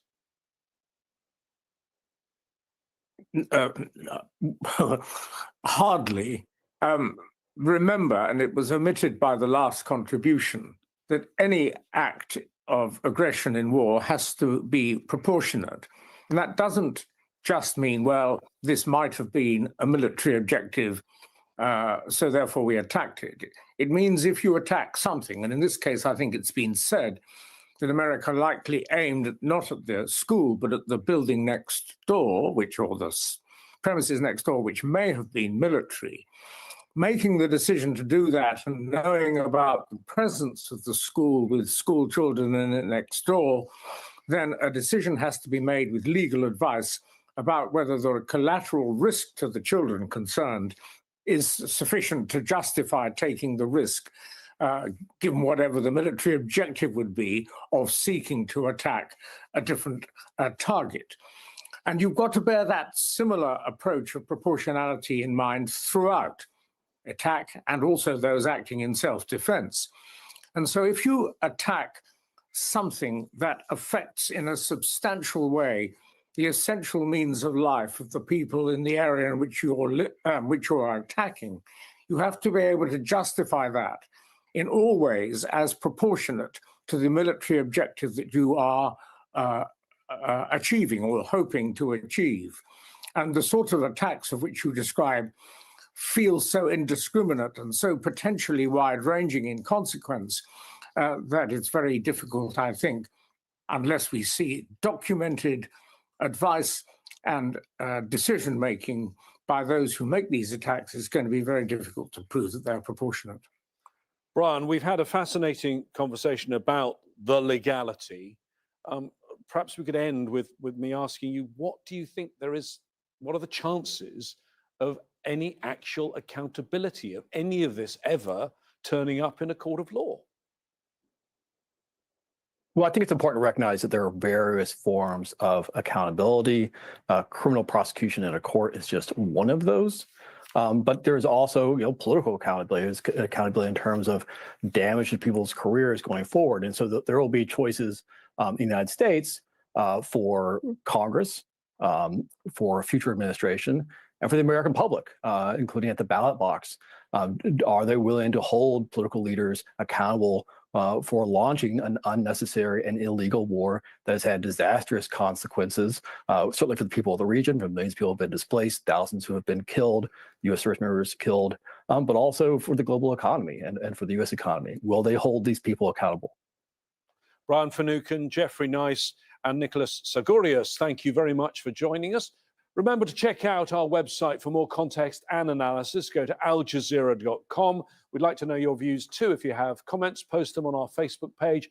That's facebook.com/AJ Inside Story. Or you can use X, where our username is @AJ Inside Story. That's it for now from me, James Bays, and the team here. Stay tuned for more coverage of the current situation in just a moment.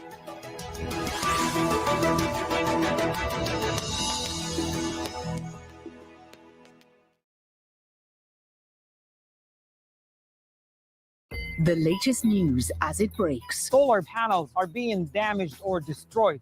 And when the clouds gather, darkness takes over completely. With detailed coverage. The front line, once marked by where fighters were, has now become blurred, with drone strikes targeting not only military targets, but schools and hospitals from around the world. It's not always possible to divert shipments destined for the Middle East because a new destination may have different requirements. We saw this exact same pattern happen in Gaza, the same lazy, flattened reporting that we saw in Gaza when it comes to the war on Iran. The Listening Post decodes the media on Al Jazeera. The Middle East represents a $1.3 billion market for South African fruit growers. But weeks of tension brought on by Israel and the United States war on Iran means a lot of uncertainty. 90% of the fruit sent to the region by ship has been disrupted. We've diverted some of the fruit via India, Oman, Sri Lanka, but it's chaotic. Fruit is packed according to the regulations at its final destination. So it's not always possible to divert shipments destined for the Middle East because a new destination may have different requirements. Some of the fruit is returned to South Africa, but the local market can't absorb all of the produce.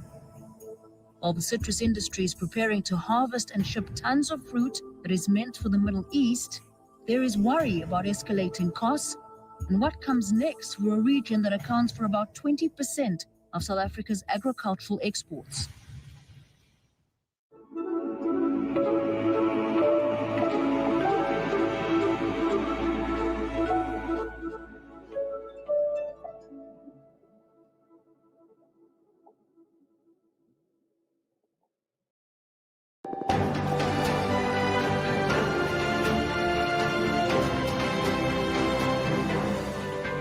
Hello, I'm Sami Zaidan. You're watching Al Jazeera live from our Doha headquarters with extensive coverage of the US-Israel conflict with Iran. Here are the latest developments now. They called. I didn't call. They called. They want to make a deal. US President Donald Trump postpones military attacks on Iran's power plants, saying there have been good and productive conversations to end the war.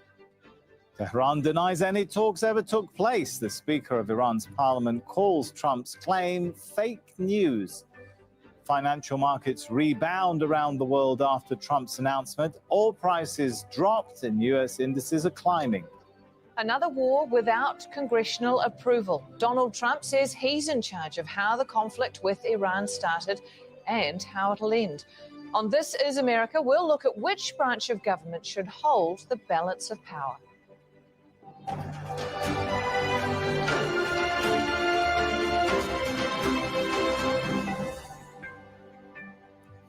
US President Donald Trump says talks have been held between Washington and Iran and that a deal could follow to end the war. Well, Trump's comments came soon after he extended a 48-hour deadline for Tehran to reopen the crucial Strait of Hormuz or face attacks on its power plants. We are now having really good discussions. They started last night, a little bit, the night before that. And I think they're very good. They want peace. They've agreed they will not have a nuclear weapon, et cetera, et cetera. But we'll see. You have to get it done. But I would say there's a very good chance. And it began when I said that I won't be.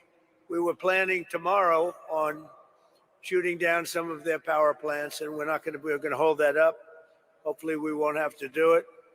And hopefully we can make a deal that's good for all of us, including the Middle Eastern allies that have been very good to us, including Israel, that's been a great partner in this fight. They've really been a good partner in the fight. They fought hard. But we'll see what happens. I think there's a very good chance we're going to end up in a deal. And so we're giving it 5 days, and then we're going to see where that takes us. And I would say at the end of this period, I think it could very well end up being a very good deal for everybody, as good as if we went all the way and just literally annihilated the place, which if we don't have to do that, that would be a good thing, not a bad thing. Iran says no talks have even taken place. The Speaker of Parliament, Mohammad Bagher Ghalibaf, called Trump's claim fake news aimed at manipulating markets. And the Foreign Ministry says Iran's position on the Strait of Hormuz, well, that hasn't changed, it says. Market reaction, though, to Trump's comments has changed, and it's been positive. Oil prices falling sharply, US stocks rallying. We have correspondents following the story in Tehran, Ramallah, Riyadh, New York, and Washington, D.C. But let's start first with our chief US correspondent, Alan Fisher, at the White House. Alan, given the denials coming out of Tehran, is the White House giving any details about who they think they're having really good discussions with, even reaching 15 points of agreement, Trump says? Well, Donald Trump says the person they're speaking to is credible, that he has demonstrated that with things that have happened over the last couple of days. He did talk about how he doesn't want to name the person that they're speaking to because he said he might be killed, bearing in mind that it's him and his Israeli allies that are carrying out the attacks, targeting some of the Iranian government's top figures. He might have a say in that. But he said he'd wiped out the first two layers, essentially, of the leadership in Iran. But now they were dealing with someone that they felt they could make a deal with. Now, Donald Trump says that the discussions are being led by Jared Kushner and Steve Witkoff. They're the two people who were in place before the war started 23 days ago. And of course, at that point, the Omanis said they were very close to a deal between the two sides, which would include no nuclear weapons, a stop to the enrichment of uranium, some sort of limits on Iran's missile program, and various other issues which they believed were very close to being pushed over the line. Exactly the same things that Donald Trump says they have negotiated over the last 48 hours and are hoping will pan out over the next 5 days to be a much more comprehensive deal that will bring an end to the war. Alan, help us take a step back and reflect on how much of a massive change in messaging, in rhetoric from the White House, from the US president has taken place, and how close it's taken us back to where we were before the US and Israel launched this attack on Iran? Well, let's talk about the last 72 hours. I mean, you'd be forgiven for feeling a bit of whiplash. On Friday evening, Donald Trump said the Iranians were looking for a deal. He was not about to give them one. There was talk at that point that there were some discussions that something was going on, but the Israelis had called the White House and said, don't make a deal. Then on Saturday, we got news from Donald Trump on his Truth Social posting that unless Iran opened up the Strait of Hormuz within 48 hours, then they would bomb all their power plants, starting with the biggest one. They would, in Donald Trump's words, obliterate them. That seemed to be a really belligerent tone from the White House, that the situation was going to get much worse. But people pointed out that what Donald Trump was also talking about is a war crime under the Geneva Conventions. It is wrong to target civilian infrastructure in that way.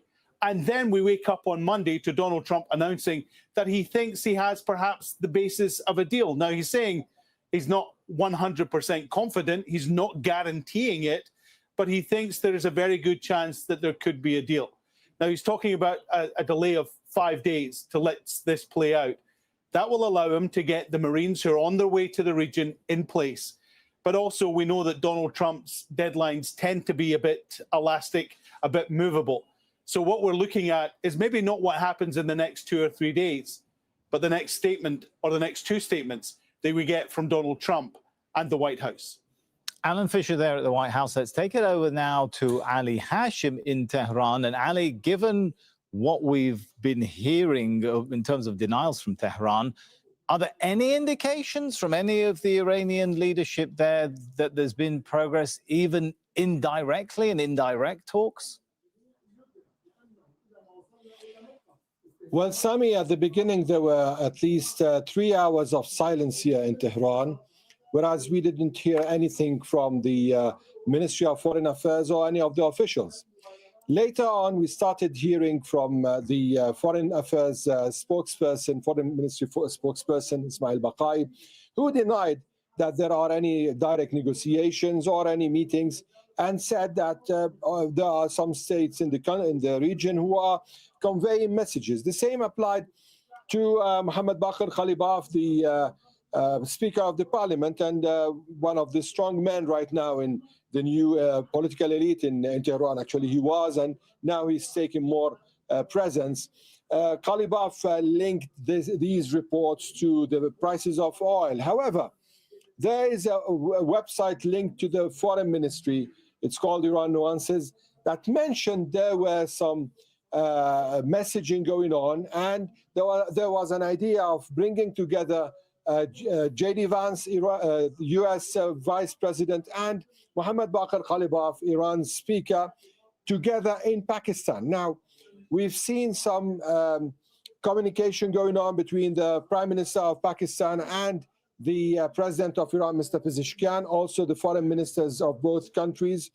What we are aware of through sources who spoke to Al Jazeera here in Tehran, that Egypt and Turkey and Pakistan are very active in these efforts in order to bring together the Iranians and the Americans. However, there are many issues still on the that aren't yet finalized.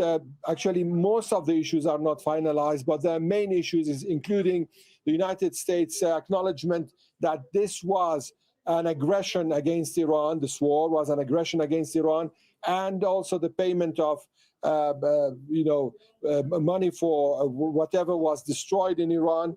Plus, Iran reserves its right in closing the Strait of Hormuz, and this is just as a precautionary measure in case of any U.S. adventure. So these are the main points we're hearing, but just quickly to wrap, we know that there are many strings attached to this conflict. It's not only about Iran and the U.S. There are the regional countries, GCC countries. There is also Israel. There's also Hezbollah in Lebanon, and many other issues that. And no doubt, Ali, we'll get into all of them. Months and weeks to negotiate. But how is the change in U.S. rhetoric, which was talking just a matter of hours ago about obliterating Iranian power plants. How is that change in rhetoric being seen there in Iran? Well, to the Iranians, this meant that Mr. Trump has stepped back. And this meant to them that also their own warning and threat to retaliate towards the region and Israel by the same way, and to close the strait for till their own plants are repaired, they thought that this is also one of the leverages they were able to impose, and that President Trump didn't want to see the prices of oil soaring more and more. There's another card that they've not played yet, which is the Bab el-Mandab Strait card. And to the Iranians, this other card will double the prices of oil. And that's why President Trump decided that it's time to talk now rather than talk later. All right, let's thank Ali Hashim there in Tehran. Now, the Israeli military is saying it's launched a new wave of attacks targeting, quote, the heart of Tehran. There have been heavy strikes across the country on Monday. Emergency crews have been trying to pull survivors out of the rubble. Iran's Red Crescent says more than 81,000 civilian buildings have been hit since the war began. At least 1,400 people have been killed. Speaking earlier, President Trump said he thinks Israel will be on board with any deal he negotiates. We just spoke to Israel a little while ago. I think they'll be very happy. This will be peace for Israel, long-term peace, guaranteed peace. If this happens, and I can't guarantee it, but I think it's going to. My life is a deal. That's all I do is deals my whole life. I think this is something that's going to happen. And why wouldn't it happen? Noor Auda joins us now from near Ramallah in the occupied West Bank. So Donald Trump saying that he thinks Israel will be happy with any deal he negotiates. Is that what you're hearing, though, from the signals we're getting from Israeli officials? Well, from the signals and whispers, no. But right now, there are no public statements contradicting Donald Trump, Sami, because that would be crossing a line the Israelis cannot afford at the moment. There was always an understanding in Israel that if the U.S. president decides to abruptly end the war, Israel would be in trouble because it cannot continue with the war. And if a deal is reached to Trump's liking, then Israel might have to swallow that bitter pill. In the meantime, we know that the Israeli military will continue to conduct strikes until it receives different instructions. That's what we heard from the army. And we are hearing that J.D. Vance, the U.S. Vice President, has had 2 conversations with Benjamin Netanyahu in the past 2 days about this very thing, about the possibility of negotiations with Iran and maybe even reaching a deal. And of course, that gives Netanyahu a chance to reintroduce the red lines as far as he is concerned. Remember, the last time the U.S. was engaged in negotiations with Iran, the Israeli prime minister worked very hard to introduce those red lines. And in many ways, he's credited with kind of scuttling those negotiations and instead going to the option of war. So for now, there's a lot of unease, although many unnamed sources, political sources in Israel say, we're not ready to call this quits, and we don't think the war is anywhere near over. Thanks so much, Noor Auda there in Ramallah. Oman's Foreign Minister Badr al-Busaidi says Muscat is working to secure safe passage arrangements through the Strait of Hormuz. Iran threatened earlier on Monday to lay naval mines through the Gulf should there be an attack on its islands or the southern coast. Reopening the Strait of Hormuz and allowing oil tankers to pass through the waterway has been central to Trump's recent threats against Iran. Al Jazeera's Rasul Sardar is in the Saudi capital, Riyadh. And Rasul, so we've been hearing that there has been signals about the Turkish foreign minister meeting with GCC officials, right? What are you hearing about any sort of mediation effort through third-party states?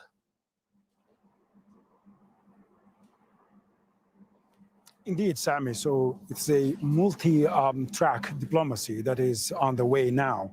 Just a couple of hours ago, the foreign minister of Turkey, Hakan Fidan, has received ambassadors of the GCC countries and plus the Jordanian ambassador. So this is a continuation of what we have seen yesterday. There have been direct phone conversations between Hakan Fidan and the Egyptian foreign minister, Saudi foreign minister, and the Qatari foreign minister. So here I was talking to some of the diplomatic people, sources in Ankara, trying to understand the content of these conversations. So they were saying, well, all these efforts are focused on how to create a unified position of the region, not only GCC countries, not only Arab countries, but the region as well, and to coordinate the diplomatic efforts. And the reason for that is what the war has shown to the region is, in case of any conflict, it's not being limited between Iran and the United States, Iran and Israel, but it is tremendously affecting the region itself. And so the regional crisis should be resolved through the regional initiatives. And also, one key sentence that he said not necessarily about the deterrence, this unified position, not necessarily about the deterrence, but it's also about the trust-building process between the regional countries, that from now on, whenever there is a crisis, there must be a common response. So in addition to that, so Hakan Fidan has been in talks with his Iranian counterpart and then the American officials as well yesterday. I specifically asked that diplomatic source, who was the American officials on the US side, says that the negotiators, Trump's negotiating teams, most likely Steve Witkoff himself. So at least we now know that there has been a confirmed indirect kind of communication between Tehran and Washington, and there has been messages conveyed through Ankara. But here, the regional countries are also saying that officials are saying this could be the last chance. If diplomacy fails, so there is a high possibility of a wider war in the region. All right, thank Rasul Sardar from Riyadh. Now, financial markets, they're reacting dramatically to Trump's announcement. Major US indices are trading around 1.5% higher on Monday.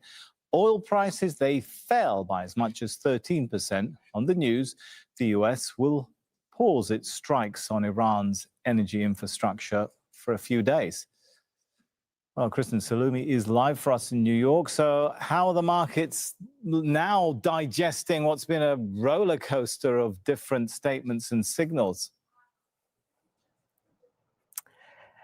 Yes, as you said, investors jumped on the opportunity to buy stocks on the news that Donald Trump was winding down the conflict, or on the hope that Donald Trump was winding down the conflict after he promised that there would be no more strikes for at least 5 days. But I think it's important to pull back and look at the big picture. While we've seen oil prices fall and stocks rise today, just about 2 weeks ago, we saw a similar trend when oil prices were at that point approaching $120 a barrel. And President Trump said that the war was pretty much complete, and that sent oil prices down again. But when you look at the big picture for the past month, you'll see that the last 4 weeks have all shown oil prices trending higher and markets lower. So while that seems to be reversing today, it is just one day. It is only Monday. And Iran has already denied that that conversation took place. That's muted the gains somewhat. I think it's too soon to say we've definitely turned a corner, although, again, investors certainly see this as good news and they're reacting to it. What's the bottom line for consumers here, Kristen, whether it's at the grocery till or the petrol pump? Well, as you know, inflation is a big concern in the United States. It was before this conflict happened, and oil prices, petrol prices remain high. They have not started to come down yet. The average price at the pump across the country has risen about 30%. It varies a little bit from state to state. Diesel fuel used for big deliveries, trucks, trains, that's at an all-time, that's at higher levels as well, trending much higher. Jet fuel is at a 3-year high. So Americans are still paying more, and that's an issue for them until fuel starts flowing through the Strait of Hormuz, and we know the full extent of infrastructure damage in the region. The full impact of this, we just don't know yet, and Americans are still wondering. All right, we'll leave it there. Thanks so much, Kristen Salumi. Well, joining me now in the studio is Ross Harrison. He's a senior fellow at the Middle East Institute in Washington, D.C., and author of Decoding Iran's Foreign Policy. Good to have you with us. So where do we start, Ross? It's been quite a day. I'm sure you remember at the outset of this war, Donald Trump's messaging about how he won't talk and there will be only unconditional surrender, I think even in block capitals. We've gone from that to we're having really great talks. Is this a realization on the part of the White House that they cannot achieve their goals militarily on the battlefield? Well, I think it's a recognition that they can't achieve all of their goals on the battlefield.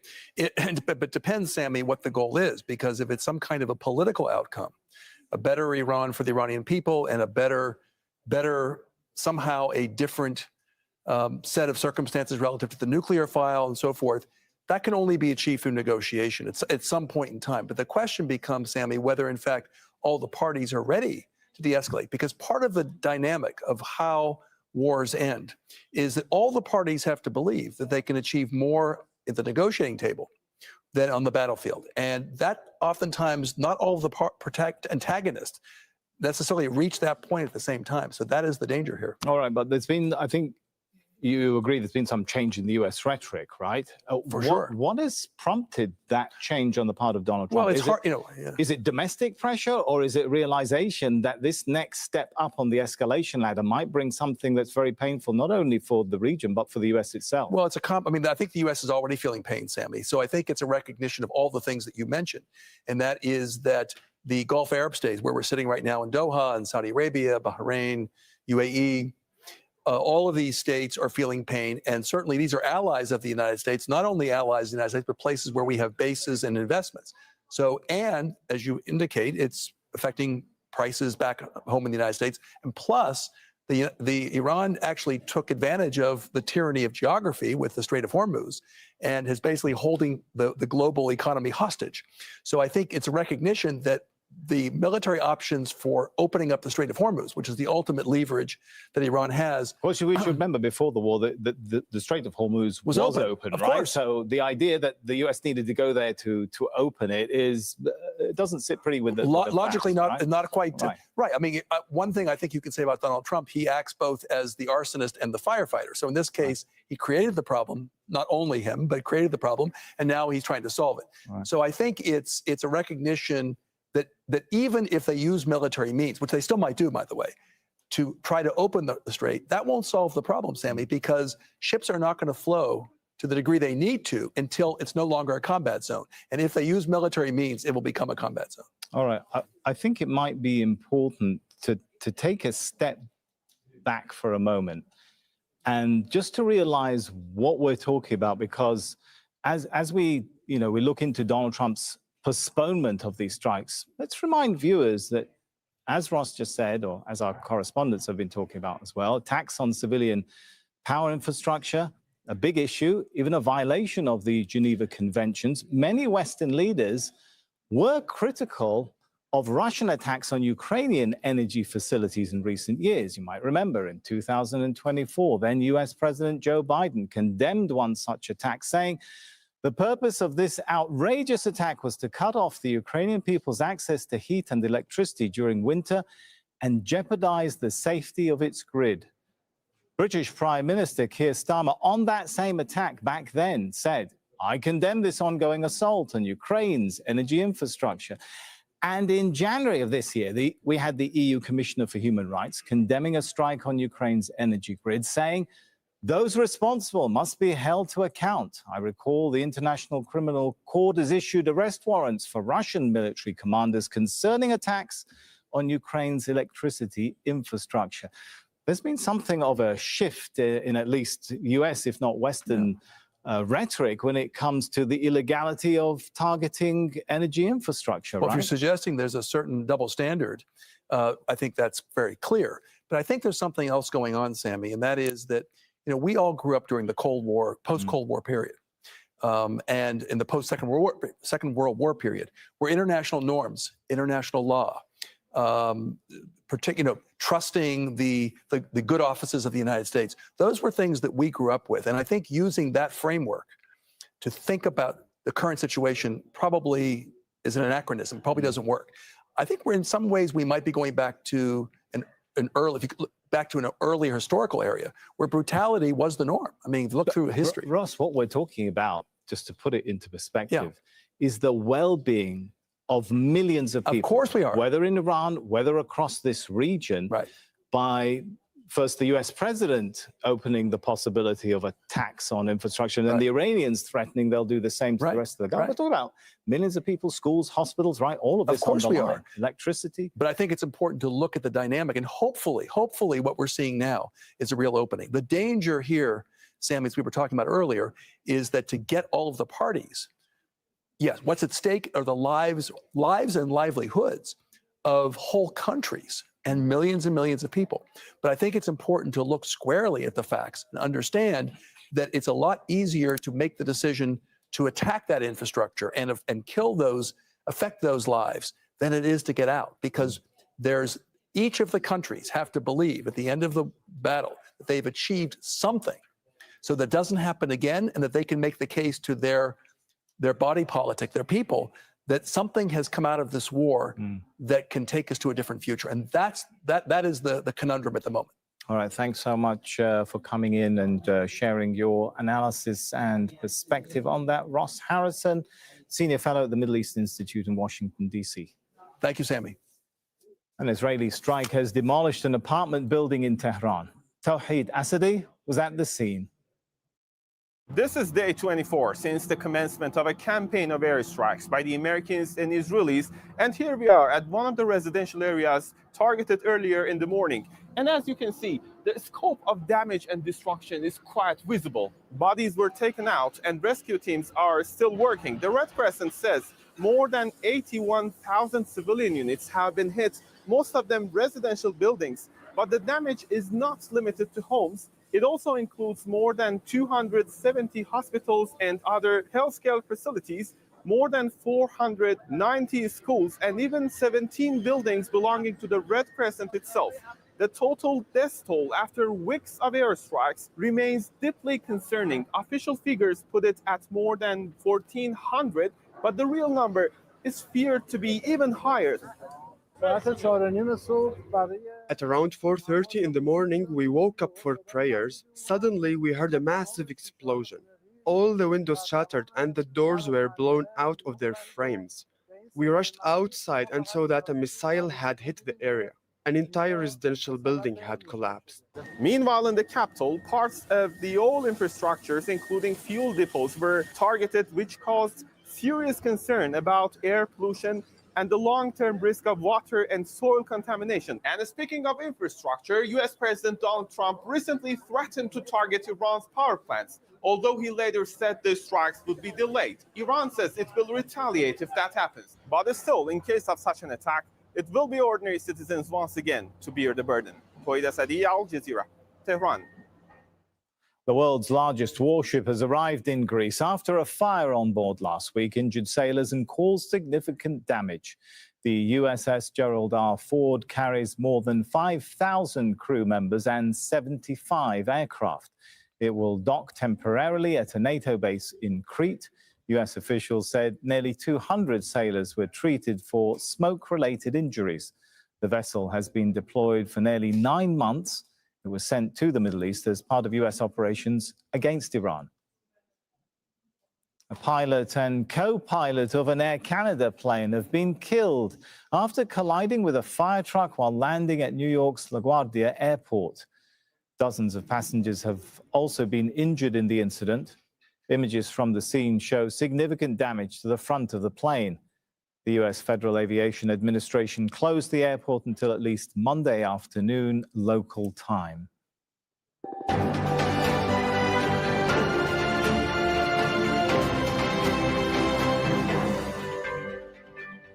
You're watching Al Jazeera. Reminder now of our top stories this hour. US President Donald Trump says talks have been held between Washington and Iran and that a deal could follow to end the war. Trump's comments came soon after he extended a deadline for Tehran to reopen the Strait of Hormuz or face attacks on its energy infrastructure. But Iran is denying that any talks have taken place. Financial markets are reacting dramatically to Trump's announcement. Major U.S. indices are trading 1.5% higher on Monday. Oil prices fell by as much as 13%. On news, the U.S. will halt strikes on Iran's energy infrastructure. Israeli attacks on Iran and Lebanon continue despite Trump's remarks. In Tehran, emergency crews have been trying to pull survivors from out of the rubble after strikes on Monday. Iran's Red Crescent says at least 1,400 people have been killed since the war began. Let's go live now to Washington, D.C. for our regular segment from the U.S. Capitol, bringing you deeper insight into the debates shaping America and the world. Let's go over to Phil and Anna for This is America.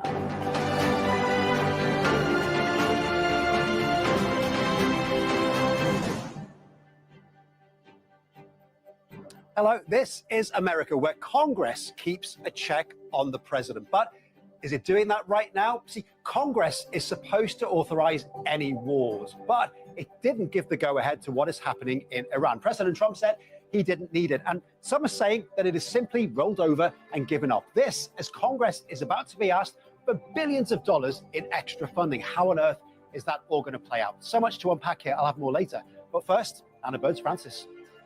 Thanks, Phil. This war could be over before Congress even has a say. President Donald Trump has announced the US and Iran are going back to negotiating table.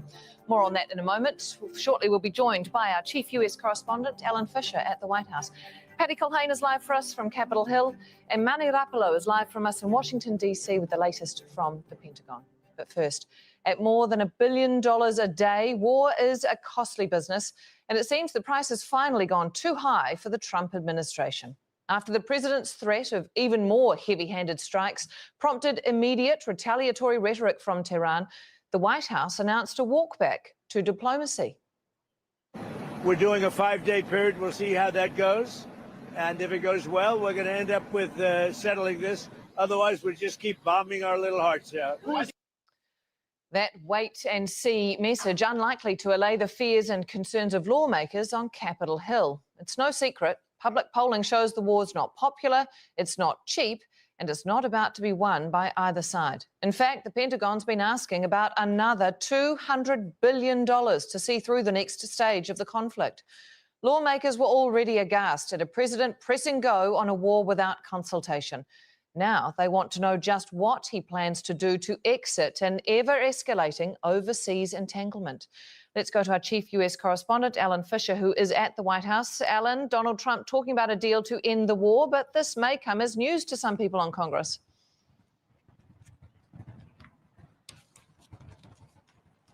Briefing for the Gang of Eight on the Hill. Donald Trump doesn't think he needs to do that. Normally, there has to be some sort of discussion about the possibility of using the War Powers Act. He hasn't done that. Donald Trump believes that the power sits with him, and he said many times in his second term that the power is with him. He has more power than he had during his first term. It's unlikely that, given there was very few discussions with those on Capitol Hill before he decided to go to war, that he would do it now. He's deciding to come with a deal. And that's been clear because there's reaction from many people suggesting that they heard nothing at all about the possibility of reopening talks. Remember, it was only 72 hours ago that Donald Trump on social media said that Iran had asked for a deal and he wasn't going to give them one. Then on Saturday, he talked about how he was going to increase the bombing by targeting infrastructure like energy. Now he says he's ready to talk. He's not going to do it with any consultation with the Capitol Hill. He believes the power sits squarely right here at the White House. All right, Paddy Culhane, I'll bring you in here. You're on Capitol Hill. What power do lawmakers actually have at this point? Well, actually, Congress has a tremendous amount of power if they chose to use it. In fact, if they took a vote today, they could say the war ends immediately. That's under the War Powers Resolution Act. Now, they did have that vote. It passed, didn't pass, largely along party lines. And don't forget, Republicans support this president. They control the Senate. They control the House. Now, it might be a different story when it comes to that additional $200 billion. It might be more that Congress would need to approve. We've already heard Republicans sort of hemming and hawing, say, well, we have to look at the numbers, but we actually have to defend, we have to defend, support the military. That said, This is a very unpopular war, as you mentioned. Majority of Democrats are against it. Majority of independents are against it. The only group where the majority says they're for it is Republicans. Well, let's not forget, Republicans are not the only votes that the entire House and third of the Senate is going to need for the midterms coming up in November. They've already started campaigning. And if you ask voters, what is the number one concern? What is going to drive you to the polls? Overwhelmingly, they say it is, in fact, the affordability crisis. This war is making everything more expensive, not just gas. So that's the backdrop that these lawmakers are going to be facing as they go to that critical vote. After the war started, top Trump administration officials made their way to Capitol Hill to give a classified briefing to senators behind closed doors. Democrats were not impressed. I'm very worried. My questions have been unanswered. I was just shocked. Republicans have so far refused to hold public hearings. The concurrent resolution is not adopted. Under the Constitution, only Congress can declare war. But after frustration with the expansion of the Vietnam War, Congress passed the War Powers Act in 1973. As laws go, the War Powers Resolution is fairly simple writing. After hostilities start, the president must issue a report to Congress, and then the president shall terminate any use of armed forces after 60 days. But an extension of 30 days is allowed under the law. Congress took a vote which would have stopped the war in Iran. It didn't pass. Most modern presidents have not asked Congress for authorization to launch wars. We do not believe in aggressive or preventive war. It started with President Harry Truman in the Korean War. For Vietnam, Congress passed a law, but not an outright authorization. President Ronald Reagan did not ask Congress for permission to invade Grenada. Same for President George H.W. Bush in Panama, but Congress did authorize the first Gulf War. President Bill Clinton did not get congressional approval when it came to bombing Yugoslavia. President George W. Bush did get authorization to go to war with Afghanistan and Iraq. President Barack Obama launched strikes in Libya on his own. His administration argued it didn't need to go to Congress. U.S. operations do not involve a number of elements traditionally associated with hostilities, including sustained fighting or active exchanges of fire with hostile forces. But Obama did then ask Congress to attack Syria. It didn't pass. Now, when it comes to President Trump and the war in Iran, Congress will have another chance to weigh in because the administration says it needs $200 billion to pay for the war and replenish supplies. It's a small price to pay to make sure that we stay tippy-top. Setting up what will likely be a partisan fight. Let's focus on bringing down housing costs, bringing down healthcare costs. It's a dangerous time in the world, and we have to adequately fund defense.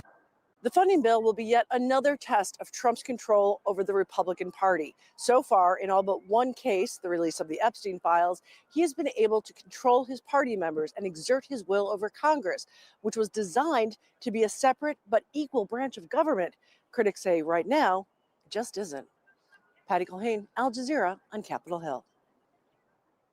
All right, let's go to Manny Rapolo now, who joins us from Washington, D.C. Manny, there's been a lot of bipartisan concern about the cost of this conflict so far. Can you break down some of the numbers for us? What's the bill at?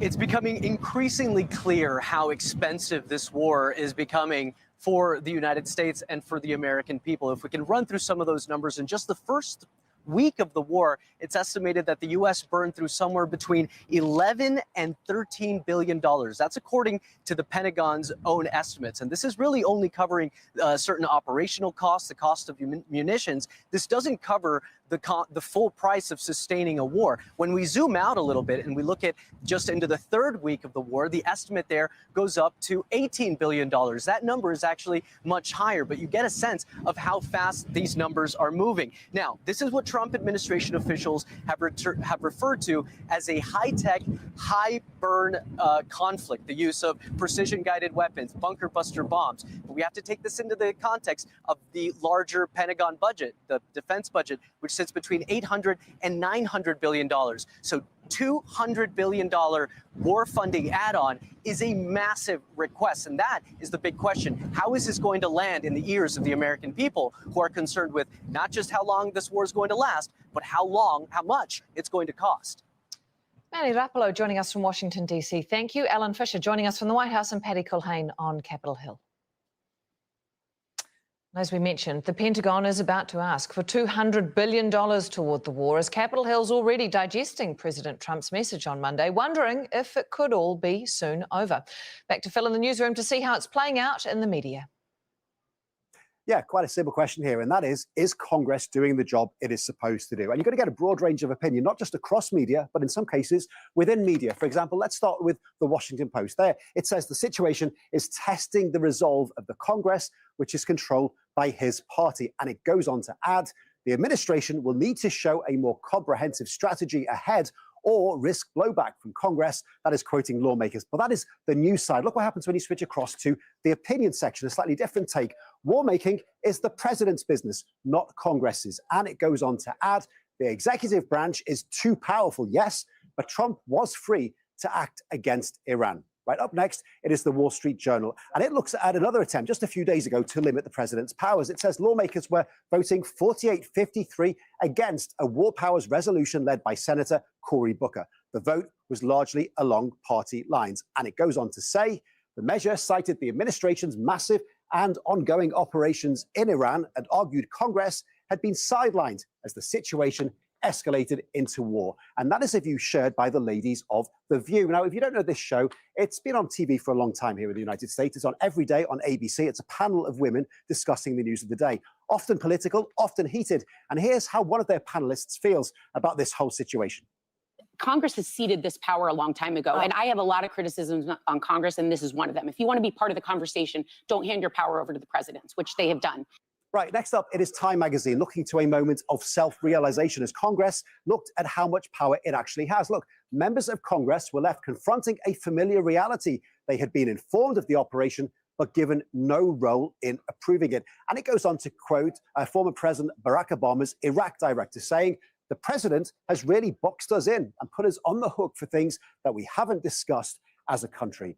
Right, let's hop on over now to The Daily Show. Now, this is actually a news satire show, but it's a big deal here in the US. It's been on TV for 30 years. It gets millions of TV viewers, billions across YouTube. That's its host, Jon Stewart, and this is his very unique take on how he feels. This is Trump's whole presidency. He does whatever he wants, and then a few days later, Congress is like, excuse me. Roll your window down. Excuse me. Excuse me, sir. Roll your window down. Excuse me. Excuse me, sir. You're not allowed to knock down the East Wing without a permit from the Homeowners Association. Right, NPR has been speaking to lawmakers who say the president was right to go about things the way he did. One lawmaker saying the Constitution gives the commander-in-chief a great deal of latitude and power with regard to kinetic action. And that lawmaker continues to say, in my mind, he certainly hasn't exceeded that or even close as of now. And another lawmaker who puts it bluntly, look, you can't be halfway pregnant. We are in there. And that is a sentiment shared by the conservative news outlet Fox News. This analyst backing those lawmakers up. Look, presidents since Jefferson have been boxing in Congresses over their ability to start wars. I mean, they have a right to initiate combat operations. That's been accepted since the beginning of the Republic. Once you're in those operations, it's very hard to get that cat to walk backwards. So Republican lawmakers find themselves in a unique position here because this is all playing out against the backdrop of the midterm elections later this year. On one side, they've got the president. On the other side, they've got the constituents, some who do agree with the president, some who don't. But they need these constituents to vote them in. Ultimately, they want to keep their jobs. Well, joining me now is Laurie A. Watkins, a former policy advisor to President Barack Obama, and Patrick Mara, the chairman of the Washington, D.C. Republican Party. Thank you both for coming in. Laurie, I'll start with you. Has Congress been kept in the dark? Absolutely, Congress has been kept in the dark. This escalation is continuing. First, President Trump said that it was going to be a few days, then it moved to a few weeks, then it moved to 6 weeks. Now we're hearing that there's talks and negotiation, that there's going to be a ceasefire, even though Iran is saying no such talks have happened at all. And at the same time that the president is now saying that this is going to end quickly, Congress received, DOD is putting out a $200 billion request that's supposed to fund SM-3, SM-6 interceptors. We gave a lot of those to Ukraine to be able to defend themselves, and I supported that. Also, some of these network of sensors that are going to combat drones, et cetera, but that's only a small portion of that $200 billion. So where's the rest going? And if it was going to end quickly, why do we need the request for another $200 billion? So I think that the clear mission objective needs to be established. Congress needs to understand that, define endgame strategy. The cost transparency needs to be laid out, risks to U.S. troops in the region, and escalation. This is not going to be just a blank check by Congress to continue funding this illegal war, in my opinion. Look, I think lawmakers across the aisle would agree that nothing is a blank check in any conflict. Patrick, can I ask you here, though, given the stakes, the cost, literally, that we've just talked about, economically on the US economy that we are seeing, politically, geopolitically, was there an expectation, a fair expectation, that President Trump should have consulted with Congress more? Look, in this case, I mean, Iran has been the world's leading terrorist regime since 1979. And I would say in this case, you can't exactly let members of Congress know what you're about to do with Iran. Why can't you? Because the leaks that would occur would be massive. So he doesn't trust his own lawmakers? I wouldn't trust my own lawmakers. Really? With the leaks in Washington are horrific. The leaks in Washington are horrific. And so but this under is the not war just power, gossip in the schoolyard. No. But under the war powers, he has 60 days, and then arguably another 30 days. Yeah. And so he is going to Congress. I mean, look, a resolution did go through Congress that did not pass, or what came up in Congress in both the House and the Senate, that failed to halt the war. I think as we look at funding the war, this is when the money becomes real, especially at the initial price tag of $200 billion.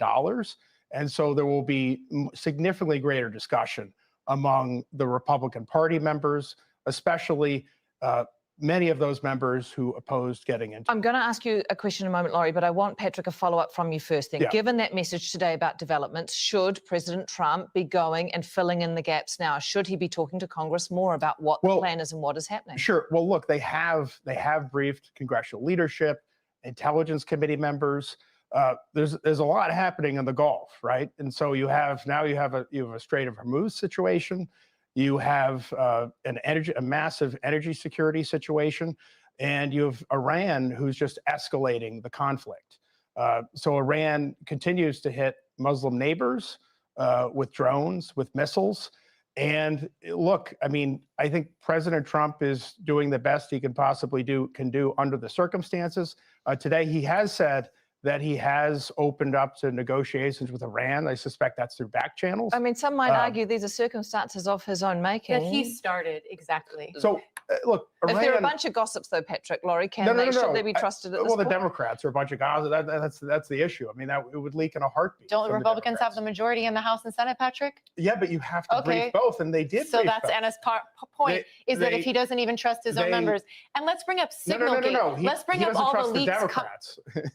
But as we all can agree, because these are the facts, that the Republicans are in control of the House and Senate, and they are the chair people of these committees. In fact, in which the information would matriculate down to members of Congress. And they did brief the intelligence committees, and they did brief congressional leadership. Okay. Who then after the fact? Who then is responsible, do you think, Laurie? Can President Trump be trusted to negotiate the end of this war? If things keep going, the communication lines, as they have been between Congress and the White House, if they keep going along those tracks, can President Trump be trusted to negotiate the end of the war? No, I don't. I think we all can see that that's not possible. You can't trust anything that comes out of this president's mouth, because he flip-flops every single day. You have Tehran right now saying that no talks at all have been communicated. So is that a lie? So when you can't trust your own president, that is a major problem, and that's what the American public is having a problem with right now. Can I ask, what would you practically expect Congress to be able to do, or to be given the power to do then in this case? They would be able to put checks and balances and guardrails on this and not give a $200 billion check to our Defense Department and to this president to do whatever they want without specifying those points that I made about cost transparency, define endgame strategy. What does that look like? And when you have Signalgate, for example, where they're not even using the appropriate channels or speaking in skiffs, et cetera, and you're having these kinds of meetings down at Mar-a-Lago versus the Situation Room, these are problems that our adversaries, they're ripe to look at these of, oh, you know, who's talking to who? Can we extract some of this information? This is not good. And I want to, $2 billion a day is what this is costing the American taxpayers at a time when their health care has gone up triple, at a time when they cannot afford groceries, at a time when now the thing that he ran on, low price of gas, that's not happening either. The cost of housing, the cost of every single thing is rising. And people are looking at a $2 billion a day price tag, along with losing U.S. service members who we've already lost 13. Okay, we'll look at the money in just a moment. Speaker of the House, Mike Johnson, has already come out forcefully against any congressional interference using the War Powers Act. I think passage of a war powers resolution right now would be a terrible, dangerous idea for all the reasons I've just explained. It would empower our enemies, it would kneecap our own forces, and it would take the ability of the U.S. military and the commander-in-chief away from completing this critical mission to keep everybody safe. Now, this is Mike Johnson talking about President Trump's powers right now, but we have seen these comments years and years over multiple presidents. You worked for President Obama. He was accused of doing the exact same thing. So why is it different this time? Well, during your opener, you pointed out very specific facts of, for example, President Obama went to Congress about Syria, right? And they voted it down. But he didn't go over Libya. Okay, that was it. That was a different issue. And I say that because it wasn't a long, protracted war that he's coming to the Congress saying, this is going to cost a $200 billion. Call me devil's advocate. I don't think anyone anticipated, certainly the public messaging was that this wouldn't be a long, protracted war. But either. that's the thing of what one of your other guests was saying. You can't walk back the cat, right? Was his example. Once you get into this war, and that's what Donald Trump was banking on, is that once you get into this, then it's very easy to try to blame whomever, whether it's the Democrats or any Republicans who can be picked off, to say, well, now we're not going to fund. Oh, then you're against America. Then you support Iran. Then you support terrorist organizations and you don't support our troops. I absolutely support our troops. I used to work in the Pentagon, for God's sakes. It's not that I don't support our troops. I want to know the information. The members of Congress deserve to know this information because they have to answer to constituents. And as you pointed out, we do have a midterm election coming up, and they will be held to account about how they vote. Yeah. And so they don't want to be put on the record. They don't want to have to make a vote on this issue, but they're going to have to be.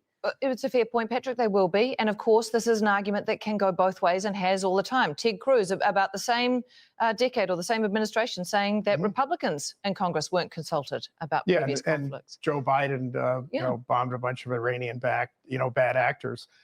So he also violated the War Powers Act, as did, going back to Bill Clinton, also violated the War Powers Act. Look, as we proceed, though, I mean, certainly executive authority was exercised here, as all of the presidents in my lifetime, for the most part, have done. But there will be a greater need to bring Congress in should this be a protracted war. Now, the one thing I will say about President Trump is he is someone who legitimately hates war. President Trump opposed, no. If I may speak, President Trump opposed the Iraq War before, during, and after the Iraq War. He is not someone who likes war. He does not like prolonged war. And so I suspect the administration is doing everything possible to make sure this conflict is as short as it can possibly be. If he didn't like war, that's fine for a previous position. How do we get into this position? Yeah, this is Iran, right? So this is the world's leading terrorist regime since 1979. And we cannot allow them to have a nuclear weapon.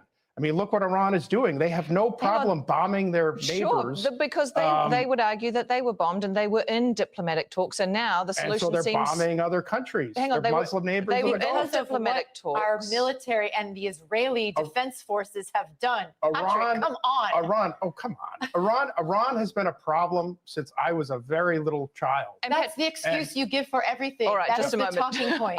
Let's just try and keep on track here. Patrick, a lot of people would say that they didn't disagree with the action being taken, but they were in diplomatic talks. We seem to have come full circle and gone back to diplomatic talks. How confident are you that President Trump can negotiate then, if he is saying there's 5 days to go, an end to this war? I think, especially given what's going on in the Strait of Hormuz, I think a lot of other countries are interested in ending this conflict as expeditiously as possible. And so I think Europe, Japan, China, these are all countries that are very interested in ending this conflict. And so I suspect that diplomatic channels are open there. Working hard. All right. Before today, there was already an argument over the funding of this. There is always not just an ethical argument to conflicts, but an economic one, with the Pentagon reportedly asking for another $200 billion to fund war efforts. The Secretary of Defense, Pete Hegseth, has said it's money that makes sense. Well, as far as $200 billion, I think that number could move, obviously. It takes money to kill bad guys. So we're going back to Congress and our folks there to ensure that we're properly funded for what's been done, for what we may have to do in the future, ensure that our ammunition is everything's refilled, and not just refilled, but above and beyond. I mean, President Trump. Patrick, you wouldn't have thought it was a particularly palatable number to be floating around, given the economic situation in America, the price of gas at the gas station, and those midterms that everyone keeps mentioning. Yeah, I mean, look, first of all, the midterms are in November. But with that said, I mean, Congress has many fiscally conservative Republican members in Congress. So as this continues, as additional funding is needed, Congress will be a bit of a barrier for President Trump.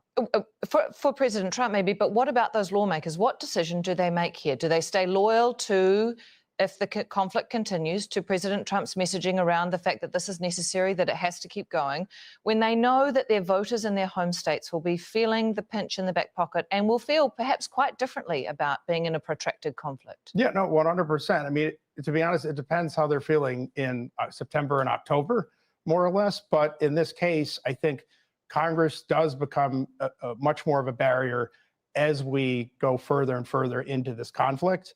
As I stated, there are a lot. Congress shouldn't be a barrier, right? This is the functioning democracy. No, but they can, as time goes on, first of all, the House only has a 2-seat majority. Yeah.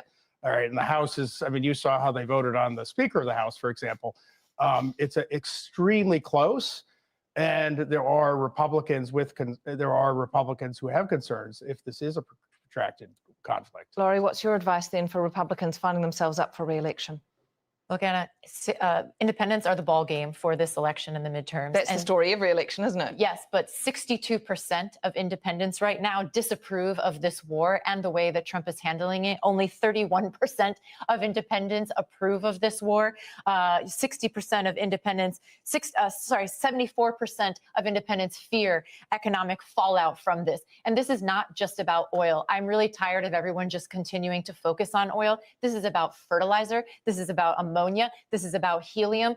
We have farmers across our country right now that are not able to plant soybeans versus corn. People probably don't know the difference about that, and I will save people's time here for that. But the difference between that is the kind of stock that is fed to, the kind of feed that's fed to our livestock. That's going to affect everything in this country. We're now going to have a supply shortage of protein here in the United States. No one is looking at the second and third order of effects here. It doesn't matter if this war ends tomorrow. There is damage that has already been done to the American people, and they are going to take this out on Republican members of Congress, and they know it's coming. And I have no faith that they are going to do the right thing and not continue to capitulate to this president. Laurie, thank you very much. Laurie Watkins, former policy advisor to President Barack Obama, and Patrick Mara, chairman of the Washington, D.C. Republican Party. Thank you both. Right, accusations are still flying over whether Donald Trump overstepped his powers in deciding to go to war. Alex Baird has more on the social media. A bid by Democrats for a second time to rein in Trump's war in Iran once again voted down. Cory Booker at the helm of that failed effort, calling out Senate Republicans online for failing to stop this reckless war and pledging to keep on fighting. We do not have a king. We are a democratic republic with a constitution, and no one is above the law. This president cannot take us to war without coming through this body. Republican Tim Cotton fighting on the other side to shoot Booker down, saying Iran has been killing Americans for 47 years and that the Senate should be rallying behind Trump. But just 12 hours after that failed vote, a request from Defense Secretary Pete Hegseth for $200 billion, a cat amongst the Democratic pigeons. It takes money to kill bad guys. Democrats saying that is an insult to every taxpayer and that without congressional approval, the US has no business in Iran. Congresswoman Pramila Jayapal laying bare where she thinks that money needs to go, saying, that's your taxpayer dollars going to war instead of education, food assistance, and healthcare. Congressman Jason Crow accusing Trump of treating American dollars like monopoly money, money that only the Republican-controlled Congress can approve to wire to the Pentagon. The question now, will they? That was America, and that's all from DC. We'll head now back to Doha.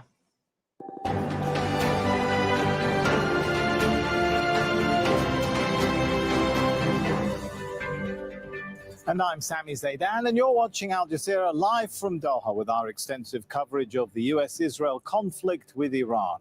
Here are the latest developments. They called. I didn't call. They called. They want to make a deal. US President Donald Trump postpones military attacks on Iran's power plants, saying there have been good and productive conversations to end the war. Tehran denies any talks ever took place. The Speaker of Iran's parliament calls Trump's claim fake news. Israel is continuing to carry out strikes on Iran and Lebanon, while Trump says he thinks Israel will be happy with a deal with Iran. Financial markets rebound around the world after Trump's announcement. Oil prices have dropped. US indices are climbing.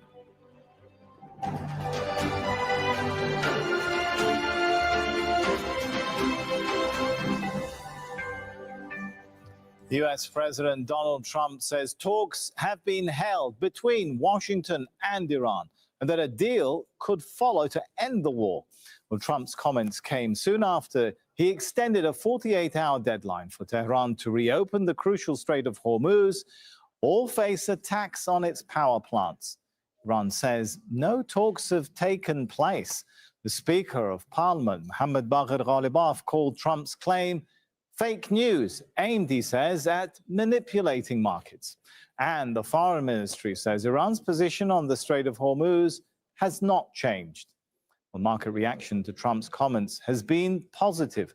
Oil prices fell sharply while US stocks, they've rallied. From Washington, D.C., our chief correspondent, Alan Fisher, begins our coverage. So they called. I didn't call. They called. They want to make a deal. After a weekend where the US president threatened to obliterate Iran's power infrastructure, a change of direction and tone, Donald Trump confirming talks are underway with a senior Iranian figure. A top person, don't forget. We've wiped out the leadership phase 1, phase 2, and largely phase 3.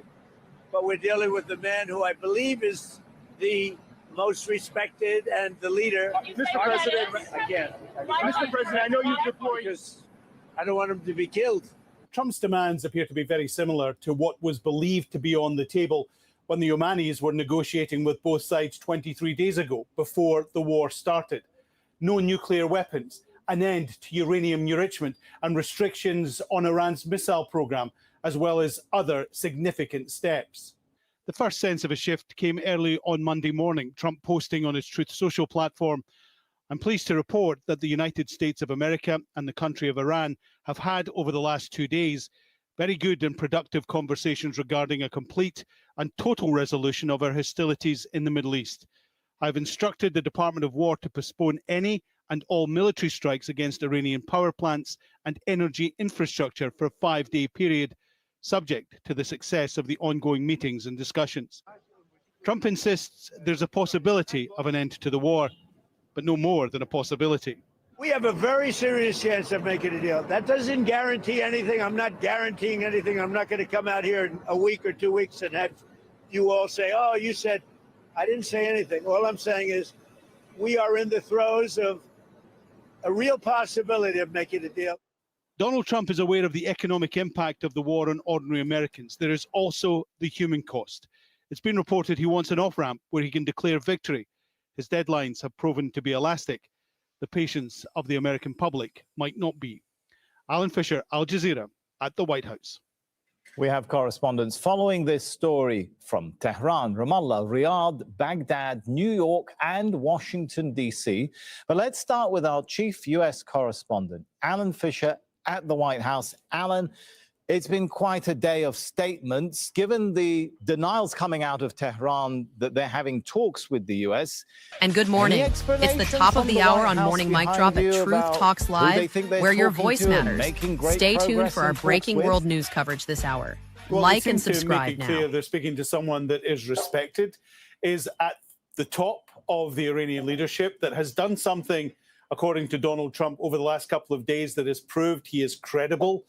They say, of course, that they've wiped out the first 2 layers of the Iranian leadership, but they believe that they have someone they can do a deal with. Now, from the American side, Donald Trump has confirmed Jared Kushner and Steve Witkoff are leading the discussions from their side. Those were the 2 people who were in negotiations with the Iranians 23 days ago, before the war started. Excuse me. And so, but listening to what Donald Trump is saying about the 15 points that have been agreed, a lot of them are points that were in place when the Omanis were negotiating between both sides, that genuinely believed they were very close to a deal.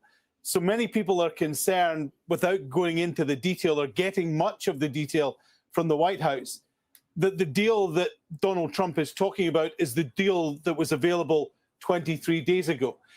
We just have to watch what happens, maybe not just over the next week or the 5 days that Donald Trump has given as a deadline, but what the next statement and the next 2 statements are coming from the White House to see where this is actually headed. And meanwhile, the messaging coming out of CENTCOM is very much one that the war goes on. Is that right, Alan? Well, to be clear, what Donald Trump announced when he put out his Truth Social this morning was that they weren't going to attack the infrastructure. They weren't going after the power plants. Now, some people would say that that's actually a war crime. It's against the Geneva Conventions and could have left Donald Trump in real legal jeopardy internationally. But he did not say they were stopping the war or they were not going to prosecute the war any further. And what we're hearing is that CENTCOM are continuing to do just that. They have a list of targets, even though Donald Trump says they've almost obliterated everything. They have a list of targets they are working through, and they continue those operations and continue to release video of those operations. The war isn't over. Donald Trump says he believes there is the chance of a deal that could bring a war to an end, but for the moment, that is not guaranteed. And so the fighting continues in Iran. Wow. Thank you for the super chat. Please support independent media like Morning Mic Drop on Truth Talks Live, where your voice matters. They have a very different narrative on what the state of play is vis-a-vis any claims about negotiations, right? They're saying it hasn't happened. Well, for the Iranians, it hasn't happened, but there is a possibility that it could happen. So there is something here that is, in a way or another, a common factor, which is the possibility of negotiations. For what President Trump said about meetings or direct negotiations or whatever kind of negotiations, for now, the Iranians are saying, no, this is fake news. This is what Kalibov said, the Speaker of the Parliament, whose name is now being circulating as the possible counterpart or the person who's going to sit face-to-face with J.D. Vance in Pakistan. So for the foreign ministry, they're saying that there are several regional countries that are interested in conveying messages, and Iran is open to listen to messages. Kalibov said it's fake news. There were no negotiations. However, what we understand now is that there is a real effort going on. Egypt is playing a strong role, a centric role. There's also Turkey and Pakistan, where there's a possibility that a meeting might happen. In Iran, everyone is on board. It's not that one person decided to talk to the Americans and the others are not on board. No, there is something systematic. It's something that represents the establishment. However, there are many conditions yet to be met. And based on these conditions, there'll be a meeting or not. So these are the issues that we are hearing. We're waiting actually to hear more. Foreign Minister Abbas Araghchi just spoke to several other foreign ministers and counterparts in the region. There's been, Ali, a huge change in the US rhetoric, right? From bombing power plants to, hey, we're having good talks and we're reaching agreement on 15 issues. How is that change in rhetoric being seen there in Tehran? Well, in Iran, this is presented as an American retreat.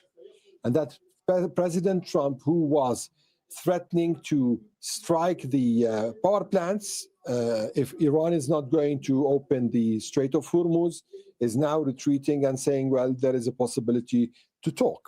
This is on one side. The other side is that there are actually big questions here in Tehran with respect to the possibility of a deal with the Americans, especially that in the last two times the Iranians went to talk, went to the table was turned on them, and the wars were waged. So in a way or another, there is a mistrust, and especially with the Iranians, confidence plays a lot of role when it comes to diplomacy. So they work a lot on building confidence, and whenever there is no confidence, they are not in a position really to sit on a table. So these are big questions now, especially that this conflict is not a conflict between America and Iran only now. It's a conflict that has Israel in it. It's a conflict that has the GCC countries now in it. It's a conflict that has Hezbollah in it. And you have the issue of the Hormuz Strait, and you have the issue of the nuclear facilities, Iranian nuclear facilities, highly enriched uranium, ballistic missiles. Iran's guarantees that there is no war going to be on them in the future, and that this is not going to be repeated. Israel's concerns towards Iran, the Gulf countries' concerns towards Iran after the attacks on the infrastructure in the Gulf. So we're talking about something that is very multi-layered and very complicated, a package full of items, and each item needs alone weeks and months of negotiations. And that's Ali Hashim in Tehran. Now, President Donald Trump says he thinks Israel will be on board with any deal he negotiates. We just spoke to Israel a little while ago. I think they'll be very happy. This will be peace for Israel, long-term peace, guaranteed peace. If this happens, and I can't guarantee it, but I think it's going to. My life is a deal. That's all I do is deals my whole life. I think this is something that's going to happen. And why wouldn't it happen? And the Israeli Prime Minister gave a statement just a short time ago. Earlier today, I spoke with our friend President Trump. President Trump believes that there is an opportunity to leverage the great achievements of the IDF and the US military to realize the goals of the war in an agreement that will safeguard our vital interests. In parallel, we continue to attack both in Iran and Lebanon. We are methodically dismantling the missile program and the nuclear program and continue to hit Hezbollah hard. Just a few days ago, we eliminated 2 more nuclear scientists. We will safeguard our vital interests in any agreement. Noor Ode joins us now near Ramallah in the occupied West We're not Bank. CNN, So, Noor, MSNBC or Fox News. We are your morning mic drop on at Truth Talks Live, where all voices matter. For a deal. Does Netanyahu believe that too? Is it clear? Well, not so much. The key word in that 30-second statement, Sami, is we will safeguard our vital interests. Note there that he spoke about the assassination of 2 nuclear scientists as a military achievement. Israel has its own goals set in the war. Netanyahu is personally invested in this war, and he basically, is betting his political career on it. So there's a lot riding on this, and there isn't a lot of enthusiasm for a deal, because a deal that would keep the Islamic Republic is a deal that means that Netanyahu failed. He promised Israelis Iran would be different, that people would rise up, would heed his call, would take to the streets. None of that has happened. He said that Hezbollah was defeated in November 2024. Northern communities, 1.4 million Israelis in northern Israel, can attest that that simply isn't true. And many of them have already left northern communities in Israel because they simply can't deal with the barrages of rockets that keep coming to their streets and their towns. So a lot is riding on these coming five days. Israel plans to continue bombing Iran, and so one cannot really guess what they will bomb, whether they will provoke Iran, whether their military action will sabotage the talks. And in the meantime, of course, there are back channels between Israel and Washington. There are conversations that are happening with the US Vice President, with Donald Trump, as we now know, to make sure that Israel's red lines, which are many, are taken into account in any future deal. And that might complicate things moving forward. Noor, we've seen in other scenarios where ceasefire deals have been reached that Israel continues its operations. Any indication about whether that is the thinking, especially with the sort of statement that you pointed out there when Israeli leaders talk about, hey, we're going to safeguard our interests in the event of any deal anyway? Well, the thing is, Iran is different. Israel is used to taking on non-state actors, armed groups, Hamas, Hezbollah, and so on. And those, yes, it has had a lot of leverage and a lot of leeway with successive U.S. administrations to strike at will, to assassinate, to kill, to wage wars even, and now in Lebanon to threaten with occupying land. Iran is a different ballgame. It's a much larger country. It's a formidable adversary. In order to wage war or carry out an airstrike on Iran, U.S. involvement is necessary, even if it were just for operational reasons. So Israel can't just wake up and go bomb Iran and pretend that it doesn't need anybody to back it up. Israeli weapons rely on the U.S. It relies on billions of dollars in military aid. Israel's Iron Dome relies on, has already received about $1.6 billion in U.S. aid. So even the protection, the air defense system, is reliant on the U.S. It cannot take on Iran on its own, and that's why there is concern in the Israeli right wing, especially in this coalition government, about what happens next. Because remember, Sami, elections are in October, and that will be a day of reckoning if Netanyahu can't show some sort of decisive strategic achievement. All right, thanks so much. Noor Auda there in occupied West Bank. It's the top of the hour, and we welcome you to Morning Mic Drop, a new wave of attacks targeting Live, the where heart your of Tehran. voice matters. Stay tuned for our breaking world news coverage this hour. Like, subscribe, and hit the notification bell for when we go live. And now, breaking news. 400 people have been killed. Financial markets are reacting dramatically to Trump.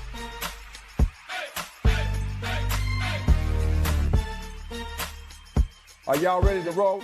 Let's go. News, the US will halt strikes on Iran's energy infrastructure. Well, Kristen Salumi is live in New York for us. How are the markets looking now?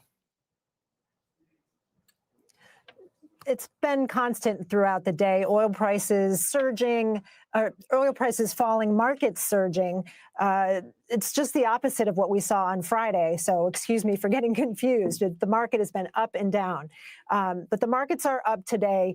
Oil prices down. Investors are happy at President Trump's declaration that he would postpone any further bombing of Iran. But it's important to pull back and look at the market big picture overall. 2 weeks ago, we saw oil prices approaching $120 a barrel. And then when President Trump said that the war would be wrapping up soon, they fell, only to rise again. So what we're seeing is markets have had negative weeks for 4 weeks in a row now. The Dow Jones Industrial Average on Friday was approaching correction territory, a loss of 10%. So today brings things up a little better. It offers a reprieve, some hope for investors, but it's only Monday, and it's a little too soon to say we're out of the woods just yet for investors. All right, but as you were talking there, Kristen, we had some graphics up showing oil prices. Yeah, they may have gone down a little bit, but still higher compared to where they were at the beginning or before this war, right? So what is the bottom line here? What does this mean for people at the petrol pump? Yeah, that's right. Brent crude may have fallen to $100 a barrel, but Americans are still paying about 30% more than they were before the conflict started. A month ago, they were paying 30% less to fill up their tank. Diesel fuel used in bigger industrial vehicles is costing even more. Jet fuel is at a 3-year high. So all of that takes a toll. And growth and consumer spending in the United States have remained relatively strong, but the concern has been that the longer this goes on, the more it'll affect prices, not just at the pump, but across many sectors that rely on transportation to deliver goods and so on. So while today is seen as good news, again, until the Strait of Hormuz is open, we know the full extent of damage to energy facilities in the Middle East, and where this is going, it's maybe too soon to celebrate. And that's Kristen Salumi for us from New York. Now, Oman's foreign minister. We're incredibly grateful for every single one of our subscribers. Whether you just discovered at Truth Talks Live or you've been a day one truth teller, we see you, and we're proud to show up for you every day. But here's the reality. Independent media is under attack. We're committed to bringing you real voices, real perspectives, and a truly multicultural lens on world news. And that mission comes at a cost. Over 300,000 viewers tune in daily. And now, we're asking you to take the next step with us.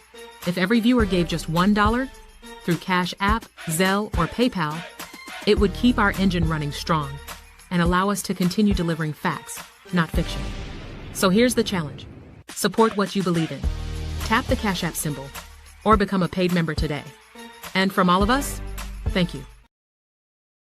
Counterpart, Abbas Arakchi, and then for Hakan Fidan, the Turkish foreign minister has called the American officials. So we know that there has been messages conveyed between both sides, trying to understand the position of both sides and also seeing if there is a way for de-escalation and then ceasefire and then eventually maybe a peace settlement. But it was not only between Tehran and Washington. So Ankara has engaged with the regional countries as well. Talks with the Saudi foreign minister, Faisal, and then his Egyptian counterpart, and then the Qatari counterpart. And then there has been talks between Pakistanis and Turks. So today the Omani foreign minister has talked to the Iranian foreign minister.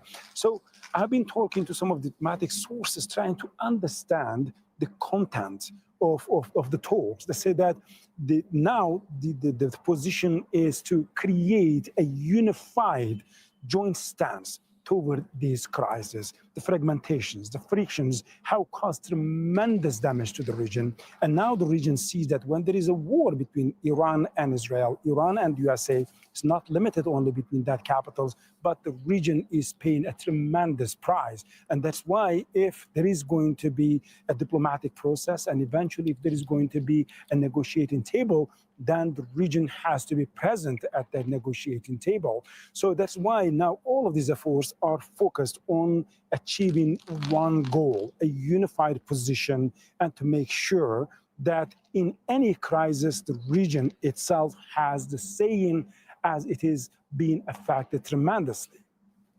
And that's Rasul Sardar for us from Riyadh in Saudi Arabia. Wow. Thank you for the super chats coming in. Please support independent media like Morning Mic Drop on Truth Talks Live, where your voice matters. Behind the drone attack. Not yet, Sammy, but it has a hallmark of the Iran-backed militias here in Iraq. We're talking about several drones that were launched towards the city of Erbil. The target here is the U.S. consulate, and as we speak, there's plumes of smoke billowing above the U.S. consulate. It's unclear if it was hit, but what we know is that the U.S. air defense system, CRAM, that shoots 4,500 bullets a minute, were launched in order to intercept these drones. Now, earlier during the day, Sammy, there were U.S. airstrikes against positions of Iran-backed militias in the country, notably in West Baghdad, in the Anbar province, and in Saladin, which is about 160 kilometers north of Baghdad. So we're seeing it tit for tat with the Iran-backed militias continuing to target U.S. positions. Now, they've stopped attacking Victory Base, which is a few 20 kilometers west of Baghdad. In a statement, they said, because the American soldiers and the NATO forces have evacuated, they're no longer targeting that area. But Erbil, certainly today, is a target. Meanwhile, the prime minister here in Iraq gave an interview to the Italian newspaper Corriere della Sera. And he said that they were accelerating the process of dismantling the international coalition that fought ISIL, because these Iran-backed militias in Iraq want to see American soldiers leave Iraqi soil. So in this interview, he says, once there are no longer any foreign military contingents fighting on Iraqi soil, it'll be easier to disband these armed elements. And what's clear, Sami, is that Iraq is another front line or another battleground for the Americans in this fight between the US, Israel, and Iran. Sami? All right, thanks so much. Nicholas Huck there from Baghdad. Well, joining me now here in the studio is Ross Harrison. He's a senior fellow at the Middle East Institute in Washington, D.C., and author of Decoding Iran's Foreign Policy. Good to have you back with us. So, Thank Ross, you, Sami. it's fair to say, is it not, that there has been a massive change in White House rhetoric from talking about obliterating a country's power supply, power grids, to, hey, a deal is within reach and discussions are going good? There has been. You're absolutely right. How real that is and how realistic that is and how much the president's rhetoric represents what's happening on the ground is a different question. And I think it's important to realize that in order to get to operationalize that kind of optimistic rhetoric, that a deal is in the offing, it requires tremendous complexity because you've got various actors making decisions on the ground. Right? In the beginning of a war, it's fairly centralized, the decision making. But over time, you've got different actors and you have the potential for spoilers in terms of possibly Israel, who, if Israel does not want to enter the war, they could act as a spoiler. So it's very, very complex. And we have to worry on the Iranian side in particular, because of their decentralized decision making, we have to look at possibility of freelancing. So pulling all of the pieces together. So maybe too early to celebrate is what you're saying. It would definitely be too early to celebrate. It's not too early to have hope. We should always have hope. Yesterday seemed hopeless, but today we have some hope, and we should not hang on to that. We should work towards possibly turning that kind of space into some kind of a possible convergence. What's prompted, regardless of how realistic the change in rhetoric is, what has prompted that? Is it a realization on the part of the White House that taking that next step up the ladder of escalation, bombing power plants in Iran, is going to provoke something very painful, not just for the region and the world, but for the US? Or is it domestic pressure, or how, when you... I don't think it's domestic pressure yet. I think, Sami, it's a recognition of very few really good options. So yes, the pressure is building. I mean, you have pressure building. The Iranians are masters at adaptation, and they know they can't compete militarily. So what did they do? They regionalized the war, expanded asymmetrically, basically. Asymmetric. Well, they took a strategy they used in the civil war zones in Syria and Lebanon. They kind of guerrilla strategy, and they moved it up to the region. And they're the missiles that are coming here in Qatar and elsewhere. Plus, they found out their main leverage point, which is the Strait of Hormuz. So what they're trying to do is to build that kind of pressure and use that in order to gain concessions. So they have to gain some kind of concessions. And for them, I think, knowing the Iranian side of the story, I think what they need to do is be able to survive, say they survived, the regime has to survive, and then also leave this battle or this war having recreated deterrence, something they had lost at the end of the June war of 2025. Right. Does this mean that the White House has realized there will be no total, complete surrender, something that Donald Trump was talking about, even saying he's not going to have negotiations? Have they realized now that actually they're not going to achieve all their goals on the battlefield, and they do need to talk? Well, that's right. I mean, if you think, Clausewitz, the ancient Prussian war strategist, said that war is the continuation of politics by other means. So not everything can be achieved militarily. And I think even militarily, I think it's a recognition of a couple things. As I mentioned, very few really good options. And one of them is that even if they would take the strait in some way, which it's very, very difficult to do. I'm not a military strategist, but let's assume they would send troops there or to Karg. That would not solve the problem, Sammy, because if the problem is the lack of the poor flow of shipping, 5% is getting through at this point. That's not going to change when U.S. troops would arrive, because insurance companies aren't going to insure the ships. The companies aren't going to want to go through a battle zone. So I think it's a recognition on the part of the White House that this problem, the economic problem that's ensuing from this, cannot be solved only militarily. I think. I would, if they're thinking rationally. I'm trying to basically look at reading a little bit of King Lear these days in terms of irrationality. It's funny you should mention that. Is there any reflection on whether, within that circle of power in the US, or whether the US has made, to put it mildly, a colossal mistake, especially when you look at statements like from the UN Secretary General, 9 UN experts at the beginning of this war who are characterizing this as an illegal attack by the US in Israel, a violation of the UN Charter, and so on. Well, that's for sure. But I think we've entered a new era where those norms may be anachronisms of the past. But I think what we do see a pattern of, for sure, strategically, is that this administration has miscalculated Iran consistently, going back to 2018. So whether in fact, now the other thing that I think is not just the decision-making calculus of Donald Trump, I think it's also symptomatic, Sammy, the fact that the institutional competence that used to exist in the State Department on Iran, in the intelligence community, the National Security Council, those institutions have been degraded to some degree of their expertise. And even the expertise that lives in those institutions has not, we don't believe, has been brought properly to bear into the decision-making process. Right. So there's a lot of innovation and improvisation occurring, but as we talked about earlier, with millions of lives at stake. Right.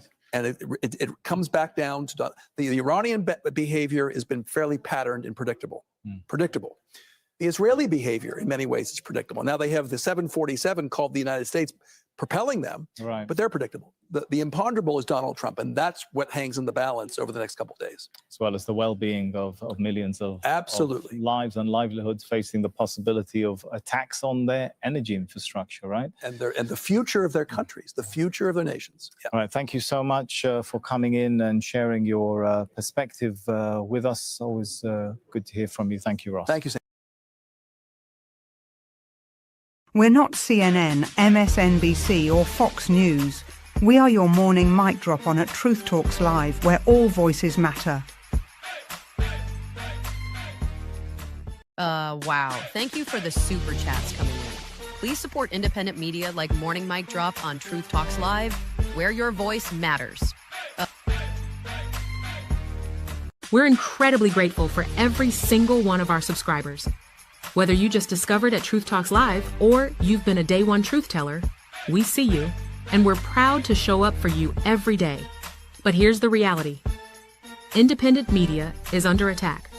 We're committed to bringing you real voices, real perspectives, and a truly multicultural lens on world news. And that mission comes at a cost. Over 300,000 viewers tune in daily. And now, we're asking you to take the next step with us. If every viewer gave just $1 through Cash App, Zelle, or PayPal, it would keep our engine running strong and allow us to continue delivering facts, not fiction. So here's the challenge. Support what you believe in. Tap the Cash App symbol or become a paid member today. And from all of us, thank you. That's our program for the day. Keep watching Morning Mic Drop on. That's our program for the day. Keep watching Morning Mic Drop on at Truth Talks Live, where your voice matters. We are here daily from 6 a.m. to noon with unfiltered breaking world news coverage. Like, subscribe, and hit the notification bell for when we go live. See you tomorrow.